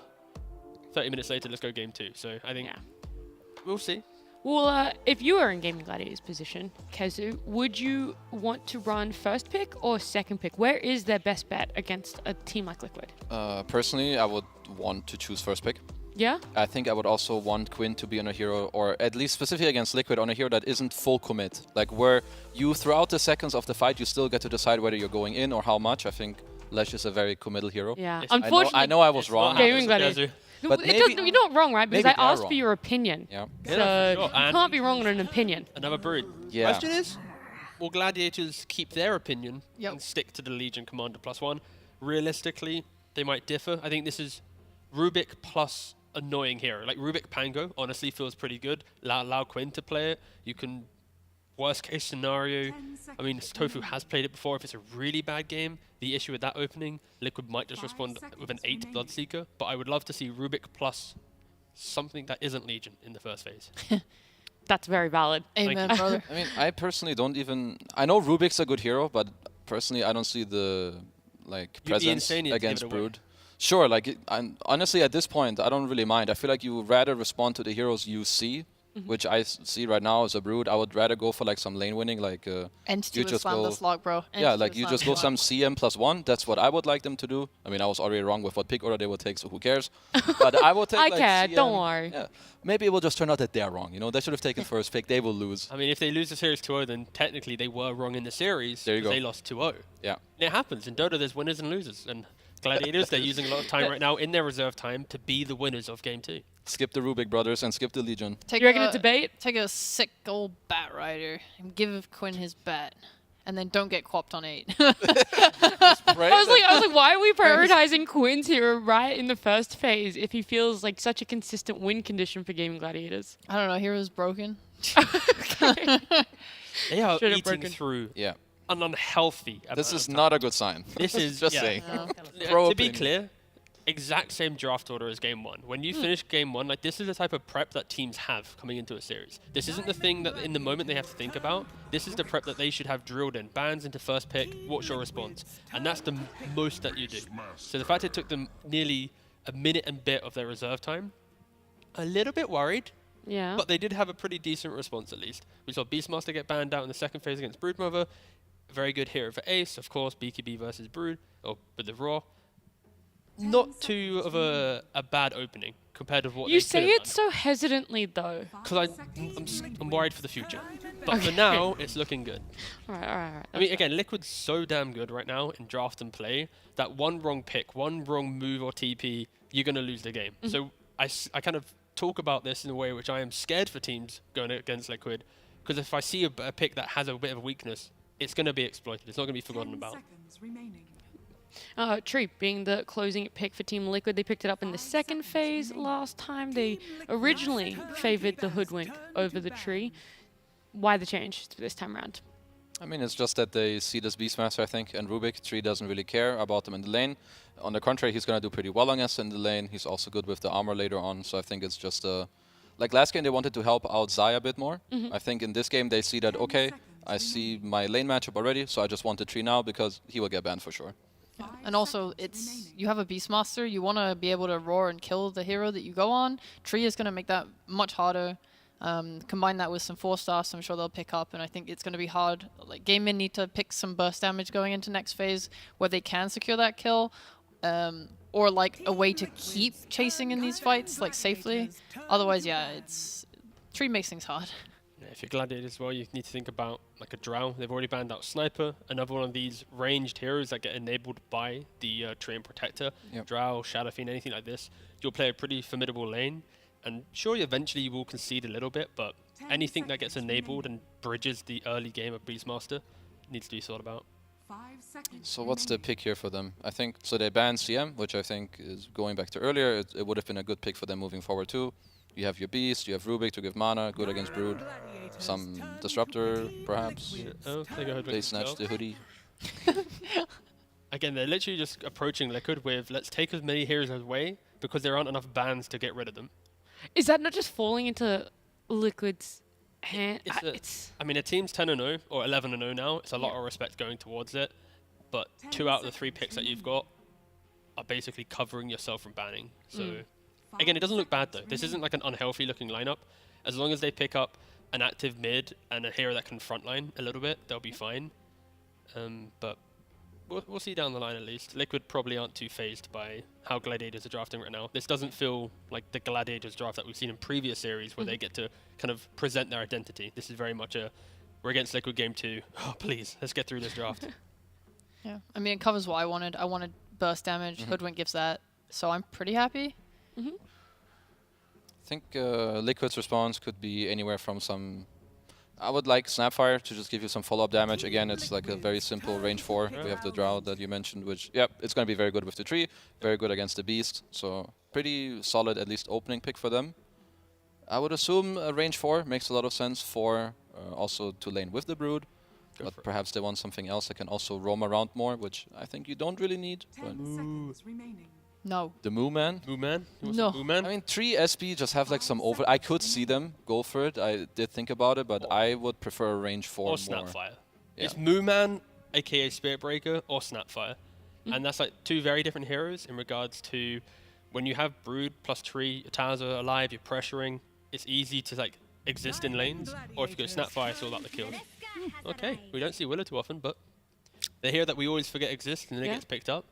It's kind of what you guys also talked about. Kind of Snapfire-esque, but it's more teamfight control now. When Gladiators group up around a Beastmaster, 1 Terrorize, 1 Bramble, it should be enough on top of the roots of the Brood when she gets Ags. There's a lot of chaos in the fight through just stuff on the ground that Drow should be able to be protected. Yeah. It also means that for Gaming, they need to stay very far away from any choke points on this map because those fights will be impossible between like everything Treant and Dark Willow can put out. It's a lot of like just stuff on the ground that it makes those types of fights really hard. So like if they ever overextend on Gaming, their fights I think are very poor for them in that situation. I do like that we are going to see Dyrachyo Pudge though. Yeah, true. I like it. Honestly, I think for Liquid, you just need to pick up like a Panglia or something now mid lane. Like you see the Dyrachyo Pudge, have something that can annoy him with some slows of corrosion, some diffusal, additional chaos. You also want a hero that tanks the roar from Beastmaster but can't die to it. There isn't a right-clicking carry from Gladiators, so if there is a Pango, sure he gets roared, but like, how'd you kill him? And then he gets to roll away, and now Drow's protected. So I think any chaotic style mid laner that's a bit tanky and can soak up some of this key spells will just unlock Liquid that extra bit mile in the early fights. Man, they have so many nice stuns into this hook. It feels really good. Like Liquid want to be able to like save the hero that gets gone on, and Pudge just mitigates this so well. I just feel like really nice about this Pudge pick. And you're going to be going a Vanguard as well against all of this physical damage on the Brood and Drow. I mean, they should also be doing better in lane this time around, I think, because you actually have a melee plus range lane against his Brood. Sure, he's backed up by a Dark Willow, but I feel like this time around, I want to see this Pudge dominate this lane. 10 seconds remaining. Who else would Liquid be wanting to ban out here, right? They're trying to target Quinn. Game Gladiators looking for a mid laner. I think Dark Willow is what people like to pick against the Spirit heroes, so they might not ban things like his Void Spirit. I don't know, maybe they do just because they think it's like a comfort pick, but Dark Willow at least covers that side of his hero pool. they're not picking Pango, then it's not banned yet, right? Yeah. I feel like if you're not picking Pango yourself, you could consider to ban it. I think it would, fit gaming pretty well in this lineup. You don't really, most of the Liquid heroes don't like to play into that too much. Liquid does have the first pick in the phase, so Yep. if they are going to pick it, they won't ban it here, and they'll look for it straight away. So for Gladiators, it's more, let's see what they ban first. Okay, they ban a TA. I feel like Pango is just the ban needed for Liquid to complete their lineup. When you think about mid-heroes left, Kunkka's already banned out. There aren't really a lot of these mid-heroes that break open the game with tankiness and being forward-thinking, at least. Other than, of course, all your spirits, but the spirits don't feel good against Pudge. So I'm still leaning Pango for Liquid here. And that'll give Gladiators Response and Quinn the ultimate last pick. If you've ever thought about Gladiators as a team, recently at least, it's does Quinn have a good game? If yes, can win. If no, kind of shaky, can't feel like there's a comeback happening. So if there's ever a game that Gladiators need last pick for Quinn, it's this game. This is the series where if they lose it, they're now potentially in contention for tiebreakers not to go to the major. It's like, it's the awkward spot of the division. Yeah. When I look at Liquid's lineup, I would like some form of jump, something like a Dragon Knight, something just with a stun that can go in first and do this initial jump. Ember's fine. It's not a stun, but at least it's something that will go in for you first. Tanky enough to also absorb the raw. You can always poke away and just kite out the Pudge with some chains and stuff. So yeah, I honestly like it. It's equivalent to what we've been mentioning and a lot of comfort for Liquid. But now Quinn. He sees the mid matchup. What is this? What would you want, guys? If you were this mid laner, if you were in this series, how do you beat an Ember? Dragon Knight. Straight up.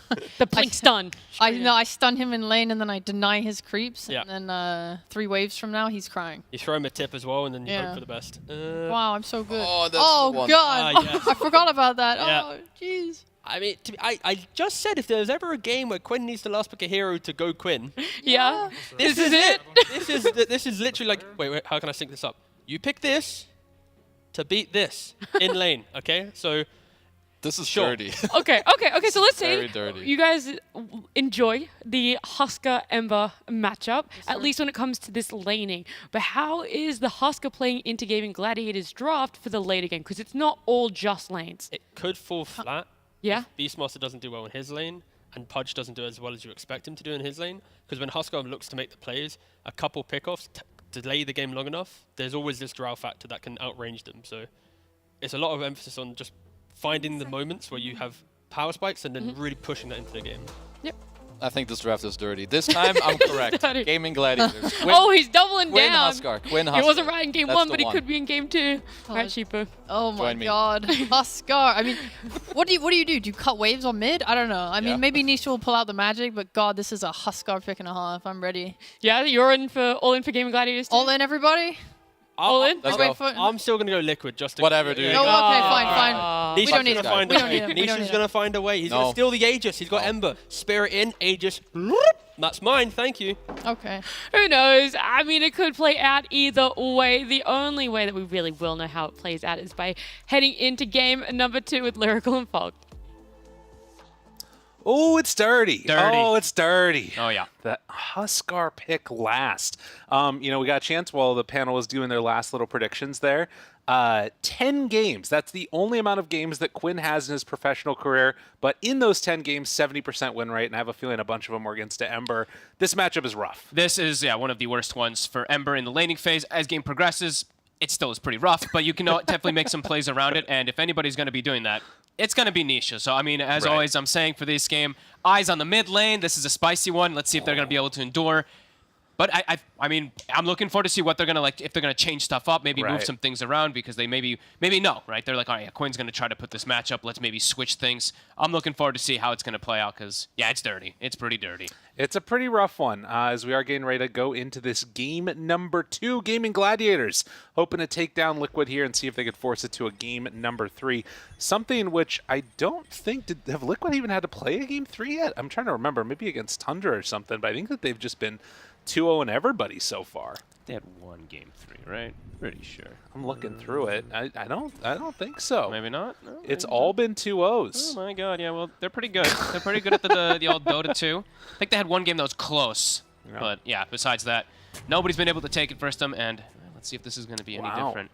And in spite of that, sportsbet.io odds still 4-1 into the favor of Liquid, just based upon how well this team has been playing. And it's worth noting that outside of that matchup, this game looks pretty freaking good for Liquid. You got the Zai Broodmother again. They're playing on this Drow Ranger for Mickey. All in all, I like the look of their lineup. Yeah, they have a pretty, again, well-drafted lineup. I think I've seen this from Liquid more than any team in... Maybe, I don't know. I'm not going to say every single region, but most regions, they pick fast-paced drafts. They're never really super cooldown reliant. They're always a super oppressive, able to close the map quickly and not really be like, we have to wait on egg, we have to wait on RP, we have to wait on this. It's always, we're playing fast, we're pressuring towers, and we don't need to wait on anything. So I think they did set themselves up for that again here, and let's see how these lanes go. Ace might be in trouble. Some trouble, being chased down by the big tree. Mickey in front of him too, and Ace, can he get out? No. Sania gonna draw first blood, taking care of business again over there. And bounty runes does mean that that's going to be 4 of them for Gaming Gladiators. Okay. They are seeing Celery walking in though, so might be able to just go on to him. They have this ward, so Celery has to be a bit cautious. And yeah, interesting to see the switch up too. Gaming Gladiators do say this all the time, that they don't care like who they're going to be swapping in lanes and stuff like that. I guess this is the adjustment. Started out maybe Boxy just being annoying to Quinn at the start, but yeah, they have Tofu laning with Duraccio, and they have Celery laning with Ace. Oh, and Zai is going to be hurting because of this. So somebody is going to have a bad lane, and it looks like they're going to sack Zai at least this first level, and then try and bring back in Boxy down bottom. Interesting. Definitely interesting. Let's see how top does. We saw again the axes plus Quelling Blade cutting trees, so Insania doesn't have those to play around, but it's still a very strong lane. The Drow plus Treant should be able to do quite well up here versus the constant spam that comes out from Rubik and Beastmaster. Eyes on stacks. I think we've definitely learned after watching 33. Way to play Beastmaster is get those stacks ready early, so wouldn't be surprised if we see perhaps an early ward coming out from the side of Liquid to block out Ancients or Hard Camp or something along those lines. Oh, and Duraccio. Having a good time down here. Yeah, he's going to be, it looks like, having a slightly better time. Misses that hook there onto Boxy. Not going to be able to connect through, but still 9-1 versus the 2-0 of Zai, who definitely, like, after getting that sort of level 1 pushback has been hurting a lot. But mid, you can see it's really helped out Nisha a lot. Oops, Boxy has to salve plus Shadow Realm. Gets hooked. Pulled back in, trying to bring him down low enough, and Duraccio finds the kill. Good building up some flesh heap. Great snag there. Playing very aggressive down here. I like it. I think this is exactly how you want to play versus this Brood lane. Unlike last time where we saw the Brood just able to completely take over as top. I mean, Insania. Celery. He's got him. Chasing down, but it's going to be a last hit coming onto the tree, so finds himself another pickoff. And now Duraccio runs into the root. He's going to get taken down too. Liquid. Oh, man. Aggro across 2 lanes. I like the way that they skilled this. It's normal build on the Willow, but on Zai, he gets the Insatiable Hunger at level 2. And with Blightstone, the thing about Pudge is you're very low armor early on. So they actually just take advantage of that with all that physical. And look at Nisha. 7 stacks. Almost got an 8th there. Dude, this does feel pretty bad. See, the skill build at the very least down bottom is one that's a little bit more interesting. It's working out for him here. Boxy. Yep. Now he looks dead. And do they have enough for the pull-in? Looks for it. They have enough to bring down Boxy. They will. Okay. And to get the courier, too. Zai, not careful with his. Let's get taken out. Duraccio for that hook. Pulls it on in. Does he decide to chase? Doesn't look like it. Oh, they had mangoes. I guess Tofu didn't want to waste all those to get the kill onto Zai. But yeah, lanes, very aggressive, bottom and top lane, and mid lane is just that super dominance from Huskar. So even though he had that level 1 help from Boxy, not going to help out. But Nisha, he's going to have Flame Guard, so I imagine we'll see stacks to kind of try to help him out to catch back up. But I mean, Quinn is really going to play the bully game here. He's already a level ahead and is going to be right on top of him. Forces out. Does he have enough to die in Fountain? Don't think so. So they do survive on Nisha, as Ace is going to be pulling some waves. But yeah, this is really the problem. 19-14. This is why we called it a dirty matchup. This is why you can sort of run into a lot of trouble. And Sania's aggressively Zai Jane at him. But Ace still going to get the creep waves under the tower there. Only 2, though. They do have a double wave pushing in. Bushwhack. Another hooks. Able to connect. Boxy does go into the Shadow Realm to get away. Throws out one more hit there on the Tofu. But that's an interesting little combo, too. The Bushwhack into the hook. Yep. They have nice setup for it constantly. Darachi already has his Ring of Health and boots too, so should be able to sustain quite well down here versus Zai. Another hook. I think he's landed 5 in a row now. And now Boxy even steps early. up. Stun, out, run, down. Doesn't decide to go for it, though. A little bit afraid of the damage coming out from Zai. We'll throw another Shadow Realm punch out as Tofu keeps the Plinkin going, even into that Wraith Band. It's still a good amount of damage. Nisha he's done with mid. Yeah. He's jungling. It's time. Quinn's like, yep, get last pick Huskard as Ember mid.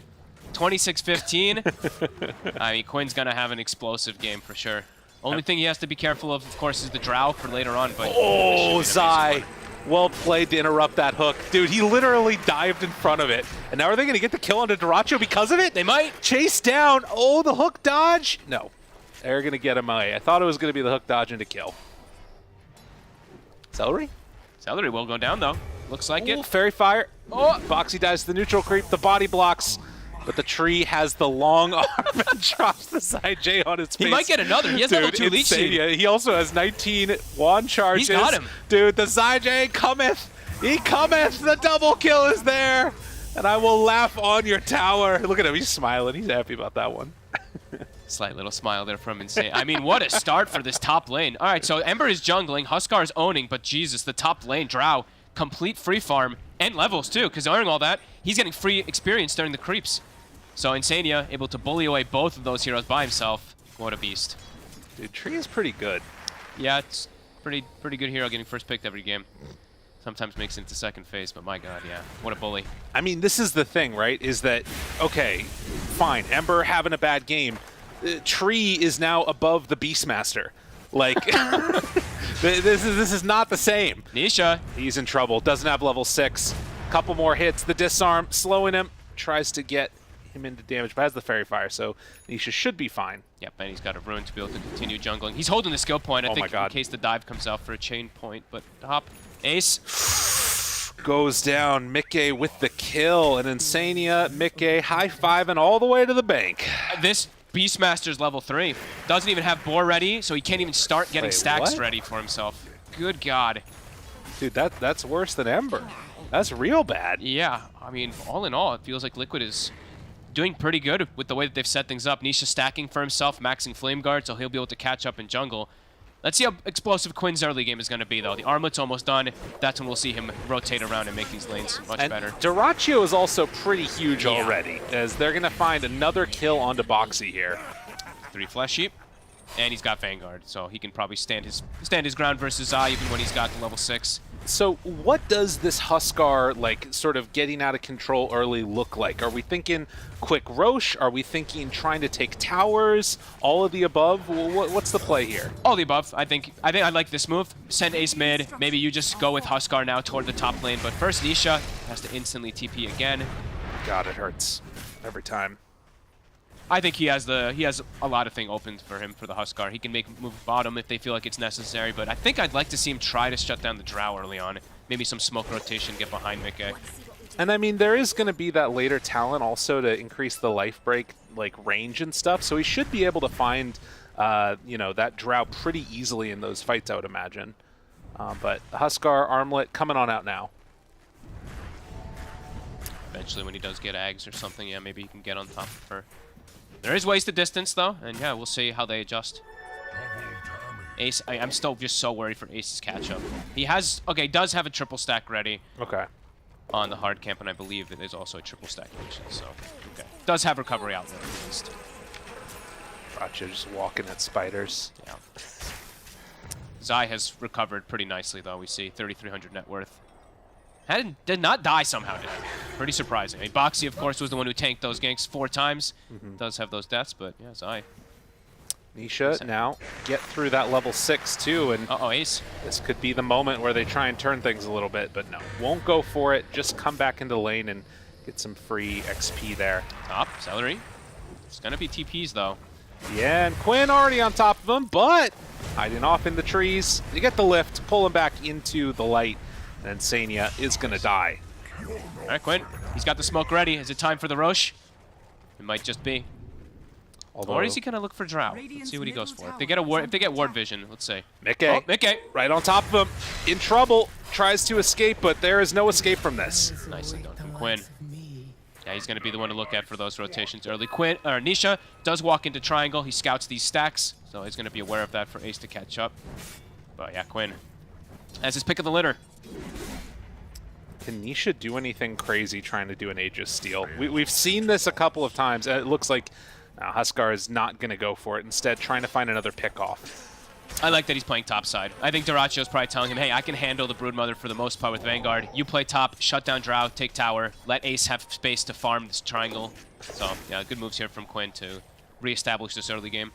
While the Beastmaster is taking stacks and stacking up another round of it, you can see Quinn playing up top, but the movement comes down bottom, so they're bringing Drow to play with Zai. They want to take this tower. They know Duracio's alone. He has to be careful.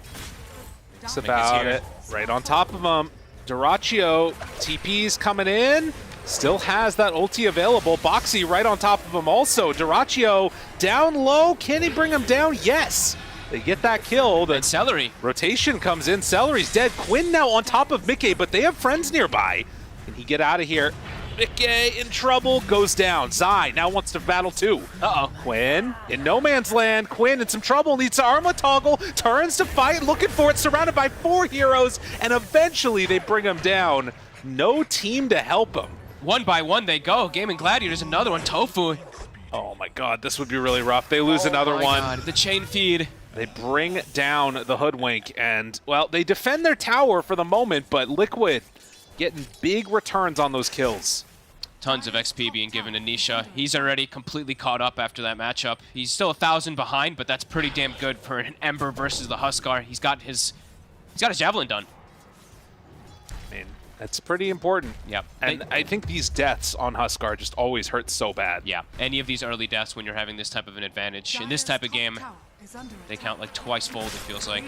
And Liquid just identify like the movements of the map, right? They're like, Beastmaster's not a hero right now, so we can bring numbers and have success as the hook.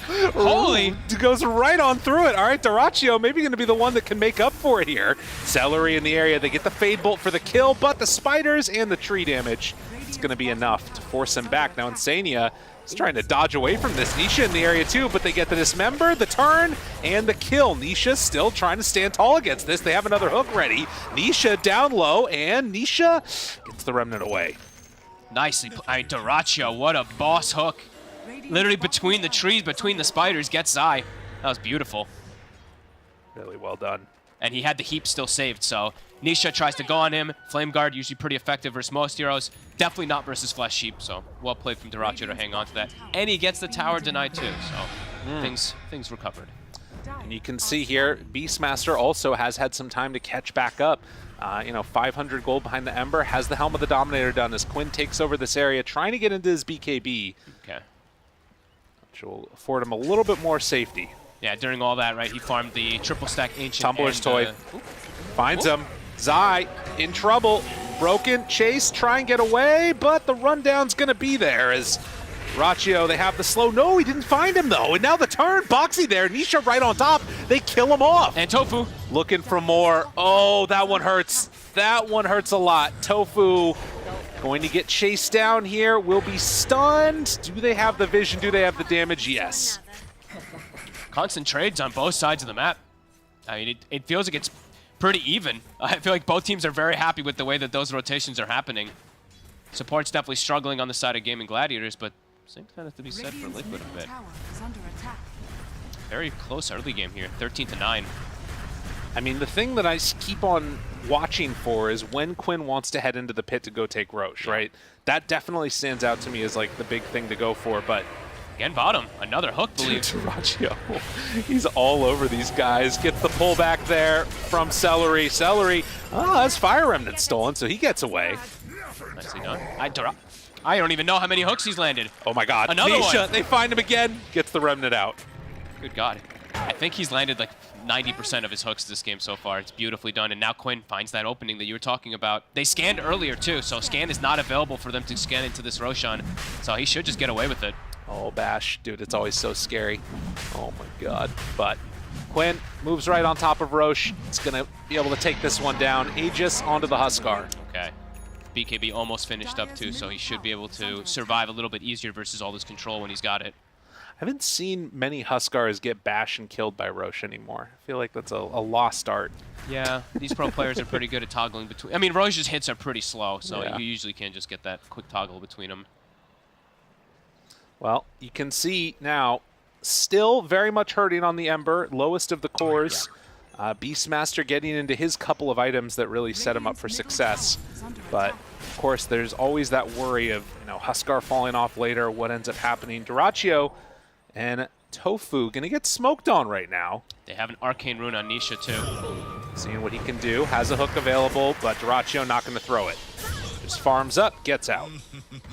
That's the Maelstrom finish, so even though he's bottom of the course, the itemization is quick because he hasn't bought like too many of these small items. So still going to deal good damage in the fights. And the Drow is still, Mikke is still so farmed. He's actually keeping up with the Huskar. Yeah, it's pretty wild, his farm and movement around the map. Does have the Hurricane Pike done, so an answer already for the Huskar. Celery shows himself for a second. The lift is there, the route to follow. Wants to steal a spell, but can't really make it happen. Ember can chase down along with Dark Willow, but Quinn now in the area too. They get the roar onto Zai, bring him down with the hoodwink. Nice play. The Hurricane to pull him closer for the roar. Very well played. It feels like if Quinn shows up to the fight, they just have to run on Liquid for now. Especially with this fresh BKB and with his Aegis. Nice hook. Stops the push, and yeah, they do find themselves that gold lead finally. Quinn smoking, looking for somebody to hunt onto, but there's nobody here. He is the strongest hero on the map by a long shot right now, so he's just looking to play super aggressive. Dyrachyo is very close to Aghanims as well. Bird scouting everything out here. Sees Boxy. Starting to poise himself pretty aggressively, denying away farm from Liquid even. Yeah. I mean, with this Aegis, still another 2.5 minutes. Dyrachyo, Invis. Oh, just barely off the mark there with that bushwhack. Yeah, and that's going to signal that, okay, there's a Hawk in the area. Still got to be careful, Boxy. I mean, like we said, Dyrachyo has been on fire with his hooks, almost landing every single one. And Quinn, oh my God, he's going for the wraparound. Yeah, Boxy in a little bit of trouble now. How's it going, sir? Terrorize comes out. The fear's there, but will get rooted and killed. Oh, hook a little too early. Almost there onto Insania. In fact, yeah, they make the move in, wait for their timing, and now going to pressure this mid-tier 1 tower. I love how aggressive Quinn's playing. He knows how strong he is on the map currently. Top of net worth, fresh BKB with Aegis, and yeah, trying to set the tempo. Trying to pick up the pace here versus Liquid. They don't want the Ember just sitting back farming. They don't want the Drow sitting back farming. They want to bring the action to them with this type of an advantage especially. And the Aghanim Scepter now completed for that Pudge, along with the Vlads on the Beastmaster. It feels like it's one of those things where, this Aegis timing, trying to shut down the map from Liquid, it's something that we haven't seen used against them, and they're having to play very defensively right now, and eventually trying to get into, a lot of these items to help deal with the pressure. Yeah. But it's going to be tough. Two of these cores are just, they feel almost immortal at this point now. Dyrachyo with his Ags and a Vanguard, and then Quinn with the BKB Aegis. They have to just, feels like they have to just kind of avoid them for the time being, unless they can just bring way overwhelming numbers. Doesn't feel like they can actually take him out. So maybe waiting out the Aegis is something they're looking to do and sit back, let Mikke farm, because he still is keeping up. He's level 12. He's got the shard finish now too, so he's keeping up really nicely versus them. Will it work though? And will it work? Can Gaming Gladiators keep this pressure on? Now, they see Insania here. That Hawk right overhead. Tofu thought about it, but they're under a ward as well. He's got 50 seconds left on it. Oh, and of course, would you look at that? A Grove Bow for the Drow Ranger. Sure, Cinderin is very happy watching that. I don't know. Every game, by the way, always the Grove Bow for these Linas and Drows. I mean, it's a good item, That being said, though, Quinn got one too, so, all's fair in the world. True. These ranged heroes. All right, Helm of Overlord is done. So, yeah, still feels like for Gaming Gladiators, they probably want to keep pressing the issue forward. Just have to be careful for Quinn. Right. They have to just make sure that he does survive, because now Aegis is going to be ticking out, so have to play together around him. Make sure he doesn't just get sniped when low HP, because could happen. Dude, the spider snipe, can you imagine? That's literally what I was thinking. Just a little spider pokes him and gets him. All right. I would just send all of them on attack move near Quinn. Okay. Tries to Boots of Travel top. Actually, this is a cool pickup by Quinn, something you don't see too often on Huskars. So really looking to play around Hawks and just try to continue dominating the map. That's cool. As Insania gets found. We get some pretty good damage out there. We'll be rooted for a moment. But likewise, Nisha, those are not your hood, your brambles. It'll be tough to distinguish. But 3,000 gold lead right now for Gaming Gladiators, who will now smoke up and start heading in. Zai. They have a good ward and Hawk on Zai. Right on top of him, tries to get away, and well, looks like the Bushwhack just barely off the mark. Heads up play by Zai. That was nice little communication. Celery force-staffing Tofu. Right. Because he's not, he's not the one who has to force-staff on the Hoodwink, trying to get him in range. And yeah, still playing aggressive. I love this play here from Gaming Gladiators, trying to push the issue forward here as Celery. Lifted, pulled back into the hook. Nicely played.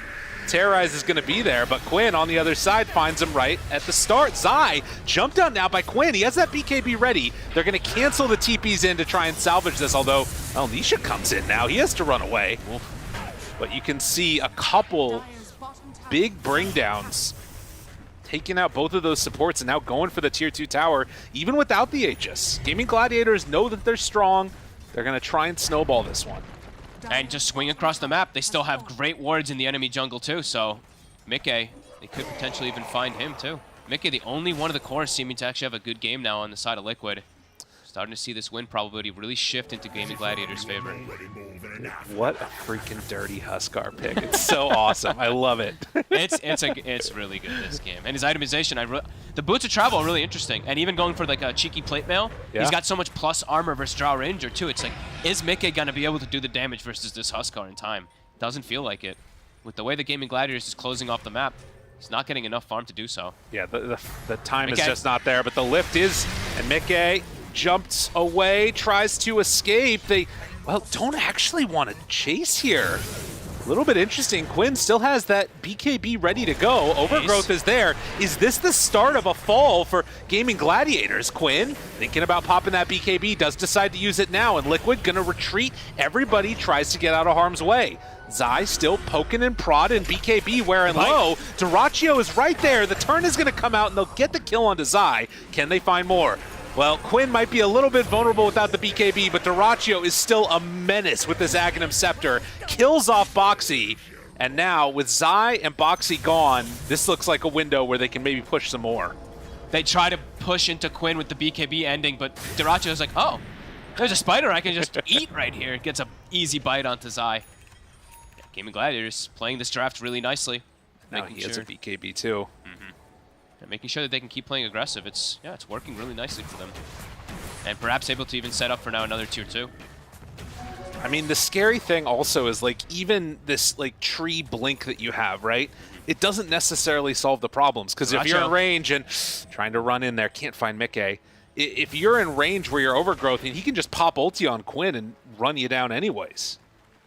Does look like after that casual plate mill, going straight into Aghanim Scepter to get that increased range on the life break. Yeah, I love this Ag. I mean, this Ag is... It's the hero. It really is. It's the hero in a nutshell. You're constantly getting taunted, constantly getting pulled into him, so he can just run you down. Especially once you start getting the talents too. If he does look to get that level 20 life break cooldown to 8 seconds, then you're just jumping from target to target. Yeah. And seeing the issue still for Nisha, he's 2-0-6, so not really dying, but not able to get much kills. Hello, Boxy. Wait, have they gone too far? Oh, Celery not taking too much damage from that one. Zai, though, he's starting to move in. And with Mikke in the area, the force staff to the low ground, the spiders, they're going to clean him up. Tofu, also pretty far forward. Quinn, just life breaking the spiders. Mikke, will he get it? He does get the last hit on the helm. Plus 253. Okay. Not 250. I know we've talked about this one before, so I won't go into it. Why you get 3 bonus gold. Very interesting mechanic that happens in Dota. Sounds silly. Nighttime causes the creep to gain 1 gold per every 5 minutes or something like that. So yeah, really? I'm not even gonna go into it. Whatever, it's so random. But dude, I didn't know about that. It's super bizarre. I don't know. There's some crazy stuff that happens in this game. But so you're saying I need to kill the helm of the Overlord creep so it doesn't give more gold? Something like. I mean, don't worry about it. Some people remember. We had a whole segment about it one time. It was funny. It's Liquid. Looking to get aggressive here. That was a smoke under a hawk, though, so that one is not going to bear fruit, most likely. As Dyrachyo already heading away, and I think that was a Blink Dagger done for him, too. Looks like it. Hooks the bounty as well, too. gets out of harm's way. Mickey trying to hunt him down, and Sania spots him. Roche back up in 5 seconds, and it's being scouted immediately. Dyrachyo, though, can they find a pickoff here? BKB, run away. See you later, nerds. He knew. He was so quick on this BKB, and Sania not able to get the overgrowth in a scary position anyway.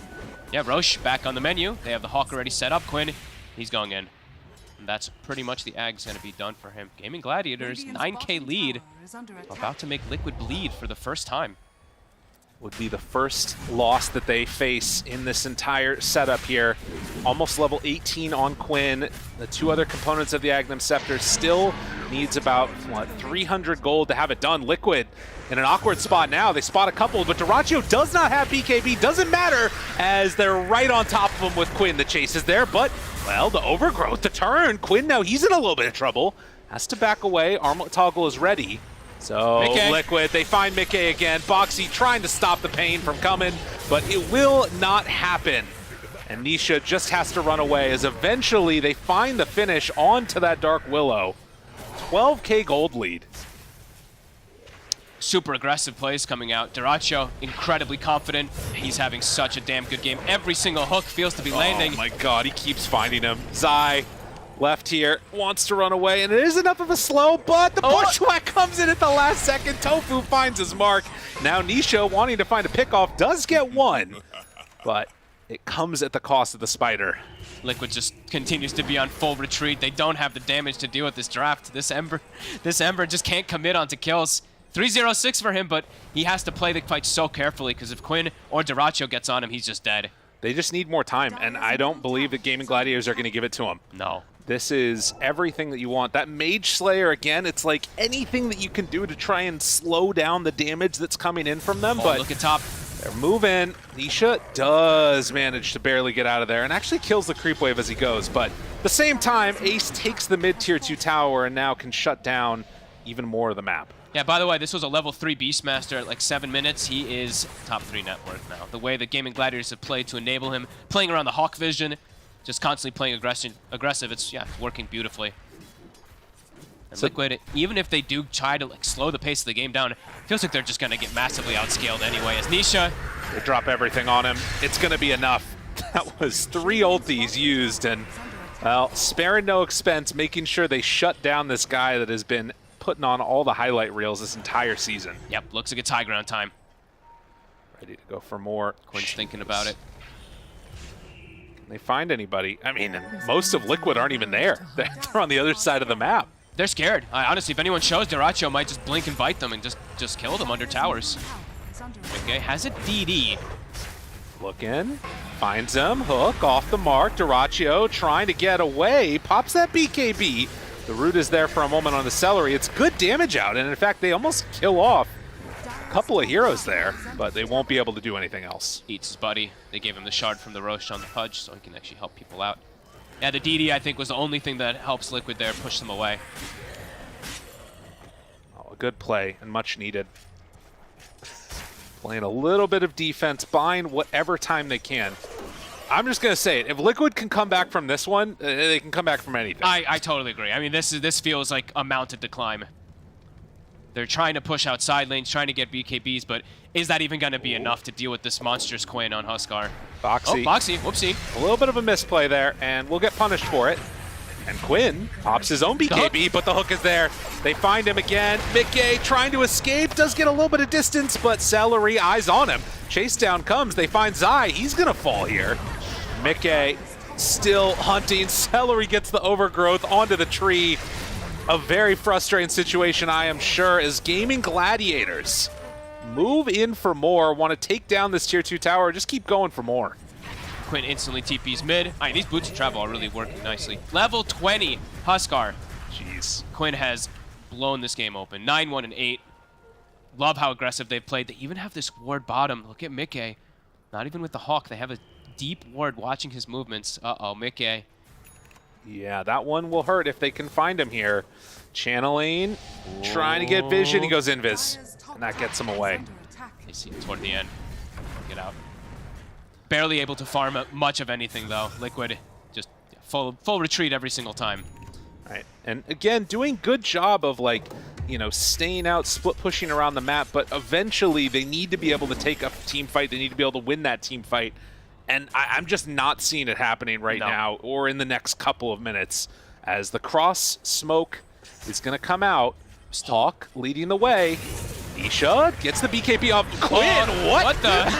Stunned there for a while, but in the end, the chase, the potential kill. Nisha tries to get away. Tofu right on top of him. A little bit of a miscue there as Dyrachyo also doing what damage they can, but the big jump in comes out, and they have the taunt onto the Drow. She is going to die, still has that Aegis. Gaming Gladiator's going to run in, take down buildings. Just an immaculate draft, and coming up with the perfect answers. Yeah, immaculate draft, immaculate play too. The recovery outlet for Ace was there. Quinn, I love the way that him and Dyrachyo both played this game. So aggressive. And look at Dyrachyo again.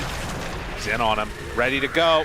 Does he find the kill there? The Aghanim Scepter, it's almost enough. The fear comes out, but Celery doinks him in the end. And guys, there's still a tier 2 tower up top you got to deal with.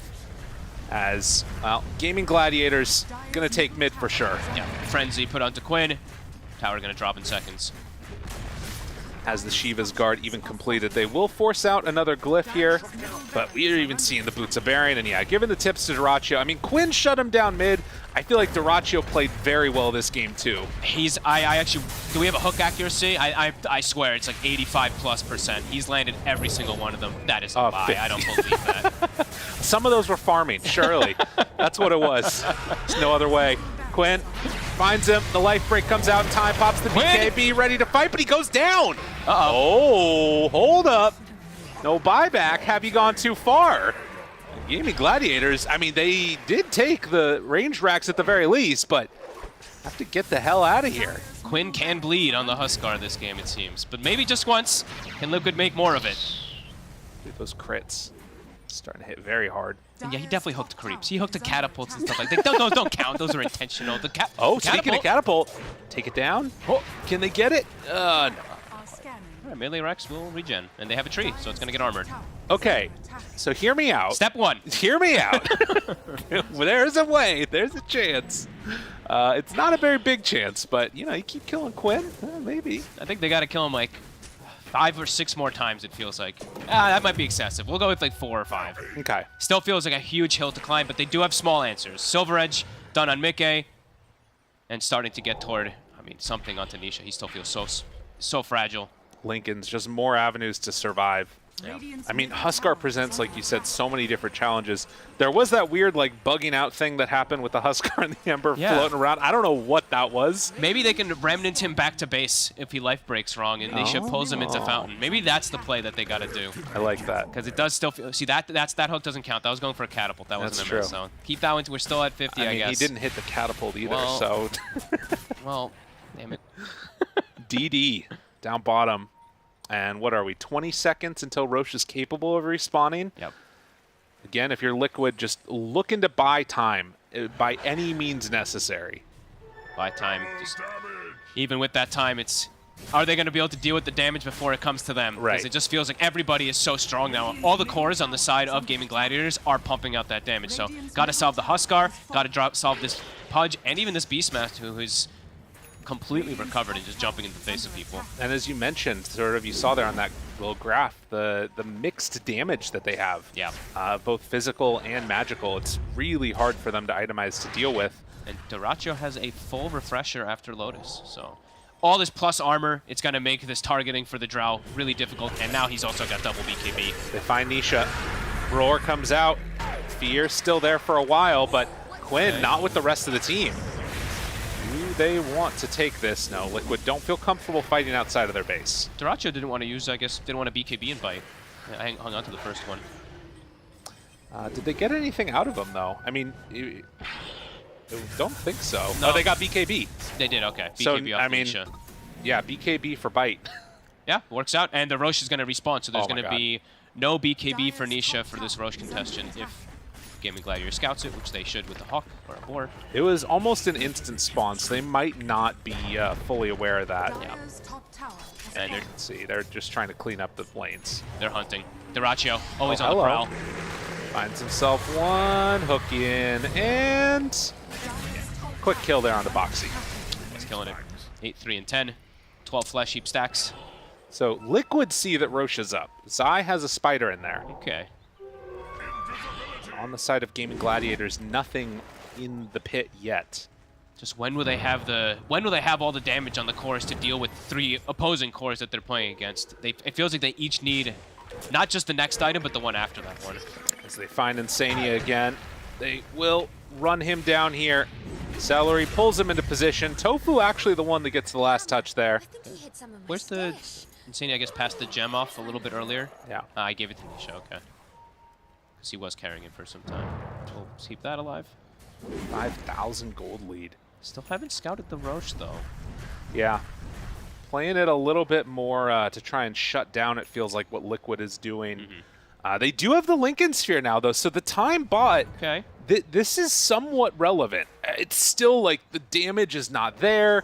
If they get Aegis, for sure, they can't do anything, it feels like, but it's one of those moments where you start to like pile up a couple of things that are difficult to deal with, and there's an opportunity for mistakes to be made. It feels like step 1 of many still. Like the Lincolns, they're going to have double Lincolns to protect for the bite, but that's going to have him survivability, but will give them damage.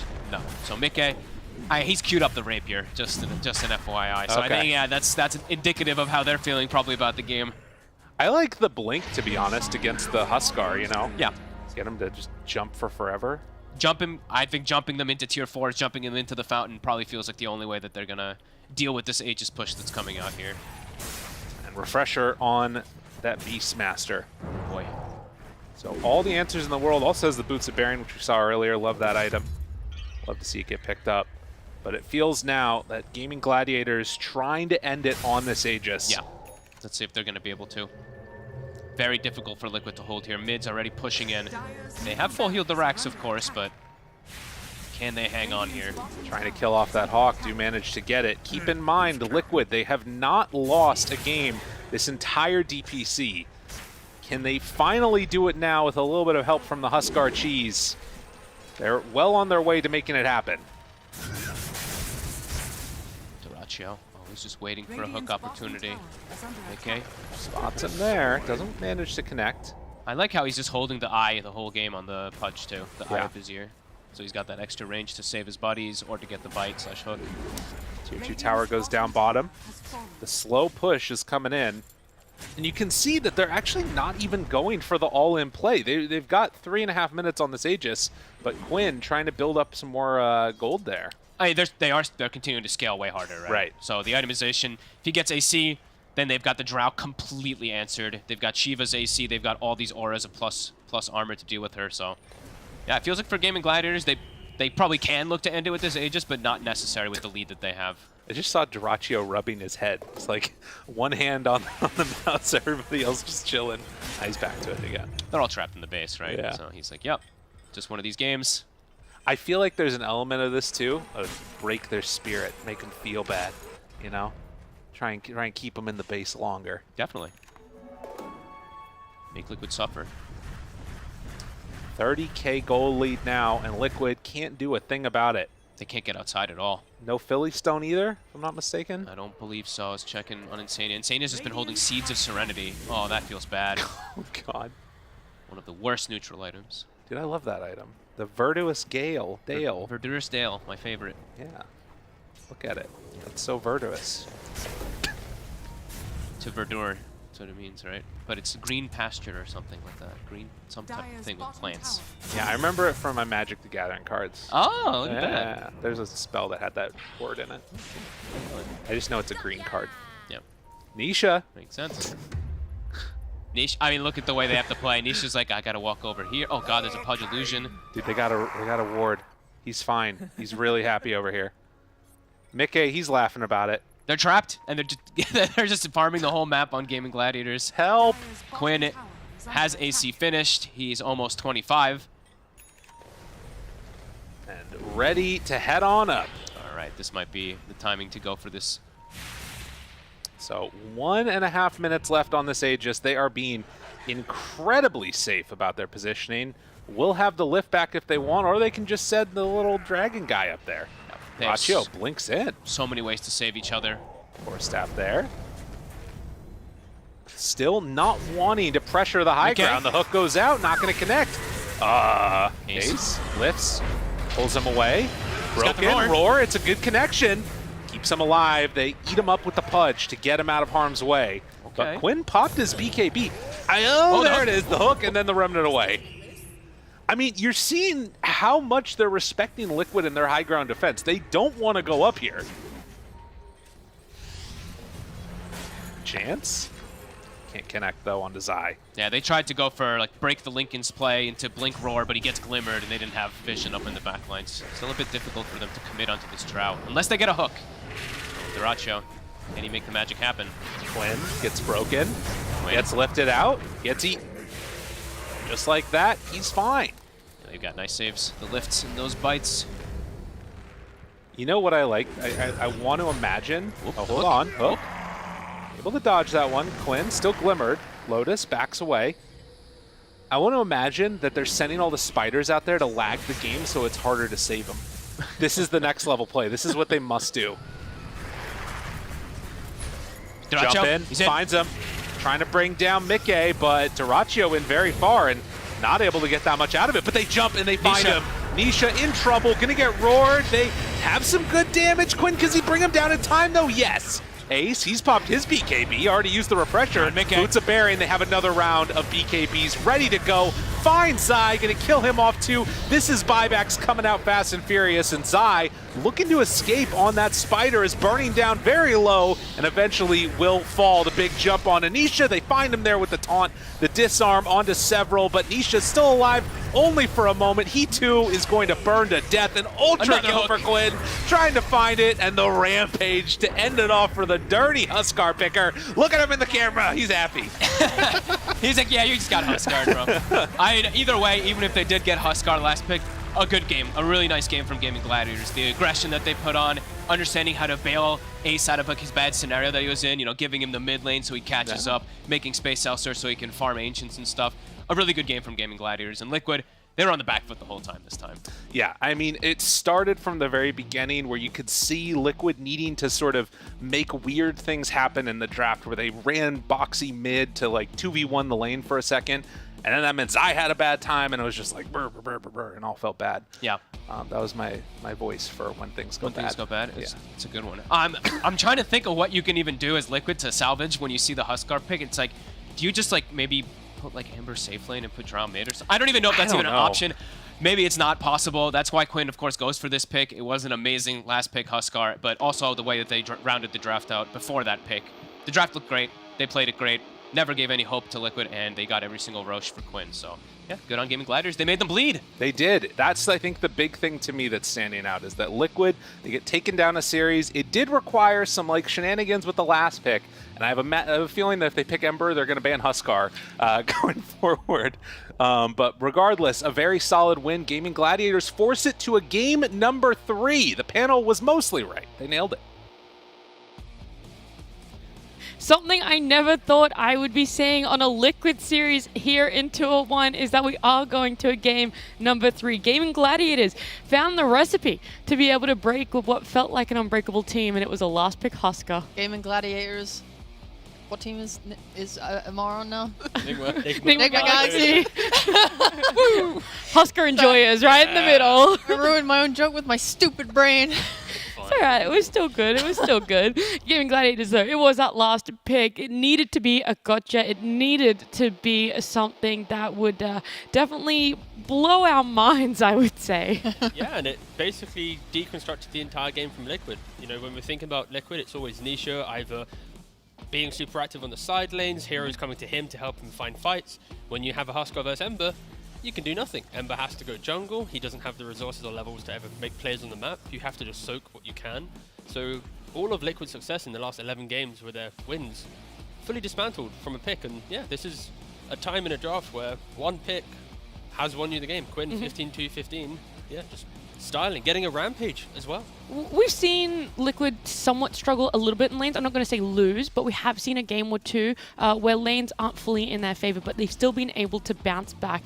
Kezu, what was it about, I guess, this pick, but also the way Gaming Gladiators were able to capitalize that never let Liquid have any map occupancy?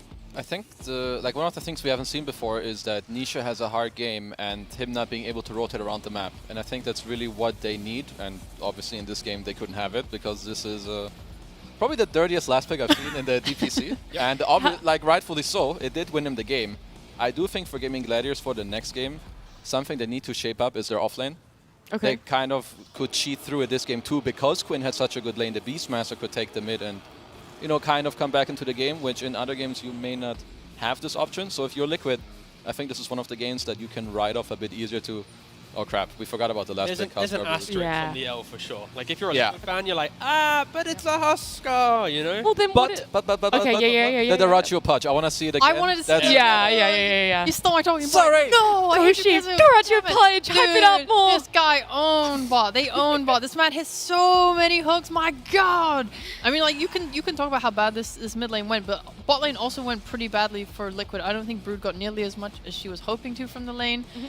They transitioned all those kills into a very quick Vanguard, and then were able to group up as a team and just take a lot of these really good fights where, oh my God, like Doracio just hit everything. Yeah. He was so impressive. Okay, he didn't hit everything, but he looked fantastic. Quinn, holy shit. Okay, this man's came up. He wanted to prove something, right? And they did here. No one else has been able to take a game off of Liquid yet. Will they be able to make it this series? I mean, that's left to still be answered. If you are Liquid, we already said there's a asterisk next to the loss. So what do you guys talk about? What are you looking to change between game 2 and 3? So in every competitive series, when you get to game 3, there's another coin toss. That coin toss, the winner gets to choose between the first pick, second pick, Radiant or Dire. Yep. If you're Liquid, you're gonna flip the ring. Oh, let's take second pick. And as soon but okay, that's maybe one thing. Probably knowing Liquid, they have played, I think, first pick 7 or 8 times now. They'll just probably take first pick if they really want to and just play a normal game out. But in the back of their minds, they're like, do we maybe take second, just not give Quinn this see everything, pick the Quinn hero? Yeah. But I would be surprised if there ever is a scenario again where they get to find the Huskar versus Ember. There's not a lot of matchups hero to hero that are that devastating.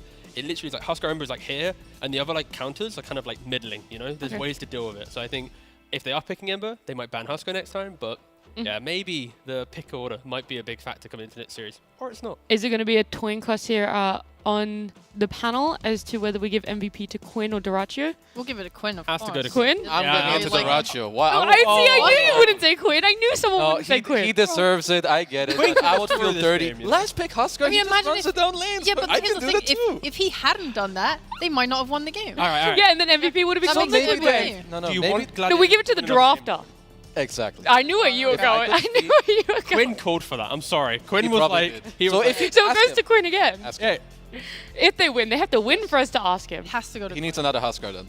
He needs an Huskar for game 3, the game 3 equivalent of a Huskar. not again, please. Oh my God. One's enough. Like, to be fair, again, He you have deserves to. He does deserve it in the fact that not only was he a mid Huskar destroying Nisha, who's on an Ember, he has 76% kill participation. He is destroying the entire game. We already mentioned that Pudge struggled. Had a couple deaths in lane. It wasn't like the perfect. It was still good, but not perfect. Beastmaster struggled, of course, against Drown. Not perfect. You needed someone to be that. I do everything for my team, and then everyone plays behind me. So, sure, you get your last pick. You have your insane stats. You get your free dub. Congratulations. Focus up. You Game seem so 3. disappointed we gave it to a Huskar. I am though, because it's like You wanted that too. I know, but I want it, but I don't want it. You know, like You want Quinn, but you don't want Huskar. no, I want. I mean, I No? don't. I'm sorry, Quinn. I don't Take it want away. you. All right, we'll move on from MVP because I actually want to talk about the position 4 on both teams, right? Dark Willow gets picked up for Liquid. There was this conversation about maybe a snap would have been more impactful, and Gaming Gladiators picking up the Hoodwink, which has been a priority for Liquid as well.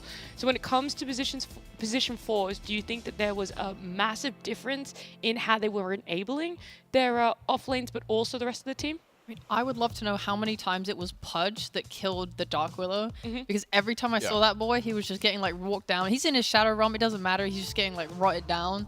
It felt like he was just finding it impossible to play his game and constantly like getting repositioned and just like couldn't really play as he wanted to. Yep. It's just a hard matchup, I think. But in terms of, I mean, I think Snapfire would have been good. They went for Dark Willow. I'm sure they have their reasons. Like, I think Liquid's ref was fine up until that very last. And Okay. I mean, Yeah. Hood on a winning team will always look amazing because you can just blow up anyone with sharpshooter. So I think it's one of those things where if you have the draft to enable it, it's going to always feel amazing. We've now had 2 games in a row where the team with Hoodwink also had that one lane that just opened up the entire game. Yeah. So if you pick Hoodwink, you're probably going to have aggressive heroes. Maybe think about Hoodwink. Maybe think about last pick Husker and don't give Quinn this the last pick hero. That literally lets you win the game. Come on, Liquid, don't give away Husker when you have it. I was trying to transition away from just saying, you know, the Husker, all-in Husker. This is fine. Honestly, everyone watching right now also is thinking the same thing. Wait, which way am I? Quinn, pick Husker, you know? Everyone's thinking it. It's still very high skill to win the game for sure, but you're a Husker picker into Ember. You got your 30 MMR, you double down maybe 60 MMR. But maybe it's back next time. That's the other... No, that gets banned. Yeah, that gets banned. That ain't gone through yet. We'll see. We'll see how the draft plays out for game number 3 after we come back from this break. I still have BKB. I can tank with you guys. This Willow? We all that I can blink in. I'm going. Come on, Ember. I've still force. For the Ember. He's pure damage spirits. Everyone's gonna die. He's almost dead. Rampage for you? Give me ramp, give me ramp. Yeah, let's go. Let's go, bro.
Gaming Gladiators versus Team Liquid. It's a game number 3. Gaming Gladiators were able to take that game number 2 off of Liquid, and as my panelists keep describing it, with a dirty Husker pick. And it's just... No, what are you doing, T? I just want to also highlight Moon's picture he tweeted. Even Moon, you know, TS. We need a zoom on that one. If we can get a zoom. They're doing their nice pan panel right now. Oh. There you go. This is from Moon Meander's Twitter account. Tilt it up. Like he knows. Yeah. Like he knows the situation of game 2. You don't give Quinn the last pick Husker. My apologies. Gladiators have second pick again. They might be able to last pick this bad boy, another hero. That also crushes the game. Who knows? Look, the things that we talked about from game number 2 that worked well, yes, the Choose Husker, but something else was the Hoodwink and also the Pudge. And when we see this draft coming up on screen... Run it back, boys! You'll see something. No? Okay, I thought it was going to come up on screen. It's coming. It's coming. Production. They're just teasing us a bit. Hold on one second. Yeah. What's happening? What's happening? And then in a second. Nope. It's okay. Anyway, it's a pudge. There is no draft in for, busting, so. for Gaming Gladiators. They just know it's the same thing happening. 2, 1. Yeah, no. Damn, we're good. And yeah, look in at it. unison too. Look at the run back. You know, you've got the same band, same pick orders. You've got the Brood being first pick. You now have Pudge being pushed from later phases all the way up to first phase. Of course, we mentioned Hoodwink being so prominent in the series. That's now there. Yeah, maybe Liquid don't care about Huskar right now.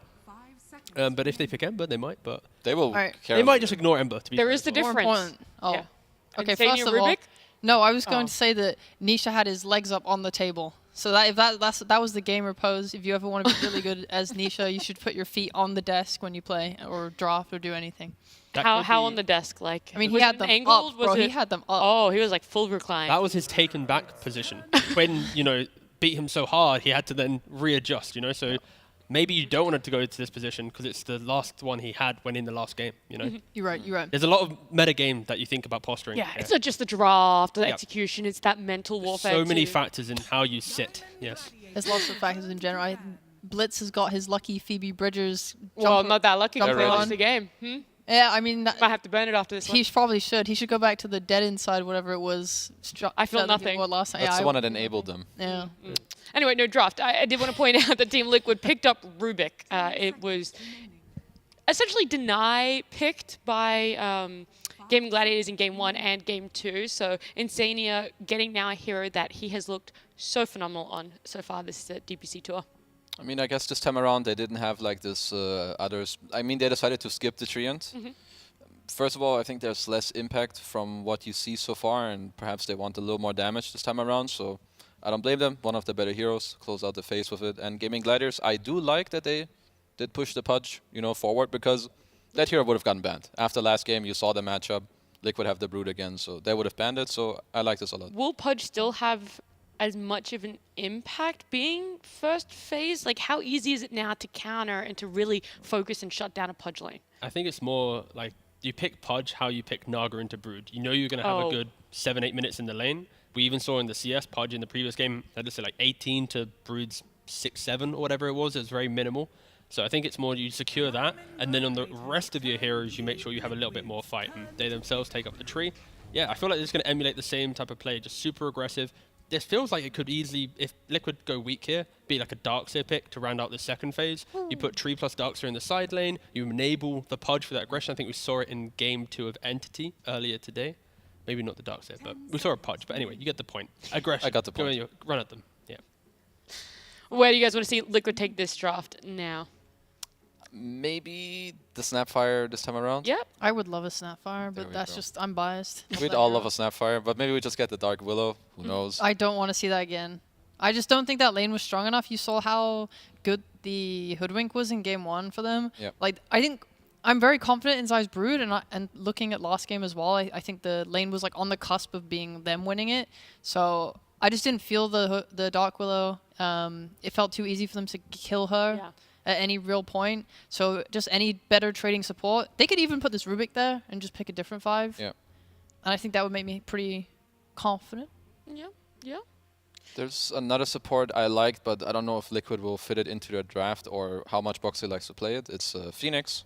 I always liked it a lot versus Treant. I think it's also pretty cool against the Pudge because you have the Sunray later, but I feel like that's not really the hero Boxy plays. I feel like Boxy plays either like he plays range killers because they give you all the damage, or the melee 4s that set up the kill. So what about a clock?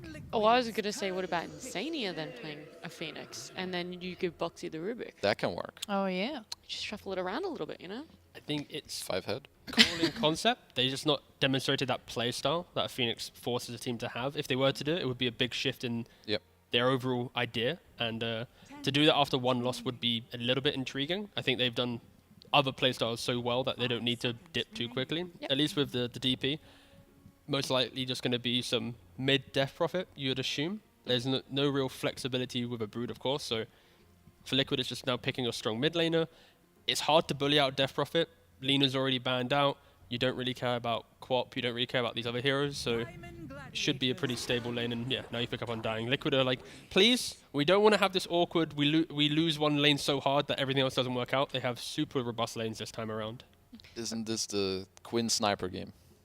Ah, you want another... Do you pick it up here? Not as devastating. I think so. I mean, he's talked about it before, so he likes it. It's good against DP. It is. You have Pudge who deals with the Brood. You don't have too many heroes that jump you. Pudge protects you, yeah. Yeah. There it is. It's a good hero. Whoop whoop.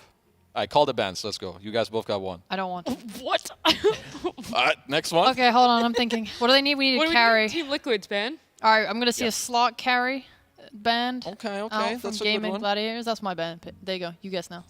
Now me. It's gonna be. Oh, I like this game. Play.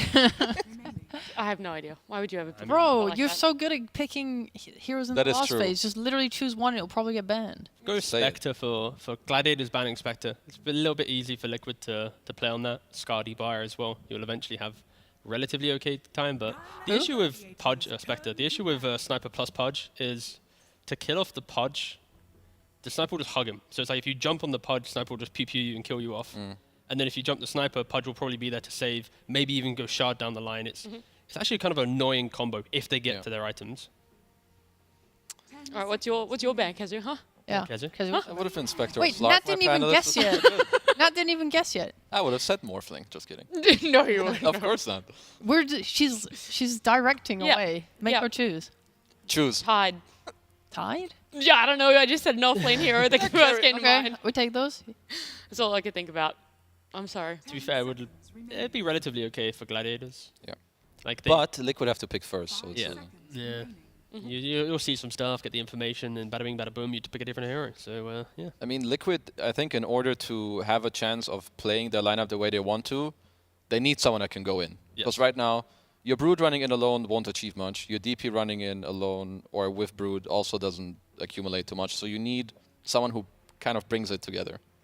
Yeah, they're currently bowling on Liquid. Like their lineup is gonna be go together. We put down the tombstone for area control. We have our exorcism. We stick to our DP and we just do damage with our auras. And I kind of just want something that enables that. Again, the jump last game, the Ember, it just wasn't solid enough jump for me. Like it wasn't good enough of like an initiation stun. I'm down for just that idea again. Yeah. Like, I don't know who it is on carry, though, is my biggest problem. I mean, they've already banned out Ursa, they banned out Slark, they banned out Morphling. These are the more elusive heroes that have their own purges in their own itemization or skill set to do that.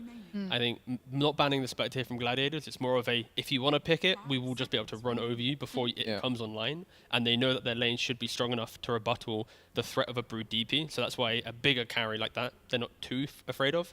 It just depends on how Liquid think their lanes are going to go. If they think they can survive and get the game to a 25-minute state where it's even and Spectre has farm, then they could be going for it. But they could have a different read where they want to carry that is just super explosive. I'm struggling to see it right now with the bans that Gladiators have already provided, though. I feel like Spectre is an okay pick, but it could be too slow. Yep. I feel like you want a Sven type hero, but that one is also hard to play into Overgrowth. And Okay. Gonna go for the not really picking a carry situation. So got the Kunkka. Most likely gonna be the mid or the. I mean, DP and Kunkka are just flexing right now. I honestly wouldn't be surprised if we saw DP in the safe lane, Kunkka mid, depending on what the like. Just put actually, you know what? Put Kunkka mid against Sniper. Allow the DP to go to a side lane. Just farm up, get a couple items. You'll always be able to go Roshan and take over the map. Kunkka can be your right clicker. It's not the weirdest of picks, but it will need some laning setups to really enable everyone. Well, now that Gaming Gladiators have seen everything, they might not know exactly what lanes they're all going in, but what would you like for their off lane? Something to give Ace a better off lane than we've seen him in the past 2 games. so he's gonna lane with Hoodwink. Centaur is out. I feel like the last 2 picks Liquid made kind of make Tide a lot worse, because I do feel like for Liquid something they would like to do is to... I was memeing about the Tide, though. That's true, but you're too smart. You were thinking 4 steps ahead. As T was saying, I think this Kunkka mid could be pretty good, which then will put the DP safe lane. So it makes the Tide pick a little worse, because you kind of then help Liquid to do what I think they would want to do. Yep. Maybe like a snap off lane yourself, and just maybe then lane the Hood with the Pudge bot lane, put the tree in the off lane with some ranged hero that has a lot of burst. maybe take the fight. The issue with that is DP probably gets tanky enough at like 2-point siphon, she doesn't care. Other options maybe. Oh! No hold heckin' up. way. No Is this heckin' way. a Jakiro off lane? Oh Like, my god. Are we, wait, hold on. Wait, let's not get too carried away. Pause. We're waiting. We're waiting. We're waiting. Yeah, unless he's playing offlane 3 and Yeah, Let's go. It's on Jakiro. Jakiro. Dude, this thing is so fun to play. This is because of, mark my words, if you're a Heimdall player in Europe, you'll know this person's name. Hobo Harry. Best Jakiro player. He's not wrong. Literally in Europe as an offlaner. Any offlane Jakiro player to this day probably has been graced by Hobo Harry himself. This is very much a pick because of that. And if they are to win, we will be asking that question. And he will say it is because of Hobo Harry. All right. Well, Even Kezu knew. I don't know who that person is, so tell me more about the offlane Jakiro. If this gives you faith in the Gaming Gladiators having that stronger side lane. To put it simply, Oh no. you eventually get Ags. And then you hug that macro. And surprisingly, you walk into it even when you're a 10, 11, 12k player and you die. So that might be the strat. That's all I'm going to have to say here. What do you think about the strat, Kazu? I'm not sold on this Jakiro because I feel like it kind of does the same thing as Sniper, which means you need the Rachu to solo carry the front line to protect his two backliners. I think it's cool and innovative. Whether it works, I actually have no idea. Oh, it is the carry DP. I've completely forgot that. I got absorbed by the thing here. So I like that. I like the change up from Liquid. Jakiro suffers when people can get on top of him. I feel like it's not the hardest thing to do with like the Brood and the Conquer, so he might suffer in fights just by getting like ran down in that way. But you kind of have a lot of things to deal with between the Pudge, Sniper, and Jakiro, which I think is going to be hard for Liquid to potentially deal with. All right, put it bluntly, is this going to be Liquid's first series loss? Yes. Honestly, from this draft, it could be. Yep. Say it. Say it. Just See, say we're it. all listening. It could be. For Hobo Harry. No, it's a yes or For Hobo no. Harry.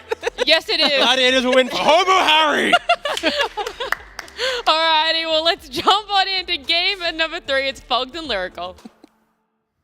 Hobo Harry. Oh, Hobo. Oh man, you immediately called that out too. You were like, I know what he's going to talk about. He's going to talk about Hobo Harry. I mean, all the high MMR players have played with this guy. He's ruined, and he's also salvaged a lot of games with this.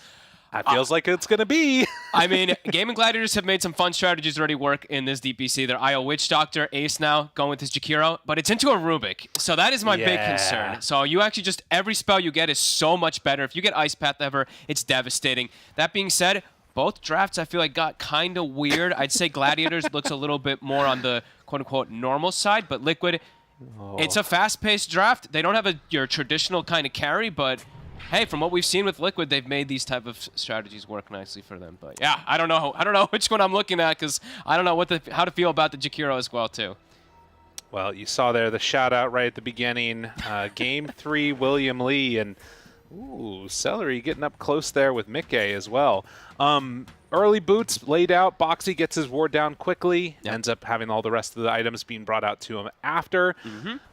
I feel like it was one of those things where the draft looked normal on both sides, and then Liquid's like, all right, we're going to take carry Kunkka. Yeah. And we're going to, actually, sorry, mid Kunkka and then put the DP safe lane. And then Gaming had like a long time to think about it, and they're like, okay, Jakiro off lane. And it's like, if you're doing weird stuff, we're going to do weird stuff too. I really wonder what the big appeal is to the Jakiro, especially when you're playing into Rubik, like I was mentioning. You're very slow. You can't be very, you can't be pressure a lot. Maybe he was thinking of some type of, we'll wait for that for a second. Oh, looks like they're going to be okay. I think maybe he was, another hook coming through Racho. It's an annoying one for sure, but Nisha should be fine. Oh, good cut, good cut. Beautifully done. Maybe he was thinking, like, I might be laning versus an Undying. Let me think of, like, an int hero that's going to be able to go for Greaves for my team, and Greaves pipe kind of build. So I think maybe that's the style that Ace was looking for. But, yeah, picking into the Rubik can be tough, but let's see if it does work out for him. And, you know, Nat, Kezu, they're both talking about this Tidehunter potential pick. I think that, you know, when you saw that Slark get banned out, that's what was on your mind as well. Yeah. And it felt like after that, it was like Liquid don't want to play into that anymore. Don't want to have to deal with that. So instead, head off the other direction. Does he get the deny there? Ooh, well played by Quinn. Quinn gets it. Yeah, this should be a pretty good lane for him versus the Kunkka. In mid-game, they do have ways to get on this sniper, but I'm going to be looking at top lane, seeing how this one does, because it's just a strange lane, which I say strange, but it's still strong. You know, Jakiro tree versus this Undying. Undying usually thrives when he's playing versus a strength offlaner, so yeah, let's see what Ace is going to do. I think the pipe mech thing is what I was looking for, though, because they did this versus Nigma the other day when they were playing the Witch Doctor, be it, you know, a lot more a lot better build up, at least for those pairings. They're playing versus Kunkka, Death Prophet. If they can outlast the damage, maybe that's what they're looking at with this hero. Is a courier just walks in and dies. Oopsie. Well played there, able to get him. And yeah, Insania being forced back a little bit.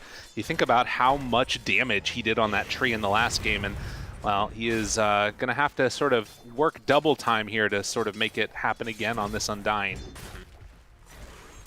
But interesting things to watch for. I also want to see how aggro and sort of on the map we see Nisha early, because I feel like this Kunkka has so much potential to pop off in this game. You get that level 6, you know, immediately start trying to skill up the X's potentially, can really rotate around and I think find kills on all of the core heroes in this game easily. Agreed, especially a slow hero like Jakiro. 290 movement speed in the off lane can easily get punished and ran down. So yeah, definitely that one. Another hook lands, bottom Boxy.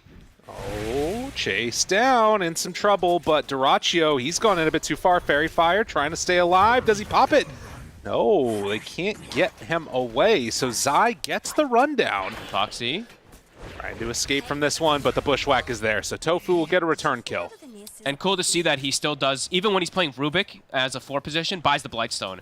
So they're playing versus Pudge. I mentioned it last time. Pudge low armor can always get punished when you are playing versus like a Blightstone plus physical damage lane as Quinn. He's got the salve. Still doing very well in the mid matchup. But so is Nisha, so very even. We'll both have their bottles ready to go and then pick up a bounty, or rather a water rune apiece. As Celery forced back again by Insania, and you can see Ace trying to put the pressure onto Mickey here, throwing those dual breaths out, making his life kind of miserable.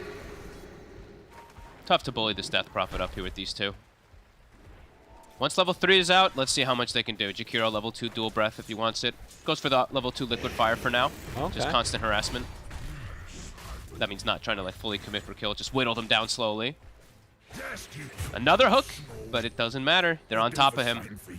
That is really rough. Dyrachyo just came back there. He doesn't have a TP to get back to lane. God. And Tofu now does have 2 points up in the bushwhack. Can connect Zai for a moment, but I mean, the tower? Okay. Got some good damage out there. Still, he is on the verge of being dove here. He's got a pull off though, so they are losing the whole wave during this. But Tofu, Fairy Fire tries to escape again. He has another bushwhack, can throw it back onto Boxy if he wants. Boxy getting up close and, well, there it is. Enough for the bring down. So that one hurts a lot. And they actually waited that whole time. Dyrachyo on base misses the hook from up close. Oh, man. And Zai, during all this, if you've been watching on the left side of your screen, he takes that stack pull. So he actually kills off the creep wave as well as that, too. So nicely spread out there between him and Boxy. Yeah, Boxy. I love this Blightstone pickup. It's, I mean, you know, it's not the most traditional thing you see on Rubik's, but working really well versus the Pudge low armor. Yeah, I think he's been doing this on, he did it on his Hoodwink last game, too. Really frustrating to play against. A nice interrupt there of the pull. So Boxy not able to connect that one over.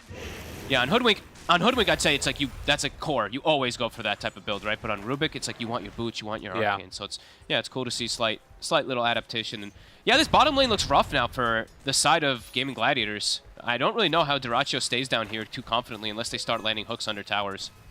And there's not really a great opportunity to, like, rotate anybody either. Sniper doesn't want to leave. No.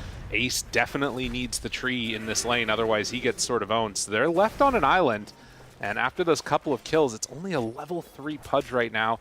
Zai a whole level ahead of him, although does manage to move on in there and get a creep taken away. He might die, though. He stepped up really far bottom. Dyrachyo. Good bushwhack.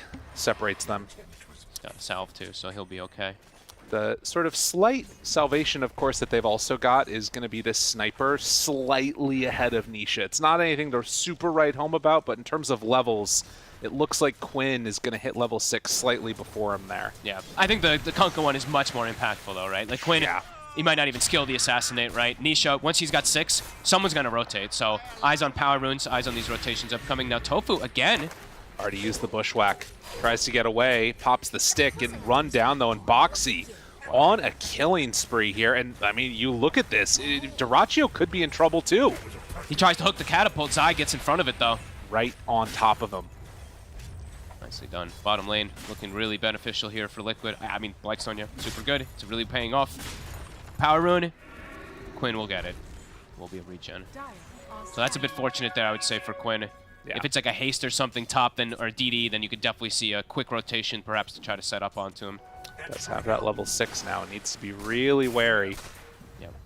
Yeah, Nisha pinging it, or Boxy probably pinging it out already. He's making the move over. They want to kill Quinn. Can they do it, though? Quinn's got double Wraith Pen and Raindrop. Is this going to be enough to save him? He sees him, too. He's got the ward down. Yeah, they're ready and perfectly fine, it looks like. So yeah, Boxy realizes that the ward's in the area, immediately backs away, and obviously no rune here either for him to find. Dual breath throwback there onto Mickey, as Jakiro still sitting pretty comfortably. Second highest net worth in the game right now. Doing well. Not slowing down the Death Prophet by any means, but not getting bullied by a lane bullier like Undying, so it's really, yeah, it's working out right now for them inside the laning phase. But I'm still just looking at the Pudge now, who's... Deracho has to go jungle. He actually can't lane bottom anymore. Last game, I believe I think he had his Vanguard maybe already finished at this point, so he could stay versus Zai alone. So now this opens up the map for the supports, right? We're going to see the Rubik, Boxy. He's actually going to occupy mid. We saw T do a segment about this, albeit it was Insania playing it, but this is a specialty from Liquid that they like to do with sharing net worth. As here comes Nisha. Yeah, and this is going to be an easy kill here on the Celery. Likely will save the boat as Mickey runs him down, and, well, was wondering if Nisha was going to try and sneak away that kill, but doesn't go for it. He doesn't even use Torrent. He doesn't want to waste any mana. Oh, and he's going to find a courier. Okay, well, that was Deracho's. That's the Vanguard going to be slowed down even that much further. That's got to be frustrating for him, because he can't. It's really hard to walk up to Zai's secret shop too, and you can see how far back Quinn has to play when these rotations come on in. So all of the cores, this is looking again very much like game number 1. Yeah, Liquid. I mean, Boxy is off to a tremendous start on this Rubik. He's almost the same net worth as the Pudge, near level 6, and it's a really damn good Rubik game, as I was saying before, versus Jakiro, but not even just including that. There's a Hoodwink, there's a Pudge, there's Tree, plethora of spells that he can go for stealing is Tofu. Yeah, has to bushwhack those spiders, try and get out of there. Another courier kill. How many couriers? There's like 8 couriers dead or something, it feels like, in this early game. Good God. That is tough. Yeah. And now Deracho, Insania, he's got Tomb. They're diving him. Does not have a TP to get out of here. Deracho is going to get dove, and the hook off the mark. They managed to find him. Quinn, though, he made the rotation. He's under a tombstone. Does he have enough damage to take out Zai, though? He actually might. The rundown is there. A couple more punches, and they will turn onto that tombstone. So they keep the tower alive, but Insania is still there, and here comes Liquid. I mean, everybody, literally all of Liquid is down bottom trying to run at these heroes. They will find Tofu, and that will be enough to find that kill. But 5 heroes bottom, they don't get Quinn. We've seen Liquid do this a lot. Bring all 5 pre-10 minutes to the safe lane just to finish off that tower. Interesting. Yeah, because normally this is the type of move that I feel like people would have criticized in the past, although Boxy trying to get vision onto Quinn. He's level 6 already on this Rubik. Yeah, he's had a good game. Yep. And it's also, oh wow, Quinn actually maxed Shrapnel this game too. So if Boxy's able to get a steal onto the sniper too, I mean, all the spells that he can get are just super dangerous. Oh, TP mid. Tofu. Might have just landed into his own death, perhaps. Is Nisha close enough? Lifting, chasing, torrenting, dodging. Nice play. Ace again, the main one that is seeming like he's having a good game, as you can see down in the corner, takes that tower and sitting fairly high up in the net worth. Mid tower now. They're doing the tree, the last track play, as we like to call it. Oh yeah. Sit in the trees and get that damage going onto it. And we'll start slowing it down. That shrapnel's still there. Boxy moves on in, finds it. Nope. But nope. Nicely Good cover. Nicely done for Quinn. He knew it was coming. Yeah. Saw him for a second there. But now bringing the squad. Liquid. All 5 in the area. Celery just walks into a very dangerous spot. The boat, it's going to pull him back in. The hook not going to keep that tree alive. And now with Tree dead, I mean, I guess Tree Armor had already been used, but it's going to be enough to take this mid-tier 1 tower. So Liquid, they make that rotation bottom, they take the tower, and then walk as 5 to take mid. Love the moves. Just opening up the map perfectly. They're like, okay, Jakiro's farming, but when you say that to yourself, you're like, oh, okay, whatever, Jakiro's farming, who cares? Right. So Ace, he is getting good damage up top, but yeah, map definitely going to be shrinking a lot here for the Pudge, even for the supports. How are these supports doing even? 5 and 5 on the side of Gaming Gladiators, but a difficult place for them to show up versus this Brood. A hook? That's what they needed right there. Finds him off to the side, and Celery appreciating what he's seen. The ward was actually over not in the area that they think it was. Yeah, it was on the right side, a bit more toward the medium camp. Dyrachyo made the Pudge look really good last game. He's had a tough start here to this one, but starting to really make up for it. Some nice tips going on. And my favorite voice lines, the Undying ones. No brains. That's how it goes. Well, this is the type of plays that they need to make. And likewise, Quinn just going straight into, I believe, that Mask of Madness. Okay. Max amount of damage possible for the little itty-bitty sniper man. I feel pretty worried for this little sniper man, to be honest with you, at the moment. They've got, they've got the Jakiro getting all these good levels, but that just means that Rubik's going to have better spells to steal. And Liquid, they're not slowing down, playing super aggressive so far here. Even Dyrachyo, again, getting gone on. Pops the ulti, pulls him in a little bit closer, does get that hit with the sharpshooter, but Dyrachyo TPs away. And the X to full back on to Tofu. And stealing some scurry action, but that's going to be a hoodwink dead. Okay, gives up the scurry only, at least. Not giving up bushwhack. Nicely done. They're covering their spells decently. The sniper and the hoodwink here. The Liquid with overwhelming pressure, while Gaming Glider is just looking to play a bit of a farm game to slow things down. Celery. Dyrachyo in the area. He covered it. Ooh. Okay, he did it. He popped the rot, but it was a second late, so it's not a hook steal, but it's still a big one. Yeah, that one pre-15 isn't as bad as it is later. When you get shard on Rubik with this member, it feels real bad to give that one up. Definitely, especially with max supremacy where you just have crazy cast range. Nisha's gone for a Blade Mail, a traditional old school counter to the sniper. That's cool. And maybe even towards Jakiro. We're going to have to see how this works out. If he just stands in the macro pyre. That'd be pretty cool. You're going to Ags macro pyre me, I'll Ags macro pyre you back later on. Although he does have Guardian Greaves already done on this Jakiro. So, like we said, all of that farming, it's turned into one of the best items of this patch. It feels like every offlaner picks this thing up as, well, Insania, bushwhacks off the mark, but the hook, that's the one that counts. They find him there, trying to bring him down on this Undying, but Rubik moves on in, and now Rubik, maybe in some trouble, drops down that macro pyre. Boxy trying to escape from it. Celery still in some trouble, and Ace eventually is going to get pulled back in here and killed off.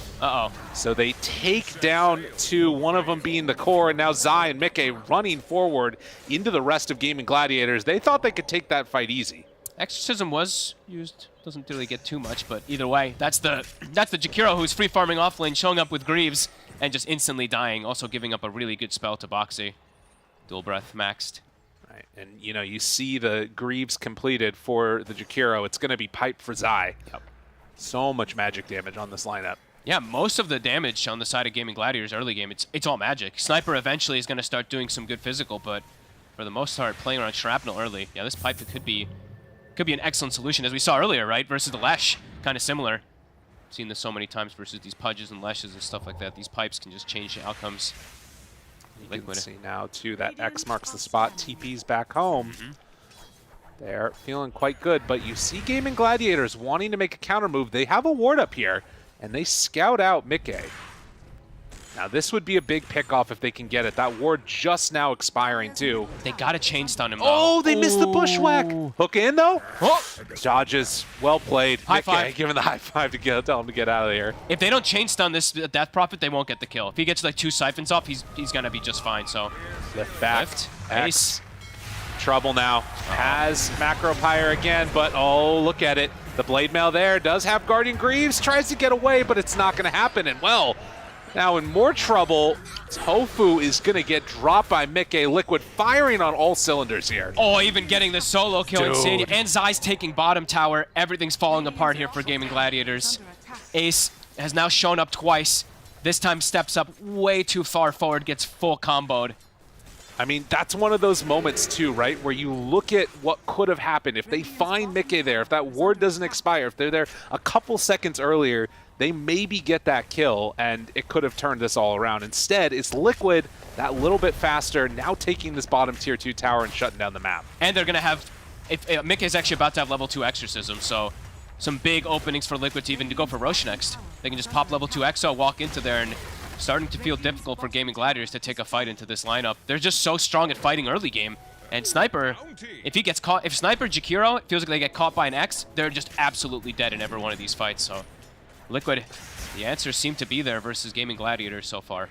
I mean, it really was such a good pickup there, that Conka in the last phase. And Jakiro's seen some of the weaknesses. You know, he kind of struggles to the same things that Sniper does. Yeah. And, well, if you can get him, game looks pretty freaking rough. Yeah, Ace has to be way more careful with how he stands. You want to kind of frontline because you're the offlaner, but as you said, there's just so much overwhelming damage that Liquid has right now. Celery. The hook doesn't connect. It can't get there close enough. And yeah, Celery, he's going to be brought down eventually there. That long-range dual breath.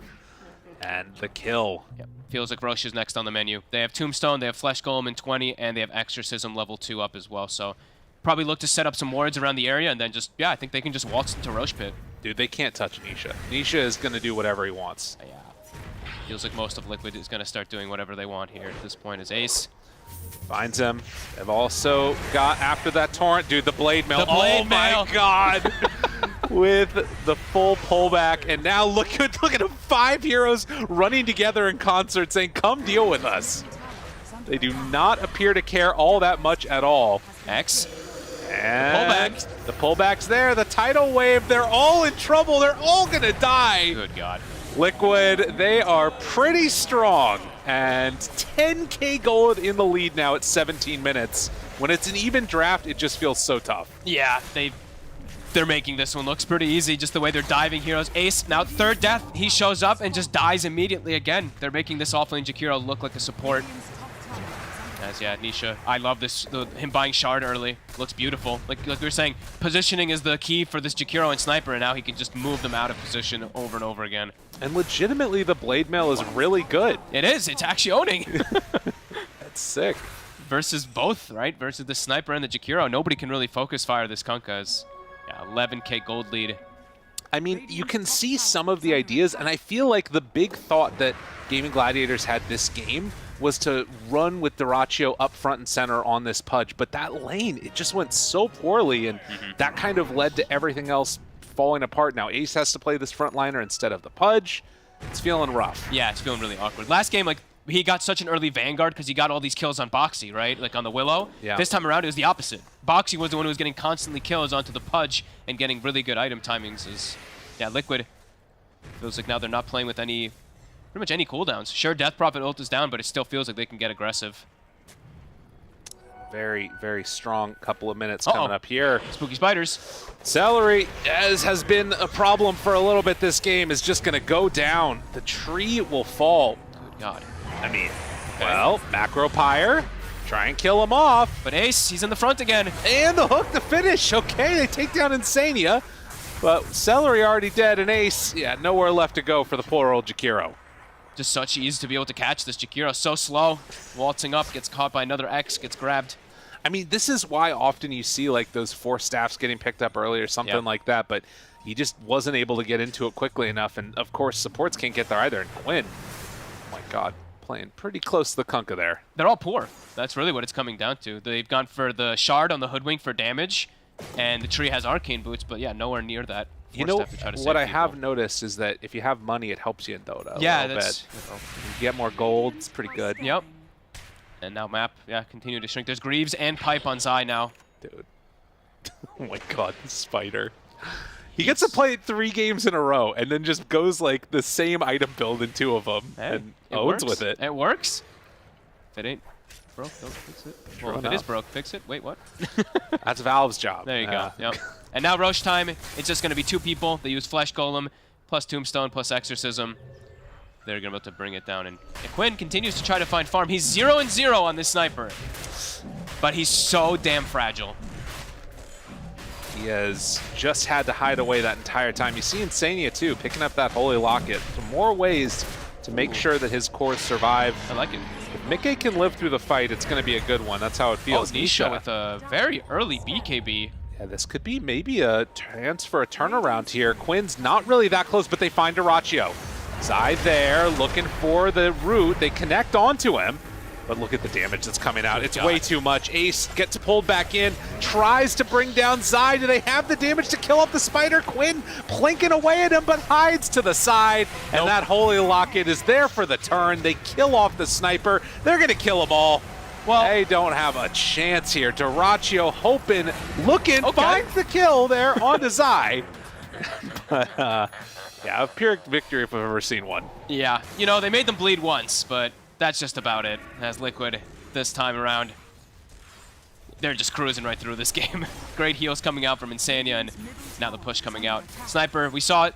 He's poking them, but it really just feels like very soft pokes. It doesn't really do too much damage at this point. Way too much armor, way too much magic resistance, and of course, even when they pop that BKB early, it doesn't really feel like it matters as Ace will not get pulled into a torrent, not wanting to use that mana at the moment. With the tower. Fallen, fallen, fallen. Almost. It goes down. And they'll back away. Structural damage, emotional damage, hero damage continues to be just Liquid's favor. And oh, look, a regen rune. There you go. Beautiful.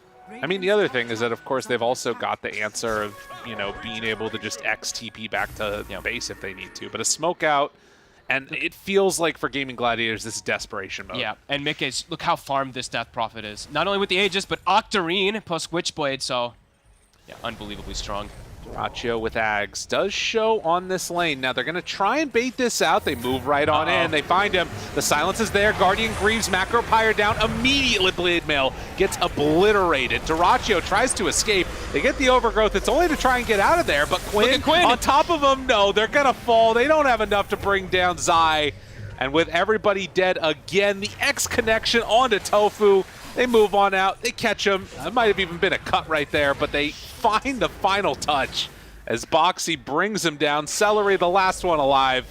It has all fallen apart for Gaming Gladiators in this game number 3. Liquid, too good. It's been all over for a while. The way that they pressure the map this game, it looks reminiscent of the first game. They just dominate those lanes, dominate the map too much. And yeah, Gaming Gladiators feels like they're on the back foot since minute 8 when they do TP in. Even when Ace shows up, he's just so fragile as the Jakiro.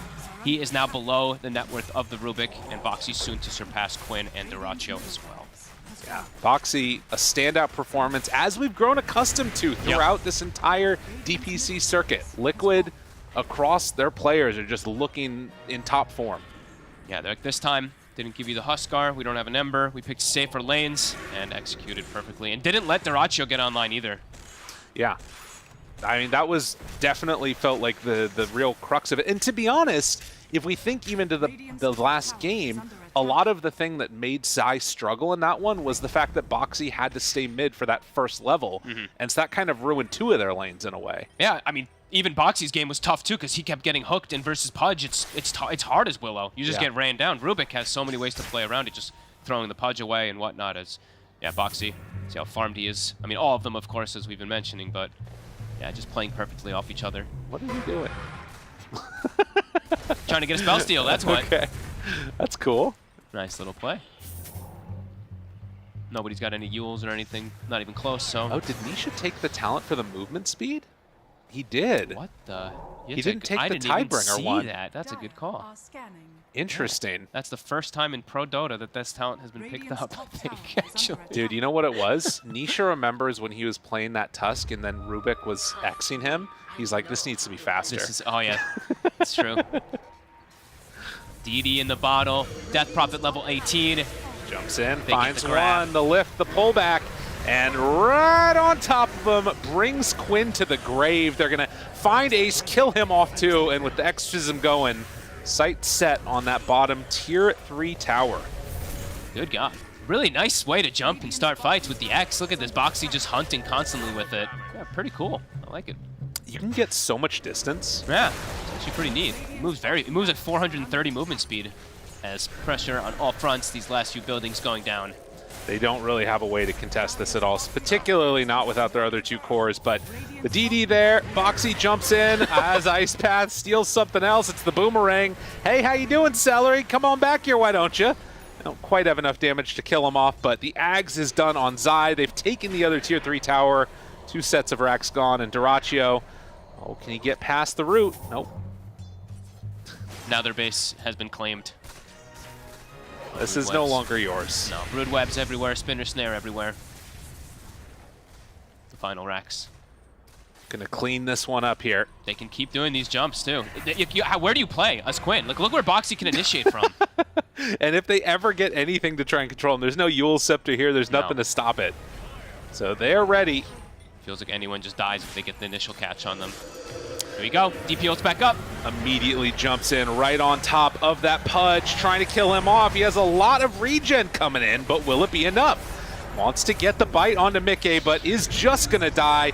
They do have a buyback now, but racks are already taken. Celery's going to die off to the right. More and more fall. Quinn Mickey trying to do what damage he can, but Mickey, the Spirit Siphon, is there for the turn. They find him for the kill, the Overgrowth. It won't be enough. Another round of buybacks. Can they kill off Mickey? Can they kill off Nisha? They are starting to get lower and lower, and they do die. Duraccio finds a triple kill, but guess what? The base is gone, and Liquid very comfy with taking all those buybacks and doing the structural damage. Yep. Gaming Gladiators has to just full commit and suicide themselves to just kill them off, but yeah, damage is done. Mega creeps. Dude, Quinn is smiling. Back with. I mean, they have to know for the last like 15 minutes or something, or like 12 minutes that this game is just completely over. But now, do we queue up the rapiers on the sniper? I don't think it even matters, actually, because he'll just get grabbed from a distance. He needs BKB, but yeah, either way, it doesn't matter. It's Liquid. Gonna wait for the respawn to close this one out. 27 minutes, next round of neutrals coming out. Titan Silver, Sliver, all the rest of it. Oh, Zai. Oh, Quinn. He's hunting. He's got a TP out. Does he get him with the snare? It's 1 second. No, can't quite. Chance. Well, we've seen some pretty cool stuff coming out from these teams here, particularly, I feel like, Liquid. Yeah, we also got to see the offlane Jakiro that I think we'll never see again. Sorry, Hobo. Oh, no. Ace tried, he got the farm, but yeah, it just, you could see the, him walking up trying to be the pseudo frontliner, just, it didn't work whatsoever this time around. Liquid had all the answers. How many webs does he have here? Is that like 6? Is it 1, 2? A lot of webs stacked up. He's trying to blot out the sun. Yeah. Feels bad, man. Yeah. You can see as, again, Liquid can play this about as safe as they want to. Aether Lens done on the Brood. Nisha going straight in for the AC too. Sure. Why not? I mean, they got mega creeps, so there's no hope for this, for these poor Gaming Gladiator boys. They just have to sit in their base. At least they get to farm these creeps that come into the base, but they're worth nothing. That's true. They send the spiders, maybe? Could be helpful. But no, you can see that right now, at least for Gaming Gladiators, it is very much... They can't even actually go out of their base at all because there's the spinner snares there. They're putting them on all the entrances. Boxy. Going for a little bit of a solo play there on Duraccio. Yeah, into the root, dude. God, this is like Duraccio. Look at Duraccio. He's so pissed. He's like, come on, I can't even. He's like, we're already losing enough. Take it easy. Jeez. Yeah, the next couple of minutes here feel like it's going to be a little bit of pain compared to what happened in game number 2 against Gaming Gladiators and Liquid. A little bit of retribution after that one. Nisha has DD, Mickey is level 20. He's got BKB as well. Boxy almost surpassing Duraccio at this point. It's close. They want it. They're looking to get the jump. They see Quinn. But the spinner up snare. There. So they have a 4-person smoke on Gaming Gladiators, but they find Quinn. Pull him on in and bring him on down. And Celery. The Overgrowth comes a bit too late there and now stolen. Well, actually, I think you got the other one off, but the Silence comes out and diving the fountain. The entire world seems to be falling apart, both in the game and for the team right here. Liquid doing everything that they want. Ice Path stolen. Turns their sights onto these tier 4 towers. Maybe one last hurrah as the buyback comes from Hoodwink, but the stun is for a long time. Boxy gets himself away. Duraccio pops the BKB. He just wants one. Get any kill here. Insania, is he going to go down? Stolen Rod, so good coverage by Duraccio. Ace now in trouble, and Duraccio going to be rooted, going to be brought down. A double kill from Zai, the Ancient exposed, and GG is going to be called. Liquid reassert dominance here in Western Europe. With an interesting draft, an interesting adaptation to what they're playing against. First time in a while that I think we've seen a Death Prophet being played from the safe lane. First time in a while we've seen a Jakiro being played in the off lane too, but Liquid from a commanding stand in the laning phase, right? Bottom, completely one-sided. Mid lane, relatively even, I guess you could say. Top, I guess relatively even, but then just immediately snowballed afterwards, right? At like the 10 to 12 minute mark, game felt like there was almost no hope for Gaming Gladiators. And that's sort of the thing to me that I think there's a couple interesting points that I want to like go back and look at with this Liquid one. One is the switch up in the draft to say, okay, we're going to put DP safe lane. And then the other is this move that we've seen a couple of times of 5 heroes running at towers into the next. And like when they do that versus when they're sitting back and farming, it feels like there's some interesting decisions being made by Liquid that I'm not seeing from other teams yet. Yeah, it's the way they collapse, the way they shrink the map on these opposing teams, right? They go bottom as 5, take it, go mid, they have Death Prophet ult up again too, take that tower too, and yeah, map shrinks so quickly, there's no hope for poor Quinn to ever have a chance in this one. Tough stuff, but that's going to end it. They do get forced to 3 games off the back of a Huskar for Quinn, but Liquid's still dominant. Western Europe, let's head on back to the panel, let them break it down. Yeah, well, there was no Husker cheese pick in this game, number 3, and unfortunately, Gaming Gladiators just could not find space for themselves anywhere, especially with a last pick Jakiro off lane. I just didn't see anything come from it. I'm just going to say it straight up. T in the back room was just like, yeah, but at the 20-minute mark, 20-minute mark, I'm out on you. No, just to be clear, don't make it sound like I was like actually thinking they could win this. Right. I was memeing the Jakiro. I like the idea of Jakiro Ags. But yeah, I think realistically for Liquid, as soon as they put this DP to safe lane, Kunkka to mid, I thought they just outsmarted Gladiators in the draft, and then they doubled down with how well they played in the game. You have this Kunkka mid lane, you don't care about Sniper, DP, against Jakiro, doesn't care you have Siphon, so I think just the way in which they set up their lanes, which is something Liquid has done exceptionally well, always pivoting the supports to whatever's going to be better, has been exceptional, and this was just a beautiful game where itemization-wise, it's amazing. I'm sure you guys are going to talk about that in a minute, but yeah, this was just a masterclass, it feels like. A nice bounce back, especially from a rough game too. Do you guys want to talk about the items then? How Liquid were able to just stay on top of Gaming Gladiators, never giving them a chance to breathe? I mean, maybe just a little bit on the blade mail, on the Kunkka. I think it's something cool that I've seen a little bit in my pubs recently. I think it also makes a lot of sense in this game. You have some Sniper, even Podge and Jakiro. I do think that in terms of the laning stage, I feel like Gaming Gladiators are a little shaky. I think that's maybe something they should look to improve a little bit. We saw it in the game before with the Beast, in this game also with their safe lane, somewhat with their off lane, but yeah, I think that's what they need to. Yeah, Daracho definitely didn't have the same game in this game 3 compared to when he had Pudge in game number 2, Sheep. Yeah, I think this was mostly to do with the hero picks. Like this time you have a Rubik who's much stronger than a Dark Willow. Their lane went like the last game, but without the dying, because they actually had good heroes. I mean, like, here's the thing, like, the Zai is so good at applying pressure on his Brood. They take really efficient trades. That's what I noticed the most throughout the series. So this time, it was just so much easier for them, and they executed it. And Daracho, off the back of a bad lane, can't group up with this team as well as he was the previous game. And this is something we saw from Liquid's first 4 picks. We called it, like, they're just going to ball up, and you see that in the mid lane, where they just go there with all their heroes, put the tombstone down on the ground, and no one can really deal with it. And this Nisha blade mail you talk about makes it so hard. Like, you put the shrapnel down and you're the one taking damage and everything hurts and you can't really fight into it.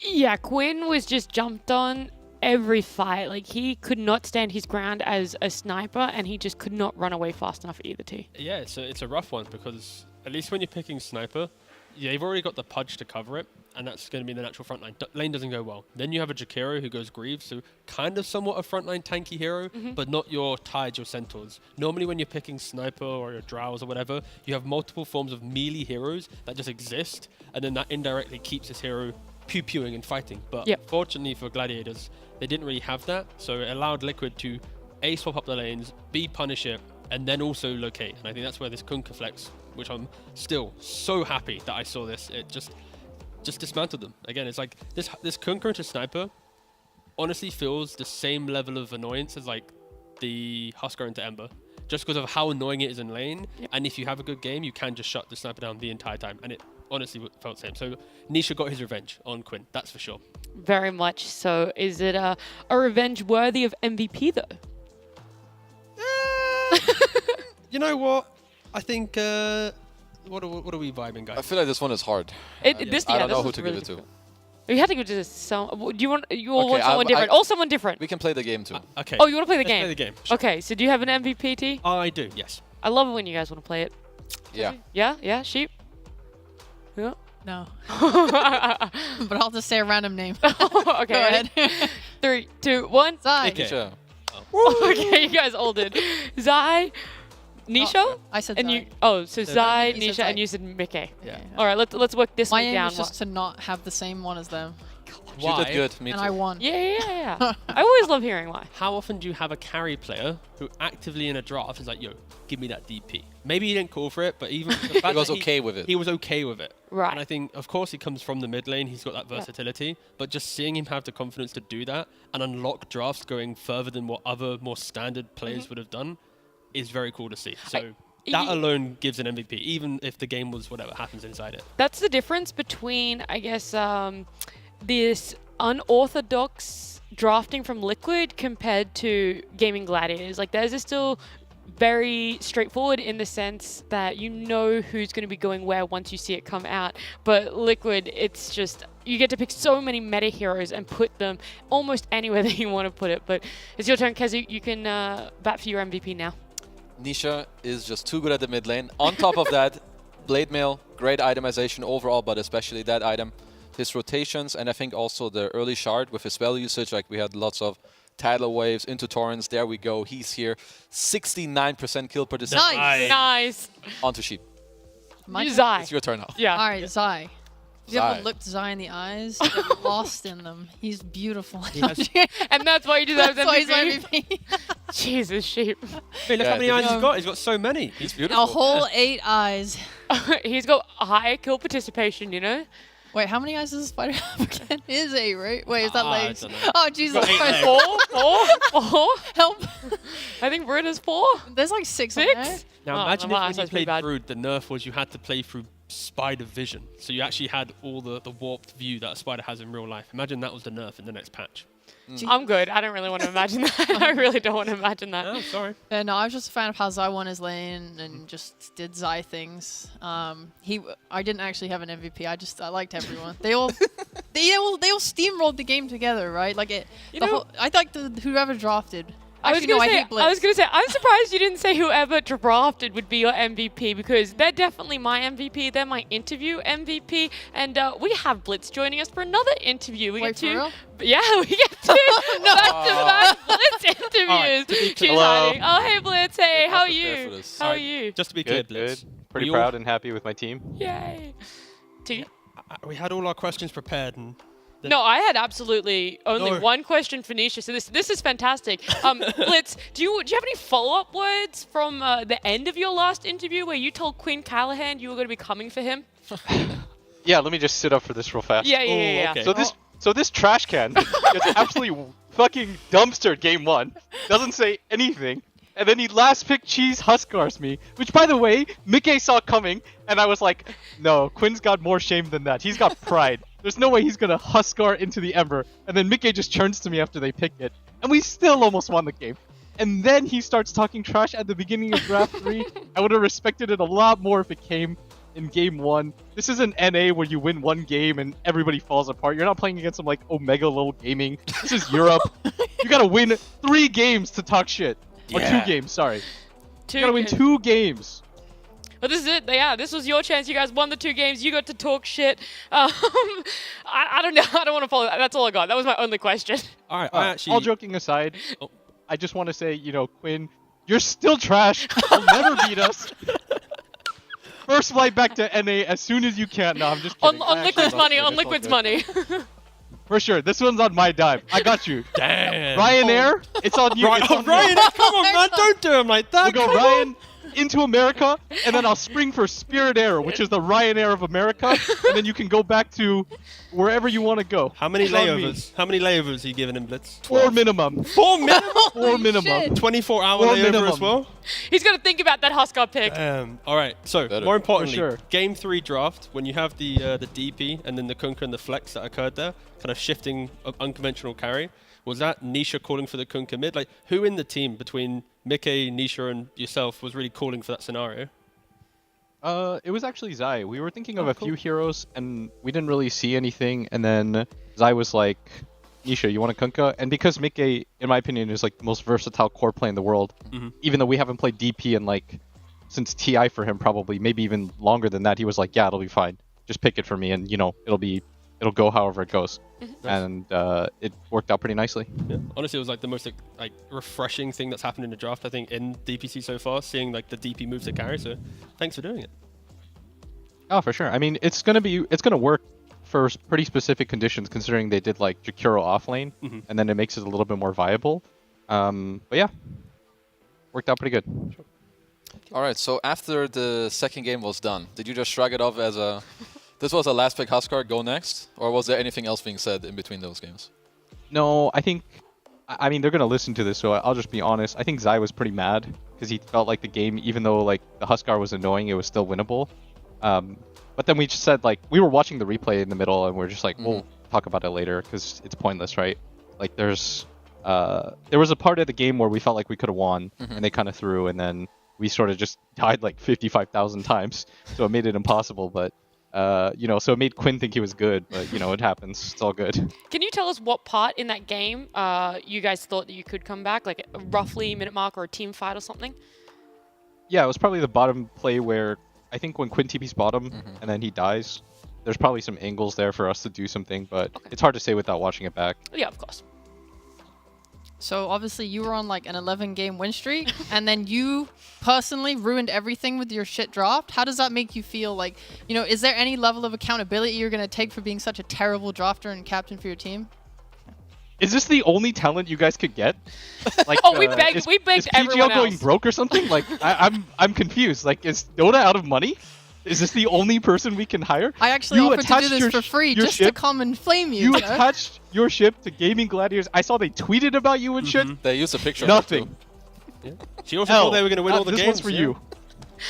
So sorry, Blitz, you had to deal with this. I'm so sorry. This is so unprofessional. No worries, no worries. I'm really sorry. You even hyped up your Phoebe Bridgers skeleton jacket. You were like, oh, this is good. This is the lucky one, and look what it's done. You're pathetic. No, well, okay, no, we're still undefeated. We're still undefeated. I'm sorry. Yeah, Sheep, how undefeated are you in DPC? No, I'm not joining this bandwagon. I'm not joining this bandwagon. No, sorry. Oh god, Blitz has gotten to me. T, you had another question quickly. Oh god. If you don't, I do. No, wait, I did have the question. Oh yeah, so Nisha, of course, joining from Secret to Liquid. He's just become a very outspoken, wholesome lad, doing interviews, doing all this stuff. Was this something naturally that Nisha kind of wanted to do when he joined Liquid? Or was it more something that naturally developed due to, you're very, you bring out the nice emotions in people? Was it more as like that side of thing? Or was it just Nisha being, Nisha? Tell me the truth. Nice laugh, Sheep. Anyways, I'll answer it honestly. So I think that when he joined, he said he wanted to try his hand at being a little bit more active. Like, I think he wanted to see what streaming was like, and just... I think a lot of people have the misconception that we're forcing him to do stuff. We absolutely are. I held him at gunpoint at all times to stream 24/7. No, but seriously, he really enjoys himself. I think he is, as you can see, like when you do see him stream and when he does interviews and stuff, he's a lovely guy. He's really funny. He's really easy to talk to. He's personable. Like, you should hear him yell at like 4 a.m. playing Ags Lab with his Polish homies. Like, he is a riot. Like, he really sends it. So I'm glad that he's able to show that a little bit more lately. It's really nice to see. Well, why are you interviewing instead of him right now then? Oh shit. He straight up said he didn't want to do it, and because you're here. Then I just wanted to talk shit to Quinn, really.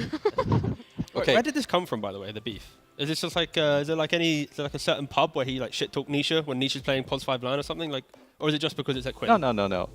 It's just Quinn. It's Quinn? fun, Okay. if we ever lose, he's gonna get on here and say the exact same stuff back to me, and I can't wait.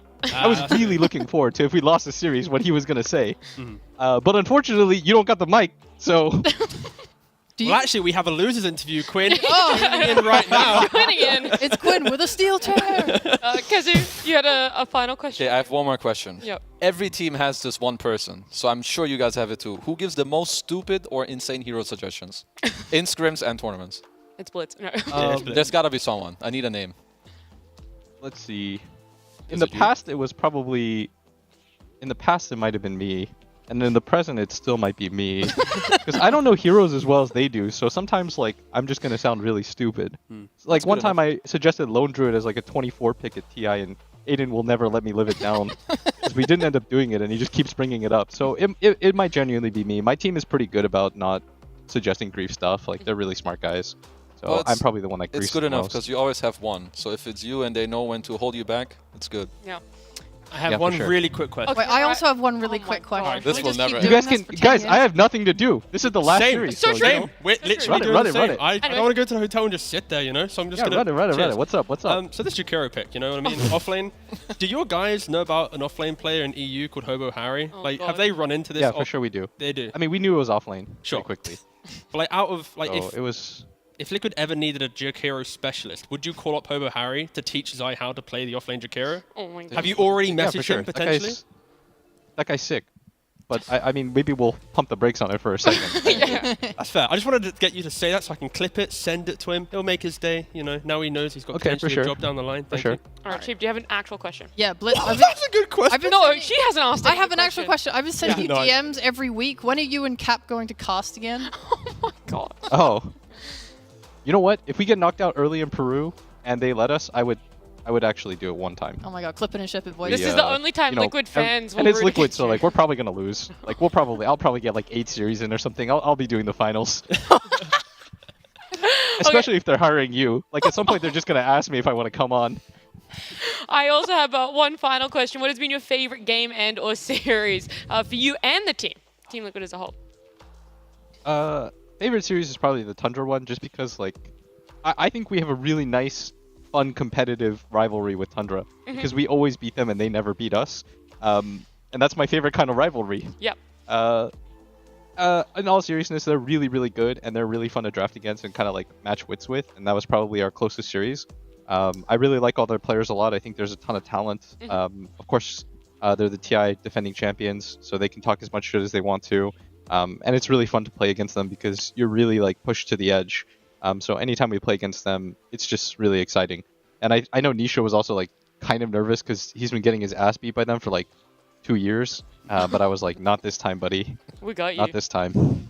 Okay, Sheep has a 10th final question. It's really quick. Last Okay, interview, let's get it. you flamed me for wearing a t-shirt to work. Today I've dressed up for you. For you, Will. For you. Are you happy now? I put normal clothes on. Yeah, I mean, I guess it looks better than like garbage. So Yeah. you are shooting for the moon here. So from garbage. Really well done. From garbage to Nat T, where would you put me? From garbage to Nat T. Yeah, on that scale. You'd be like Bulba in summer clothes. Over in summer clothes. Oh no, the flip flops in as well. Yeah, the flip flops, the hat, Oh, and the flip flops. I'll take it. jersey that I don't even know if it's like. He might still be wearing an EG jersey. It's a Who 2014 knows? EG Like- jersey. Yeah, it's. Yeah, exactly. Like an MLG hat. Like it's gonna be one of those things. Yeah, we take those, boys. We Yeah, take you those. it, Let's we go. take it. Well, thank you so much for the amazing interview. It's always a pleasure to have you here. And congratulations again on the series win, even though it went 3 games. Thank you, thank you. Only love Quinn. Bye, guys. See ya. Well, there you have it. I mean, he's not wrong. I know for a fact if Quinn was in that interview, it would have been harsher words than whatever Blitz just said. And you feel good? You got validated on your outfit? I'm gonna cry as soon as the broadcast ends, but it's fine. All right, well, let's speed through this close-up show. That interview went a little bit longer than expected. The results for today, the start of week number 3, day 7, it was Entity up against OG. That series went 3 games. It also delivered. Secret Into the Breach went 2-0. Maybe a 2-0 in a direction not many people were expecting. And this third and final series was Gaming Gladiators and Liquid going 3 games. But ultimately, Liquid held strong. As Blitz said, this isn't some NA pub where you just win 1 game and everyone crumbles. I think through the sea of memes we just experienced, I think the key takeaway is I think Gaming Gladiators in the series tried to adopt a new drafting style where Quinn would see his laning matchup or enough heroes to then pick like the hero to play around. Yeah.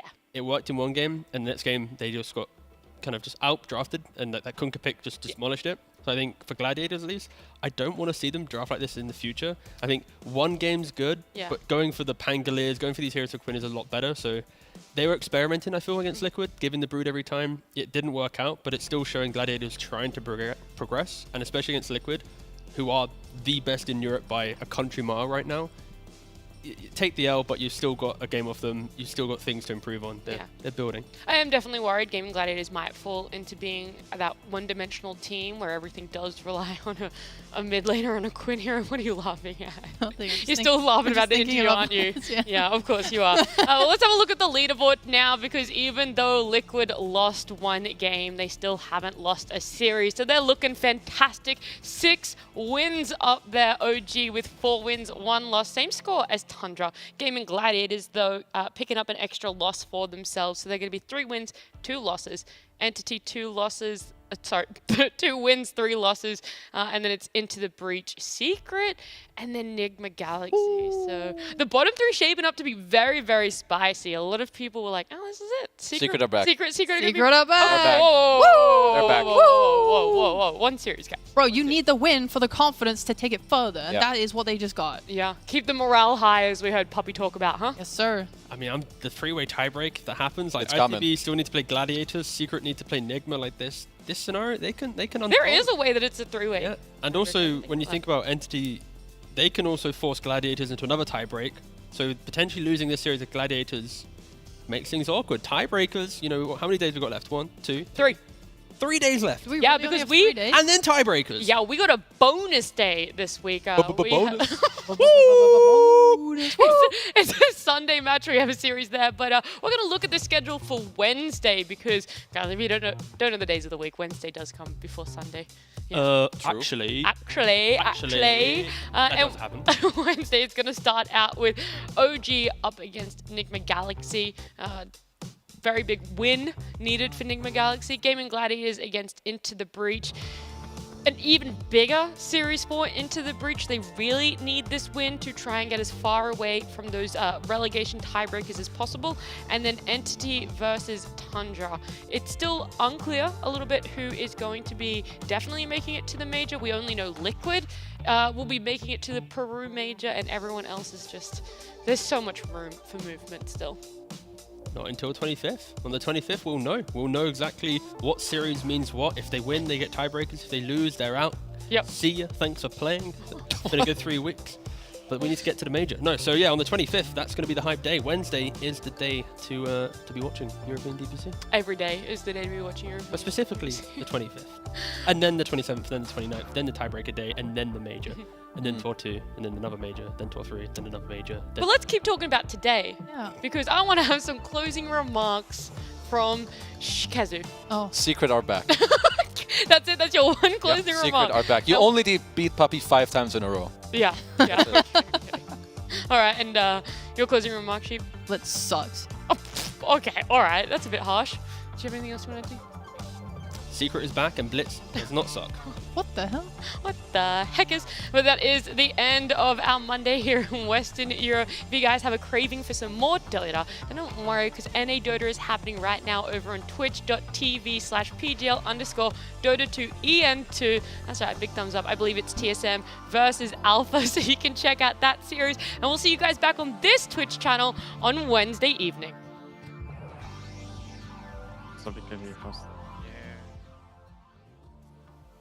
Hey, Akiro. They wanna fight, guys. They want to fight bottom. Are we running? They all die. They're fucking dying to me here. I can impart. I can't silence them. I'm silencing you. I silence the root. No root. Yeah, look at the sniper. Sniper. Sai, you're safe. All dying. Yeah.